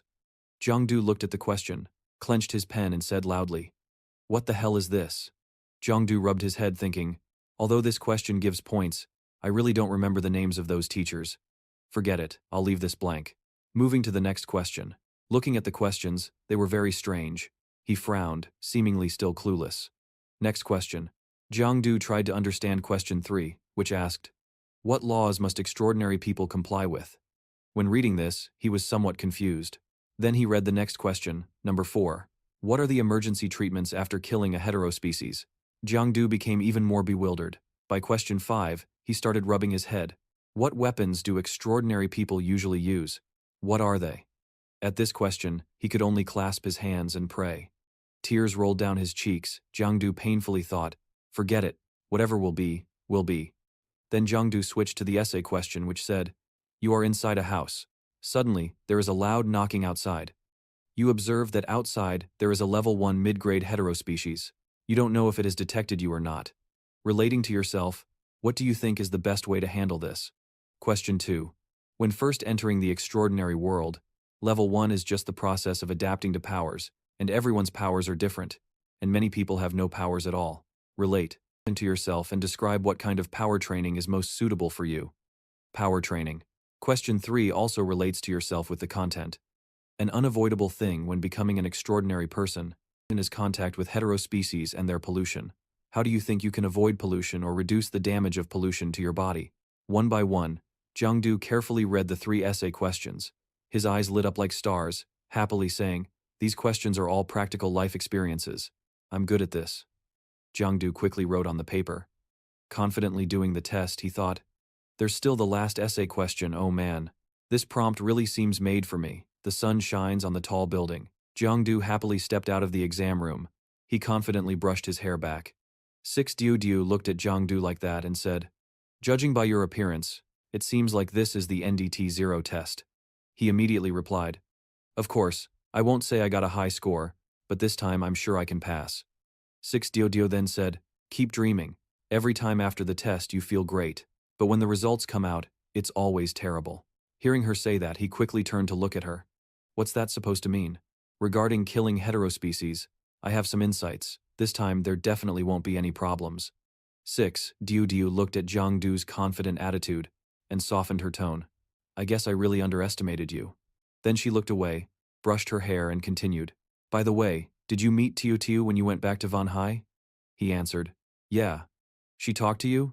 6 Diao Diao glanced at Jiang Du and said, she said you've changed a lot recently, almost didn't recognize you. After saying that, she thought, her face slightly flushed. When you say big change, do you mean Jiang Du looks really good now? Jiang Du happily said, there's some change, but your close friend has changed even more than me. 6 Diao Diao retorted, what change, what change? Then he started walking away. 6 Diao Diao followed behind him, continuously asking. Jiang Du said it was a bit unusual. She curiously asked, why unusual? Jiang Du said, you explain it clearly. He laughed loudly. You go ask yourself. She chased after him, calling Jiang Du to another place. The teacher was grading papers. Jiang Du's paper made the teacher so angry, his hands trembled. Every question was marked with an X. Even the essay questions didn't have a single decent answer.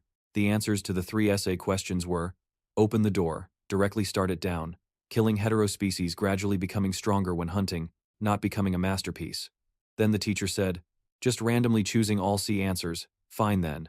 The essay answers were nonsense too. He sighed when reading the essay part.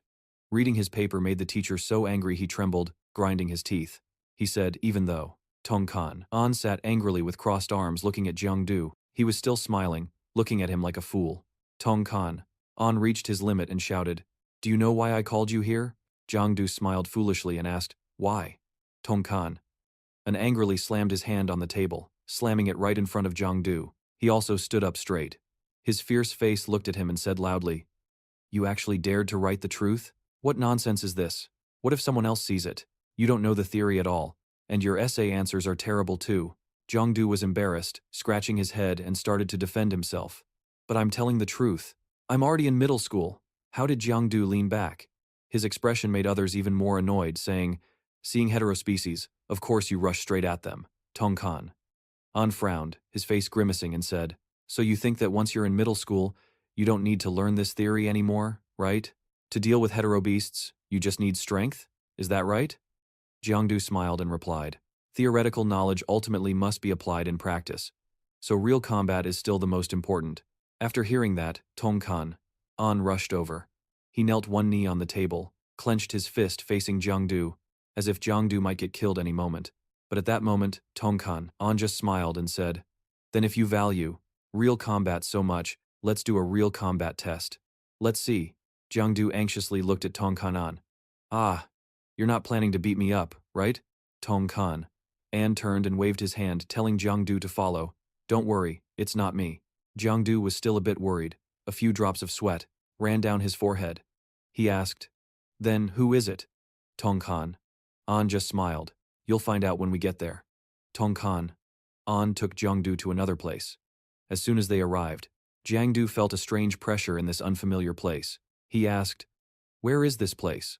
Why does my body feel so heavy? Tongkan. An nodded. Heavy is right. This is a closed area, the Superpower Institute of the Advanced Class Academy. In this place, there are special banned items, and high-intensity diffusion pressure is maintained. Many second-year students have died at this checkpoint. The probability of repeating the year is doubled. Jiangdu heard the confident look. The probability of repeating the year is doubled. In his opinion, the promotion rate is correct. Tongkan. An went ahead, leading Jiangdu inside. Inside was a solid arena, cordoned off with ropes. In the middle of the arena stood a tall figure waiting. Tongkan. An raised his hand, pointing inside the family emblem, with a triumphant smile, saying, go. His opponent today was that person. Jiangdu paid no attention and climbed over the fence to enter. As soon as he entered, he stood straight, raised his hand to his head in a salute, and said, hello, instructor. The person inside immediately turned around, eyes full of killing intent. An invisible force seemed to radiate around, directly aimed at Jiangdu, causing him to be frightened. He anxiously stood still, his brain constantly working. What is going on? In just a blink, why did my mind go blank and my whole body lose control? Could it be affected by his power? Jiangdu tried to look up at that familiar face, mumbling, wait, the image. Wait, I think I've seen him somewhere before. He recalled that terrifying scene. At that time, he had shattered the training floor with a single palm strike. That's right. That video also said he broke Uncle Lai's record at age 29, the youngest in the history of the war generals and the current 5th war general. Jiangdu was shocked. His opponent was actually the current war general of the great continent. He really wanted to exclaim, holy crap, just a blink and it felt like a horse running wild inside me, uncontrollable.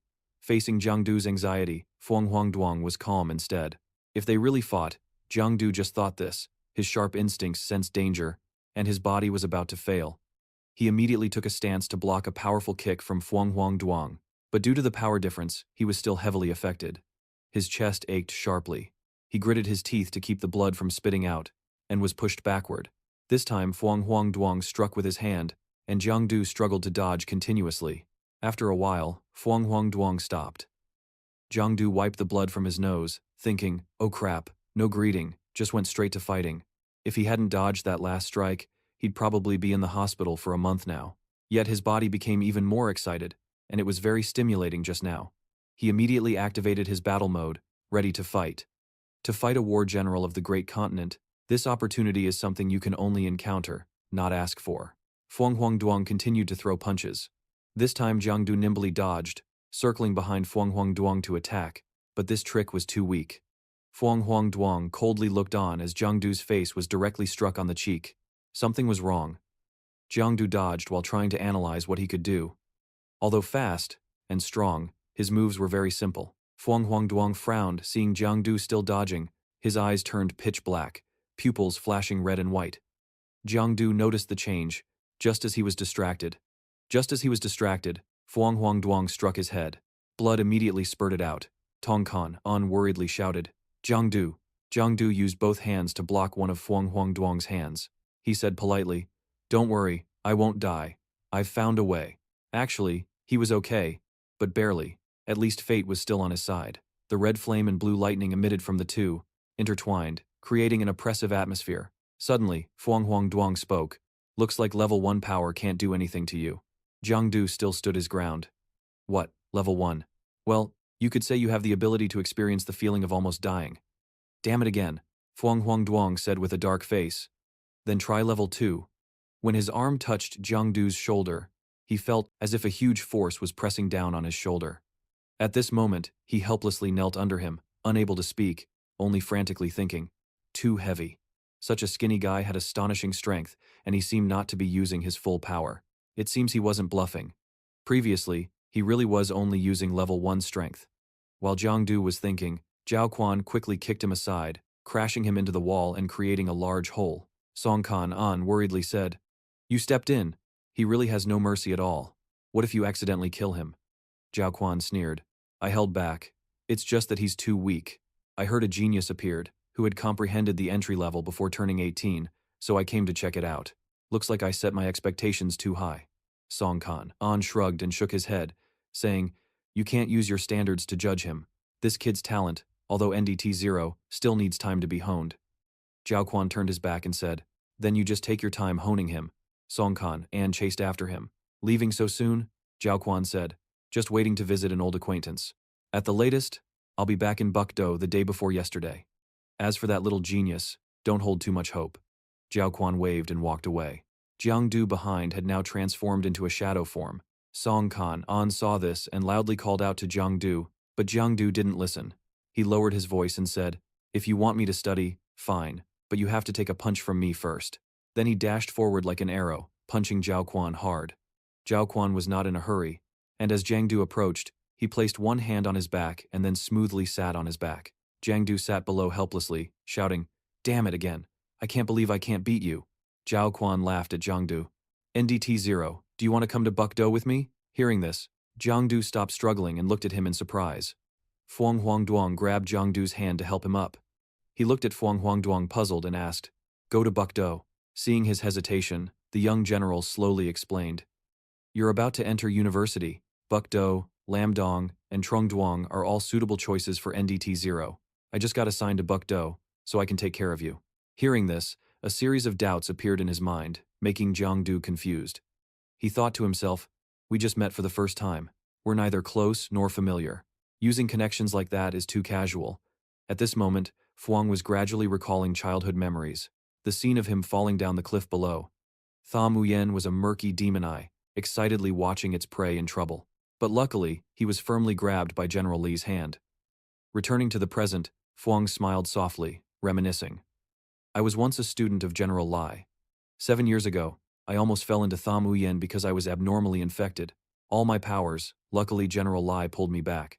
Hearing this, a smile unconsciously appeared on Jiang Du's lips. "Uncle Li, Uncle Li. In my past life, I couldn't inherit, but this life, you at least let me experience this feeling." Suddenly, he had an uneasy feeling. Jiang Du frowned and searched his memories. His mood worsened as he hesitated recalling. But 7 years ago coincided with the riot at Min School District. General Li was sent on a mission. When he returned, he lost an arm. Previously, Uncle Tong also said that General Li made a huge mistake then. Surely that is related to this matter. Seeing Jiang Du's troubled face, Fuang Huangduang thought he might have been too hasty, proposing such a big matter. He spoke up, "You don't need to give me an answer right away. After all, the special training camp content, you still haven't adapted to. Suddenly going to Bukdo might make others criticize you. General Li's old enemies are still waiting for a chance to catch his mistakes." Jiang Du was startled and reluctantly worried. "Oh my god, how could I forget Uncle Li's personality? He easily offends others." He rubbed his eyes with his finger and asked loudly, "If I go to Bukdo, won't people come to beat me up?" Fuang almost laughed heartily, patting Jiang Du on the shoulder, assuring him, "Don't worry, you won't die. You have great talent in this area, you must work hard to train. In 2 months, I'll come to check your progress." Being trusted like that, Jiang Du was naturally pleased with Fuang. Feeling the matter was settled, Jiang Du turned around and raised his hand to say goodbye. Fuang's gaze on him was a bit bright, quietly happy. A month ago, he had just comprehended the entry level, and now he had formed his own style. If well honed, his future might not be inferior to mine at all. Waiting for Jiangdu to walk away, Fuang Huangduang finally activated the information search system for this talented teenager. The results were exactly as expected. Name Jiangdu, age 17, willpower rank, yellow, unknown rank, reportedly 8 suspected shadow powers. The board also displayed an introduction about his background. He was taken in by Lai Tuan Quan from the battlefield, biological parents unknown. After entering the training camp, he especially demonstrated level 2 abilities, mastering infiltration skills within half a month, forming his own unique style. The board also had a line stating potential candidate for war general. Looking at Jiangdu's profile and portrait photo, Fuang Huangduang recalled today's battle. The introduction about this kid should be updated already. Also need to add the line about fighting Duong Not. The first time ever. 3 locked skills forcibly improved remarkably. War General Fuang's expression relaxed more. His blue eyes gleamed with interest. Thinking further, evaluating the potential as a candidate for War General is unprecedented in history. It means this person will be invincible. Not sure in a few years if Jiangdu can reach such a high level.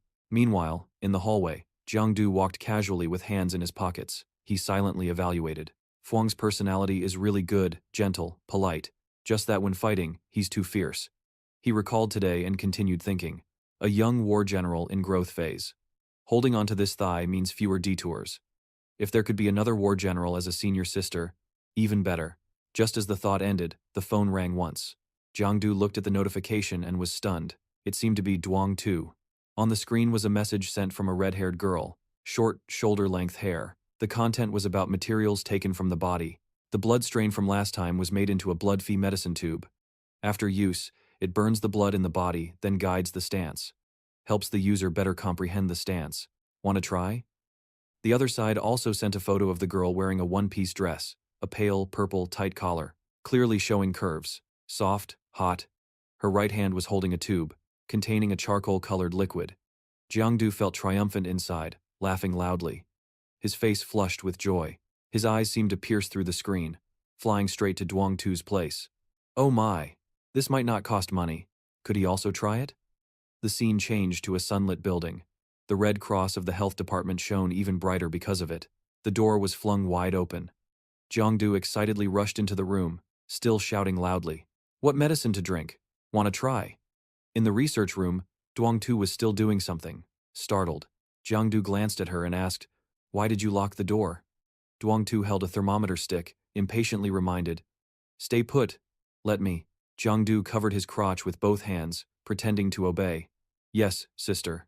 Duong Tu felt helpless, her dark eyes said. Then, she quickly checked all around his body, then concluded, all life indicators are normal. Body functions are fine too. Jiangdu was a bit disappointed, so it was just to check body indicators, spoiling his fun. Then Duong Tu brought out a chain to put on his legs. Jiangdu was confused. Huh? Jiangdu's feelings shifted from confused to excited. His face flushed, silently admiring. Oh my, no wonder she's my only sister. Even the method of testing medicine is so stimulating. His hands clenched tightly. Happily agreed. Okay, put them all on, very quickly. The chain wrapped around both of Jiangdu's ankles. He curiously asked, "Then what do we do next?" Duong Tu calmly pointed to a chair far away. "Sit there quietly." They both moved to the spot. The chair was surrounded by a large arc. Jiangdu sat down. Duong Tu chained his hands. Even his thighs were fixed. Jiangdu looked embarrassed, his limbs sealed. The whole body was restrained, even hands locked. Duong Tu spoke softly, afraid he might not endure and run away halfway. Jiangdu smiled helplessly and replied, "Then I won't. Being able to contribute to medicine is my honor." Duong Tu was satisfied with the answer. She pinched his cheek, making Jiangdu blush. High enlightenment indeed. Then she stuffed the black medicine tube into Jiangdu's mouth. She gently explained, "This medicine tube is the version my teacher repaired. He has tested many first-level students already. Now only one second-level student is needed for the trial. Side effects are minimal. Just a few days of excitement, unable to sleep." Yang Zi's voice became even softer. She added a smile as a reminder. "If anything feels uncomfortable later, tell me immediately." Looking at the girl in front of him, Jiangdu suddenly had a bad feeling. He worried silently. Why does this sister's smile look so scary? Could it be? Without waiting long, Yang Zi's slender hand pressed the switch button. The system was just activated. The crackling sound was ear-piercing. Immediately after, an electric current ran through Jiangdu's body. He cried out in pain. His whole body felt like thousands of needles were stabbing in. After a while, the machine finished its task and stopped. Jiangdu slumped in the chair. He felt like he had just met the Grim Reaper. In his head, a bunch of dissatisfied voices shouted, "Damn it! This is definitely stimulating." But not the kind of stimulation he imagined. Yang Zi looked at Jiangdu confused and frowned. Raising her hand to her mouth, the suspicion was confirmed. Could it be that the drug's effect hadn't kicked in yet? Effect? Once again, her hand touched the start button. Let's try again. The electricity that had just stopped was revived. Freedom surrounded Jiangdu, making him want to cry from the pain. Jiangdu stammered in protest. Stop, don't. Yang Zi smiled and deliberately misunderstood his words. Don't stop? Her hand touched the switch again.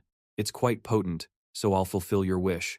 The electricity grew stronger, stimulating Jiangdu's body. After a while, the deep blue light was forced out from his body by the electricity, becoming denser and denser. Jiangdu opened his eyes wide, feeling the dark blue energy slowly rising, then gathering into a shape like a lightning bolt. Yang Zi said with satisfaction, "Looks like the drug's effect is starting to take hold." Jiangdu frowned and looked up, his face a bit complicated. Is this really my energy? Since awakening until now, this is the first time I've clearly felt the existence of my energy. The energy poured out more and more, swirling around his body. Jiangdu reached out to control it, silently calculating. Moreover, this energy could transform into a visible form that could be controlled. Later in battle, he could do whatever he wanted. Seeing Jiangdu's face looking quite pleased, Yang Zi followed up and asked, "How is it? Has the pain from the electricity completely disappeared?" "On the contrary, my energy is becoming clearer and clearer." Jiangdu replied cheerfully. He could feel the energy and power in his body. Both were clearly increasing strongly. Yang Zi nodded, praising him. It seemed this drug was very suitable for level 2 users. Hearing that, Jiangdu immediately said excitedly, "Then I'll take it every day. Won't I quickly accumulate enough energy?" Yang Zi stopped smiling and looked serious. "Nice dream. This energy is forged during battle. It's not the same normally. Besides, taking too much will overwhelm the body's ability to digest it, leading to death." Hearing this, Jiangdu replied regretfully, "Is that so? It affects lifespan, indeed it does." But thinking about something made his face brighten up. "Wait, what if I don't fear dying early? You just said it yourself. Only if you can fully digest it will the energy be usable. It will be like the energy forge during normal combat. But the price is a shortened lifespan." Yang Zi looked complicatedly at the smiling Jiangdu. She frowned. "Your expression is very dangerous. Don't expect me to give you any more blood, expensive drugs later." Jiangdu ignored her words. He remained indifferent, thinking silently, "If she won't give it, I can get it by other means." The noisy chatter of people in the restaurant echoed. All were gossip lovers, chatting and spreading rumors. The loud sound in the outskirts last night. Did everyone hear that? Heard it. I even thought it was an earthquake. Great sound. That. So loud I even thought. Some big boss was fighting again. Li Junguang sat at the table eating with Fang Xiangyang. They laughed and chatted lively. Not paying attention to the old man slowly carrying a dish, the old man had a kind face. Seeing Li Junguang, he only said a few words. "Old Li, haven't seen you here for a while? How did you get that wound on your face?" The scar-faced man laughed heartily. "Recently, the cats have been very aggressive. Getting scratched and injured is normal." Old Wu scratched his head. "Then don't provoke them anymore. You guys eat slowly. Call me if anything happens." Li Junguang poured wine for the red-haired man. The cold-faced man spoke warmly. "Looks like since your kid became a war general, the gang has gotten tougher." Inwardly, he resented letting the master pour wine. Li Tuanquang raised his glass, fought as well as drank. How could it not be okay? Fuang Huangduang was a bit dissatisfied. "Teacher, you let me win." Li Tuanquang slowly savored the spicy wine. In his cup, he continued to explain. "But it seems, that's an excuse to protect the student's pride. More accurately, it's my own. That's your illusion. You always feel when I fight you, I never use my full strength. But in reality, I am already old." Fuang Huangduang was a little sad. "Not fast nor slow," he retorted. "I'm not stupid. You can clearly tell the difference between being old and weak and maintaining strength." Tuan Quang knew it well. Unable to hide it any longer, he vaguely let it pass. Well, better to avoid trouble when eating. He still held his chopsticks ready to fill his stomach. "Maybe so, but it doesn't matter." Tuan Quang ate while changing the subject. "But you have already arrived at the training camp, right? That kid Zhang Du, how is he? Interested in taking on a disciple?" Fuang Huangduang honestly said, "Extraordinary potential." Fuang Huangduang honestly said the potential was extraordinary. Just over a month into the camp, and already comprehended 4 extraordinary skills. Why doesn't the teacher teach him? Li Tuan confessed. I'm old, can't compare to young people. After thinking it over, you are still the most suitable. Hand him over to you. I'm reassured. Fuang Huangduang's face was cold as ice, but inside he was already furious. He slammed the glass down hard on the table. Clearly, others don't want to associate with the teacher, right? Also, don't act like Dufo on his deathbed. Each teaches their own child. Seeing his student's annoyed and sulky tone, Lai Tuan Kuang was also nervous, sweating profusely. He could only reconcile. All right, no more talk about this. Recently, the name in Bakdu hasn't been very peaceful. Are you affected? He kept his face 3 parts cold, 7 parts like a brat, and continued. Not for now. But it seems that guy is looking for something. While speaking, Fuang Huangduang frowned deeply. I just have a feeling a storm is coming. The path to level 6 just has hope, but how many years it will really take is unknown. I'm just afraid we won't wait that long. While talking, Jiang Du suddenly appeared from somewhere. Annoying, didn't even wait. I've already eaten. Li Tuanquang acted like a senior explaining. I've been waiting for you half a day. Can't just let us starve like this, right? Stop fussing and sit down to eat. Jiang Du, sharp-eyed, had already noticed the awkwardness. Hey, weren't you two just fighting? Dirty faces, bruised here and there. Li Tuanquang smiled faintly, said nothing, as if tacitly admitting he and his student had just brawled until bruised and battered. Brother Fuang also kept the exact same expression. Li Tuanquang spoke again, smoothly changing the subject. Old No. Come here, please take a photo of us. Okay. Old No held the iPhone. 3 new generation lenses. Duong stepped up, snapped away. In the photo frame, the 2 others had bright smiles, posing unlike Jiangdu, who ate like a starving tiger, mouth still chewing noisily. After taking the photo, Li Tuanquang praised, "Very nice shot, I'll send the original photo to you two." Jiangdu glanced at Li Tuanquang suspiciously as if not believing. What's wrong with this old man today? Normally hates taking photos the most. Today, he even actively requested a photo and smiled brightly. After eating, he hurriedly slipped away, waving goodbye. Uncle Li, Brother Fuang, you guys keep eating. Since today I got out of the camp, I have to do my weekly mission to be allowed to go. Be careful. Jiangdu stretched after finally eating his fill, so he happily got to work. Jiangdu put his hands in his pockets, looking cool, glancing around at the people nearby. His face seemed indifferent, but inside was full of thoughts. Unexpectedly, this small level 2 blood type capture mission attracted many scavengers and organization members, guarding the night shift. The blood type was discovered last night. Logically, with so many people coming to capture it, it should have been caught long ago. He hid in the shadows, secretly watching the tough-looking crowd. Could it be the organization's night shift locator was mistaken? Jiangdu reasoned. Maybe I should check the shadow basement level. Perhaps there will be new clues. A strange black-green energy surrounded it. His subconscious. He entered another mysterious space. Since his strength rose to level 2, although his ability to see blood bars didn't increase, his viewing range expanded greatly. Jiangdu's eyes wide open, mouth agape in amazement. Then a dazzling, colorful aura caught his eye. Over there. A terrifying guy brandished claws behind iron bars. He looked like a moving skeleton, covered in glowing glitter. No wonder so many people couldn't find him. Turns out he was hiding in the neighboring sector, quite good at hiding too. Jiangdu was excited. A dark green aura surrounded his body. He thought. A level 2 blood species with a blood bar still at 70% could attack him immediately. He immediately charged toward the creature. Ugly enough to blind a person, even looked disgusting. That green monster's mouth was wide open now, shocked beyond measure. His mind was full of question marks. He still didn't know. He was about to be beaten to a pulp by Jiangdu. A painful strike landed on the skeleton's head. The brainless one growled, "Due." Jiangdu's face showed no worry. Because the freak in front of him was as weak as a mosquito. That monster was knocked out and now had to go meet his ancestors. Damn it, Jiangdu shivered. With one hand, he took out a syringe. The syringe pierced the glowing creature's body, sucking out a bunch of purple liquid. Took some blood back for the Dungtu. That way he could use the blood-expending medicine again. That freak wasn't bad after all. He screamed wildly because Jiangdu was taking some blood. His screams echoed, alerting those outside who listened and sighed with relief. That sound came from the neighboring sector. Jiangdu curled his lips like a duck's bill. He calmly scratched his ear, almost deafened by his screams. Then, the guards outside rushed in immediately. Night Watch Organization, hands up. Jiangdu said casually. Hello. I'm the scavenger of the Night Watch Organization. Passing by, I happened to find this blood species. It's been dealt with, everyone take the body away. He slung his backpack on, planning to leave quickly. A seven-tone scream rang out. Jiangdu was a bit stunned. What was going on? Could there still be another mutant? Jiangdu scrambled, running with the rescue team behind him. His slender legs were surrounded by a strange blue-purple glow. Gradually appeared a girl dressed like a schoolgirl caught by that mutant.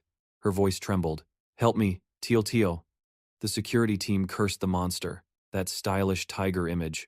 Stop, you won't escape, release the hostage now. But it didn't listen and threatened back directly, by slashing the round chest of the hostage girl.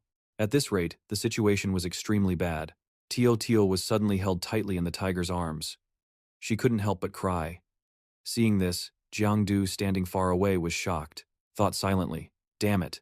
If he acted now, the chance Teal Teal would be buried alive was very high. Immediately he made a decision and took action. No choice, just had to try. As soon as he finished speaking, in an instant, a stylish energy quickly enveloped the entire space, easily controlling the mutant. The security team was amazed, stunned, exclaiming, "What?" But before they could recover, the mutant writhed in pain, screaming miserably. Taking advantage of this, Jiangdu quickly delivered a fatal blow. The tiger's head immediately rolled like a ball. He then landed easily like a powerful god. Jiangdu suddenly smiled brightly like a male lead in a romance movie. Turning his face, he softly asked Tio Tio, "Are you okay?" Seeing him, the girl suddenly became dazed, standing there blankly. Jiangdu looked very anxious and waved his hand loudly. "Hey, what's wrong, scared silly?" Feng Tio Tio seemed to be awakened from a dream. She answered confusedly. Oh. Suddenly a green-haired man approached and interrupted their conversation. "Thank you, little friend. That situation was really dangerous. Luckily you were here. We will take this girl to the hospital." Hearing this, Feng Tio Tio was displeased and shook her head repeatedly, arrogantly interrupting. "No need. I have anti-pollution medicine at home." That was really heartless. The green-haired man was shocked, mouth agape.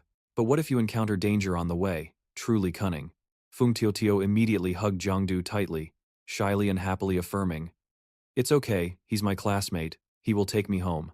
Pulling Jiangdu made him panic, blushing deeply. Feng Tio Tio is really too scheming. She diligently softened her voice and asked again, "Isn't that right, friend Jiangdu? This benefit is also too abundant." Jiangdu scratched his head in confusion, firing off a barrage of replies. At the same time, he wondered puzzledly. What exactly is Feng Tio Tio planning to do? Could it be that she really likes me already? At this point, there was really no way out. The green-haired man sighed helplessly. "All right, with this friend of mine, there probably won't be any problem.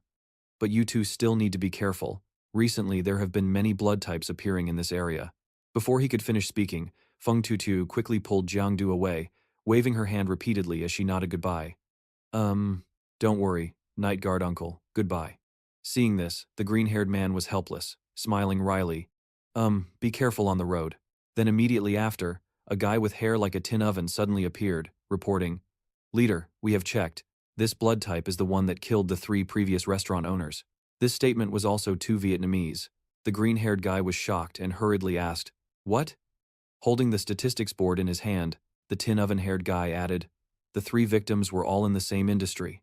Luckily, we caught them that day. Otherwise, there would have been even more victims. This matter is really strange. This time it's serious." The green-haired guy was bewildered.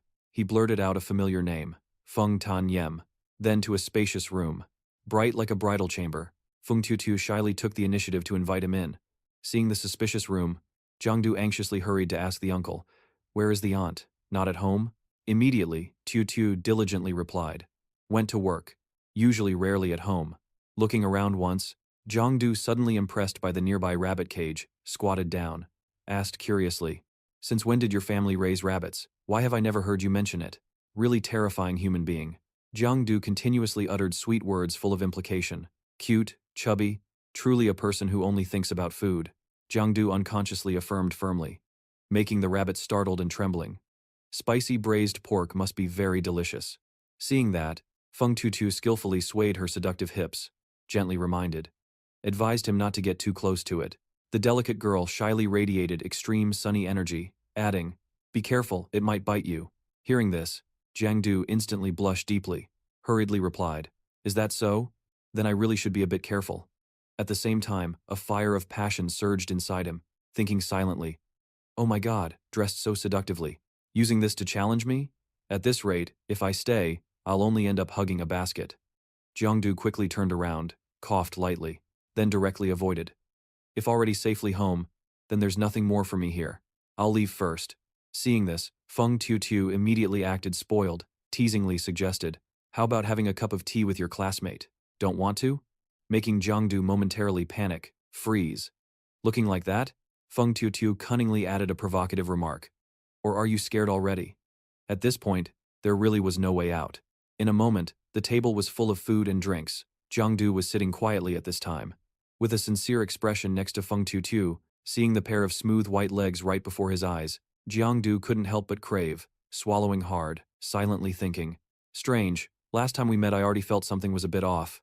Feng Tutu has really changed a lot. The more I look, the more I crave. This time Jiangdu couldn't control his heart and anxiously evaluated. Not only the face, the figure is also better. Could this be the legendary woman who changes after growing up? Unconsciously, Feng Tutu shyly spoke to break the silence. This is the second time you've saved me. Jiangdu, startled, immediately sweating profusely, nodded awkwardly and replied, yes, what a coincidence. How about buying some self-defense items to carry with you? After all, you can't always coincidentally meet me. Hearing these harsh words, Feng Tutu immediately shook her head without hesitation and responded, no need. If I really encounter it, I can only accept it. Who told you I'm an ordinary person? Then she quickly changed the subject, adding, by the way, how has Diao Diao been doing in the camp recently? Then she quickly changed the subject, adding, that's right. How has Diao Diao been doing in the barracks lately? Hearing the familiar name Diao Diao, Jiangdu immediately replied proudly, same as before, after training every day, I go rest. If you have free time, talk to me. Suddenly, this sentence caught Feng Tutu's attention. She was jealous and quickly asked again, just talk? Of course, that's all. Jiangdu stepped back nervously, smiling and saying, uh-huh, what else could it be?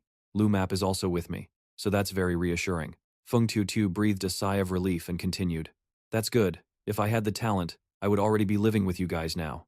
Hearing that, Jiangdu had no choice but to comfort her. It's not that we can't meet, we are still old classmates. He kept babbling, saying encouraging words like a joke. Don't think nonsense. After you finish the exam, we will also leave the barracks. Then we can go for walks, eat, and talk together. But Feng Tutu didn't want things to stop there. She was like a public tin container, suddenly bursting with emotion and hugging Jiangdu tightly, making him awkward and unable to react. Only managing to call her name, Tutu. Getting to interact chest to chest with a beauty like this was amazing. Jiangdu's heart twitched, pounding, rapidly beating as if it wanted to burst out at any moment. Feng Tutu seemed unable to control the heat. She used her plump legs to continuously seduce and rub against him. Seeing him frozen like a statue, without any reaction, Tutu took advantage and mischievously fondled his body. At this point, Jiangdu couldn't stand still anymore. He immediately snapped out of it, pushed her away, and angrily shouted, Feng Tutu, do you know what kind of relationship Diao Diao and I have? Why are you doing this? Hearing these reproachful words, Tutu unconsciously lowered her head and pondered for a moment. After a while, tears welled up in her eyes, and she resolutely raised her face to affirm, I'm not willing to accept this. Feng Tutu, mature, sat with her legs closed, narrating everything. Tran Jiao Jiao is my close friend. She is beautiful, studies well, highly talented. Everyone likes her. I admire her, but at the same time envy her. I know it's not good, but I can't stay calm. She sadly added softly, until one day, Jiao Jiao told me she wanted to study music, not become extraordinary. At that time, I was extremely happy, thinking that finally I could prove myself. So I tried my best. But life seemed to mock me. Tutu was heartbroken, recalling the day Jiao Jiao met Jiangdu, returning to reality for the first time. Tutu frowned, unwilling, emphasizing, it made my efforts turn into bubbles. Her eyes wet, she smiled bitterly and sobbed. She and I are already two people from two different worlds. Suddenly, a cough came from the door, instantly breaking the awkward atmosphere between them. Feng Tutu's parents suddenly entered. Her father angrily shouted, who would have thought? Those three actually died at the hands of the hetero species. But it's considered karma, retribution.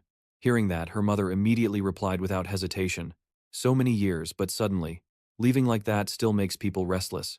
They quickly entered the house. The father was shocked, stunned by Jiangdu's unexpected appearance. He foolishly called out his name. Instantly, Jiangdu didn't hesitate and replied immediately. Uncle, Aunt, Tuo's father was stunned and asked, "You guys aren't?" "Of course not." Jiangdu was startled, mouth agape, refuting, "No, Uncle, Aunt, it's not what everyone thinks." Then he suddenly realized and used an excuse to leave immediately. "Right, I still have something to do. I'll go first." Seeing this, Tuo's mother, a bit confused, called back, "Huh? Eat first, then go." But this time it was too tense. Jiangdu didn't hesitate, quickly brushing off and replying, "No need, my family has already cooked. They're calling me to eat." Watching his hurried back, Tuo's father seemed to remember something and loudly called him back. "Right, I almost forgot. Just got a call, saying the uncle's residential sub-area has been sealed off." This news was like a thunderbolt. Jiangdu turned his head straightforwardly, suspiciously asking again, "Sealed off?" Then very quickly, the scene shifted outside the crowd. Security team members had surrounded the area. They appeared very professional, continuously competing to divide tasks. Seeing a familiar person, Jiangdu peeked from behind the wall, his heart pounding as he thought, Uncle Six really led the team here himself. It doesn't look like just a simple lockdown of the sub-district. He was horrified, seriously speculating, "It looks like they're capturing something." Someone in the team immediately stood up and declared, "Reporting to Uncle Six, the pollution index detected here is higher than other sub-districts. We can confirm the target is in this sub-district." Uncle Six exclaimed as soon as he heard it. "Got it." The entire squad immediately took action. "The target is inside this sub-district building. The person with the bloodline is really here." Hearing their conversation, Jiangdu was puzzled. Suddenly, something appeared that caught his attention. Quickly turning his head, the target had just flown out from that house over there. It was clear the target had wings trailing behind, flying at high speed in the sky, surrounded by energy trails. Seeing this, Jiangdu thought, "It really appeared.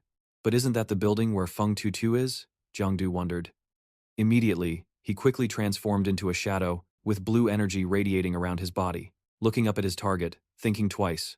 The bloodline creatures all charged toward the Tutu area. Aren't they targeting her? Suddenly, the targets appeared in increasing numbers, splitting into hundreds, thousands of identical targets. He couldn't help but be stunned seeing that scene. Blending into the ground, Jiangdu exclaimed, "Oh my god, and they're playing the clone game with me this much. Which one should I chase?" Suddenly, blue light beams shot in, causing the target to be immediately enveloped by the strong light. It turned out the team had started attacking. The blue energy sources were continuously fired at the target, hovering over the common hill. Someone in the team shouted, "Don't move!" Obeying, quickly retreat. Surprisingly, the targets were not controlled, but started rushing in different directions, catching the team off guard, unable to react in time. Jiangdu kept looking that way, watching the target flying up to the common hill. Using his intelligence, looking at a shadow, Jiangdu gritted his teeth and immediately thought, "No, these are all fake copies, not here." Just as he finished thinking, Jiangdu's shadow suddenly looked surprised as he looked elsewhere. The real target he was searching for appeared right before his eyes. Seeing the target about to enter a self-created door, Jiangdu's shadow dashed like lightning toward the door, shouting, "No way you're escaping." Energy like lightning enveloped Jiangdu. Luckily, just as the door was about to close, Jiangdu's shadow had already half entered inside. In a flash, the door quickly vanished. Jiangdu's shadow jumped down. A red streak appeared before his eyes, making him look up. Suddenly, boom, a dense red smoke appeared like an explosion. The smoke began to dissipate. Feng Tutu immediately appeared, her pitch-black eyes quite scary, looking at Jiangdu's shadow, saying, "Are you looking for me, shadow?" Jiangdu's shadow was holding one hand, frowning, staring at Feng Tutu. The smoke around Jiangdu's shadow, thoughts immediately appeared in his mind. Feng Tutu began to wonder. This guy is the owner of the bloodline position, so why does he look exactly like my haunting form? The flames around Feng Tutu inexplicably grew larger, and her hands manifested shadow weapons. Jiangdu was also puzzled looking at Feng Tutu, wondering why he couldn't see her blood sword. Jiangdu's shadow thought, surprisingly, just as he stood up. Before he could react, Feng Tutu rapidly charged at Jiangdu's shadow. Feng Tutu, in her evil spirit form, continuously attacked Jiangdu. He was shocked when his strikes easily passed through her body. Terrified, Jiangdu instinctively pulled his hand back. He was anxiously fearful, frowning in confusion, thinking his strength was much weaker than he imagined, almost posing no threat to her. But it seemed the previous attack didn't affect her. If so, he immediately gathered 10 spirit forces, waiting, ready to deliver a stylish critical strike. But Feng Tutu had anticipated this long ago, easily dodging lightly. Tiu landed before Jiangdu's astonished, shocked eyes. Seeing this, Jiangdu once again suddenly surged forward to attack. He shouted angrily, said, "Are you the one who possesses the uncontaminated bloodline status? Is the blood source of Van Hai because of you?" Faced with this interrogation, Tiu remained unflustered and casually dodged the attack, then replied smugly, "Guess." In an instant, she had slipped behind Jiangdu without him noticing, leaving him horrified and stunned for a moment. Seeing this, Tiu couldn't help but smugly taunt, "Too slow. When you hunt mutants, you don't act as decisively as in the video. It's because you felt guilty about that bloodline couple earlier." Hearing this, Jiangdu couldn't help but feel even more confused. He frowned and wondered. They were just small-time operators, so why would you want to harm them? That sounds really selfish. Tiu proudly replied, "Harm? I clearly saved them." Faced with such cold indifference, Jiangdu couldn't contain his anger any longer and unleashed a powerful move that shook him to his core. Too much nonsense. Turning them into bloodline creatures and calling it saving? You just turned that couple into mutants. But do you even know how their business was? Immediately, she confidently, shamelessly, and boldly responded. The boss's sister was harassed by thugs. There was a conflict between them and the thugs. Thugs. He called a group who claimed to be his supernaturals, and years of their work were destroyed in an instant. Therefore, Tiu firmly emphasized, the mutants never killed them, it was the supernaturals who drove them to despair. Faced with this undeniable accusation, Jiangdu's pride was deeply wounded, and he angrily retorted, "Shut up. You're just exploiting their hatred to turn them into your subordinates, that's all." He immediately unleashed his ultimate skill, determined to settle everything, and she was the mastermind behind all this. "I will never forgive you." Hearing this, Tiu instantly flashed a sinister smile and softly asked back, "Is that so? So who exactly is the mutant, and who is the supernatural? Can you really tell the difference, Jiangdu?" As soon as she finished, she quickly transformed, revealing her true identity. Faced with this awkward situation, Jiangdu was shocked, stunned, and gaped in amazement. In an instant, Tiu transformed into Diao Diao, making it clear. Jiangdu immediately stopped attacking. Seeing this, she couldn't help but ask curiously, "What's wrong? You know my identity but don't dare to act. Why?" Then, Tiu gently raised her slender arm and lightly touched Jiangdu's muscular, hot chest, speaking softly, "Mutant or supernatural? It doesn't matter." Then she quickly put on a seductive expression, gazed at him with loving eyes, and affirmed, "The important thing is that I'm not, right?" But Jiangdu remained unfazed, calmly and strangely. Seeing this, Tiu pressed her advantage and stood on tiptoe, ready to kiss him. Suddenly, just as it seemed everything would end here, Jiangdu reacted in time, quickly blocking her mouth. He frowned and quietly proposed, "That's enough, Tiu." Hearing this, she felt a bit guilty and resentful, and awkwardly feigned innocence. "What are you saying? What? Tiu is Diao Diao?" Of course, Jiangdu was still clear-headed and boldly refuted. "Diao Diao doesn't know my true identity. In the form of darkness, only you know that when I saved you before, you were shocked to see me. Of course you saw it," he said seriously and firmly added. "Moreover, besides Feng Tiu, I can't think of anyone else who can perfectly resemble Diao Diao." This statement instantly angered Feng Tiu. She immediately rushed forward, repeatedly attacking to finish Jiangdu. But this time was different. Jiangdu easily cut off her arm with one strike. Faced with such a grievous injury, Tiu couldn't help but clutch her arm in pain. Lamlai stared at Jiangdu and said resentfully, Unexpectedly, between two people with similar personalities, the gap was so huge. Then she involuntarily smiled bitterly again. With a truly painful expression, she said, "I am the culprit you mentioned." Since then, Cho Van Hai hasn't had peace. What now? Kill me? That would be expected, but faced with this situation, Jiangdu hesitated a bit. He calmly said nothing but coldly looked at her. Seeing this, Tiu did not hesitate, but actively made the proposal. "I have made so many mistakes, killed so many people, just kill me." She smiled bitterly, helplessly uttering her last words. Using a little force, it was very brittle, and would break immediately. But it was really frustrating. Jiangdu didn't bother to kill her, instead immediately punched her with a thunderous blow. Her expression was full of pain. In an instant, he quickly and skillfully grabbed her leg. First strike, Jiangdu slammed Tiu hard onto the ground. He quickly spun her around, causing Tiu to be unable to react, her eyes rolling back, mouth screaming in panic. Jiangdu showed no hesitation or mercy, decisively gaining momentum and throwing her away. Tiu slammed violently against the wall. Rocks shattered, dust flew everywhere in a cloud. After taking all of Jiangdu's blows, Chunks of flesh fell onto the ground still burning. Tio Tio twitched slightly, her voice faintly groaning like a child's cry. The wounds, like severed limbs, had completely healed. Jiangdu, you're not that kind of person, so why are you so harsh with a classmate?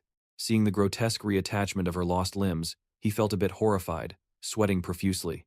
You're just a clone, made from pieces of flesh, so killing you has no real meaning. Tio Tio looked at him wide-eyed in surprise. How do you know I'm a clone? Is this also your ability? Jiangdu found it funny, pointing at her. Don't worry about these things. You now and the Tiu Tiu I remember are completely different people. He frowned, asking seriously, why did you change like this? Her face darkened. She shook her head slightly, moving like a broken machine. Ah, it seems you still don't understand. I have never changed. Tio Tio slightly raised her head, revealing her bright, watery eyes behind her glasses. My father runs a restaurant business, and for many years, he has been oppressed by 3 competitors in the same industry. She recalled the dark path on that fateful day. She and her mother hugged each other in fear, curled up in a corner, tears streaming down, while her father was beaten mercilessly by those thugs. His face bruised, blood pouring out. She told the story with deep resentment. They had connections with the local underworld, constantly threatening and harassing. My father, even my mother and I, they wouldn't let go. Hearing this, Jiangdu seemed to understand the whole story and hesitantly asked, so you sent the bloodbreed to kill those 3? To avoid suspicion, I deliberately let that bloodbreed attack you. Tio Tio showed her blackened hand, a small flame flickering at her fingertip, openly admitting, yes, when I saw those 3 bastards die before my eyes, I wasn't afraid at all. Instead, I felt extremely satisfied, because finally, I controlled the power I had always wished for. The two stood apart. He looked at her hand. So how exactly did you get this power? She withdrew her hand, placing it on her chest, half-jokingly repeated, how did I get it? If I said I found it on the road, would you believe me? Jiangdu was impatient, annoyed. I'm not in the mood to joke with you now, Tio Tio. Tio Tio deliberately sighed deeply, looking at him with half-closed eyes. Looks like you no longer trust me. Whatever, you can see me however you want. Her gaze suddenly softened. She smiled one last time, then her whole body was engulfed in flames. Old classmate, see you next time. Seeing her action, Jiangdu seemed to sprint at full speed, reaching out to catch her, shouting, wait, Tio Tio! But before he could touch her, she vanished into thin air. The flames also disappeared. His hand touched the still burning shards. Jiangdu looked at his hand, silent. Inside was just an empty void. His facial muscles relaxed as he looked up at the pitch-black sky aimlessly. Tio Tio. Jiangdu looked at his cold, empty hand, feeling a sense of loss rising inside. Tio Tio. Watching the fragments she left behind float freely into the sky, while he remained trapped in endless thoughts. In this battle, above Tio Tio's head, the blood sword never appeared from start to finish. Looking at the fragments she left behind, flying freely into the sky, while she herself remained trapped in a thought loop with no escape. This battle, above Feng Tutu's head, from start to finish, never showed a blood sword, proving he might just be one of the clones of the bloodline master, not the original form. But they struggled to muddy the waters of Van Hai. Surely there is a bigger conspiracy. The more he thought, the more certain he became. It seemed necessary to train and strengthen to improve his power. Otherwise, he could only be a fish on the chopping board for others to cut. Suddenly, the phone in his pocket rang. He answered. Li Tuan Kuang quickly poured out a stream of words. Where has the kid gone? Why isn't he replying to messages? He wasn't very surprised. Usually, he replies, he's out on a mission. Have you guys investigated the source of the blood system contamination yet? Haven't heard anything. Li Tuan Kuang returned to a serious demeanor, his voice low. It's related to your classmate Feng Tutuo. We're issuing a full-scale manhunt order. In the next few days, Van Hai will conduct a large-scale pollution inspection. Don't run around recklessly. Jiangdu put the phone away. Obediently, he replied, got it. I'll come back to the camp after eating. The other party's words made his head spin wildly. Even the night watch team couldn't catch Feng Tutu. It seemed his guess was right. That guy and the forces behind him were hiding very deeply. After a tiring and mentally exhausting mission, the best rest time was to have a proper meal. Jiangdu stuffed his mouth full of food, still picking up a piece of meat with his hand. In the next few days, he probably couldn't leave the camp. Eat a good meal and eat plenty. Suddenly, a staff member came over, placing a stuffed doll on the chair opposite him. It had short, pale pink hair. Cheerfully said, hello. Seeing you're alone, we prepared a bear for you. Seeing the stuffed doll in front of him, he almost choked. Silently admiring, this little girl looked so much like Du Dao. Immediately shared this news with her. Does it look like you? The mood on the other side seemed not very happy. The reply was curt, just like his head. Jiangdu didn't understand what he had done wrong to make Six Dieu so angry. Indignantly spoke up. How can a girl like you talk like that? Six Dieu replied very quickly. She sent a photo of Jiangdu looking at something with an embarrassed face. From the angle, you could also see a pair of thighs, pure white. Why did Tutu send me this photo and then block me? Explain it. Seeing this message, his eyes widened. His fingers swiped back and forth on the screen in disbelief. Jiangdu's face turned pale as he hurriedly messaged Thon Min. The image isn't real. Wait for me to explain directly when I get back. In his heart, he was sending Feng Tuotie countless sweet words. Good for the green tea girl. Feng Tuotie, I've forgiven you once already, and you're still causing trouble. Behind him, he was tangled up with Six Dieu. A voice sounded. That doll is so cute. His fingers on the phone suddenly stopped completely. The voice seemed familiar. He looked toward the source of the voice. It was a family of 3. The mother coaxed. That doll is very cute too. The child pushed the stuffed panda aside, pointing at another bear and whining. But I like the girl doll better. The man put down his bowl. Jiangdu immediately recognized him. It was Dang Hua, his daughter. Wasn't he seriously infected before? How come he was discharged so quickly? Remembering the previous call, he was suspicious. Could it be that he really got the medicine vial? The blood source from that mysterious person's hands? Dang Hua gently coaxed his daughter. His gaze was soft. Be good and eat. After you finish, Daddy will let you pick bears.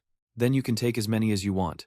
The child, fond of coaxing, obediently puffed her cheeks and said, okay. Jiangdu stepped over to their table, holding the human-shaped doll, grinning like a villain who specialized in coaxing kids. Little friend, here you go. The girl happily took it with both hands. Really? You're so nice. Dang, Koa also smiled. Thanks, brother. Jiangdu laughed broadly, rubbing the little girl's head. In his mind, he was busy connecting events into a chain. Since the incident at the Soduang Corporation, no medicine vials had been sold outside anymore. Now, the secret circulation of medicine vials with unclear blood sources felt inevitably connected to Feng Tutu. Seeing him staring, Dang Hoa felt a little uncomfortable. Brother, haven't we met somewhere before? Jiangdu acted very naturally. Maybe it was just a fleeting encounter. Unable to provoke the source of the blood medicine, must find an opportunity to probe from Darn Koa first. Looking at the happy family of 3, he couldn't bear to cause any trouble, smiled politely, then left. But today, no. He wouldn't disturb their reunion anymore. Watching his back gradually fade away, Darn Koa's eyes grew stranger. The wife sitting beside him sensed her husband's unusual behavior and asked in a raised voice, Honey, what are you looking at? Darn Koa's lips slightly curled. Nothing. Maybe I was mistaken. At the Night Watch organization verification point, Jiangdu wore a face mask. The staff, seeing his awkward demeanor, was helpless. Holding the score sheet in hand, carefully read, You've waited long, our place has finished verification. Your current score is 40 points. Hearing his score made him deeply disappointed. Previously, seeing the super skill notebook in the night market organization, 100 points were needed to exchange for it. Looks like he had to try harder. The female staff forced a smile, still, needing to remind him a bit. If he keeps hunting mutant species at such a high frequency, he might get seriously infected. The other party also politely bowed in thanks. Leaving the verification point, the golden mouse mask was removed, feeling extremely happy. This matter was settled, so it was time to go back. After 3 steps, his steps suddenly halted, his whole body stiffened. Six Diu and Dung Tu were sitting next to each other on the same bench. Both lazily leaned back, playing on their phones. Seeing this unexpected scene, Jiangdu exclaimed, Why are you two sitting together? Hearing his voice, they hurriedly put away their phones and called out to Jiangdu seriously. Dung Tu glanced sideways at the girl beside her, quietly called Six Diao Diao, you come pick up Jiangdu. Coincidentally, the other also acted exactly like Dung Tu. Yes. The atmosphere between the two women suddenly became tense, as if an electric current was passing through. Although not knowing what was happening, with a strong survival instinct, Jiangdu turned around, limbs ready like an athlete, using all his strength to escape. Oh my, what kind of fight is this? Better to run away. But a man's intuition can never surpass a woman's senses. Just as he acted, a hand had already grabbed Jiangdu's collar. I knew you wanted to run. Diu Diu frowned, hands on hips. Diu Diu frowned, hands on hips. So I came to the station first to block you. Tell me, what's going on between you and Tio Tiu? Jiangdu looked around, then whispered in broad daylight. Give your man some face. People at the station all looked over.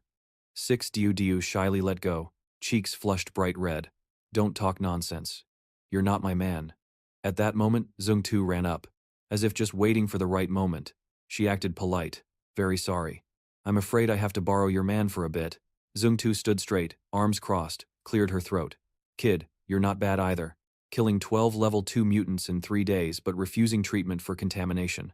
The Night Watch organization keeps calling us, saying to immediately bring you for therapy. Jiang Du scratched his face, thinking, oh damn. The verification places process is really fast. Then he remembered 6 Diao Diao standing beside him, wanted to signal for help, Jiao Jiao, look, but was ignored by her. She lowered her eyes coldly. Go get contamination treatment. Seeing you is annoying. Anyway, there's no other way.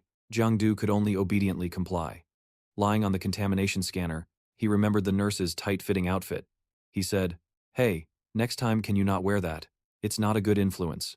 Dung Tu crossed her arms and looked up indifferently. It's okay, I'm not dressing for others to see. She sweetly looked at him, face slightly pink. Later, I'll only wear that in front of 6 Diao Diao. How about you watch? He bit his tongue. Don't do that, someone might die. Dung Tu covered her mouth laughing. Now you're scared. Having bad intentions but no guts. Alright, get up, the check is done. Results will be out soon. But the contamination line looks very light. Jiang Du sat up confidently. Not very light, but no contamination. She was entering data on the screen. Hearing that, he asked again, no contamination? Jiang Du jumped off the machine, happily ran outside the entrance still waving. Now you can make the report. My talent rank is high. Just a small level 2 mutant. Can't contaminate me. Seeing the opponent so smug, she blinked and looked sweating nervously. High talent, wondering to herself. Last time she heard that among this year's students, there appeared someone with an unclear rank status, very rebellious. Could it be him? A man walked up to Jiang Du, surprising him. Wondering if this was the ophthalmologist who had examined him before. Why is he here now? Contrary to his reaction, Yang Zi called him teacher. She also asked Han if he cared about him. That teacher naturally inquired about his student. Jiang Du immediately understood. He was the medical teacher in the camp, highly respected and powerful. The teacher looked up at the beautiful sky, intending to say a few words to his student, but for some reason, he kept hesitating. Knowing it was inconvenient to talk because work called his name, he quickly said goodbye to Yang Zi. She politely said goodbye back. She introduced to him the background of this teacher. His name was Zhao Qi. He was the one who created the blood-saving medicine that saved hundreds of people. The profile sounded impressive, but for some reason, he chose to work as a doctor, an ophthalmologist in a small hospital. It turned out, he wanted to conduct experimental research on pollution metabolism, so he hid his skills to work as a doctor for easier observation. Besides this reason, there was no other reasonable explanation. Suddenly remembering the deadline, she hurriedly told him that there really was no pollution. He knew his loved one was still waiting, so he told her to make the report first. He had something to do. It was the right person at the right time. He took the opportunity to ask her for another vial of the blood-saving medicine, but she didn't want to give him medicine for 4 days already. Did he want to go sell salt early or what? He shamelessly said the reason that he was healthy. Taking this medicine for 4 days would make him healthy. Then, as if nothing happened, being persuaded so enthusiastically, she just gave him a vial. Jiang Du didn't pay much attention to the direct instructions. He drank it all at once. After drinking, feeling full of energy, his eyes opened wide. But he overdosed a bit, so his body quickly smoked. His eyes rolled back white, drooling everywhere, looking like an addict to Yang Zi. Seeing him, she felt helpless and worried. She had warned him, but he still liked to take risks. Blood spurted out like rain. He collapsed onto her like a lifeless body. She didn't know what to do with him anymore. Time passed quickly. Gently rocking him, he slowly woke up while lying on her soft lap. Luckily, he woke up in time. Otherwise, she would have reported to the camp for punishment. He advised her not to report to avoid making a big deal. After all, he had already absorbed all the medicine. Indeed, the medicine had penetrated his bones and marrow, but his body was weak. He couldn't even stand, let alone. Hearing the girl tease him, he immediately stood up to flex. The strength of a night watch member showing off to the girl. Scene shifted to a corner of a city building, lights sparkling in the night sky. Utich Jiangdu had returned home after many hardships. He feared his Diao Diao. Angry for not replying to her messages. Diao Diao was about to sleep then. Seeing him come back, she immediately got up to greet him with a bit of scolding. He worried about his lover, and gently asked. She also wanted to know if his pollution treatment had succeeded. Fortunately, everything went smoothly. The couple fussed over each other, gently stroking each other's heads. looking at each other affectionately in a romantic setting.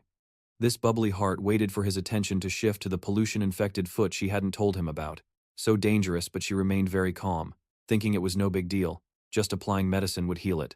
Seeing his lover injured, Jiangdu couldn't help but feel heartbroken. He gently lifted her foot, using his strength to heal her. Not sure if his fair image could suck out the pollution infection or not. Just trying his luck. The strong hand of the boy gently placed her small foot down. Jiangdu was worried, because his fair image couldn't suck out the pollution infection on her foot. Jiadao didn't blame him at all.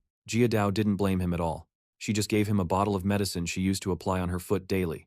This pollution couldn't be sucked out. The only way was to use alcohol to massage and reduce the pain of the wound. Jiangdu gently rubbed the medicine on his lover's foot. Afraid she would hurt, he warned her in advance. If it hurt, she must tell him immediately to adjust the pressure. After a while, she already said it hurt. He told her to endure a bit more. Almost done. His lover spoke sweetly, which made him very happy. He felt shy. Tharn turned her face away, letting others do whatever they wanted. He didn't know why. With such a serious wound, she still tried to go to the station. Why did the train come to pick him up, Diao Diao? She lied, saying she wanted to know what happened to Tiu Tiu, but deep down she really wanted to see him. So she risked everything to get to him. Suddenly, the atmosphere quieted down when they heard the name Tiu Tiu. Perhaps now it would be hard for them to see him again. She was afraid something terrible had happened to her close friend, so she immediately asked him for details. Then the story was narrated. Tiu Tiu had accepted walking down the wrong path. Now wanting to turn back, it might be impossible. Jiao Jiao. Regretting that before, he hadn't talked more with him, and now the incident happened like this. He gently laid the beloved down, then covered her with a blanket. He comforted her, saying it wasn't her fault. The fault was that the close friend was too stubborn, just hoping there was still some kindness left in his heart. Jiangdu advised her to sleep early to forget all the sadness. Meanwhile, he would go nourish his knowledge a bit. He was about to leave, but her hand pulled him back. She was afraid that one day he would leave her. So she wanted to confirm. Would he still be by her side, right? The power of love gave him the courage to say, "I will be by your side forever." The next day, in a restaurant, two men sat at a table. Their loud conversation was even louder than the neighbors, making Jiangdu lose his appetite. They talked about the family needing to stop bleeding and organize night watch. They had been given some blood source medicine tubes to save lives. He immediately knew the topic was about the medicine tubes. The blood source was from unregulated sources, origins unclear. There was a rumor about an underground company secretly selling these medicine tubes at 1/10 the price of the genuine ones. The other man doubted if they were cheap or fake. No one knew where the man got this info. But if it was true, many people could be saved by reducing medicine costs. Jiangdu tried to follow the two men. After eating, they went to catch some fresh drama from the cameras. Like this, one foot followed the other. It looked no different than scenes tracking characters in TV dramas. The man named How To quickly contacted his secret organization, reporting that the night watch was very strict. It seemed the person on the other end called him back, so he had to hurry and leave immediately. A blue-black magical aura appeared right before the middle-aged man. He didn't know what this strange thing was. Suddenly he realized something hidden beneath the aura. Emerging and disappearing inside was Jiangdu. He wanted to follow this person to see where he would go. Under the bright moonlight at night, in the quiet city falling asleep, in an abandoned building, three monsters from head to torso glowed with flickering magical colors of blue and purple, holding a meeting. The leader angrily asked who brought people from the training camp here. Did they want to go to heaven early or what? The subordinate admitted it was his fault for bringing them. He explained the situation clearly to the boss. The people from the training camp just got in the way. He was acting, but the fleeting scent of the girl was definitely a delicacy of the human world. With delicious food in front of him, he conveniently caught her to take back while still fresh. The boss listened to the excuse, but if it didn't sound convincing, he would hit his subordinate to vent his anger. He lifted the red curtain, under which was a group of people they had captured, considered their harvest. From old to young, no one was spared. A girl with snow-white hair sat alone in a corner. The boss stepped forward to greet her. Li Tildik, a student from the training camp. Facing the dangerous man, she showed no fear. Instead, she cursed him as a traitor to humanity, someone who didn't want to be human and wanted to become a mutant. A female demon behind him asked what to do now. They couldn't kill her but couldn't release her either. With no other way, the boss called his superior. Quickly, a call for instructions came. In less than 2 seconds, the superior's decision was made. He happily returned to report the good news. The girl from the training camp would become his ally. the Night Watch boss would take responsibility. Now the feast could be thrown wildly for him.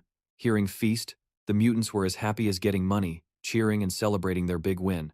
The boss stepped onto the banquet floor with a beautiful, sexy female demon in a tight outfit. Champagne was indispensable to kick off the party. Tiger immediately popped open a bottle to warm up. The wine splashed all over the female demon, making her coquettishly pout and pose seductively, like prostitutes in a brothel. Upstairs, the party was booming, but down below in the iron cage, it was a different story. Groups of heteromorphic creatures rushed in to drag the captives outside, ignoring their desperate screams and cries.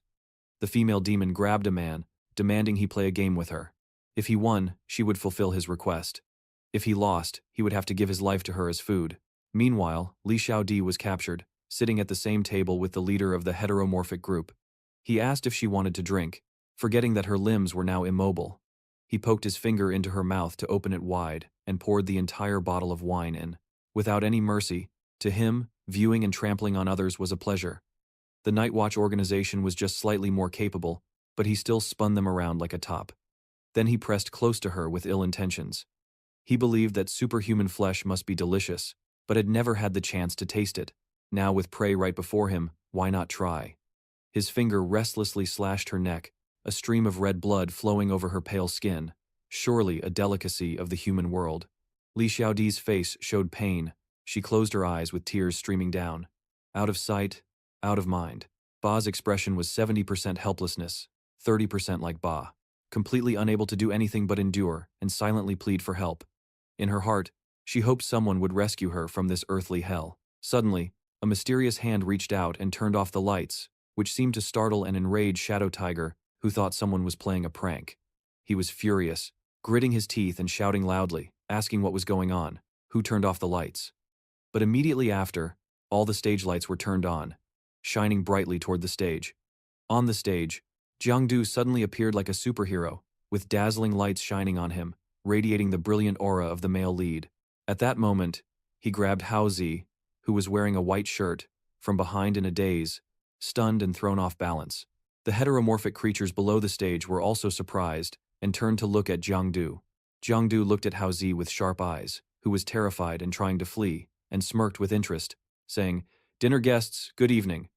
Hearing that, Hao Zi hurriedly swung his arms and ran away, screaming in panic, "Run!" Upon seeing Jiang Du and Li Xiaodi with their hot bodies and tear-streaked faces, Tiger immediately brightened up, as if heaven had lifted him from hell, knowing for sure they would be saved. She happily called out her idol's name. "Du Zika is here to save us." Shadow Tiger turned to look at Jiang Du, still fierce, and arrogantly said, "Where did this rotten brat come from to ruin our good time? Brothers, come up and chop him into snacks." Just like that, all the heteromorphic creatures below obeyed his order and charged forward, claws raised, fangs bared at Jiang Du, ready to devour their delicious prey. After a long time without seeing them, the guns clustered tightly, fiercely tearing the air, and emitting dense, sinister energy all around. Shadow Tiger thought he had the victory in hand, grinning slyly and confidently taunted. Let's see how crazy you all get." Li Xiaodi watched anxiously from the side, sweating nervously, silently praying to Buddha that Jiang Du would be okay. "Du Zika, please don't get hurt." Meanwhile, in the chaotic scene around Jiang Du, the heteromorphic creatures seemed unaware of anything unusual. Streams of green energy were blowing into their bodies. Just like that, Jiang Du performed a martial arts move, swinging his hand decisively, sending out waves of electric energy like massive whirlwinds, knocking all the heteromorphic creatures away. Wherever he stood, the air was filled with the blue electric currents he had just unleashed. Jiang Du's eyes were sharp and confident, surrounded by power and a faint, smoky aura. Seeing this, Li Xiaodi rushed forward and hugged Jiang Du tightly. She blushed as she looked at him up close and said, "That's great. I knew with Du Zika's strength, we would definitely be fine." Jiang Du was surprised and embarrassed by the hug, looking at Li Xiaodi and asking, "Li Xiaodi, why are you here? Were you captured by them too?" Li Tealdick just pressed her head against Jiang Du, rubbing back and forth like a cat, with a look of enjoyment. She coquettishly responded, "Originally, I just happened to meet him on the road, never expecting it to be their plan. Luckily, Dutuka arrived, otherwise, I wouldn't be alive." This made the guy named An Ho furiously suppressed his anger. Because Jiang Du almost caused his brothers to end up with lunchboxes, he was furious and shouted, "You rotten brat! How dare you injure my brothers and try to steal my breakfast?" At that moment, he moved as fast as a swirling wind, using all his strength to rush forward, reaching out toward Jiang Du, wanting to strike him. As he charged, he shouted angrily, "You're asking for death!" Seeing the opportunity, Jiang Du simultaneously swung his hand to counter the attack from An Ho. Just as he was about to reach, Jiang Du quickly swung his hand to block the punch. Both directly confronting each other tensely, two forces representing both sides surged up, emitting dazzling flashes of light. The moment Jiang Du's hand touched An Ho's hand, he decisively grabbed his fist quickly, then twisted An Ho's arm backward, knocking him out in an instant, causing him immense pain as he screamed miserably. Finally, An Ho had to kneel down and surrender, begging for mercy. Jiang Du stood imposingly in front of him, forcing him to reveal who their boss was.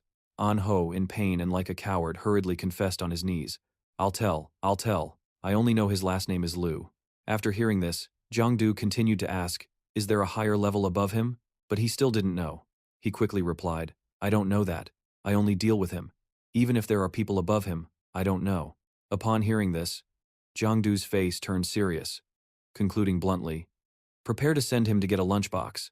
If you don't know anything, there's no use keeping you alive."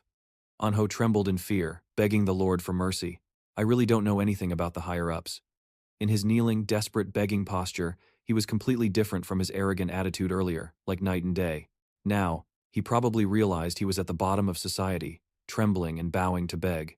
At that moment, the door right next to Jiang Du suddenly made a noise, strange sounds coming from it, as if someone was about to arrive, making Jiang Du slightly startled and pay attention.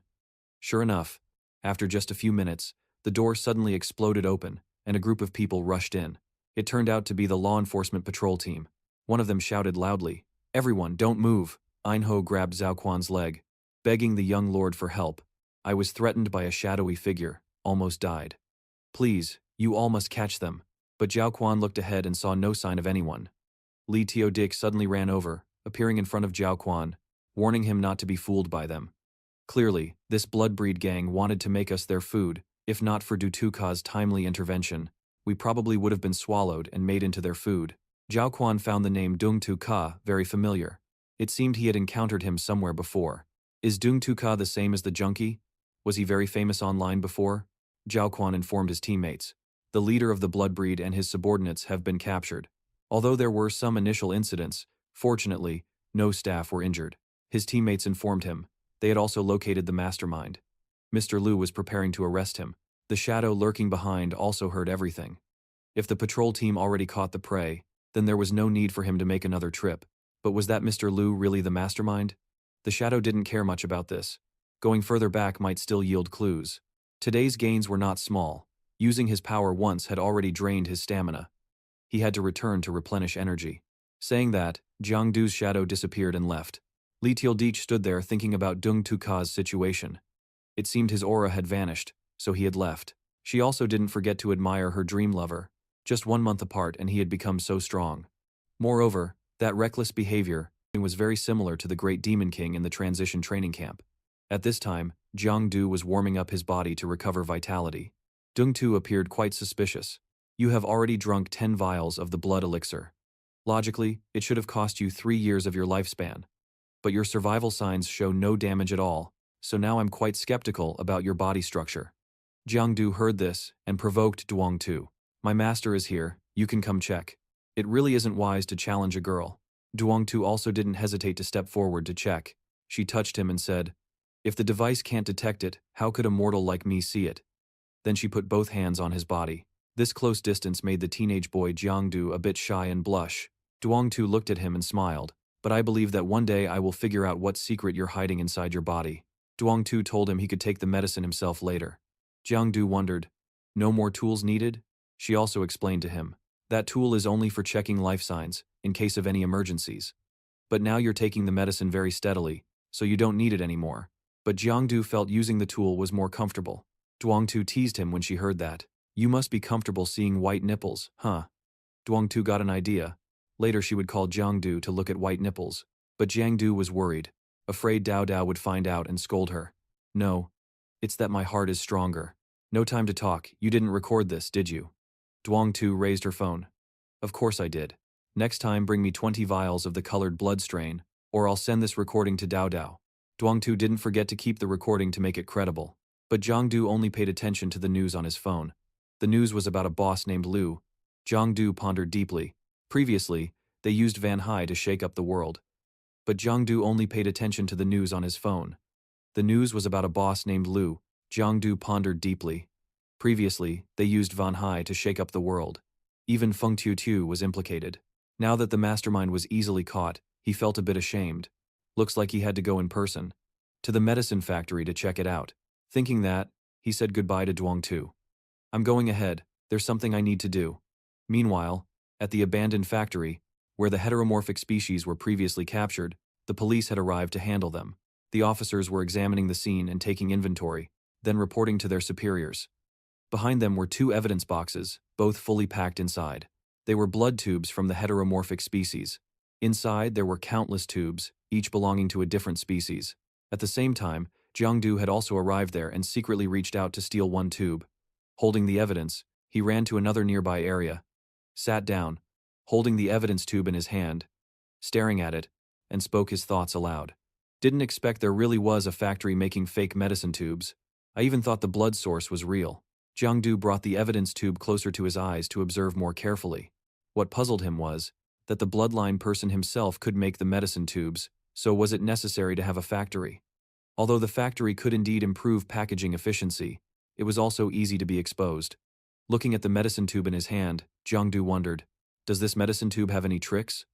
Soon after, Jiang didn't want to think too much and get a headache, decisively raised the medicine tube to his mouth, an unnecessary move, and immediately drank the entire tube in one gulp. After finishing the blood tube, the first feeling was somewhat indescribable. He slightly frowned, swallowed slowly, and thought to sense its flavor. Then, Jiang was startled, raised the empty tube he just drank, with a face of disbelief, mouth agape, doubting life. Unexpectedly, this damn thing in front of him tasted like soda, and it was tangerine flavor. Although it had some effect, at best it could only keep you alive, not cure you. Saying that, Jiang threw the medicine bottle aside, turned and walked away without looking back, speaking his own speculation as he walked. It seems the boss behind it really is that Liu guy, making all this trouble, just to sell medicine and get rich? But at that moment, Jiang suddenly startled, as if realizing something, then turned back to stare at the empty medicine bottle lying on the ground, thinking and asking himself, wait, if this blood source medicine tube is fake, with added flavor chemicals, then Hoa, the daughter of Dong Hoa, has been treated. How is it? The deeper I think, the more questions arise. Could it be that the fake blood source drug tubes on the market are not just one type? If so, then the person who was caught was merely a pawn pushed out. Jiang immediately took out his phone, opened the wanted notice photo of Feng Tutu, and continued to ponder the suspicion that Feng Tutu, what other role did he play in this? Right after, Jiang picked up the phone to call Dang Hoa to ask first. He hurriedly ran off, but after calling for a while, no one answered. The phone on the other end kept going to voicemail. This made Jiang start to feel suspicious. He became increasingly hurried. What was he doing? Why did he hang up at this moment? But then suddenly Jiang stopped, staring at the bus stopping in front of him. That made him feel a little suspicious that something might have happened to Dang Hoa. Jiang quickly got on the bus. As soon as he got on, his expression looked surprised, as if he had just seen something. He quickly observed the passengers on the bus, very quickly at that moment. Then, slightly thoughtful, he realized that the people on this bus had no blood patterns. He suspected and thought, could it be a clone of Feng Tutu?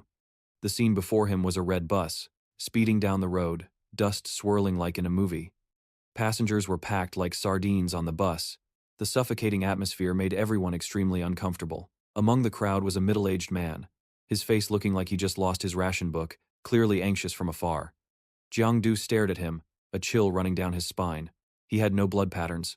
Jiang thought to himself. The bus stopped. The man stepped down like a soulless corpse, his legs staggering as if he had just finished a bottle of strong liquor.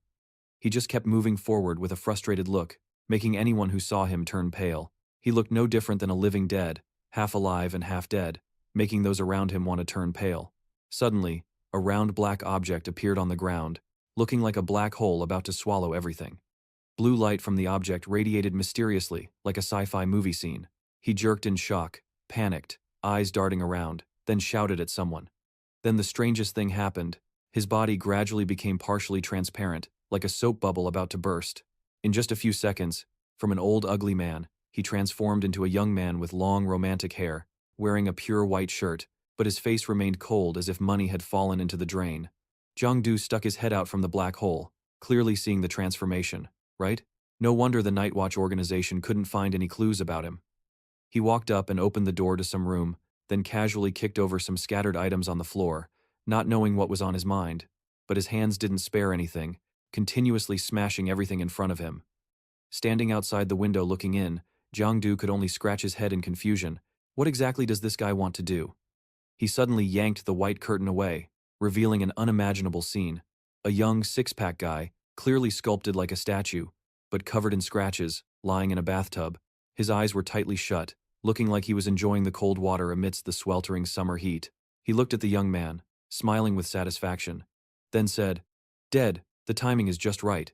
He spread his arms wide, tilted his head back like a god-summoning power. His eyes opened wide, mouth agape. A black object flew out from his mouth, exactly like the one before, but this time even more terrifying. His eyes were all white. Red rays of light radiated around. The object rushed into the neck of the guy lying in the tub. It made horrible gurgling sounds like the voice of hell. Suddenly, the young man opened his eyes. Like being resurrected after death, he jumped up quickly. His body was surrounded by a strange red light. He swung his arms back and forth, producing a series of magical red rays. The red light exploded around him, creating a spectacular light show. The rays collided with each other, producing soft explosions. A ray shot out from there, rushing somewhere, but he quickly retracted that power ray. He dripped blood into a small tube and smiled. Satisfied. Success. Fresh blood drug tube. In an area with many tall buildings, extremely luxurious. A man with blue hair. His outfit matched the same tone. He wore a stylish blue coat and European-style trousers. He looked extremely elegant. He gently knocked on the wooden door in front of him. Inside, a face slightly blurred by age appeared. It was an ant, with brown hair, blue eyes, wearing a brown shirt, looking somewhat simple. She spoke to the man outside the door. "You're here." The man nodded lightly. Dang Hoa happily ran out to show him. "Uncle, look, this is my new house, very beautiful and spacious." The man was cheerful. It seemed the girl really liked the new house. Unfortunately, her father was on a business trip, so he asked the uncle to help the two of them. Here, Uncle brought a lot of delicious drinks. He took 2 bottles and handed them to the girl. The girl happily thanked him. Dang Hoa's mother on the other side asked him, "Have you finished handling everything?" He nodded quickly. It can be considered done. Stepping outside, he tilted his head back and looked into the distance, then sighed deeply. Suddenly, a voice echoed. Feeling relieved from suspicion, as if a burden was lifted. The sudden voice startled him greatly. He looked around suspiciously and asked, "Who?" A shadow appeared with the previous voice, continuing to speak. "Just read the news. A social youth often bullied university students, eventually died from blood pollution, then was mutated by a student, and that student also died from the pollution." The shadow of Jiang Du gradually became clearer and continued. But no one knew this person had long been dead. All these stories were just his own fabrications, self-directed. His eyes became more terrifying as he accused, "Your purpose was only to get their blood to make the medicine tube. The blood source I mentioned, am I wrong?" Every word hit him hard. He called out loudly to Dang Koa. The real image of the man also appeared, sighing, "Really? Didn't expect to hide it for so long and still be discovered." Dang Koa's face appeared and praised, as expected of Andu, still sharp as before. He continued to ask Jiang Du, "When did you start suspecting me? Was it near the meeting? In the East Zone too or earlier?" Jiang Du quickly gave his reasoning. "When Hoa Hoa was blood polluted, I already suspected, that time in East Zone too. He was the first to arrive at the scene." He shrugged lightly. "So? At that time I was still paying attention to the blood tribe surrounding and attacking me. The result was I couldn't fool you." Jiang Du angrily shouted, "No. Although I suspected, I never thought it was really you, Dang Koa. You shouldn't be like that. What actually happened?" Dang Koa bowed his head in acceptance. "Indeed, I'm not that kind of person, but for my family." A brutal image appeared. Dang Koa, surrounded by a bright red aura, glowing fiercely. He shouted, "Even if I become a monster, what's there to regret?" A Susanoo-fake body rushed forward, throwing a fiery punch full of power. Jiang Du defended against the blazing punch. He staggered, unconsciously falling backward. The clash of 2 powers was terrifying. He advised the person before him to surrender to the Night Watch organization to receive leniency from the law. Otherwise, something serious would happen. But he despised that organization. If that organization could help him, he wouldn't have to resort to fighting like this. Why talk while kicking at me? But luckily, he jumped up in time. His family, wife, and daughter all suffered the torment and agony of blood pollution. Besides using the medicine tube, there was basically no cure for the blood source. But he wasn't wealthy enough to buy it. The only way was to use fresh human blood as medicine to prolong their lives. At this point, the man's tears fell, attacking him continuously, yet unable to accept having to watch his wife and daughter die right before his eyes. This was too painful. He must protect them at all costs. No one could stop him, not even him. His attack caused a huge shock. He blocked his deadly strike. His words were half true, half false. He didn't believe it was true, so what was the new house then? It seemed to hit a sore spot, making him look embarrassed, sweating profusely. Jiangdu had uncovered the dark truths and secrets behind his act. That house was not cheap. Selling medicine tubes earned a considerable amount of money. His words were just fabrications. Family is just an excuse for him to cover up his actions. His expression clearly shows anger and contempt for the deceitful and cunning person in front of him. The red magic and blue magic clash against each other. He believes that money, power, and fame are what he truly wants, not love for family. A cunning tongue is truly despicable. But even more contemptible is the bottomless greed of someone willing to use his wife and children as shields for his evil intentions. He forcefully kicks him in the stomach, causing blood to spurt from his mouth. Adding to that is strong magic power, slamming him against the wall to vent his anger. He knows that he has used his skills to punish him, and knows he can no longer hide the truth. He admits it to stop the fire from spreading, exposing his true nature. If it's a fight, then fight. What's there to be afraid of at this point? The two keep unleashing their skills and charging at each other. They fight a fair battle with all their strength. Let's see who will have the chance to meet death first. Darn Koa rushes forward, slamming his red skill onto the floor. His move was blocked by Jiangdu, who formed an X with his hands. His expression looked extremely annoyed. Darn Koa changed his attack direction to the side, aiming for a headshot on Jiangdu. Previously, he had truly forced Jiangdu to change his movement, so Darn Koa was visibly pleased.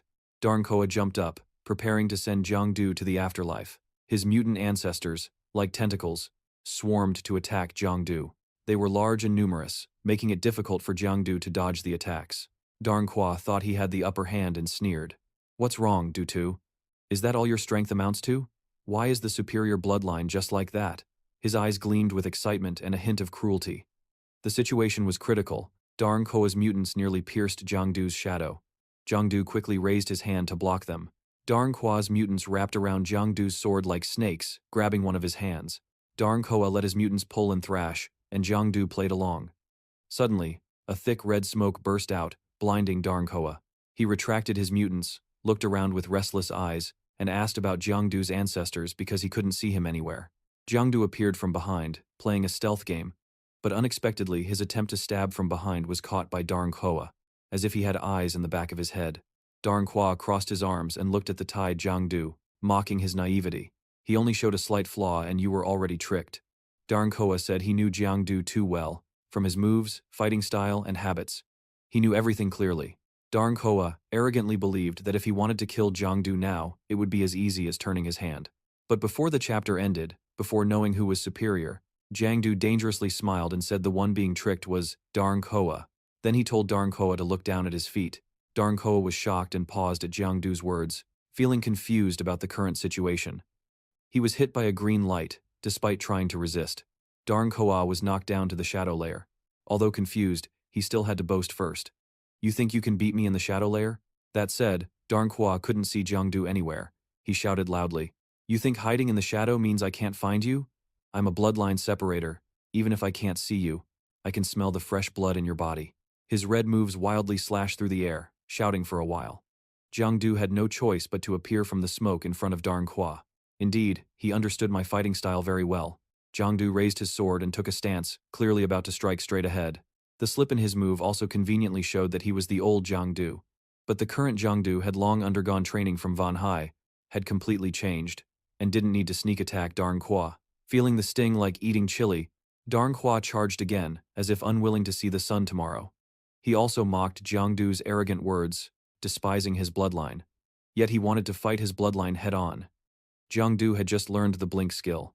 He instantly teleported close to Darn Koa's face, challenging him. And so the two rushed into a decisive battle. It looked like toothpaste and fire. Underestimating his shadow system, and wanting to directly fight his blood system, Jiangdu just learned the blink skill, instantly teleporting to challenge Dang Koa face to face, and so the two rushed into a decisive battle. It looked like water and fire of toothpaste. Seeing the disadvantage, Dang Koa was now panicking, unable to compare physical strength. Then the shadow system couldn't suppress him. This was when Dang Koa's eyes suddenly realized something. Jiangdu's sword changed from blue to red, cutting into his mutant body. That was the power of the blood system. Dang Koa screamed like a pig being slaughtered. He was knocked down by Jiangdu with just one blue move. That move had injured Dang Koa's hand. He had to hold his arm. Then Jiangdu's sword continuously swept across his chest. Next, like a snake coiling around his leg. Sharp as a sword, sweeping his entire body. Dang Koa was now cut off all 4 limbs, lying flat on the ground. Dang Koa coughed up 8 drops of blood. His eyes were dull, struggling to say, "No wonder you're due too." He originally thought after gaining power, he would have a chance. But this was fine too. At least he would die at Jiangdu's hands. He urged Jiangdu to finish him off. To his surprise, Jiangdu looked at Dang Koa lying on the ground, speechless, unable to say anything. Dang Koa provocatively asked, "Can't you bring yourself to do it?" At this moment, Dang Koa explained his crimes. Actually, the pollution of Hoa Hoa's bloodline and the mother and child was caused by him. This surprised Jiangdu greatly. Seemingly recalling his crimes, he sighed. Dang Hoa said he had brought the fragment of the bloodline back home. Since that day, the bloodline pollution gradually infected them. They were originally a happy family of 3. Dang Hoa raised his newly grown arm on the bed, as if begging Jiangdu to quickly end his sinful life. Dang Koa realized Jiangdu was right. Family was just an excuse for him. What he truly wanted was power. However, the growing power and influence did not bring him any sense of safety at all. Numerous blood debts caused him sleepless nights. His hands were bleeding from everywhere. But when Dang Koa came to his senses, it was already too late. He had no way back because his family was already bedridden. Dang Hoa covered his face, wanting to cry. He was not afraid of death but truly regretted it. Regretted that his greed had implicated his family. Now he wanted nothing. He only wanted his family to live. Jiangdu shook his head and spoke, but the price to pay was the lives of others. If your family knew about this, would they still want to live? Dang Koa's eyes were bloodshot. It seemed he suddenly understood how foolish he had been. Jiangdu took out his smartphone. He did not intend to kill Dang Koa, but to leave his crimes to the Night Watch organization. Out of respect and acquaintance, Jiangdu wanted Dang Koa to reveal where his bloodline fragment came from. In the end, where did it come from? Dang Koa said he picked it up on the road. Would Jiangdu believe that? Jiangdu remembered Feng Tiutiu said the same. Could it really have been picked up on the road? But Jiangdu thought of something suspicious. How could a bloodline fragment be casually picked up? Clearly, someone deliberately placed it to lure them. While Jiangdu was deep in thought, Dang Koa screamed in pain. Like a pig being bled, he was now surrounded by a red smoke hanging above. Jiangdu anxiously called him, not knowing what was wrong. He was still uncomfortable with the smoke. A large red mutant suddenly charged in. Above the mutant's head was a health bar at 18%, and it had just increased by 1. It looked ferocious, with 2 sharp backward curving fangs on its head, like demons from the forest. Jiangdu was panic-stricken. He realized there was still one more bloodline fragment. It grabbed Dang Koa, seemingly sucking his life force. Dang Koa looked haggard. Jiangdu worriedly slashed it with his own blue power to rescue Dang Koa. After being struck, the tentacle-like appendages quickly released him, causing him to fall. The red light dissipated.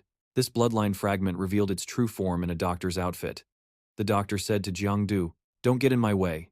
Around the bloodline fragment doctor were blazing black and red rays. Jiangdu didn't care, still rushing toward it at the speed of light. Now the sword was from his own arm, ready to annihilate the doctor standing before him. The doctor was no pushover either, raising his hand. Red mutants of various shapes appeared. One mutant licked and wrapped around Jiangdu's shadow, controlled by the doctor. Then he controlled those mutants to crawl into Dang Koa's chest, not missing a single one, causing him to lose some blood and drip broth. From inside him, a red stone appeared. Seeing this, Jiangdu called Dang Koa, fearing he might die then and there. The masked doctor continued to control the mutants. The red mutants surrounded his hand. At this point, the red color of the mutants around him deepened. His health bar was now at 37%. When he opened a path, the mutants dispersed to clear it. The red path looked quite dangerous. His whole body was surrounded by blazing red light. Not letting him escape, Jiangdu shouted for him to stop. Seeing the doctor about to get away, Jiangdu hurriedly slashed through the mutant creatures holding him back. "Get out of my way!" His sword moved like a rushing river. The red mutants flew up into the air. Immediately, Jiang Du shot out spider silk like Spider-Man. The thread hit the mask, causing it to fall off. The face hidden behind the mask surprised Jiang Du. It was Dr. Trier. He had a gentle face, wore glasses, but wasn't very likable. Dr. Trier stood before Jiang Du, surrounded by a huge blue aura radiating around him. He looked at Jiang Du suspiciously, half of his face in shadow, half in light, and asked, "You know me?" Jiang Du remained defensive, holding his sword silently, unsure how to answer. Why? Two terrifying red mutants appeared behind Dr. Trier. He didn't want to fight anymore, and reminded Jiang Du. "You and Darn Hua should settle old matters. I've already given you both time. Now you'd better retreat as if you never appeared." The two muscular red mutants seemed to say that if he didn't listen, they would force him. The two muscular red mutants seemed to say that if he didn't listen, they would force him. He was exhausted. Jiang Du had no intention of retreating. He didn't want to let the mastermind behind all this off so easily. Dr. Trier put on an innocent, blameless expression. His white coat fluttered in the wind as he said, "You're mistaken. The killings and poisonings were all done by Darn Koa. He did nothing at all." Jiang Du saw him, wiping away all guilt. That was frustrating, like eating chili peppers. Why shout about doing nothing? Who gave the bloodline fragments of Tio Tio and Darn Hua? Zhang Zhu clenched his sword tightly. He believed Dong Hua and Feng Tio Tio were just pawns of this man. He used them to cause bloodline pollution repeatedly. Jiang Du raised his sword to question Dr. Trier. "You dragged innocent people into this, mutated them into bloodline creatures. To get more bloodline samples, you conducted research on blood-fee drug tubes. Am I wrong?" Dr. Trier was startled, now facing the sword pointed at his face. He was hit where it hurt and no longer pretended to be kind. He immediately turned hostile and ordered the mutants to attack Jiang Du. Because Jiang Du knew too much, the large mutant rushed forward on command. Seeing this, Jiang Du prepared to fight. Two mutants charged at him but were quickly taken down by him. Then Jiang Du appeared behind Dr. Trio, surprising him. Jiang Du intended to strike from behind, but the doctor's mutants appeared in time to block the attack. Dr. Trier raised his hand and praised, "That speed just now was very fast. It seemed you didn't use your full strength against Darn Koa, but still not enough for me to take you seriously," he said. The mutants around him grew redder and more terrifying. To Dr. Trier, Jiang Du's actions were like seeking death. Dr. Trier's mutants, like two fiery snakes, attacked Jiang Du's shadow. He screamed in pain. Jiang Du was pushed backward. He couldn't believe he was hit hard enough to make a sound but quickly regained his spirit to counterattack. Dr. Triel saw him as a lightning bolt. Jiang Du quickly closed in. Dr. Triel lunged to strike him, shouting, "You're the one looking for death." His body was surrounded and protected by mutants. He looked at Jiang Du through a prism with one eye. Dr. Trier swung his hand, and the mutants charged at Jiang Du. Seeing this, Jiang Du thought he wanted to play Catch Me If You Can like before. He lightly jumped. Dr. Trier also swung his hand to attack and retreat. The mutants now had pink lightning in addition to red. Seeing him try to escape, Jiang Du energized himself. He charged forward, slashing continuously. His shadow looked like it was using clone techniques. Then Jiang Du unleashed a shadow orb at Dr. Trier. A blue energy sphere flew from him. When the orb reached Dr. Trier, it spread out like Spider-Man's web. The blue thread stuck tightly to Dr. Trier's hands. "Now let's see if you can run," Jiang Du sneered. Even if he grew wings, it would be hard to fly now. Although Dr. Trier's entire body was wrapped and carefully protected by red mutants, Jiang Du still activated his killing move. It struck him like knives cutting into an egg. Hit by Jiang Du's move, the red mutants were still being cut down gradually. The mutants were in pain and couldn't protect him completely. Dr. Trier took advantage of the gap. Jiang Du punched straight into Dr. Trier's chest. He ended up coughing up a whole bowl of blood pudding. His eyes were dark, filled with rage. Dr. True was getting beaten up. Finally unable to hold back, he exploded, shouting, "Get lost!" His body glowed red. A massive force appeared, knocking Jiang Du 800 meters away. Even though he was just a shadow now, Jiang Du still felt pain and coughed up blood from that hit. Dr. Tro adjusted his tie and warned Jiang Du, "I admit I underestimated you, but unfortunately, you are still no match for me." Jiang Du wiped his mouth with his hand and sneered. "Is that so?" Then he raised the pink stone he had quickly buried from Dr. Tru's chest and asked him, "What if I didn't have this?" Trio Hoi's expression changed. He hurriedly touched his chest and vaguely told him. The shadow species tightly gripped that item in his palm, speaking provocatively. "I'll keep this for you." Immediately, he seemed to lose all reason, looking at the other with eyes full of killing intent, shouting back, "Give it to me." Several blazing red tendrils shot out from behind him, with sharp blade-like tips, capable of piercing a person's life, but every strike was completely blocked by that shadow. He quickly appeared in front of Tru Hoi. surprising him. Once again, he provoked, "What do you want?" Then he lowered his voice and took it himself, finishing with, hundreds of slashes had cut through his flesh. Gritting his teeth, the man endured the pain gnawing at his bones and marrow. In front of True Koi was only a dark patch, mixed with chaotic elements, something shapeless. He sensed the shadow's power but only dared to curse silently. Damn it, this is the true strength of the shadow. What? Knowing this beforehand, I should have taken the fragment one step earlier. When he realized it, he still hadn't surrendered. His eyes squinted, the corners deeply furrowed, as if expressing, "I'm not willing." Always just one step short. He had lost countless days and nights of sleep researching a drug to resist the shadow's body, pouring all his energy into it. He recalled all his hard work day and night, yet his efforts were not only unrecognized but now struck by a thunderbolt of news. But just one step away, his research was suddenly ordered to stop by superiors. 15 years of dedication discarded by a single sentence. Trio Koi felt a strange emotion in his heart, urging him and growing stronger. He silently lowered his face, thoughts filled with unwillingness, despair, and hatred for his repeated failures. At that moment, a voice shouted from within me. Suddenly a voice rang out. "Are you calling me?" That day, Tham Uyen appeared before me, like a spatial rift. Everything nearby shattered because of it. Inside the deep rift were mysterious blazing red lights. Then it gave me the fragment of the bloodline. He recalled his most helpless moment. Then a ray of light came to him. The moment he touched that stone, True Koi clearly understood the people who abandoned him. Therefore, he vowed to surrender to Tham Uyen. He decided to be reborn as another version in a new flame. Even if it meant discarding his human form. The demon flesh, he added. To hide his identity, I split the bloodline fragments into many parts for those who needed them. Through them, I collected a large amount of bloodline samples to continue my research. Those fragments absorbed the host's blood energy, growing stronger. When he had committed countless crimes, thinking it was revenge for himself, he realized, finally, I can retrieve all the bloodline fragments and stand at the top of this world. Suddenly, True Koi's body contracted. He tensed his face and gritted his teeth. It wasn't easy to come this far. How could I give up now? He pulled out 2 test tubes filled with red liquid from his coat pocket and added, "If you all underestimate the drug I developed," True Koi opened his mouth and without hesitation poured it all in. "Then I'll show you its power." A surge of abundant power flowed toward him. The endless demonic energy of Tham Uyen. True Koi reached out to catch it. From his hand, faintly appeared long red hands with sharp claws. Facing the opponent's enormous power, the shadow species was briefly shocked. He wanted to find a way to hide inside. Meanwhile, he thought silently, this guy doesn't have any fragments, yet he can have such great power. Just take a step back and talk. Suddenly, the gate of the lower level opened. The image slightly shook the sharp claws of True Koi. From somewhere, the image greeted him. True Koi stood proudly below. Watching the image being pulled out by his hand, he was full of shock. There's no way he could pass through the shadow dimension. The red light stained True Koi's face, making him look even more demonic. As if guessing the image's thoughts, he said, "Surprised, right? The ingredients in my researched potion are specifically used to counter Tham Uyen." Then he swung his hand. The large hand, also with that movement, slammed the image onto the ground. At the same time, he added, "And in this. Of course, there are also ingredients. To counter your image system," Trio Koi screamed in rage. Drinking my potion was clearly excellent.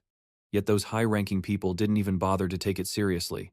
He began to act more ruthlessly than before. The image was held tightly by that hand, slammed down continuously with extreme force. Not even time to breathe. Inside the coffin, he narrowed his bloodthirsty eyes like a wild beast. His skin cracked with red veins like threads of blood. His deep voice carried countless evil thoughts, saying nonsense about causing terrible pollution to the human body. Want to say supernatural pollution? Isn't it the same? But my potion can activate greater power. Supernatural. Trio Koi suddenly grabbed the image in his palm, tossing it around like playing with an ant. He threw the opponent far away, laughing loudly. And this is the proof. Back in the real world, his back was slammed against the wall, his body aching to the point of paralysis, shattered behind. Thought he was already on the altar watching naked chickens. But luckily the image struggled to sit up, covered with wounds big and small. He hesitated, talking to himself. No. After several continuous fights, the image's energy was about to run out, looking at True Koi again. His whole body wrapped in flames, slowly landing, his 2 hands gathering into 2 spheres.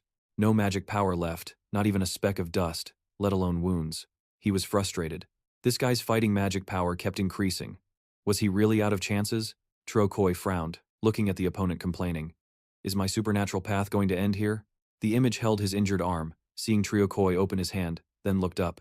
He told him, "Hand it over, I won't have to act." Cornered, both literally and figuratively, he was silent, bowing his head. After minutes of psychological struggle, he reached into his shirt, finally surrendering. The image pulled out a red stone bigger than his hand. The fragment of the opposing blood system sneered coldly, showing satisfaction. That's right. But just as Triokoi reached out, the image played cat and mouse, pulling his hand back. Then he frowned, determined. Not giving it to him even if I die. But truly the protagonist, he made Triokoi unable to predict his move. He put the fragment into his mouth. After a while, he moved as if he had swallowed it. Triokoi immediately darkened, sweat pouring down. He was shocked, speechless. You're crazy, image. At this moment, feeling the discomfort that the opposing blood system fragment brought from inside, he collapsed to the ground, coughing dryly. Triokoi showed a calm face, cold expression, speaking like a superior. It's foolish and dangerous to fuse such a large fragment of the opposing blood system. Swallowing it straight down is seeking death. Then he stretched out his hand around, suddenly bringing heat. A faint light appeared. He was 30% helpless, 70% like a master. Forget it, good or bad. I'm still a doctor. Then he showed himself as a compassionate person, telling him, I will mercifully liberate you soon. As soon as he finished speaking, the whole body of the image seemed to be sucked into something. He grimaced wildly, waving his hands. Then, feeling the magic power from the opposing blood system fragment suddenly disappear. Triokoi's eyes widened. He couldn't keep his previous calm, his shoulders trembling. He panicked. How can I no longer sense the existence of the fragment? Finally, like a secretive person, the image's lips slightly curled up. He smiled smugly. Swallowing was a bit choking.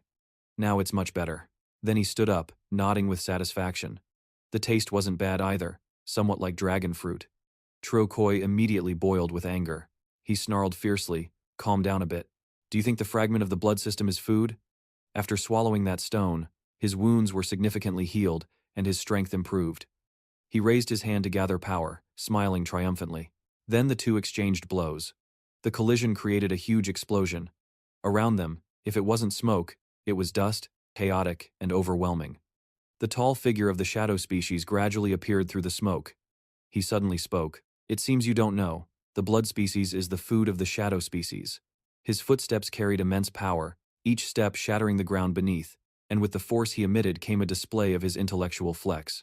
The fragment of the blood system you've longed for has been completely absorbed by me. Not only in strength, but also externally, there's a change. His figure grew taller with solid, muscular build. His hands looked like they had giant blades attached, long and ready to cut off anything approaching with ill intent. Inside, Zhao Qi's spirit collapsed in an instant. He widened his eyes, showing only whites interspersed with blood vessels, sweat pouring down like a waterfall, his brain gradually numbing. Zhao Qi kept staring at his hands, muttering, Impossible. Absolutely impossible. He sneered bitterly, knowing well this was a self-mocking smile. After all I've done, in the end, you've made it all for nothing. What a joke, he shouted, face turned to the sky. Meanwhile, things like test tubes sprouted from his throat and slowly emerged. The tubes fell to the ground, breaking into two halves, producing a piercing sound. From them, another entity began to appear, or rather a monster, with a huge, slimy appearance and various parts like eyes and mouths scattered chaotically on its body. It roared, kill, kill, then advanced toward him. Zhao Qi's obsession and malice remained, now taking on a new form. Zhao Qi transformed into a monster, with a deep blood-red color, crazily charging to capture the shadow species. But despite being larger than before, he couldn't match his speed. He struggled to keep up with his movements, but only saw a black lightning flash before his eyes. The shadow species swiftly dashed forward, tearing apart everything in his path. Confident in his speed, he smiled inwardly. After absorbing the fragment of the blood system, his speed and reflexes had greatly increased. Then he lifted his eyes to the filthy, terrifying monster and assessed. Moreover, he could sense the blood flowing inside it and predict its moves. As the shadow species confidently shone, his cloak fluttered with his movement, making him look even more dazzlingly handsome. He raised two great swords, ran straight ahead, and announced, Next, let me try the blade. With that, the opponent's red tendrils were severed by the shadow species. The blade seemed magnetized, drawing drops of blood from the opponent's wounds. The shadow species licked the blade with pleasure. The metallic taste of blood instantly filled his mouth, and he couldn't help but exclaim with interest. This blade even has the effect of sucking blood. Then he stood before Zhao Qi. Seeing him growl in pain with wounds still bleeding excited him greatly. He shared more information about the blade. Moreover, it not only sucks blood but importantly can block the opponent's healing. Blood on him poured like a waterfall. Zhao Qi cried out several times from the unending pain. The shadow species smiled arrogantly. Then he lifted his eyes, focusing on his movements. Seeing this, the shadow species jumped high. The shadow dimension was opened, but Zhao Qi blocked it, preventing entry. He retreated, taking a defensive stance, exhaling irritably. He thought to himself while looking at his current body. He wondered why he had tried to sneak into the shadow dimension but failed. It seemed this form had limitations with shadow system abilities. Zhao Qi stood rooted on the floor. His wounds still hadn't stopped bleeding. Looking at the fresh blood continuously pooling, he was stunned. The blood was flowing too extravagantly. The previous move was too forceful, breaking his own blood vessels. His gaze moved to the origin of the blood pool. His whole body stiffened in shock. The ground was steaming. Wherever the blood flowed, it corroded everything like a strong acid. The shadow species quickly jumped back, exclaiming, "Damn, it even corrodes! Are there really such unbelievable things?" Seeing the opponent's reaction, Tro Koi grinned widely with satisfaction. Told him it was too late as soon as he discovered it. His blood was like lava, evaporating everything it touched. At the same time, the flames around him flared up fiercely. Suddenly he shouted, "Melt everything in hell!" Tro Hoi walked through the lava flow, using his hand to fling that deadly liquid forward. Fortunately, An Chung reacted quickly and jumped into the air. If he hadn't dodged that, who knows what he would have turned into. Tro Koi's body was like a sticky liquid dripping to the ground. He growled, "You think jumping up will save you?" Then he unleashed corrosive blood again. But An Chung dodged all of it. After Tro Koi's continuous attacks, An Chung realized that although the blood was powerful, it seemed to rely on Trio Koi's own blood supply. Wait until his blood runs out, then counterattack.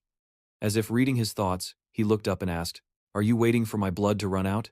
Suddenly he pulled out two blood breeds from somewhere, one fierce blue and one faint purple. Especially, both were 6,677 million. Koi used his power to absorb them into his body. After absorbing the blood breeds, Tru Hoi's blood volume was replenished. An Chung itched and exclaimed, "So you use blood breeds to increase your blood supply." The ground beneath turned into a pool of bloody lava. The blood rose up to Triu Koi's chest. He screamed full of resentment, "You can't run. My hell blood will keep devouring." The flesh blood kept spreading. Outside, chaos was still rampant. Tru Koi said gleefully, "And the Night Watch organization." The Night Watch organization was still using all their strength to deal with the prey. I released it. By the time they realize, it will be too late. Outside, the streets were dyed blood red. Everything it touched instantly evaporated into mist. Tru Hoi proudly said, "First the street, then the whole area, then the entire Van Hai was submerged by my blood. Even if you kill me, it's useless. The blood will still devour everything." The more he spoke, the more excited he became, laughing triumphantly. You can only blink and watch everything. An Chung's face darkened, silent. Seconds later, he jumped down into the blood pool beneath his feet, then disappeared inside. Tru Koi's eyes went wide in disbelief, muttering, "Crazy?" He actually jumped into the blood. Then he shifted his gaze, frozen for 5 seconds at the scene before him. A scene he had never seen appeared. The blood boiled, and from it, An Chung slowly emerged, carrying a terrifying magical power mixed with a few drops of blood. He was stunned, refusing to accept it. Impossible. He actually burned his own blood to boil my blood. At this moment, Trio Hoi collapsed like that, helplessly shouting, "Is this even possible?" An Chung dashed like lightning, slashing the blade in his hand, looking at his opponent with bright, predatory eyes, signaling to end it. Then the red liquid flew up, shielding his body within that fluid.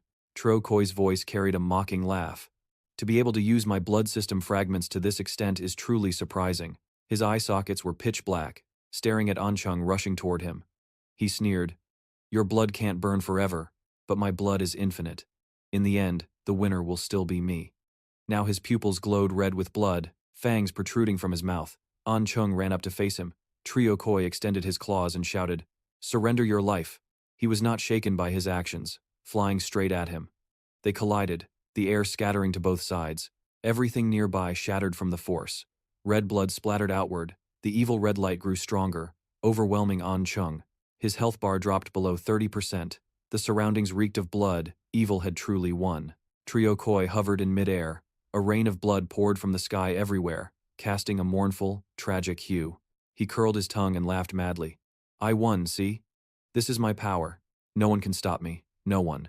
Suddenly a sword pierced his heart, swift as a cut. He curled his tongue and laughed madly. I won, see? This is my power. No one can stop me. No one. Suddenly a sword pierced through his heart. As fast as a cut, red blood gushed out. Just as his brain had not yet registered the pain, he didn't understand what was happening. He spat out a mouthful of blood. The blue light from the sword reflected on his body. Triokoi weakly turned his head and questioned him. You play dirty like that? The shadow mutant gasped for breath, covered in mud. I'm a shadow. If I don't play like that, how should I play? He pressed the sword deeper with force in his hand. Triokoi screamed in pain. He was furious. I am unwilling. I don't want to die. I still have many things left undone. I still have many things left undone. Perhaps before dying, a person always remembers the long journey of their life. I am a doctor. He spent all his time studying and researching, constantly diving into dry, difficult words. I always tried very hard, but no one noticed me, nor recognized me. In his subconscious, he always believed he had to prove himself. He had to be better than anyone else. I want those who look down on me to pay the price. I want everyone to see. Suddenly he raised his hand as if to grab something, but his palm was empty. He couldn't get anything. Cold cheeks suddenly had warm tears flowing down. The salty taste numbed his tongue. I want to become the center of power. I want to become the lord of this world. His eyes shrank in the socket. Only a deep red remained. Tears kept falling as if wanting to express his thoughts. He said he wanted to. Before finishing, his vision blurred, but he was unwilling. I want. Finally, Zhaoqi lay down on the cold ground. After a few minutes of struggling for his last breath, his doctor's coat stained with fresh blood, he truly died. Died along with his childhood ambitions and dreams. Deng Hua stepped out from the rubble, walking unsteadily while clutching his arm.